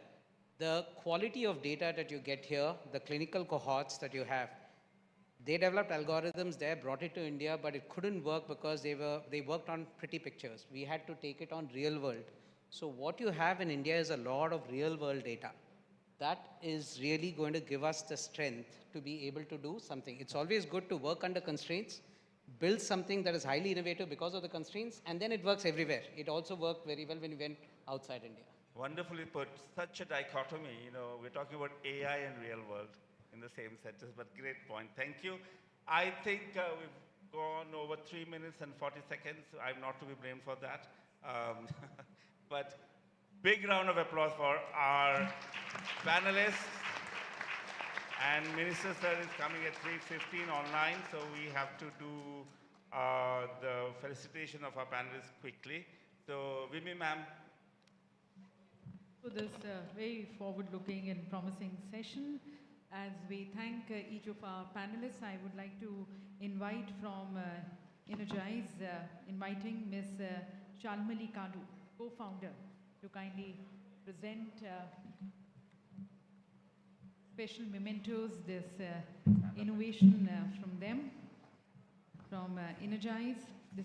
Energize is a mental health tech startup, well known for their very engaging health content, and Energize was co-founded by Dr. Siddharth Bhargava in 2023, along with Mitansh Khurana and Shalmali Kadu, who's presenting these mementos.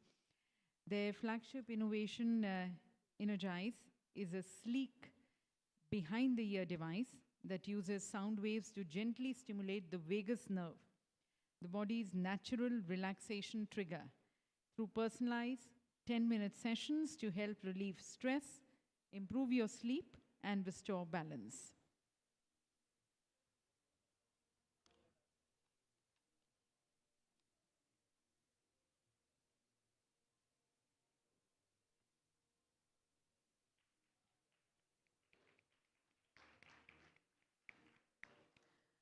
So Dr. Satya was telling me he could not sleep last night.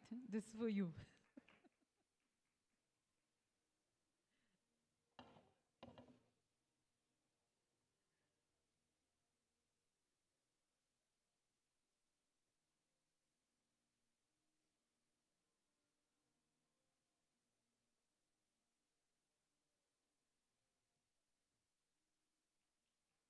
So big round of applause for all of them, and we close with a group photograph.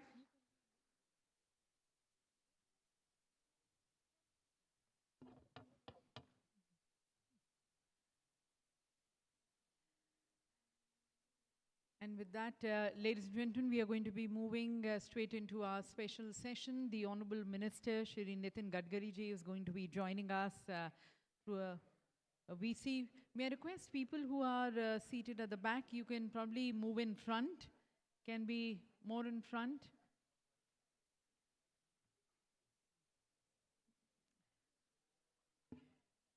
This is going to be a special address from the Honorable Minister.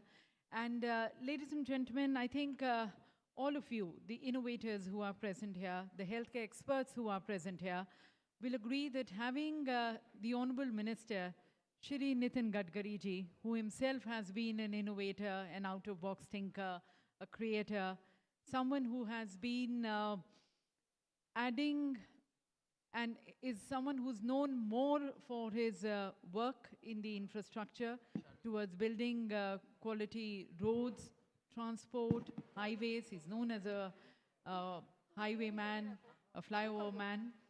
But then this again has a far-reaching impact on our healthcare sector, making our healthcare delivery more accessible, more reaching out to the masses, more to the people at the last mile. And then he's been a person who's been advocate of the biofuels and of sustainable mobility. Once again, that aligns with the public health policies and the healthcare policies and environmental goals of India. He has been someone who's been a very strong proponent of public-private partnership, of collaborations and people coming together, ideas, innovations coming together towards nation building.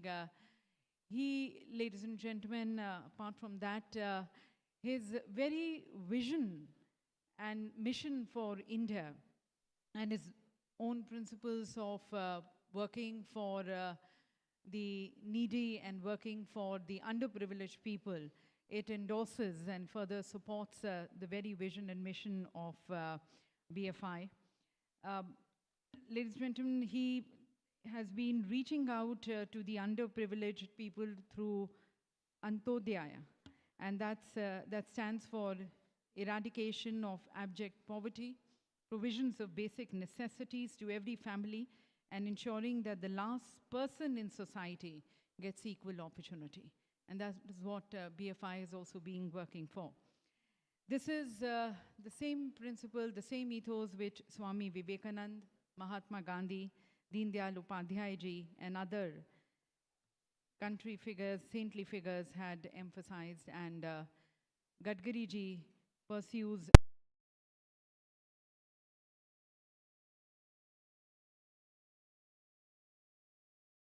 of the work which Shri Nitin Gadkari ji has been doing. If you can play the video, please.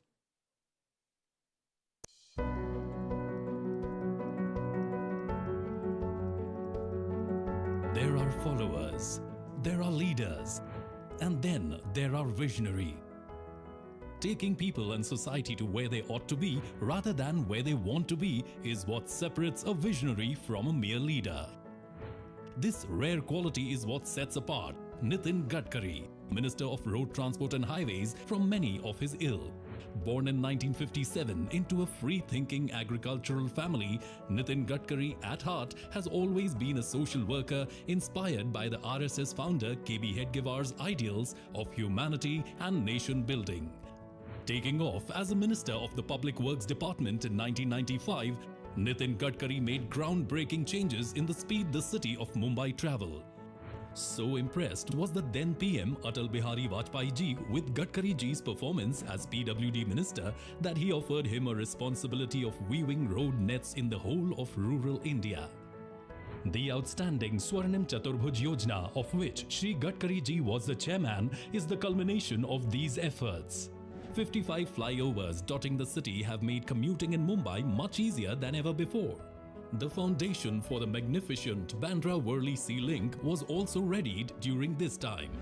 The jewel in the crown of Maharashtra, India's first expressway, the world-class Pune-Mumbai Expressway, is also a futuristic project imagined and brought to fruition by Nitin Gadkari. Connecting over 13,000 unconnected villages with an all-weather $100 million USD project is another feat accomplished by this far-sighted visionary. Nagpur, his hometown, has seen first of its kind double-decker bridge. An innovative beautification of flyover using local artists and painting of great political and social leaders was added attraction. Ajni Intermodal Station will have connectivity between long-distance buses, city buses, railways, metro and indirect link with city airport. Nagpur Broad Gauge Metro, which is a commuter rail project planned for Nagpur city and extending up to adjacent areas of Wardha, Narkhed, Ramtek, Bhandara and Chhindwara. World-class institutions like IIT, IIM and AIIMS emerge and thrive under his watchful gaze. This is in addition to the over 1,000 Ekal Vidyalayas that go a long way into molding the future tribal generations. Performing over 10,000 successful heart surgeries is another stupendous achievement in his illustrious career as a warm-hearted do-gooder. The city of Nagpur is the first city to explore alternative biofuels for transport. These include bio-CNG buses. His innovative idea of India's first of its kind CNG-run tractor has proved to be farmer-friendly, cost-effective and helping in reducing air pollution. In a historic push for biofuels, Gadkari ji is introducing flex engines which will run on 100% ethanol, directly providing additional income to farmers and the agricultural sector. Sanskritik Mahotsav, motivating local artists to go nationally. Krida Mahotsav, supporting local sportsmen to showcase their abilities and motivate them to go nationally and on Olympic level. Projects like AgroVision are helping farmers with latest technologies and practices. His idea of using sewage water for power generation, use of ethanol as fuel have added a whole new dimension to the city's development program. As India's current Minister of Road Transport Highways, he has re-energized the whole sector with his clear vision. With more than 40,000 kilometers of national highways constructed in the last 7 years, 60,000 kilometers of new roads under his supervision are being constructed. The speed of road construction from a mere 3 kilometers in 2014 has grown to 40 kilometers in 2021. The dazzling Delhi-Mumbai Expressway has set 4 new world records with 12,500 cubic meters of concrete being laid down on the 4-lane stretch of 25.4 kilometers. These world records are as follows: highway construction rate at 37 kilometers per hour, construction of 2.5 kilometer long 4-lane concrete road near Vadodara at Delhi-Mumbai Expressway in 24 hours, laying down of 26 kilometer long bitumen road at Solapur-Bijapur section of NH52 in 21 hours. A 50% growth in the length of the national highways in the last 7 years of the NDA government is a monumental achievement. The figures went up from 91,287 kilometers to 1,37,625 kilometers. Going further, INR 3.32 lakh crore is allotted for 22 greenfield expressways, initiated by the bridge building messiah as he is fondly referred to. Bharatmala and Sagarmala, 2 world-class access-controlled expressway projects led by Nitin Gadkari, are presently in various stages of construction. The Bharatmala project seeks to eliminate the perennial road traffic movement imbroglio across the country. With Nitin Gadkari taking charge, India's much maligned logistics sector has also metamorphosed from a point-to-point model to a hub-and-spoke model. This multimodal transport system integrates railways, highways, inland waterways and airports, conjuring a highly effective transportation grid, substantially reducing logistic costs and pollution. 35 multimodal logistic parks, 50 economic corridors, 10 intermodal stations are being readied for the monumental effort. Logistics summits with the international participants, including government organizations and the World Bank, leading to MOUs worth 2 lakh crore, have been held to add muscle to the initiative. Among his other endeavors, unprecedented progress is evident in port industrialization, national water highway traffic, jetties for coastal tourism, Ganga-Yamuna cleaning, fundraising, asset monetization project, toll operate transfer. As MSME Minister, he has gone all the way to promote entrepreneurship, helping rural youth to adopt Khadi as a means of self-employment. The MSME Ministry has also found wings under Mr. Gadkari. He changed the definition for classification of MSME. Now, a company investing 1 crore and earning a turnover of 5 crore will be classified as micro company. The portal Udyam Registration UR offers faceless, fully online, paperless and transparent MSME registration process fully integrated with income tax and GSTN systems. His brainchild, Jal Kranti, Buldhana pattern of water conservation which changed economy of villages by rejuvenating water bodies, has won a global award. Mr. Gadkari introduced the first ever vehicle scrapping policy, which proved to be the fight against pollution and in the interest of road and vehicle safety. New FASTag policy is helping commuters to save their fuel and time on toll plazas. Some of his major work, like unprecedented push for research and development in electric vehicle, leading research and development for usage of waste materials in highway construction to cut down highway construction costs and generate wealth out of waste materials, developing ropeways and funicular railways in the remotest parts of the country, thus boosting tourism. Panchgaon project for women of making carpets from scrap cloth is a classic example of women empowerment. Khadi Prakritik paint, which is made from cow dung, is aiding in employment in rural areas and have exponentially improved rural economy. When all industries were shut in the pandemic, Mr. Gadkari empathized with people by conducting webinars and 800 plus video conferences. His quick decision making in procuring oxygen (PPE) kits helped those affected by the deadly virus. He generously donated ambulances to NGOs, helped to set up oxygen plants, factory to make remdesivir injections and injections for mucormycosis. Thus, by showcasing strong leadership and taking quick decisions, he handled the COVID situation effectively. His affable nature goes beyond everyday personal equations as he continues to transmit his radiance and ideas to every individual or organization with his unmatched zeal. Gifted with an ability to dream the seemingly impossible dreams and getting them to fruition also defines this clairvoyant visionary. Nitin Gadkari shines on as one of modern India's pioneering leaders and his work a template for the coming generations. If there ever was the infrastructure man of India, he would answer to the name Nitin Jairam Gadkari.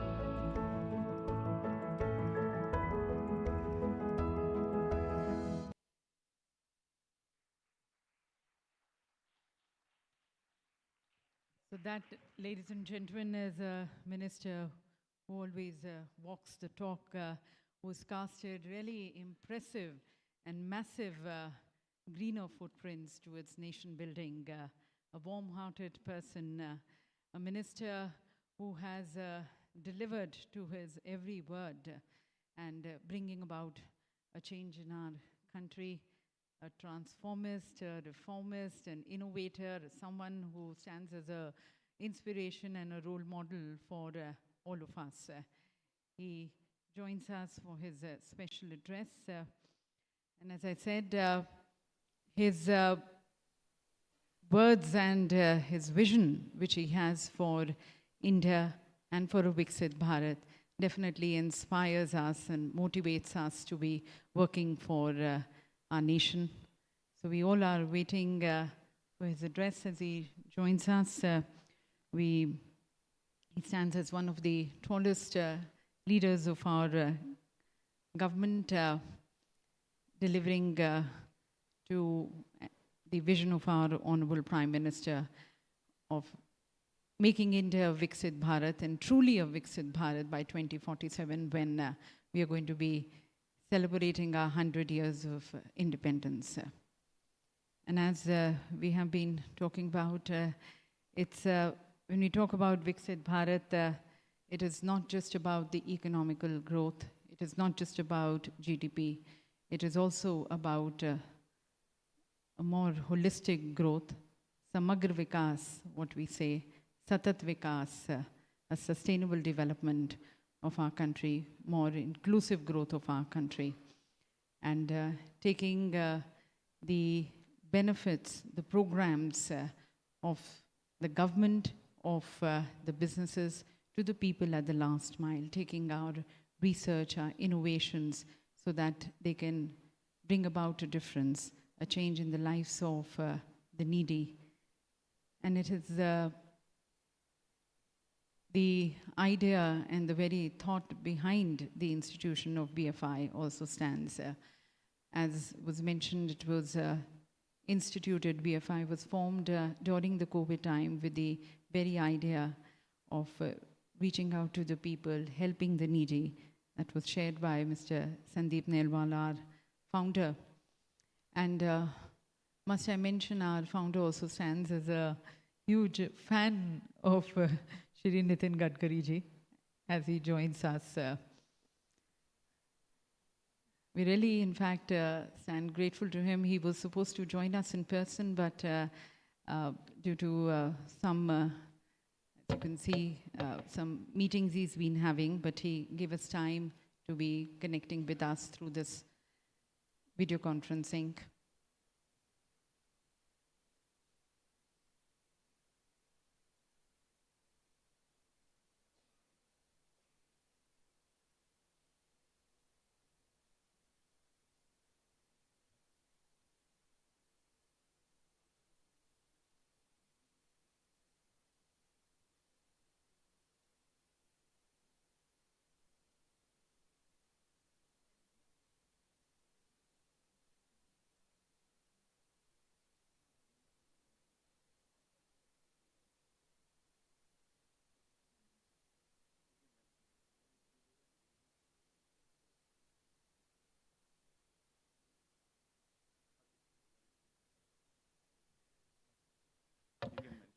Okay.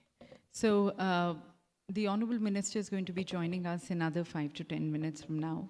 We have the opportunity of also knowing from you any views or any feedback towards the summit which we've had. So for that, I would like to invite Dr. Satya, the expert here, to be taking that open house from all of you. We have 7 minutes, so let's do, my CEO mentioned that 7 to 10 minutes, so dekhen jara.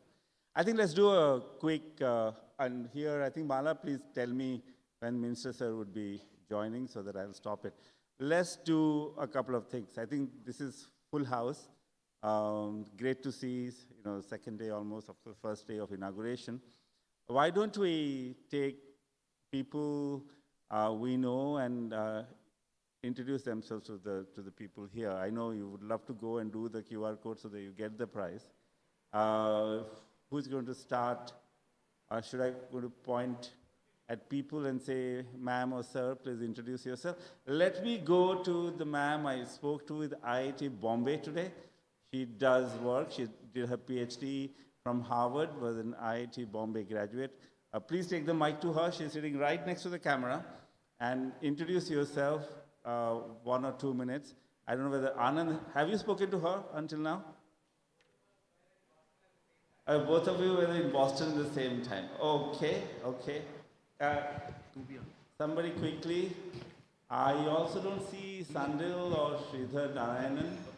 I'd love to put on the mic there. So,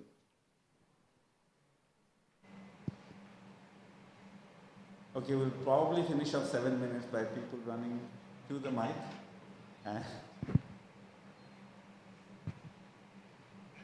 Where is my founder? There. So my name is Prakriti. I'm a faculty at IIT Bombay in the Department of Biosciences and Bioengineering. I work in the area of biomaterials, and broadly we use materials for applications such as immunotherapy. So we have a couple of projects that we have developed for cancer immunotherapy, where we are doing in vivo or in situ modification to target T cells and macrophages for specific tumors. We've also developed another product for rheumatoid arthritis, which is an injectable gel-based system. And another project that me and my postdoc are trying to take forward is with respect to the dermal implants for skin tissue engineering. So these are broadly my sort of projects that we are working on in my lab. And my bachelor's was in material science and engineering, also from IIT Bombay. And after that, I did PhD and postdoc in biosciences and bioengineering from Harvard. So that's my background. Thank you. So please reach out to her to connect and know more about her work. Thank you for that. Can we pass the mic to Shandil here, our good friend, amazing scientist. I think Sridhar Narayanan has gone. He's a co-founder. I will allow one startup pitch to my founder. So startups, raise your hand and I'll take Thank you, Satya. Random call. Shandil, go ahead. Yeah, thank you, Satya. Thank you very much. And thanks everybody at BFI to have us here today, and for the long-standing interactions that we have been having together for almost a year now. So thank you very much for all that. I come from a company, a foundation called Foundation for Neglected Disease Research, FNDR. It's in Bangalore. It was co-founded by my colleague, Dr. Sridhar, who was here till now but just left. And my name is Shandil. Both of us were at AstraZeneca initially, but in 2014, AstraZeneca shut down its infection unit in Bangalore, and that's where we came out and we started this foundation. So what we do briefly is basically we work in infectious disease only, exclusively rather. We don't work on cancer or cardiovascular or any other thing.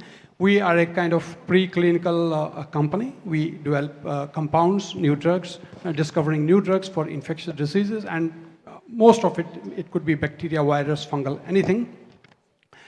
More importantly, the mainstay have been TB, actually, in tuberculosis, non-tuberculous mycobacteria, and we have a strong team of about 45 today in last 10 years, where we have reached. And we have on state-of-the-art BSL-2, BSL-3 infrastructure, and that's why we work on some of these deadly pathogens. During COVID, we did a tremendous job, especially thanks to Biotech and DBT, who funded us a platform along with THSTI in Delhi, and we established all kind of in vitro models and hamster model of COVID infection, and we provided service to hundreds of academic and industrial partners in the pharma companies. Thank you, sir. Yeah, thank you very much. Please reach out to San. A good round of appreciation to him. Okay, I'll pass the baton to somebody I know also for a long time, Vaijayanti Gupta. She has been co-founder of CRISPR-Bits, but can you pass on the mic to Vaijayanti here? Quickly, how are you doing, Mala? 2 minutes? No, okay, no confirmation yet. Thank you, Satya. I'm Vaijayanti. I'm representing CRISPR-Bits here today. I'm the Chief Scientific Officer there. We are a CRISPR company, one of the first companies to actually start working on CRISPR in India. And we are based out of Bangalore. We have... You can turn around also, more people can see you. Okay. Yeah, so we are based out of Bangalore, and thank you to the Blockchain for Impact team. And we were one of the first funding to build our platform using CRISPR actually came from Blockchain, who actually put the trust in us to use our technology and develop a platform that could be used for diagnostics. In fact, that has today resulted in some of those the kits that we are validating and taking to the market. The first time we did that was for COVID and an Omicron kit that we actually developed with this grant, then called Crypto Relief. And thanks again to this community for having supported us tremendously on that. We are going ahead with our diagnostic platform, launching products, and an equally exciting area that we work in is in gene editing. And happy to talk to. I'm here for the next 2 days. I will be happy to talk to, interact and talk to all of you. Thank you. Thank you, Vaijayanti. She's a serial entrepreneur, as you can see. Let's go to Dr. Tony Raj here, right in the front. Most wonderful of clinicians that I know, and an absolutely fine gentleman. Tony?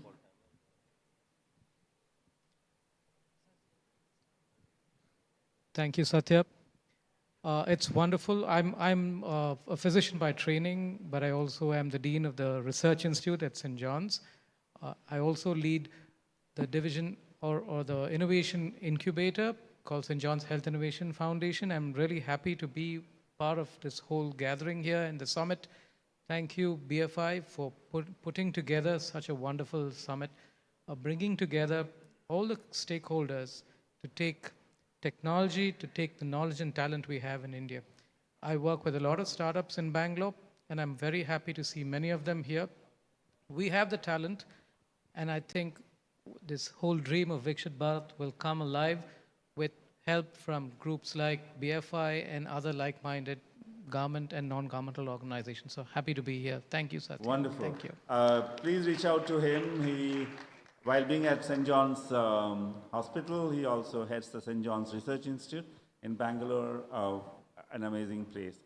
So let's go to Dr. Sanjay Hajarika. Is he here? Paraj tells me he's here.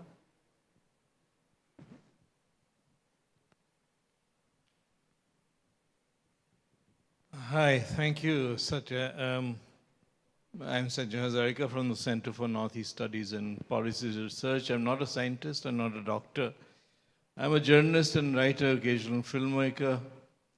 And many years ago, I started the boat clinics in Assam with a small grant from the World Bank. We won a small award at a large function.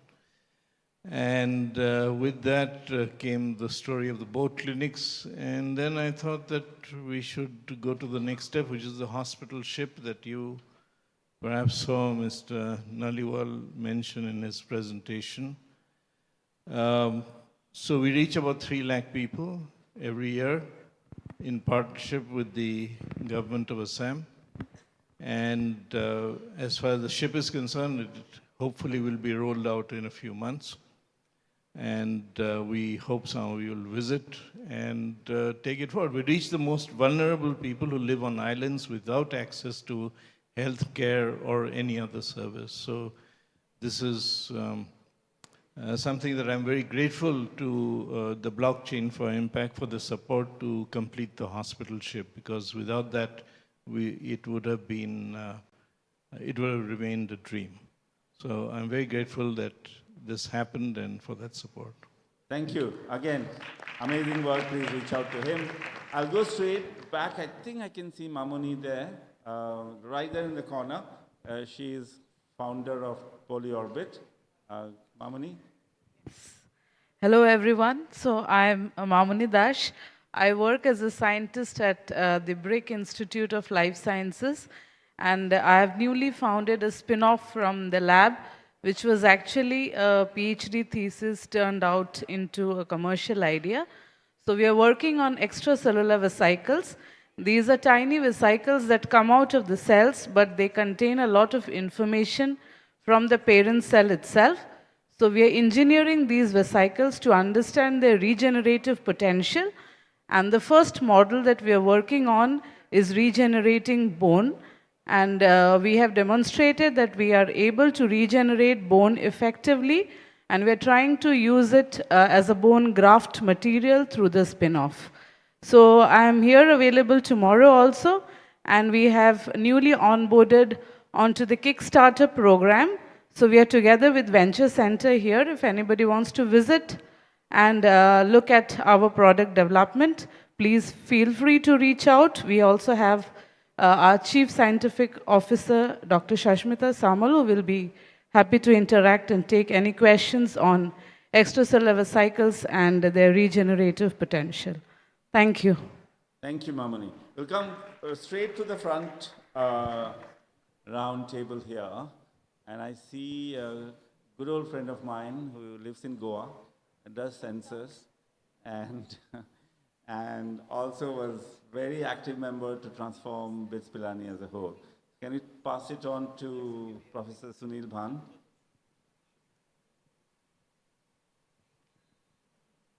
Yeah, good evening to all, and thanks, Dr. Satya.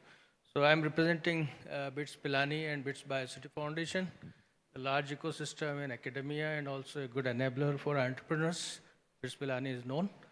Currently, BITS Biocity Foundation is funding translational research under the National Mission on Interdisciplinary Cyber-Physical System in Bio-Cyber-Physical Systems area. We currently support 53 startups. We're also supporting 43 translational projects in the country. We will be very happy to connect with all of you. Thank you so much. Thank you, Professor Bhan. Is Professor Ravi Krishnan Ilongavan here? Or has he? Yeah, he is there.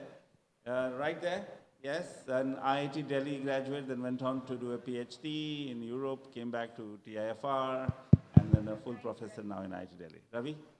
Yeah, good evening all. Thank you, Satya. Thank you, BFI, for having us here. A fantastic day so far. I mean, I really heard a lot of impressive stories and very glad to be part of this conversation. So I'm a faculty in biotechnology department in IIT Delhi. So one of the things that we have been going through is translating innovations from lab to commercializations. So one of the challenges to find out during your scale-up electronics design, mechanical designs, and having them prototyped in an industrial setting. So going into multiple vendors, collecting it to a product makes a lot of challenge. So we have set up a centralized facility called Pragati. So this is actually a national facility that can be available, made used by any users, researchers, and also people who are building prototypes. So look it up. It may be of use for some of you in this medical device journey. Happy to interact with you also offline.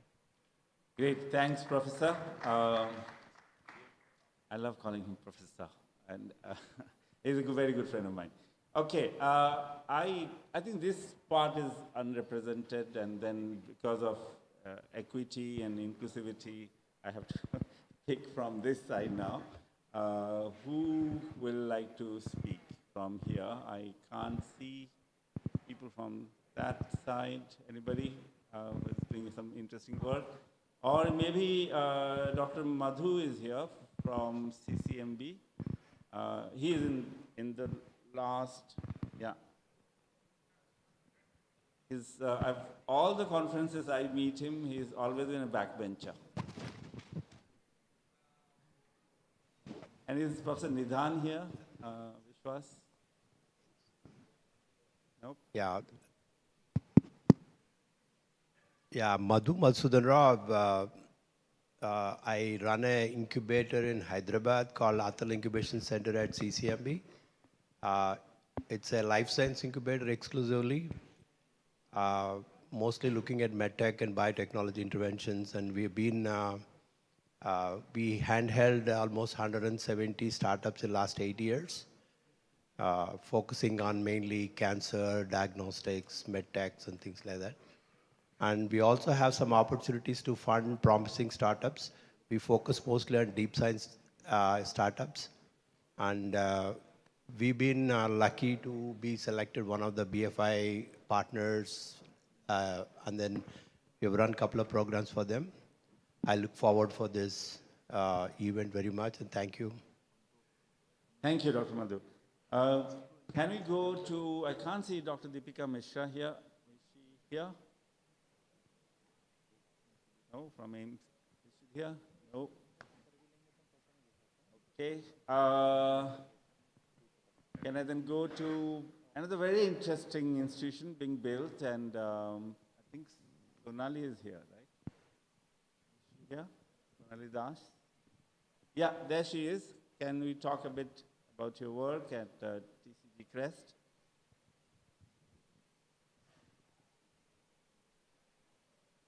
We will go to the ISC professor also, right there, Wish.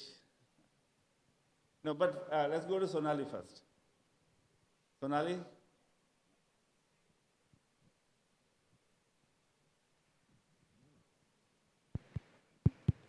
Hi, thank you, Satya.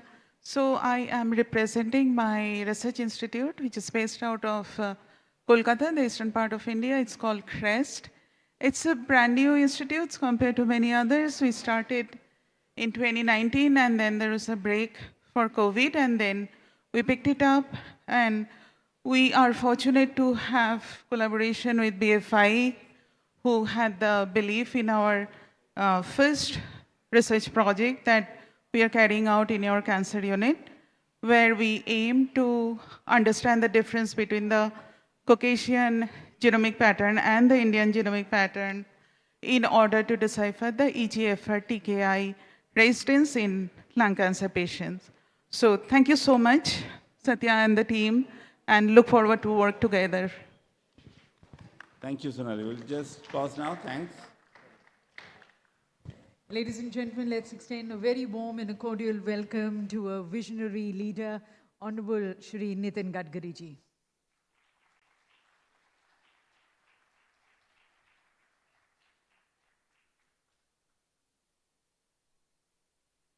को शुभकामनाएं देता हूं। Organisers of blockchain for impact, ये हमारे trade, business, export में बहुत महत्वपूर्ण है।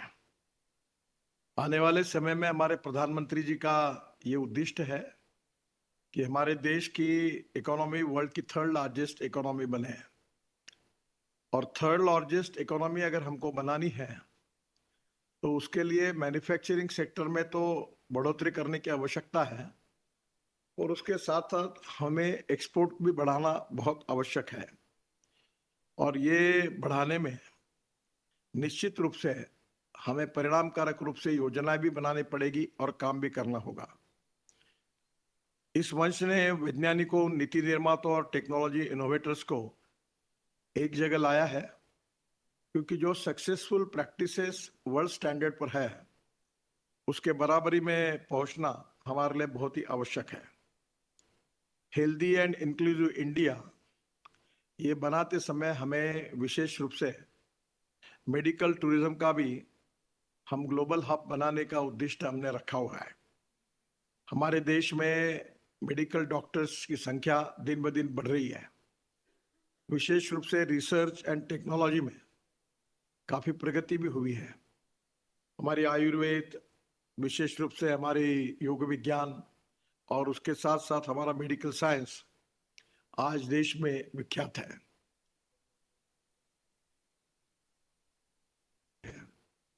यूके में भी यही स्थिति है और इसलिए बड़े प्रमाण पर एशिया, अफ्रीका से मरीज भारत इलाज करने आते हैं और मुझे विश्वास है कि आने वाले समय में ये संख्या और बढ़ने वाली है। अच्छी क्वालिटी का अफोर्डेबल इलाज ये उसी समय मिल सकता है जब हमारे पास मेडिकल इक्विपमेंट्स, उसका रिसर्च और वर्ल्ड सक्सेसफुल प्रैक्टिसेस है, उसके आधार पर हमारे स्टैंडर्ड्स और अच्छे होंगे। हमारे एम्स और सुपर स्पेशलिटी अस्पतालों में जो डॉक्टर है उनकी भी एक क्रेडिबिलिटी बनी हुई है और जिसके कारण भी हमें इसका बहुत बड़ा फायदा हो रहा है। जो वर्ल्ड क्लास हाईवे भी बना रहे हम लोग, रूरल रोड भी बना रहे, इकोनॉमिक कॉरिडोर भी बना रहे, तो स्वाभाविक रूप से हमारे देश का ग्रोथ भी दिन ब दिन बढ़ रहा है। और इस ग्रोथ बढ़ने में जिस सेक्टर में बहुत बड़ी संभावना है उसमें से इंफ्रास्ट्रक्चर में जैसी कैपिटल इन्वेस्टमेंट आ रही है, वैसे हमारे हेल्थ सेक्टर में विशेष रूप से बड़े प्रमाण पर इन्वेस्टमेंट भी आ रही है। और हमारे यहाँ से डॉक्टर के साथ साथ हमारे जो अलाइड कोर्सेस है, जो मेडिकल साइंस से रिलेटेड है, उसकी भी वर्ल्ड में डिमांड बहुत ज़्यादा है। प्राइमरी हेल्थ सेंटर और जिला अस्पताल, इनको ambulance, mobile clinic, telemedicine van, इन सब से जोड़ने के लिए भी सरकार लगातार प्रयास कर रही है। वैक्सीन और लाइफ सेविंग ड्रग्स समय पर पहुंचाना, इसका अनुभव आप सब ने कोविड में लिया है। इसका कितना इंपॉर्टेंस है आपको पता है। During COVID-19, road and logistic network played key role in India's vaccination drive. मुझे और एक बात आपको कहनी है कि सड़क हादसे में हमारे देश में 5 लाख एक्सीडेंट्स होते हैं और 1,80,000 मौतें होती है। और इस क्षेत्र में विशेष रूप से कार्य करने की आवश्यकता है, क्योंकि 18 से 34 एज ग्रुप में मरने वालों की संख्या 66% है। 30,000 लोग इसलिए मरते कि वो हेलमेट नहीं पहनते, रूल्स ऑफ द रोड्स के बारे में उसका पालन नहीं करते। और एक बात ये भी ध्यान में आई है कि रोड एक्सीडेंट में अगर कोई एक्सीडेंट होता है तो उसको गोल्डन आवर में तुरंत अगर हम अस्पताल पहुंचाते हैं तो हम 30,000 लोगों की जान बचा सकते हैं। इसके बाद भी जिनकी जान जाती है उनके ऑर्गन डोनेशन के लिए भी उसका काफी उपयोग हो सकता है। और इसलिए जो व्यक्ति ऐसे एक्सीडेंट में जिसका एक्सीडेंट हो रहा है उसको बचाने का कार्य करेगा और उसको हॉस्पिटल पहुंचाएगा, उसको राहवीर करके हम उसको करीब 25,000 रुपए का पुरस्कार भी देने वाले हैं। इसके साथ साथ हमने ये भी योजना बनाई है कि जो भी अस्पताल में उसको एडमिट करेंगे, उस अस्पताल में मिनिमम 8 दिन का, मैक्सिमम 1.5 लाख रुपए तक का उसका खर्चा भी हमने उठाने का तय किया है। हमारे वेस्ट एड एम्यूनिटीज में भी हमने इस प्रकार की अनेक व्यवस्था, हर 40-50 crore trauma centre, ambulance points, helipad, ये भी हमने किया है और NHI की तरफ से एम्बुलेंस भी तैनात की है। डिजिटल और tech twin health system on highway using करने में लिए GIS, ड्रोन और डिजिटल मॉनिटरिंग, यह टेक्नोलॉजी हम health supply chain, pharma logistics और टेलीमेडिसिन के लिए भी उपयोगी हो सकती है। मुझे विश्वास है कि भारत की चिकित्सा पद्धति में मॉडर्न मेडिसिन में उसके साथ साथ हमारी आयुर्वेद, सिद्ध, यूनानी और नेचुरोपैथी का भी वैश्विक आकर्षण बन रहा है। हमारे योग विज्ञान का इतना प्रचार हुआ है कि इंटरनेशनल योग डे में पूरे दुनिया में हर जगह पर यह कार्यक्रम बड़े उत्साह के साथ हुआ है। योगा टीचर इसकी बहुत बड़ी डिमांड है। इन सब बातों में प्राकृतिक उपचार, जीवन शैली सुधार, प्रिवेंटिव हेल्थ के लिए की गई उपाय योजना, रिसर्च एंड डेवलपमेंट और टेक्नोलॉजी इन परंपरागत पद्धतियों को विकसित करना और ब्रांडिंग करना, ये भी उतना ही महत्वपूर्ण है। मुझे विश्वास है कि कनेक्टिविटी, टेक्नोलॉजी और नीति का सही मेल भारत को हेल्थ केयर में ग्लोबल लीडर बनाएगा। हमारे रिसर्च और हमारी जिस प्रकार से आज कार्य चल रहा है, उससे ग्रोथ हो रही है, वो देखते हुए आने वाले समय में हम लोगों के यहाँ बहुत बड़ा पोटेंशियल है, डोमेस्टिक भी है और इंटरनेशनल भी है।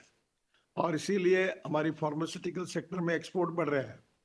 और आज इस समय कोविड के समय आपने ये देखा है कि हमारे देश में जो कोविड के वैक्सीन तैयार हुए, वो पूरे दुनिया को हमने बहुत सस्ते दर में उपलब्ध करा कर दिया।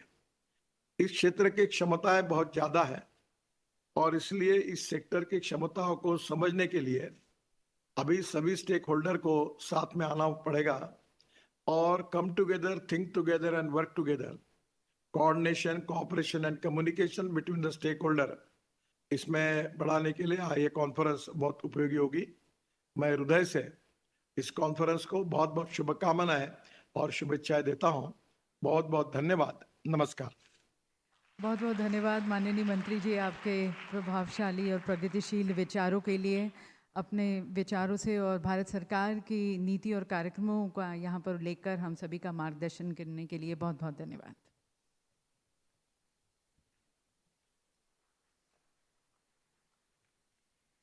That, ladies and gentlemen, was our Honorable Minister, and we're sure under his leadership, under his guidance, we are going to be working towards making Surakshit, Samriddh Bharat, as he said, and where all of us come together, we collaborate towards creating a safer and healthier India. With that, ladies and gentlemen, we move on towards cementing our partnerships and association with our BFI partners. We're now going to be witnessing MOU between BFI and UNDP, our partner. I would like to invite from UNDP, Isabel Shan, the Deputy Resident Representative, UNDP India, who has worked for 20 years in international development at the country, regional and headquarters level with the UN in different regions. I also invite Dr. Chiranjeev Bhattacharya, the Program Manager Health, and Neha Singh, the Strategic Partnership Specialist, UNDP.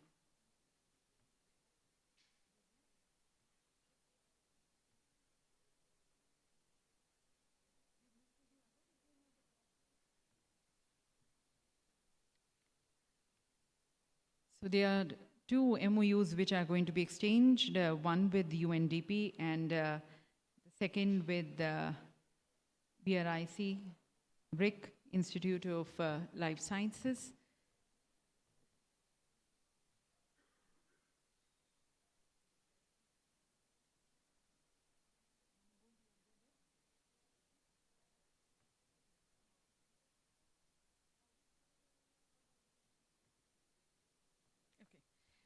Okay, so we'll have the MOU with the BRIC, Institute of Life Sciences. I invite Dr. Devashish Dash, the Director, ILS, Dr. Mamoni Dash, Scientist at ILS, Dr. Nivedita Jaina, the Head of ILS Incubator, and from BFI, we have our CEO, Dr. Gaurav Singh, Dr. Satya joining us, the Senior Advisor, BFI, Dr. Pooja Agarwal, the Program Director, and Dr. Annapurna, the Program Officer.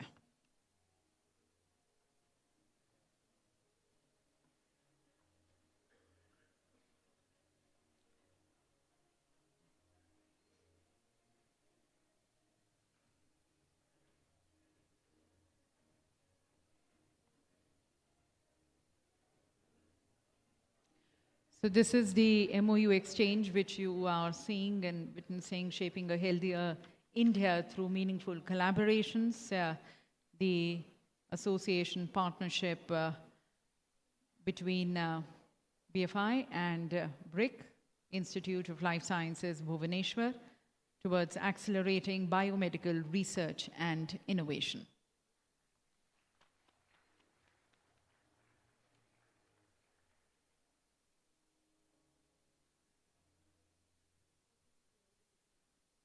And the next partnership, the MOU between BFI and UNDP. From UNDP, I invite Ms. Isabel Shan, the Deputy Resident Representative, UNDP India. I also invite Dr. Chiranjeev Bhattacharya.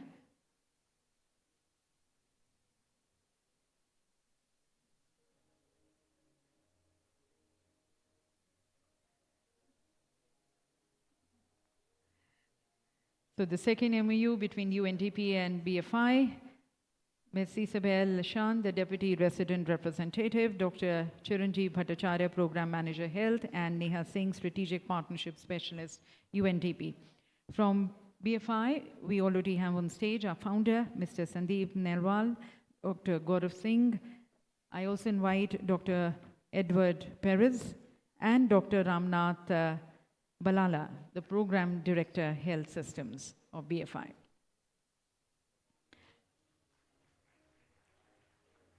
The partnership aims to strengthen health systems with a One Health approach for prevention and response to disease outbreaks.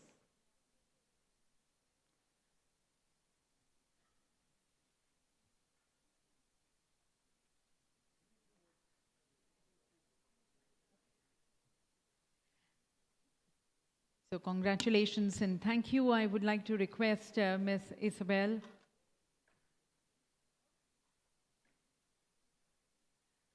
A few words from you for this association. Good evening. I will be very brief. I'm Isabel. I'm the Deputy Representative of UNDP, the United Nations Development Program here in India. Well, we are very excited to sign this partnership with the BFI Foundation. This is linked to the work we have been doing with the Ministry of Health, with the Ministry of Animal Husbandry, and with the Ministry of Environment, Forest and Climate Change, where we're working together with the Government of India on a One Health approach. More specifically, it will be pilot projects in Tamil Nadu, in 2 states, in Tamil Nadu and Telangana, where we have an integrated system and a community approach to One Health. So we are looking forward to testing this together and then to scale it up, possibly in other states and in the whole nation.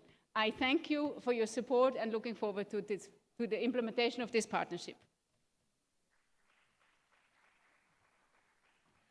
Thank you for the support and thank you for the partnership and congratulations to BFI and UNDP and further to BRIC.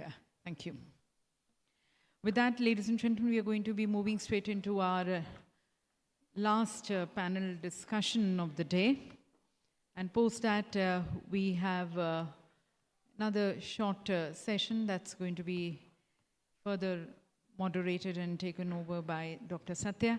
This is a panel discussion on designing responsive health systems, challenges and opportunities, bridging the gap between healthcare delivery, preparedness, and then long-term public health goals.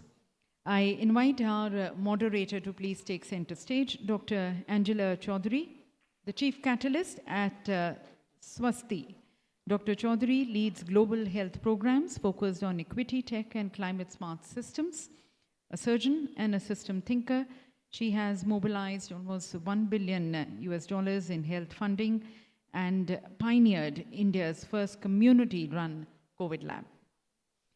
Our panelist, Ms. Cynthia McCaffrey, UNICEF India representative, who has over 25 years in child rights and global development, formerly with UNICEF China in Innovation. She champions equity education and child protection through multi-sector partnerships.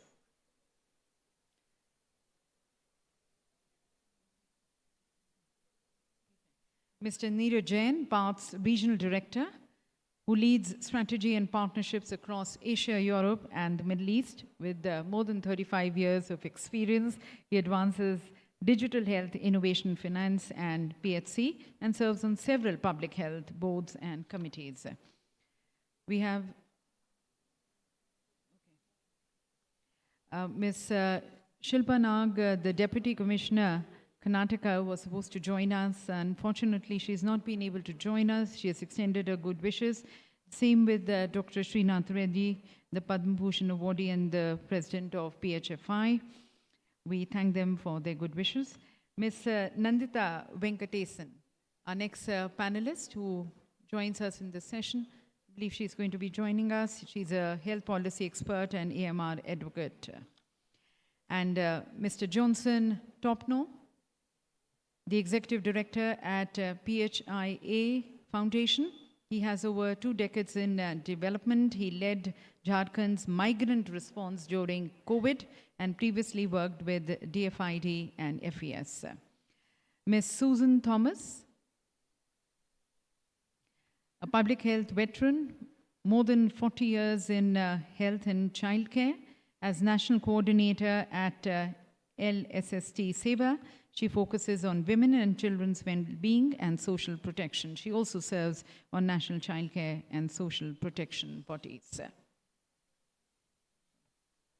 Ms. Nandita Venkatesan, a health policy expert and AMR advocate, present with us. Welcome to you.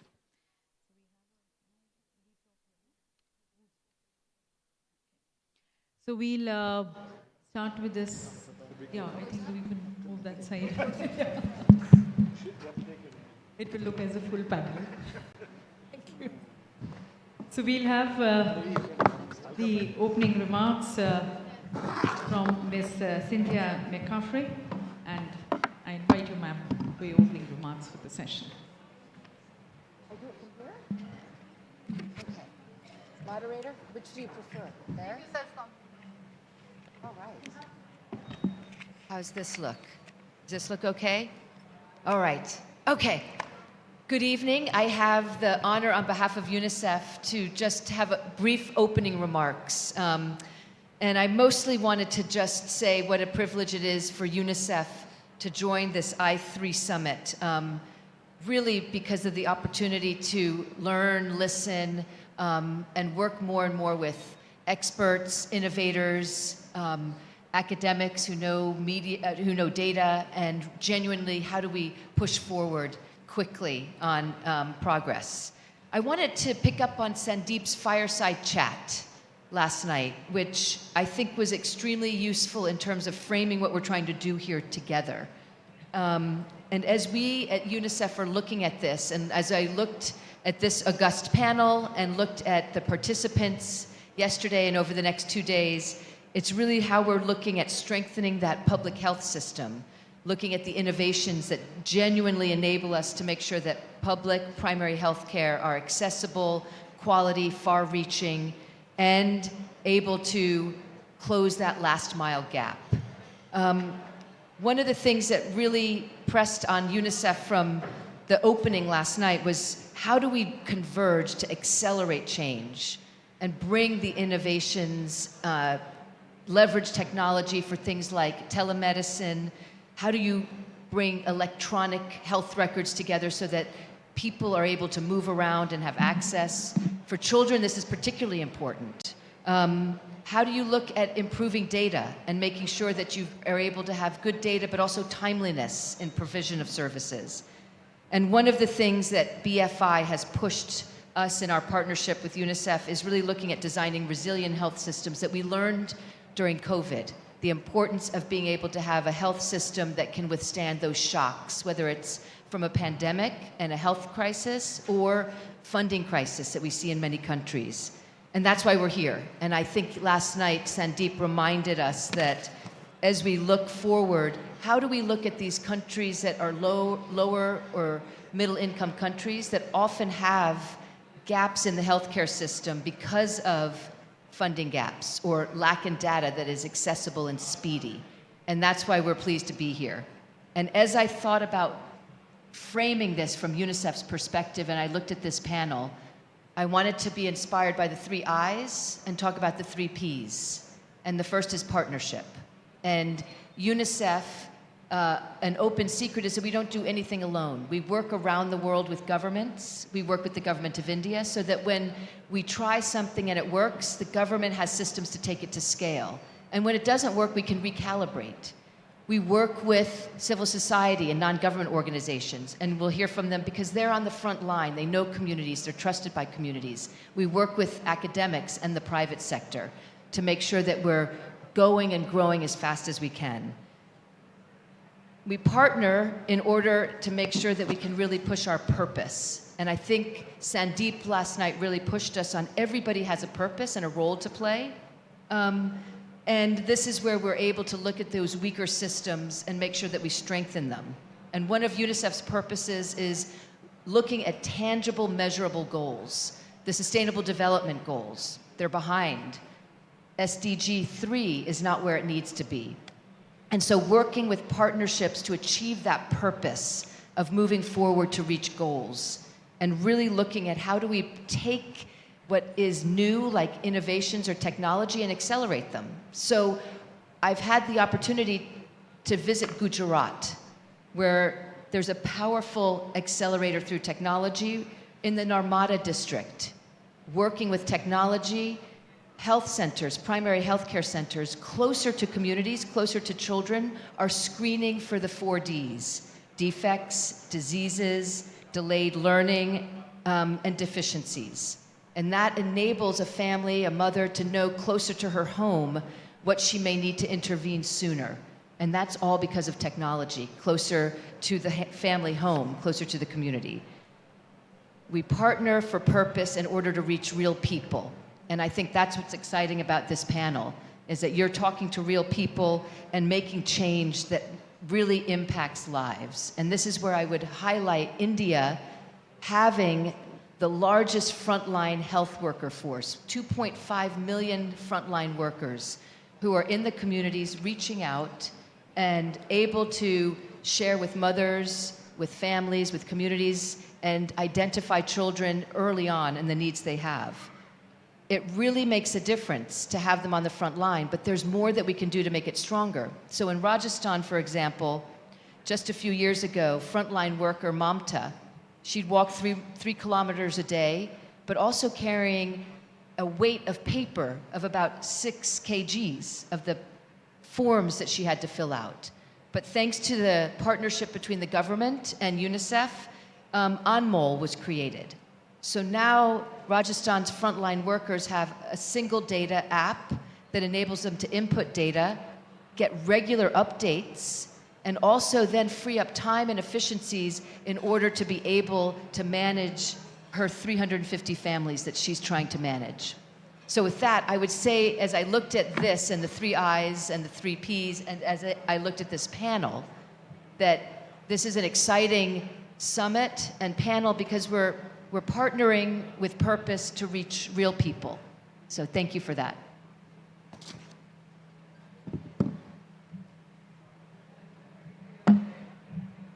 Thanks, Cynthia. At this evening, I have a couple of requests. One is I request you all to engage with the panel. So all of those of you who've chosen to be here, if you could just move forward.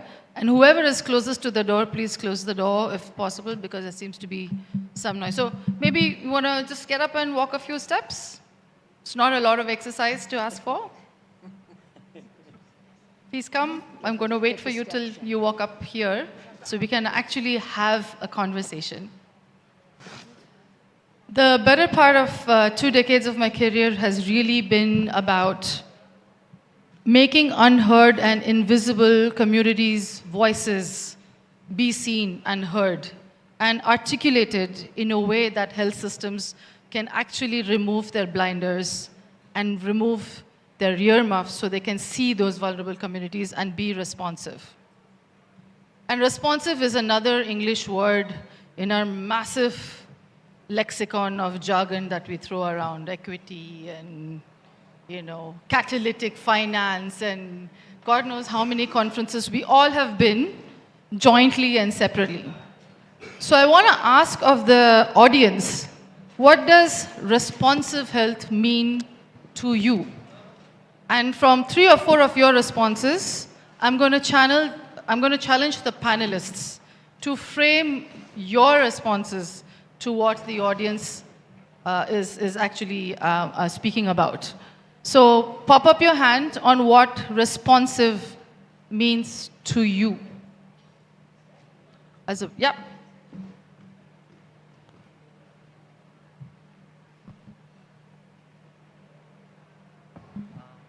I think responses is basically making all the voices heard, voices of all the stakeholders being heard, and then that should affect policy rather than top down. Yeah, so I'm Karthikeyan Gopinathan from IHCRF. We work on trying to solve for responsive health systems. I'm a designer by training. I'll come back to you on the responsive. Thank you for that. Anyone else? Yes? Any mic runners in the room still left?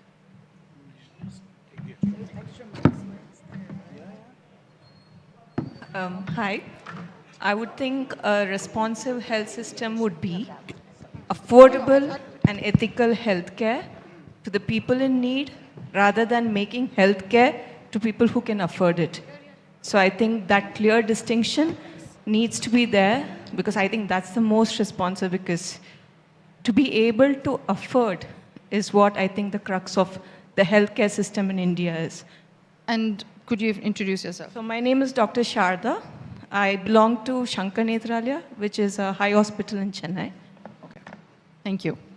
Yes? Hi. I'm Dr. Shweta. I'm affiliated with the Johns Hopkins University, and my understanding of a responsive health system would be a system that, like he also mentioned, but building upon that is where the solutions are designed ground up. So actually responding to the most significant and burning needs of the people that the solutions are designed for. Thank you. So we've heard from a designer of innovations, we've heard from a service delivery provider, hospital, and we've heard from a researcher on what responsive means to them. So I'll come back to you, the panel, and I'll start with Seva on Women's Collective. And my question to you is, give us a story. Everyone knows Seva, so maybe one line of intro and stop there, because everyone knows Seva. And who doesn't know, they really don't belong in this room probably. But the question is that, where have you experienced the lack of responsiveness? In very specific, like a very specific story, if you can think about it. And I'll come back to you on the contra a little later, if you may. Thank you. I first of all agree with all the 3 responses, and there are many more. I will just start with the recent health and wellness centers that were set up. What really happened was the same place was painted and baptized and a name given. But in the entire process, the women, I'm only going to talk about women because I represent the informal women workers in India, the women were not part of it at all. So they did not understand what the change is. They did not understand what's new there. It was just the name, and there was some symbol and something new happening there. So what we experienced, because I've been working for 40 years, I'll say 40 years back, we have the same problem even today. Women do not know what's happening. They do not understand the health system. They have no clue. Awareness is not there. Health education is not there. Health literacy is still not there. So there is a disconnect there with the community.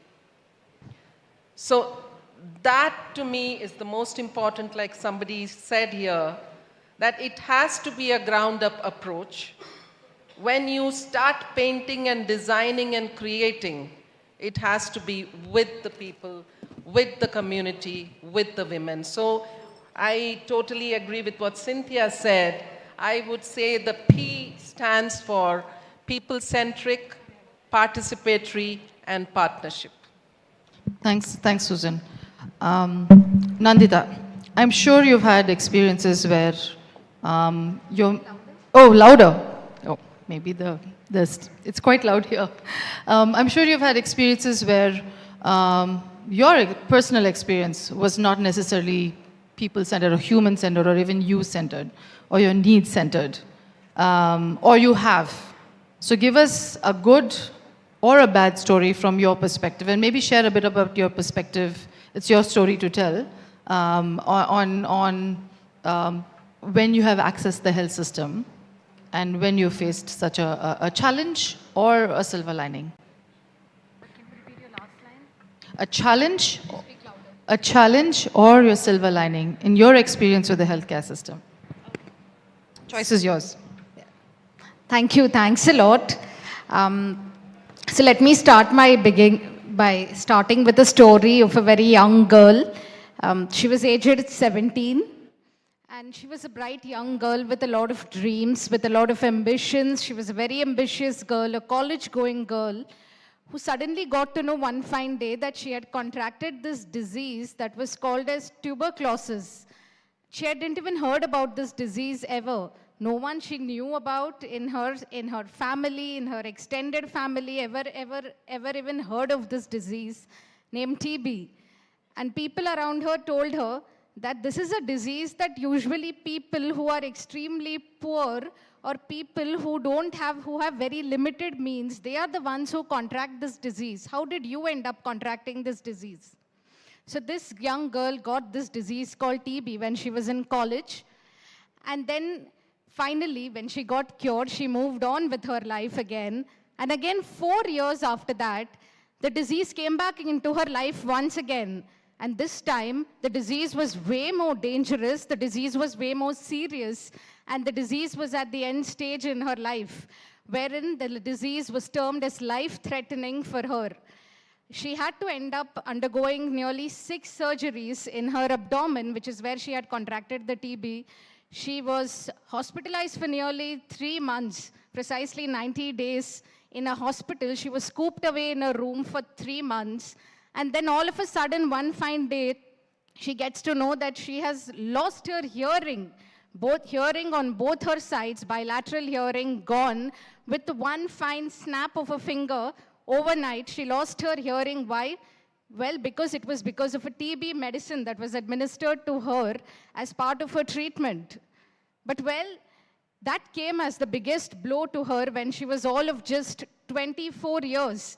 Can any of you imagine at the age of 24, a young girl, suddenly her life turns upside down with staring at a life-altering hearing loss. A girl with full of dreams, suddenly her life has been trampled upon. And then, even with all of that, she finally decides that she has to move ahead in life. And years later, she decides to tell her story at the United Nations in front of all of the heads of states and health ministers in New York. And this was in 2018. And well, this girl is none other than me, sitting over here. And this is my story with TB. This is what had happened to me.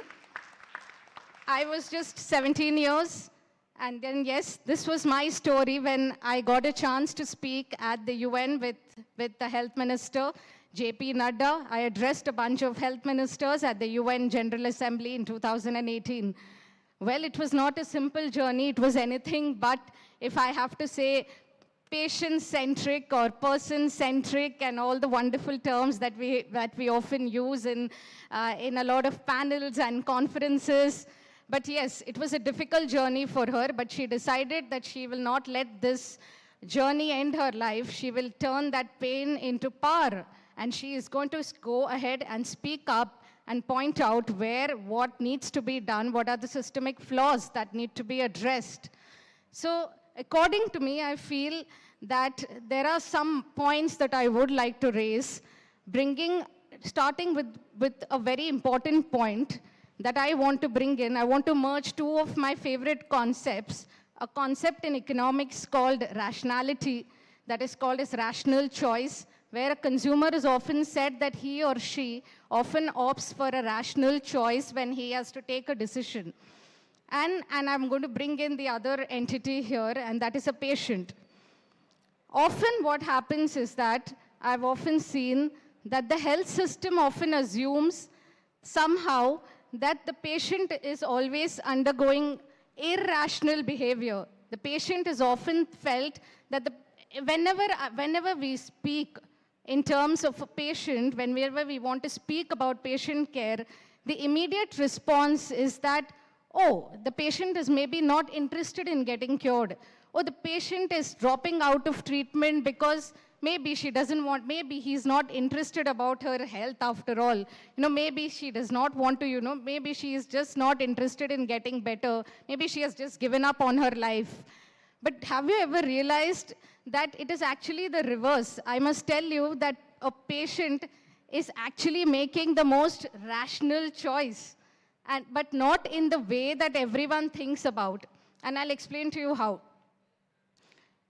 When a person who is especially fallen sick, a person is always and constantly weighing what we think as the opportunity cost. A person, when he has to take a medicine and he knows that the medicine is going to cause immense side effects, a medicine that is going to stop his life every day, he knows that taking the medicine is going to come at the cost of losing probably a day's pay, or probably losing a day of wage, probably not being able to go to work, not being able to go to school, or not being able to go to college.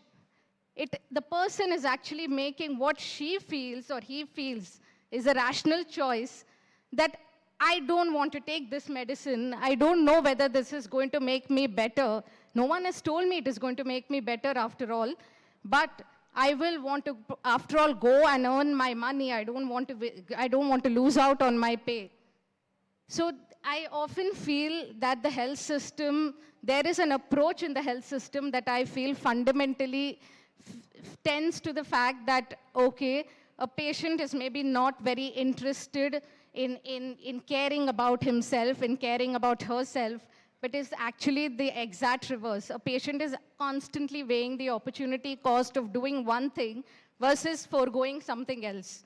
And it is up to us and everyone seated here to be able to ease that pathway at every step by improving, say, for example, by improving the immediate diagnosis. It gets done quickly by having better medications in place, by having better post-operative and post-treatment care in place, so that the cost of making the choice gets as simple as possible for everyone and anyone who's dealing with the disease.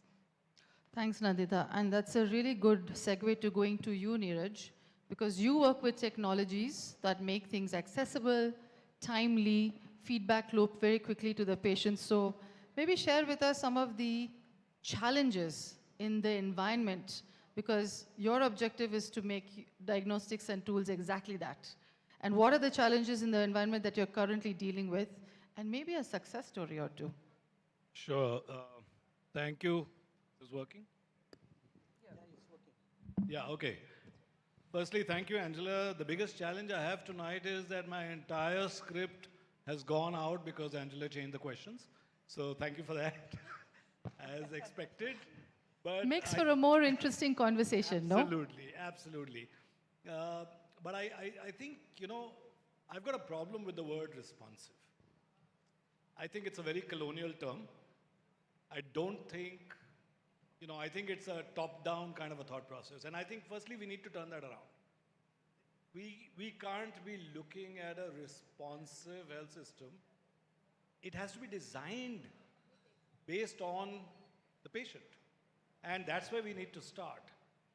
We keep saying we need to design with the patient. Actually, it needs to be designed by the patient, by the frontline worker. And what we've realized more and more is, and as I was walking around and looking at all these innovations, as we walk around India, there's a lot of innovation happening. A lot of bright, shiny objects, a lot of great ideas, but they are not actually even attuned to the system, the health system, the patient. What does the patient need? Are we actually starting from there? And unfortunately, we're not. One is the patient side of it. And Nandita, of course, I've known her for many years and I've seen her journey. But what about the frontline workers? What about our medical, providers? Are we designing with them? Are they helping us to design? Are they designing some of it? So we actually came up with this Living Labs concept where we started designing in partnership.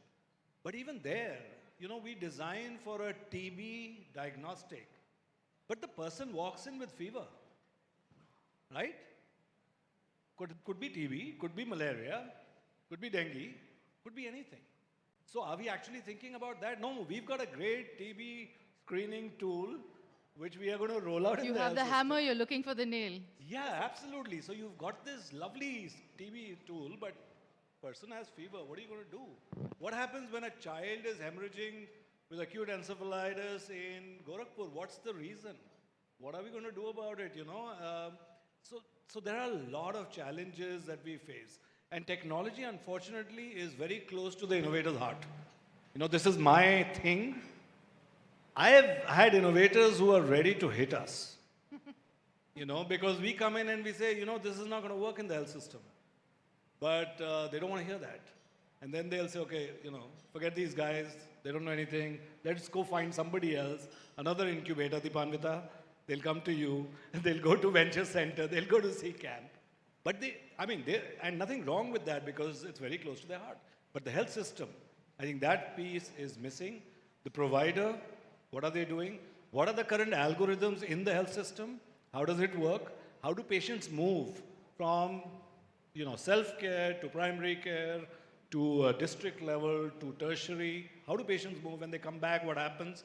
I think those are the important pieces, and I think we miss them in technology completely. We are looking at technology as a bright, shiny object, and I think we need to stop doing that. Thanks, Neeraj. And the good news is there are still some innovators left in this room.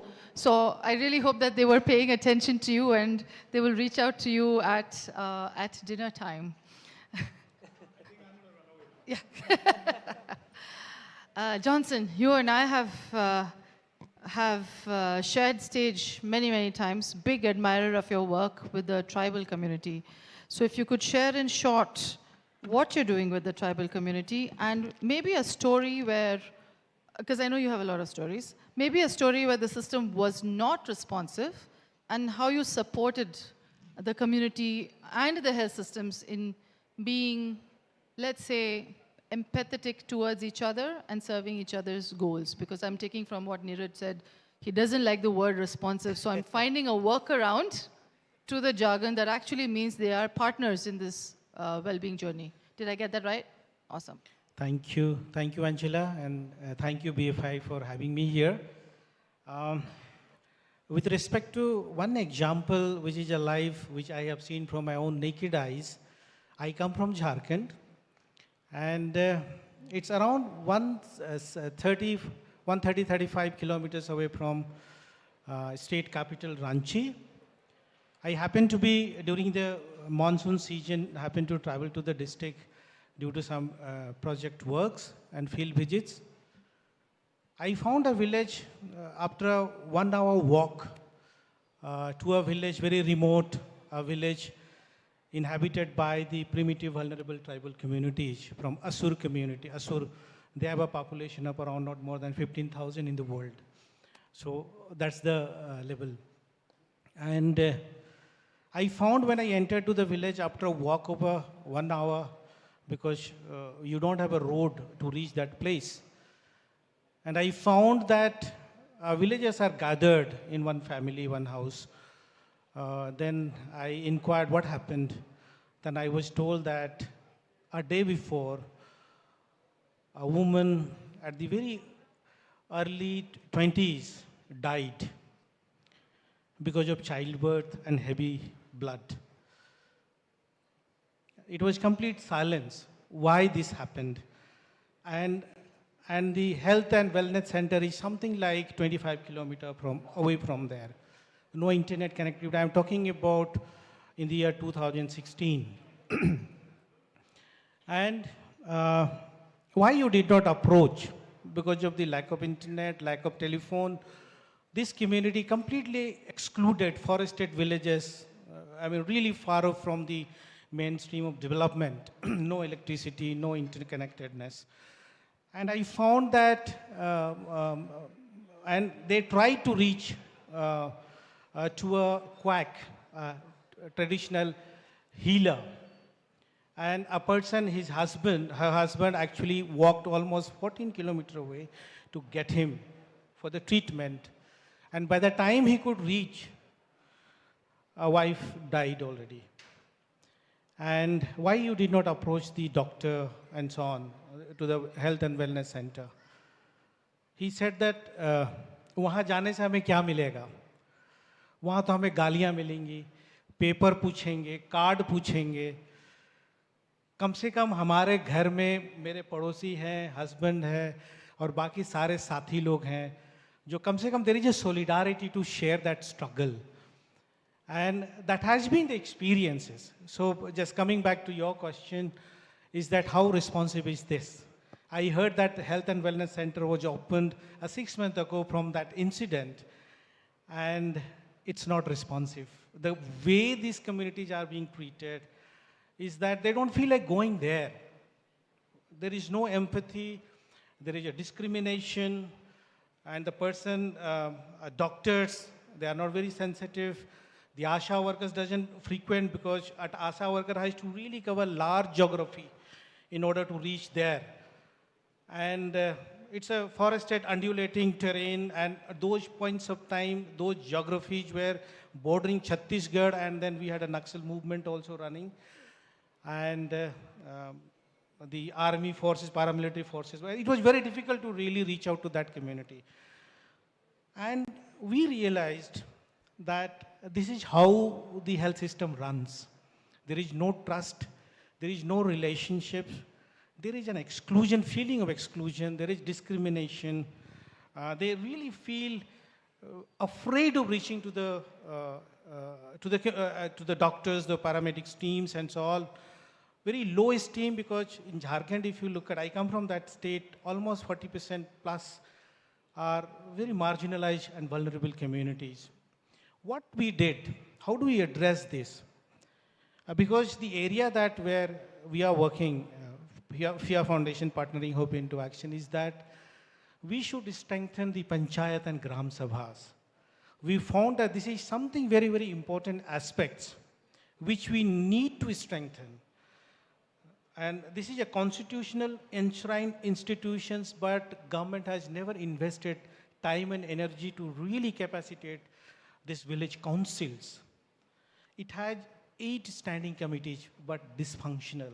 We call it, we used to really make institutions vibrant, and we used to say that na Lok Sabha, na Vidhan Sabha, sabse bada Gram Sabha. This is the kind of slogan to make them recognize that this is a direct democracy, wherein you really define your development agenda.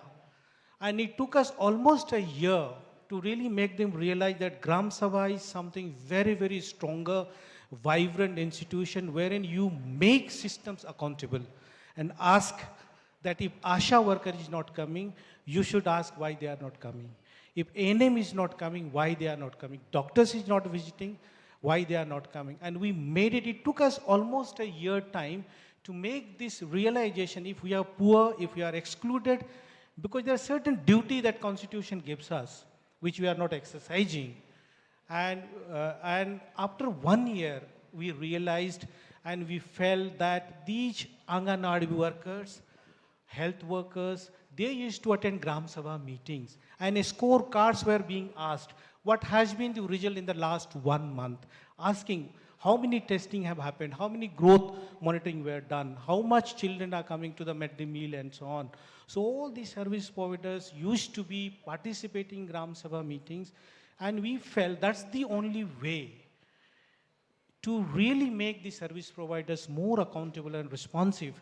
And today we see that roads have been built because of this Gram Sabha being active, we saw electricity coming up, Asha worker visiting, we call it Sahiya, and they're able to really make Gram Sabha as an institution and institution interacting to the institution. We felt that something different has happened. Thank you. Thank you. So three big points. Strengthening of local leadership, which includes their capacity building, perspectives, and agenda. And the second one that you spoke about was really trust. Trust and empathy. I'll put the 2 and 3 together, which you also alluded to in terms of trust and empathy. So, which you started with to begin with. So, question for you folks in the room. How many of you here are researchers? Okay. And does trust and empathy show up as a major motivating or challenging factor in accessing studies? Yes. Okay.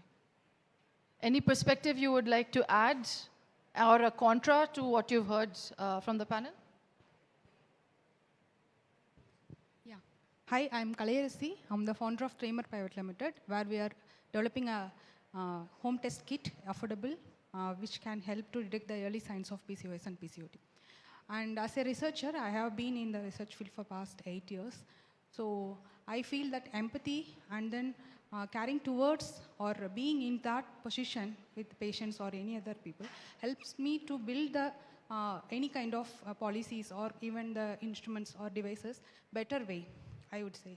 So when we consider about inclusiveness as well as patient-centric, but we also consider about the family around the people or the person suffering, so that not only the patient-centric, but also the inclusiveness around the family as well as the community would get better results. Thanks. That's a good addition, not just the patients, but also the caregivers and the community, adding that. Any other additional perspectives? Yes, please. Yeah, hi. I'm Sanjay Hazarika from the Center for Northeast Studies. My intervention is going to be very simple because I respond very well to what Mr. Neeraj Jain spoke about, the design of the health system. Because I've designed the intervention I talked about very briefly about the boat clinics. It was basically we really sweated blood when we went on those islands, to map the problem, because the map was complete, the situation, complete lack of access. So when you travel to islands, you can't travel by road or helicopter or even bridge because there are no roads or bridges. You go by boat. And then you map the communities. You start with the most vulnerable communities. Till then, because of the floods, the only time they would see a doctor was during the floods, maybe once or twice, and maybe once in the relief camp. So the design was to develop a program that would bring them into the health system. There was no system. So we did this without the government, without any funding. We just had local support and we went out and did this. And in the process, we created a subsystem within the larger ecosystem that is now part of the government system, because people trusted us and people needed that system. So that's essentially how it works. It doesn't work because you've designed it in a lab. It works because you go to the people and find out what their needs are. And that's what I say to all the scientists and others here, is that you can have the best things in the world, but unless it reaches the most vulnerable, it's not really effective. Thank you, sir. I'm going to take this opportunity because I have the mic. I know that BFI is investing in the district stack programs where you're actually trying to find out what really is the problem is from a person's perspective. So I'm going to call on Naga to share what you're trying to do to make the system more responsive than it actually is, and what are the challenges. So I think we learn a lot more from challenges than successes. Do share your successes, you got the mic, but also share some of the challenges and the road forward. Yeah, I think one thing you can count on, Angela, is to just put you on the spot. I was not supposed to be on this panel, but yeah, I think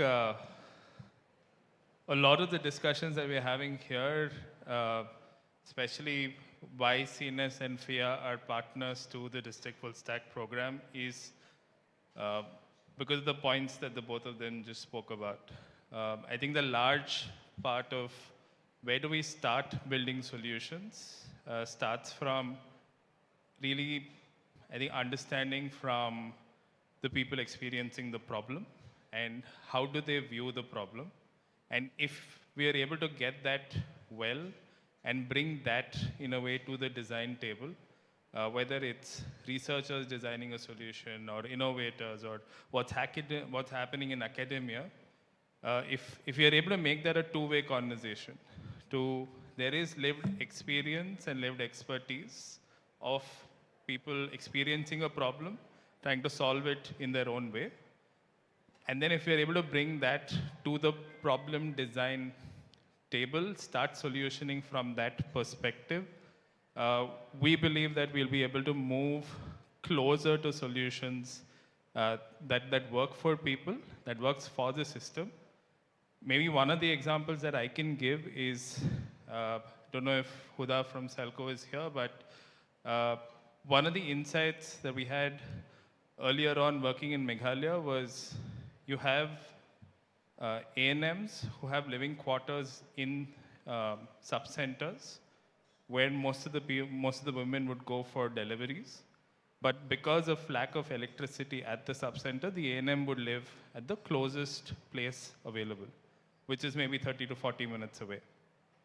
And in a lot of cases, what would happen is a high-risk pregnant mother would reach the center, and then it would take 30, 40 minutes for the ANM to reach there, and within that time, the golden period has passed. In cases where, okay, the delivery happens, the health center doesn't have the systems to run the baby warmers, there is maybe to sterilize the equipment, the autoclave is not working, vaccines are not being stored, and so on. So once we understood these aspects of why things were not working at the centers, when we had a conversation with Celco and designed a solution towards solar powering of the health centers and a set of energy efficient equipments to make all this possible. And with the first 100 centers that we did in Meghalaya, in about 60 to 70% of them, we were actually able to get the ANM to move back and start living in the quarters. And then it suddenly became a problem that the system got invested in. So within a span of, I think we did this in 2021. So within a span of 4 years, we've been able to go with 100 centers in Meghalaya to 1,300 centers that BFI funded across 10 districts to now, which is a 25,000 health centers partnership across India and Africa, because we started actually from understanding where the problem was, who was facing the problem, then started designing the solution from there on. And now today it's at a scale where it's been able to create full policy change. So I think that's, in a way, the thought process that there is a pipeline to go from policy to solution and then evidence and eventually integration, problem to, not start from policy, no. Problem to solution design to evidence and then incrementally scale until it reaches policy. So, and yeah, thanks for putting me on the spot. You're very welcome. I'm going to come back to the panelists with some very specific asks. Yes, I'm looking at you, Neeraj, but you can take the time to think about it. This is a room full of, there's innovators, researchers, philanthropists, financiers. And this is for all of you, so take the time to think about it. What is your message and from whom that they haven't heard before?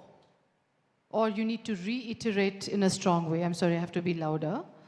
What is your message for whom? So be very specific, because we say very broad things on panel, but we want something to stick for the folks who are in here listening to us so that they can take it back to them. So what is your message and from whom, so that we can have an empathetic, a trusting partner in our well-being journey? You can start, yeah. I mean, the clock is ticking, I can't think, so I'll just go ahead and say what I have to. So for me, the message is for the financiers. All those people who are putting money into innovations for health systems. I think it's very, very important for you to think about the life journey rather than a bright, shiny object. Unfortunately, a lot of things are getting funded, and I've had innovators actually say, I got funded, but it's not managed to get into the health system. So the system, it has to start from there and have a very clear vision of how it's going to get incorporated into the system. So don't finance, because what happens is then you're just taking the innovator up the garden path for a while, and then they realize that they're not really getting anywhere. Because unless they hit the health system, unless they're able to actually become commercially viable, they're actually just getting pushed ahead a few times. So be careful how you're investing. Definitely invest. We need a lot more money out there, but be very, very careful. Have a very clear plan of how this is going to scale up. And scale up, I like the district conversation that Naga was just having.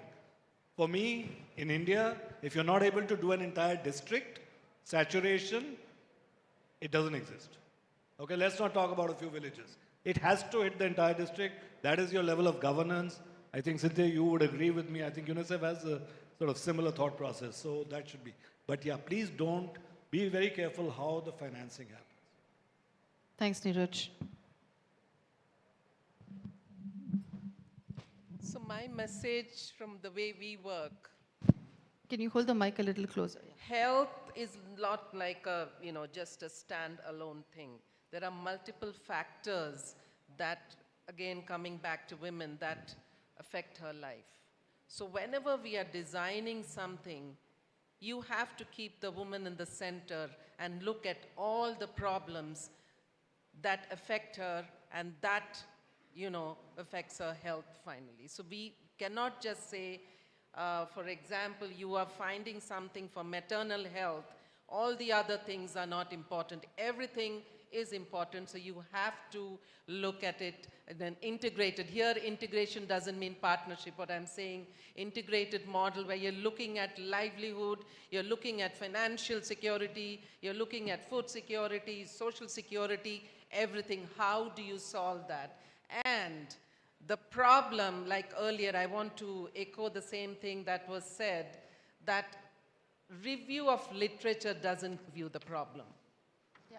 You just have to go to the ground, sit down there. I tell most of the young public health students who come to us, I keep telling them for 6 months, don't open your mouth, just listen. You learn and unlearn a lot. And after 6 months, start working. You really come up, you understand that very well. So I think that's very important, and the problem solution also they have. Recently we tried bringing in some technology, blockchain technology, developed an app for, through our frontline workers. And the entire process, there might have been at least 10 or 12 meetings with the people from the tech company, our grassroots workers, and our entire team. And I remember one of the first meetings when the app was put up on the screen, in a matter of 1 hour, half of the things they said, we don't want this. Yeah. And they replaced it with better solutions. Yeah. And they know it. They know better than us. They know what, because they all use the phones. They understand what is it that we can do better. So that should be the way to go if you want to find solutions for the vulnerable, for the marginalized. They are the majority in this country. They are the ones who are going to use, they have to benefit. Yeah. So how do we develop that? And we have to come together and partnership. I saw one of the slides where we said funders, financiers, funders, technology, NGOs, government, all these people have to come together, be on the same page. Then only we'll find solutions. I think I'll stop here. Thanks, Susan. But your story reminded me of a another story back when we were working with blockchain. At that time, we were called Crypto Relief, and we were doing the Vax Now program, 14 million vaccinations for people who had never seen a doctor or even health system. And what we were finding is that the percentage of women who were getting vaccinated was actually 2%. 2% in some of the villages. So we went there and said, hey, what's really happening there? Turns out that the men were coming in because their employers were telling them that you can't work unless you have a COVID certification. And the kids were home. They were not in school. So who's going to take care of the kids and of the elderly? And some of them even serve as security guard at home. They have to just be at home. And so they were not showing up. In one particular place, slums in Mumbai and Bangalore, we actually called pediatricians and GP doctors and said, hey, you know what? We have a child doctor here. So I think you might want to come along with your children, and we have a little playground here, and we sweetened the deal with some food packets, biryani in some places, and the women showed up in droves because they knew that they would have because their motivation at that time was, for many, they didn't have food supplies because a lot of them were daily wages and they couldn't earn, and they needed to take care of their kids for a few hours. Those were the two things. We just took care of those two simple things, and they showed up in numbers we couldn't count.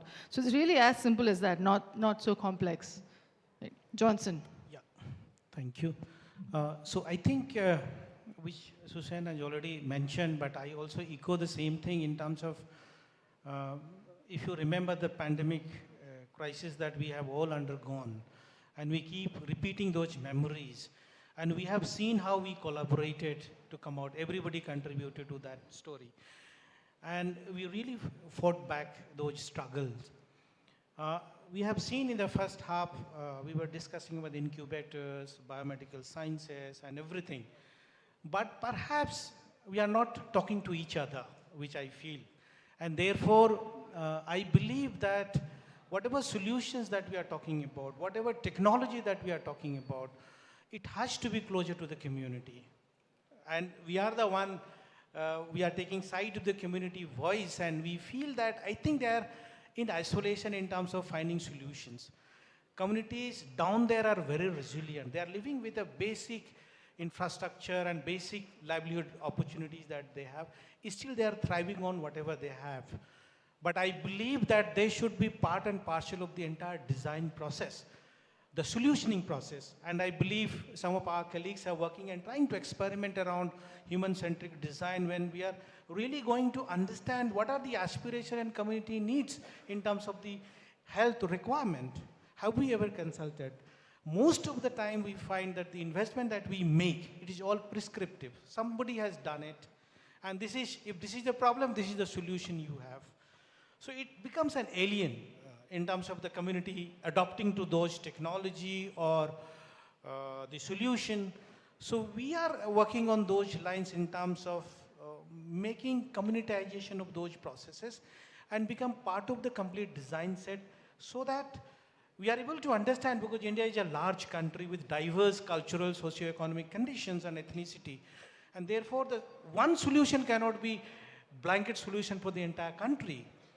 Different geography, different solutions we need to think about. And therefore, maybe the scientists that we heard have to really interact and think about solutioning from the context in which you are making for the community.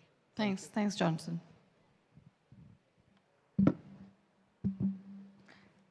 I think 3 quick points. First one is that when we are designing an intervention, it is important that we put ourselves in that person's shoes, the recipient's shoes, to actually understand whether we are going in the right track. So I think this applies for every kind of intervention, whoever is the target population that we are looking or intending to benefit.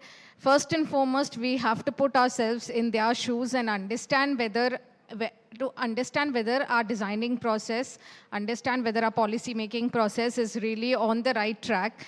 The best way forward is to really get into the other person's mind and think from their point of view and see see whether the solution that we are working on will really apply to them in the way that they want it to.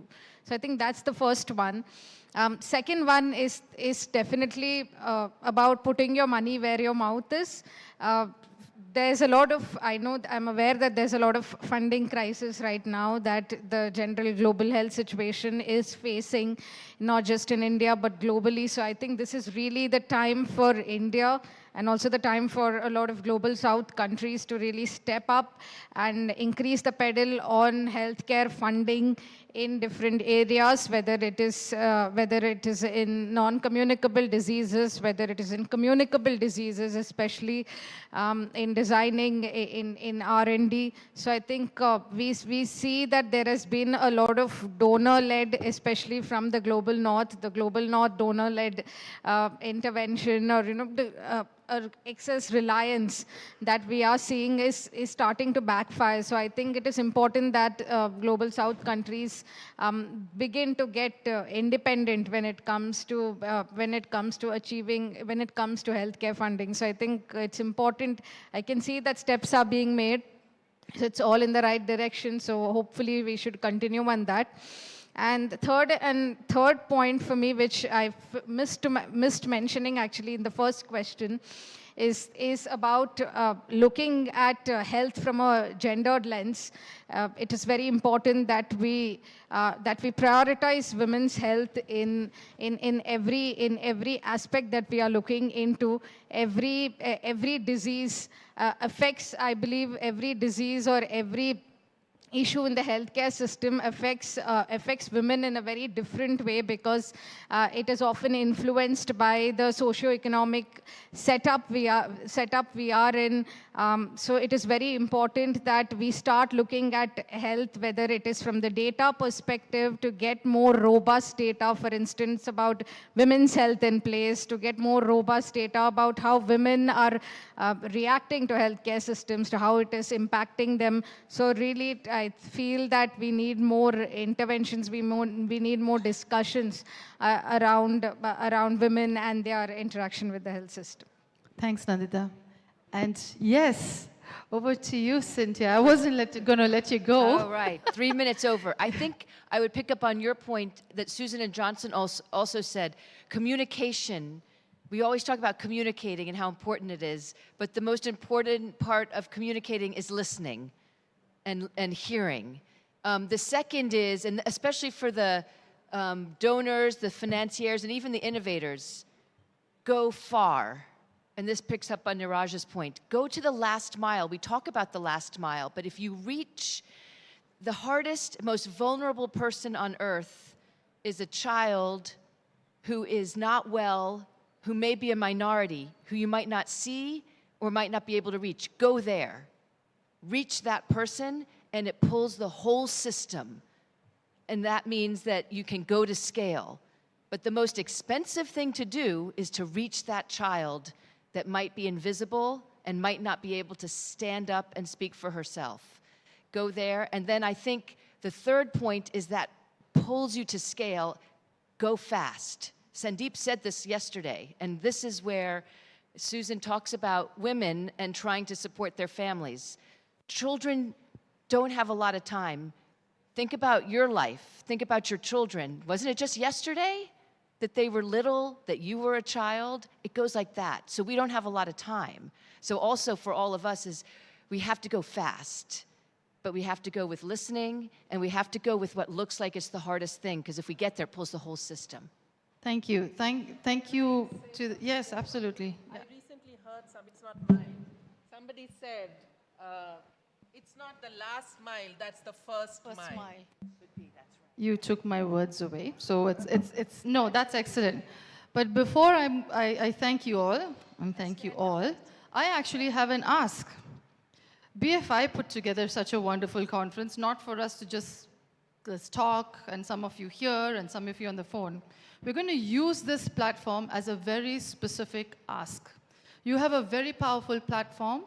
You have 100 MOUs lined up with innovators, researchers, collaborative financiers, and people who represent the first mile, people who represent the first mile.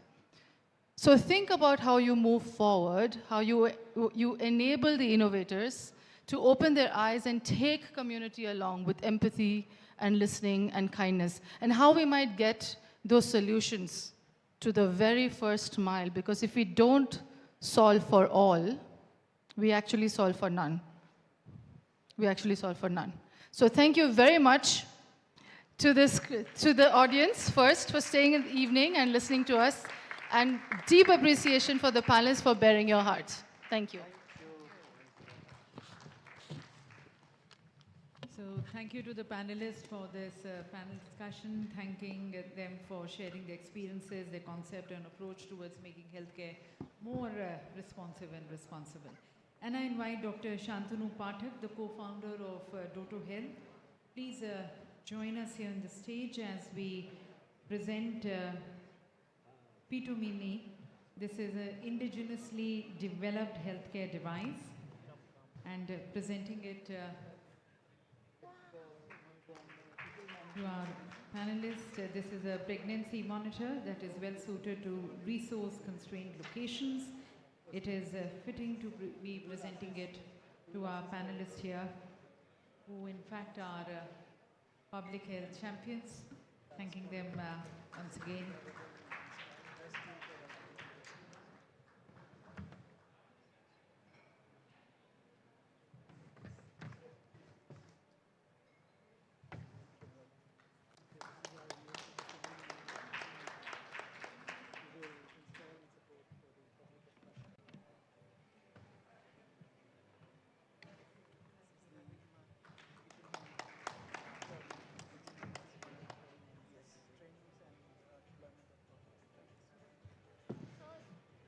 And would like to also invite here on the stage Mr.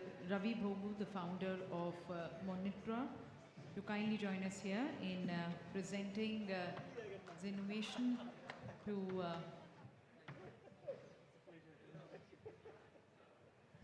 requesting Dr. Gaurav also to please join. This is to be presented to our moderator. Thank you. A portable electrocardiogram, upbeat by Monitra Health. It records the electrical activity of the heart continuously over 24 hours or longer.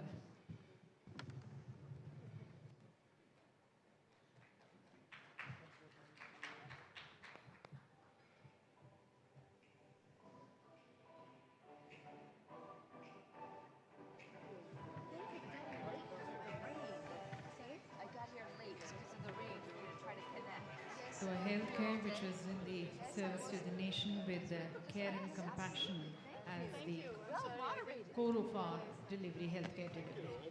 Thanking them. With that, ladies and gentlemen, we have the last segment of the day. More partnerships and collaborations which we are building with the other partners.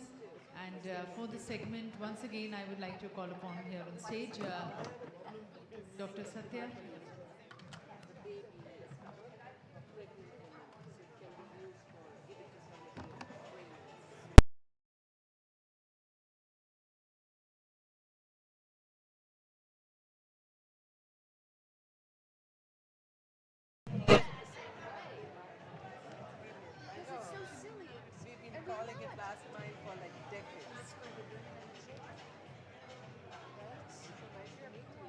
Okay, just apprising the audience, outside there is a QR code which you have to scan, download the app, and all the photographs which have been taken during the day, you can actually get those photographs. All you have to do is, as you download the app, just fill in your name with your selfie, and you'll get your pics which you can download. Also, on the very same app, you are requested to upload more pictures which you are taking throughout the day, even tomorrow, for we are going to be having a prize also tomorrow, which is going to be at the end of the day. So that's a QR code outside, and also for the people who had their signatures on that frame, you can collect that artwork which has been created by our artists outside.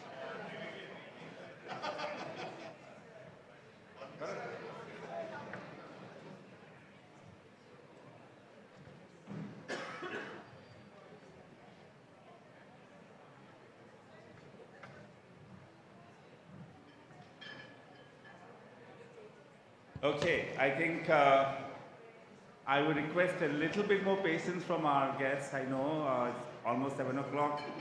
We want to do a few, and if I can request them to stay, because a lot of other guests have stayed with patience until now, so that when we do these exchanges of MOUs and LOIs, there is an audience here.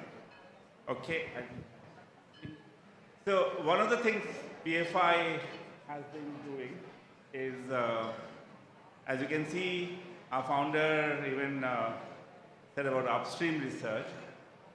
One of the strategies we have taken is how do we also start to widen the kind of innovation we want to look at. We'll do two sets. One is this widening process of trying to see health as an integrative, including environment and climate. And on that, it's really a pleasure, and I'm absolutely thankful that Dr. Ashish Lele is still amongst us here, despite his schedule. And we were hoping to do this exchange in front of Nitin Gadkari ji, our minister, but he joined online and we couldn't do that.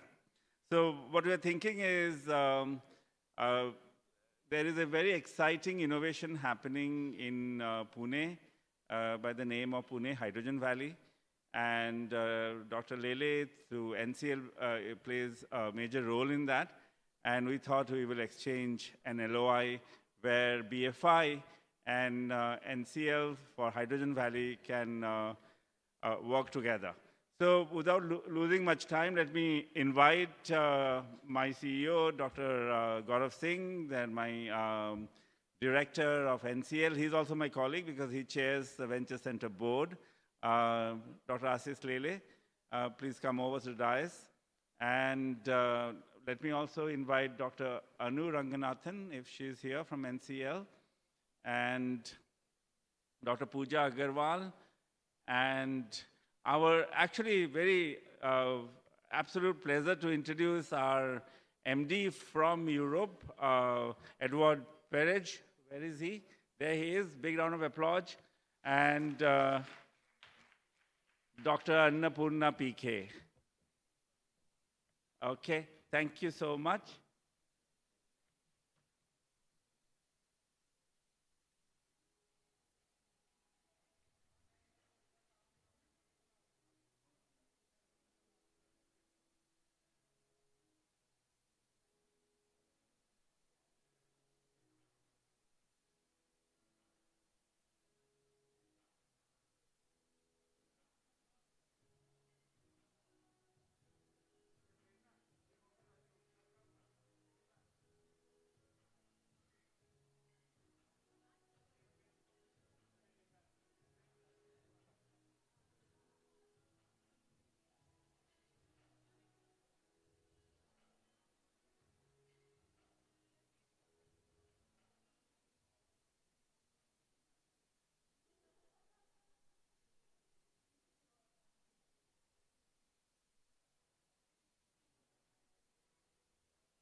Okay, I did a faux pas. I called Dr. Anu Ranganathan. She just clarified.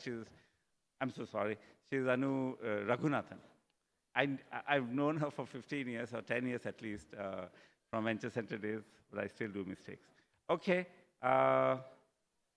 Okay, good that there's a fixed infrastructure here. The others will keep moving. We go to another round of 7, Sonalika. How many? 7 plus 2? 7 plus 2. Sounds like some government policy. Okay. See, one of the things that we wanted to do, and the credit here goes to Dr. Gaurav here, is that उन्होंने कहा sir आपने तो biome बना दिया, and we are helping research institutions, incubators, innovators, and hopefully we'll start working with startups. But he is a clinician, you remember that? He's trained in AMU and MBBS, and then did MD in Gujarat, and then postdoc in NIMHANS, Bangalore. So he said, you know, we should do something with the clinical partners across India. And we started a program called Samarth, where we are going to work with clinicians in hospitals and support their translational project. And this we got kickstarted, the team was at it, and all of a sudden we have amazing LOIs and MOUs that we are going to sign. So there are 7 + 2, as I'm told. So I'll go by the sequence. I'll also invite Dr. Sonalika to join here, please. And we'll go with first is All India Institute of Medical Sciences, Delhi, where the project is integrating spatial transcriptomics and WES to identify biomarkers for oral cancer progression. Dr. Deepika Mishra. And okay, I'll join as well.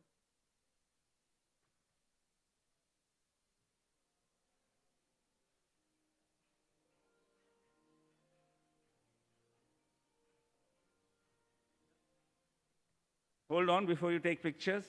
I can't see Dr. Anant Bhan. Is he here? Is he here? No. He's not.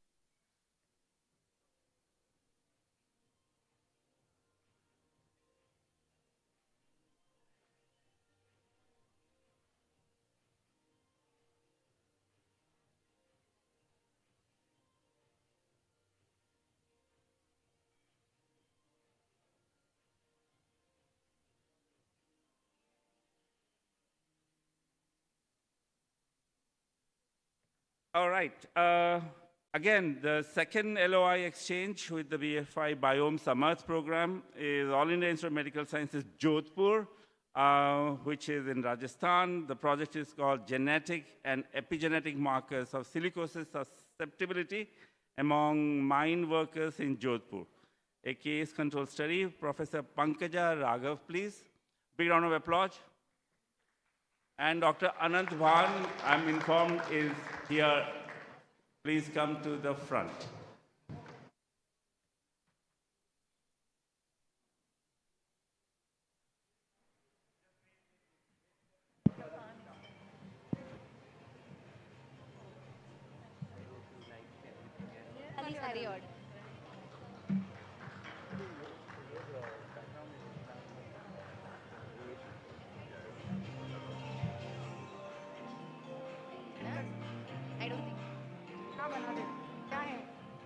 बस FIT Delhi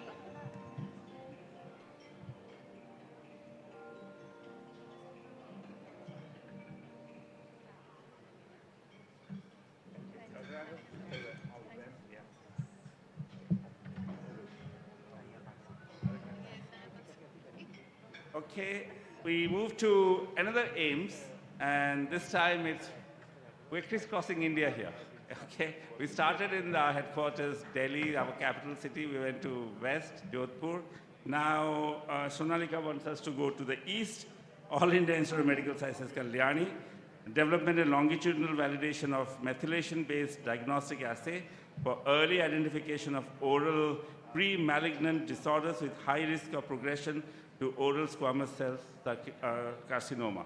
And may I invite Dr. Debraj Howrada and Dr. Nidhan Vishwas from NIBMG, who are the partner. Big round of applause.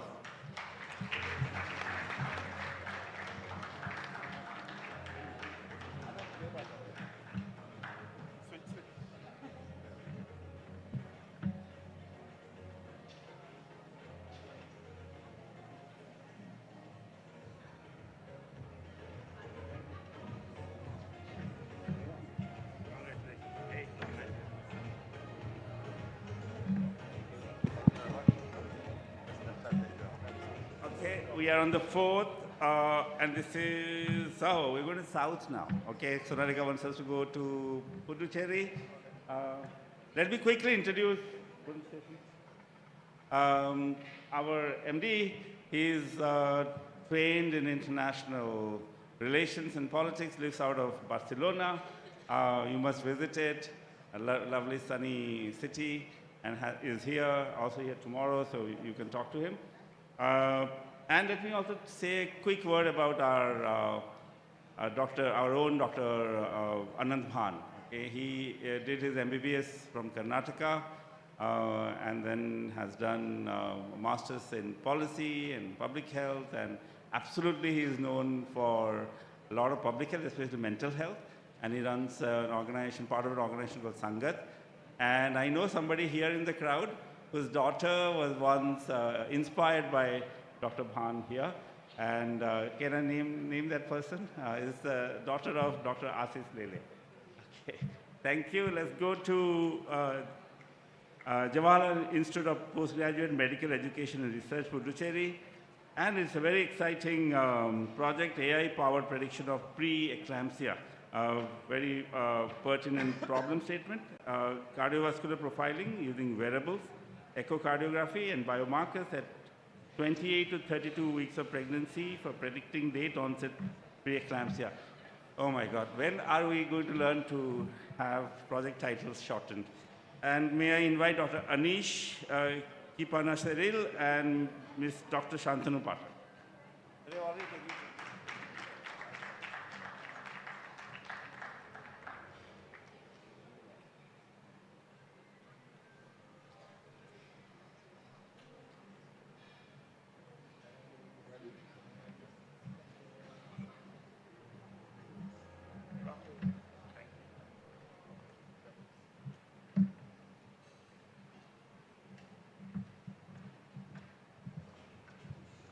Okay, we go to now Chennai, not far from Puducherry. And this is an amazing institution that all across India is well known. It's Medical Research Foundation. Can you do a little bit switch somewhere? And Medical Research Foundation, Sankara Netralaya, Chennai. The project is development of RNA-binding proteins-derived peptide-loaded hydrogels as topical therapy for corneal scarring and fibrosis by Dr. Rachapale Reddy Sudhir and Dr. Sharada Ramasubramaniam. Big round of applause, please.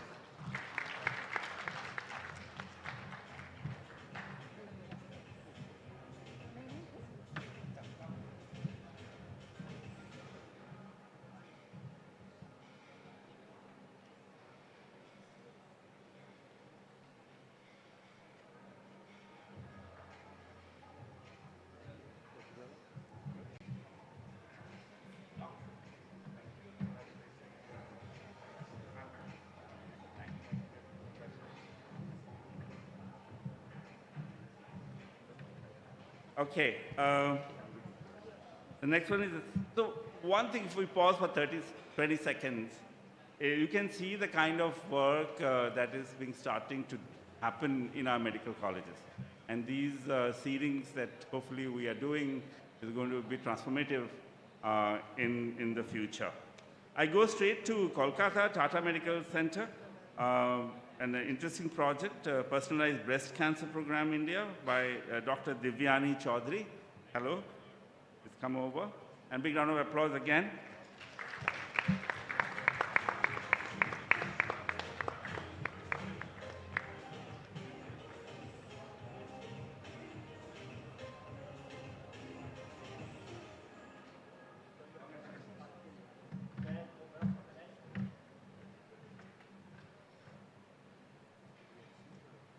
Number 7 is an ophthalmology institute in Bangalore.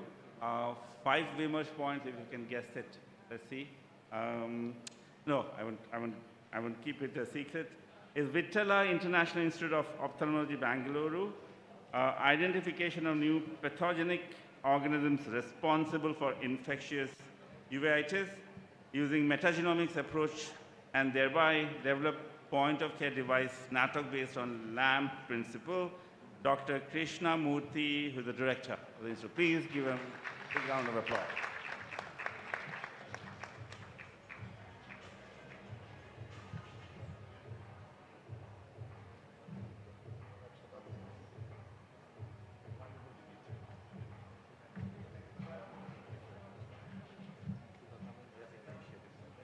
mention that. Okay. I don't know whether Raghav and Niranjan are here. Doctor, would you mind just waiting 2 seconds? Raghav and Niranjan, can you run to the front, please? Because I forgot to mention the Biotech is a collaborator here. They're coming.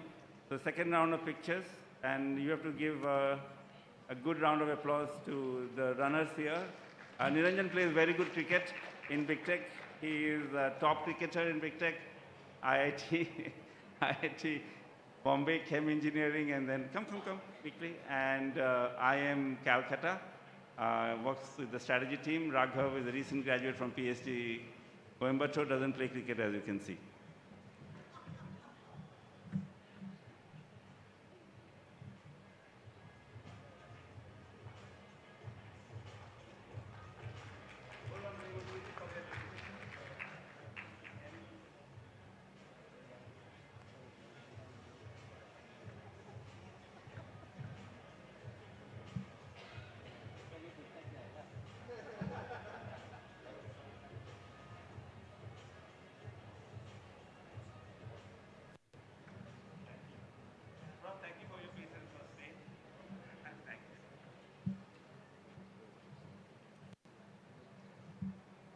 All right, we move to an MOU exchange of medical I&I program, and we go to another AIMS, this time in Eastern UP, AIMS Gorakhpur. And may I invite, the project is feasibility of predicting vector-borne diseases through environmental and entomological parameters, Dr. Pradeep Kharia. Dr. Pradeep, please give a big round of applause for this project.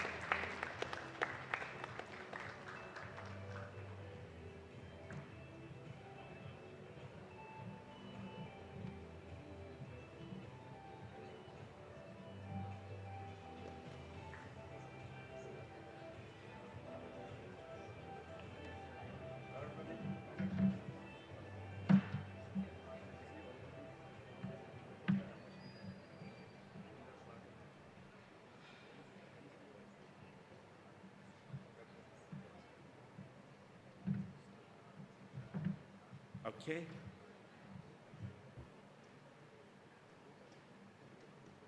We go to the number 2 MOU exchange, and this time this is with All India Institute of Medical Sciences, Bhatinda.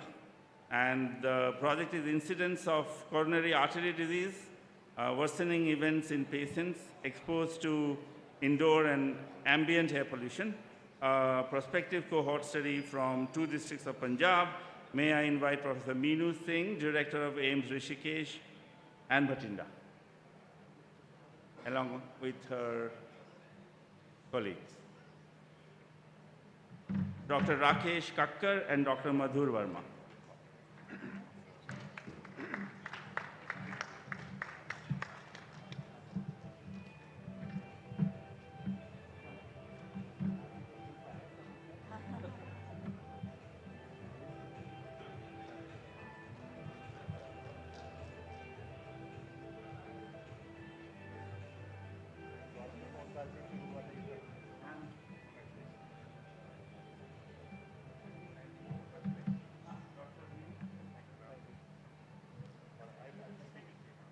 Dr. Meenu, can we have a couple of words from you, please, about project, about AIMS, Bhatinda, and...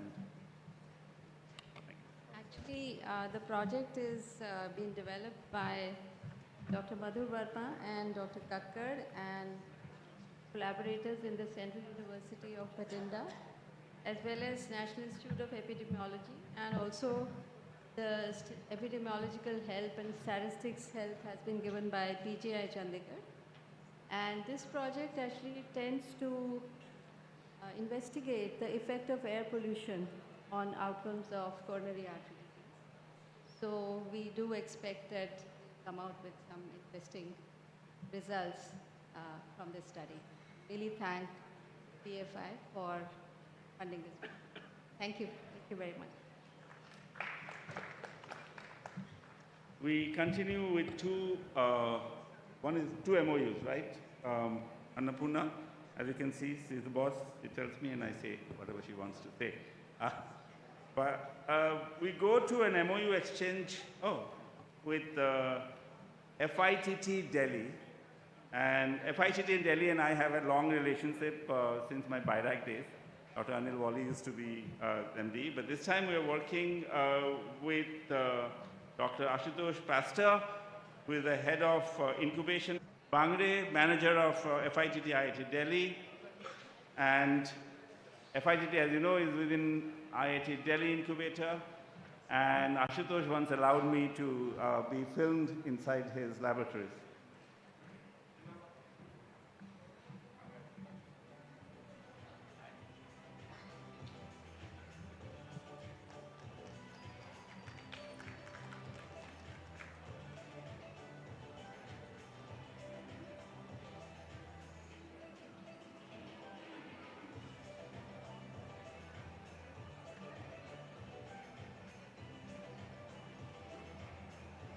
Okay.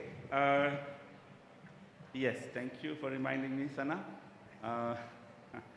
This is an exciting LOI with CSIR IGIB as part of the Biome program.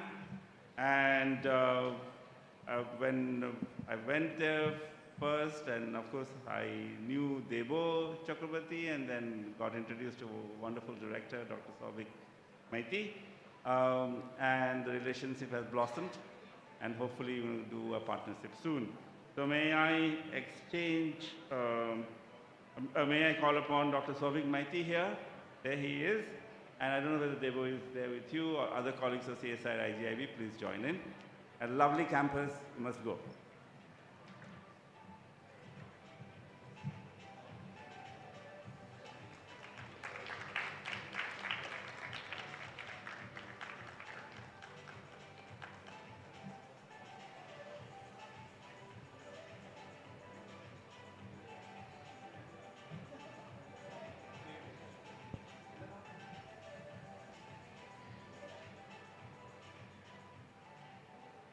Oh, okay, one more. So, three of them are almost playing statue. Huh? Just kidding.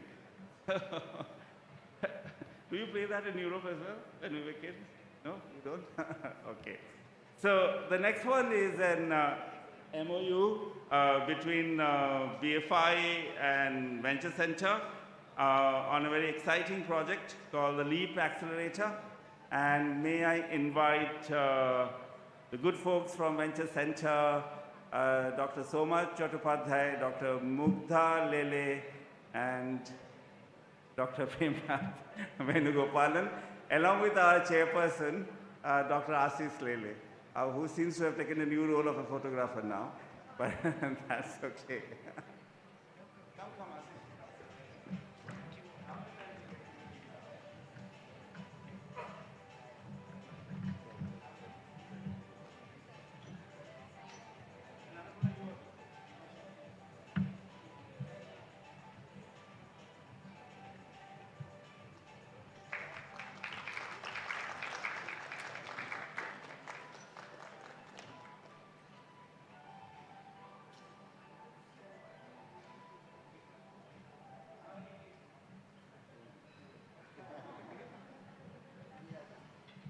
Okay, thank you, Dr. Anu Raghunathan, for taking the picture. I corrected myself, as you can see. Oh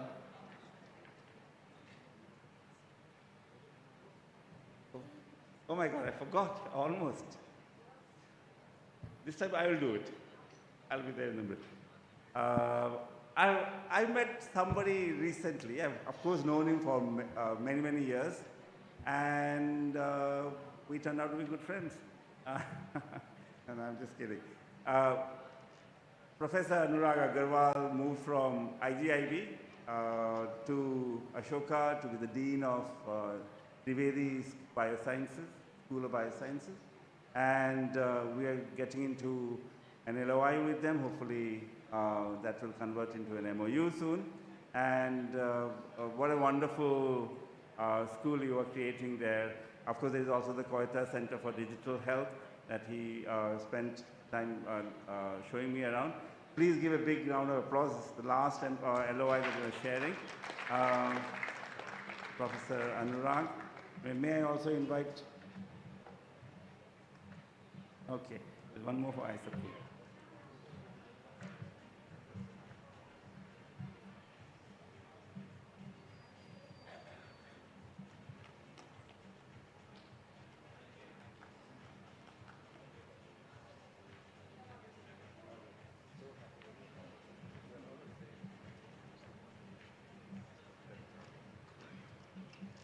It's a beautiful university, beautiful campus, and a wonderful professor leading it who has become a good friend. I think I can call him that. Thank you. We go to one more. I forgot again, I think age is catching up. Again, I met a very lovely campus. I am part of Venture Center, so I go to Pasan Road. NCL is there. Venture Center is 100 Innovation Park. Then sandwiched between these two is an amazing institution, which is ISER Pune. And we're going to have, an LOI with ISER Pune. This is the last LOI, so not as in for today, okay? Please, big round of applause. And may I invite Dr. Arnab Mukherjee, and he has been patiently waiting. Thank you.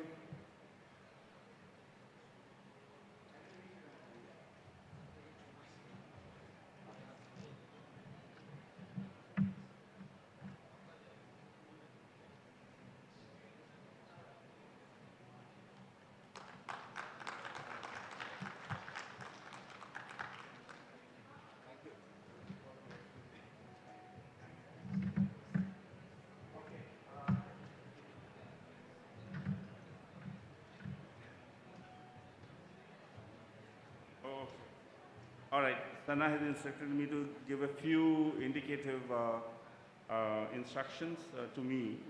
I will just provide that information. One is dinner is ready, bar is here inside, dinner is outside. Before you go, when are you starting tomorrow?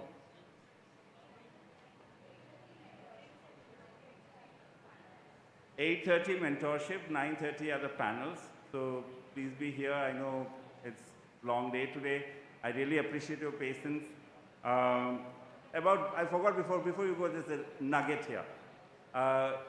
You know, ISERs are doing amazing. I love those campuses and the people and the undergraduate in science. I think this is beautiful what we have done with that concept of ISER.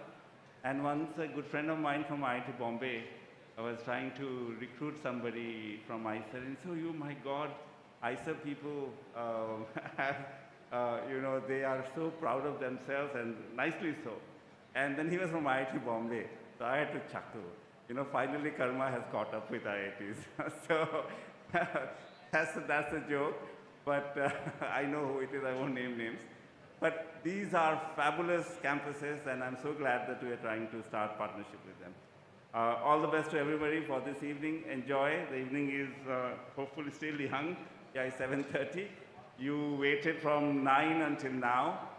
Sorry for my clanging of the plates, but thank you, everyone.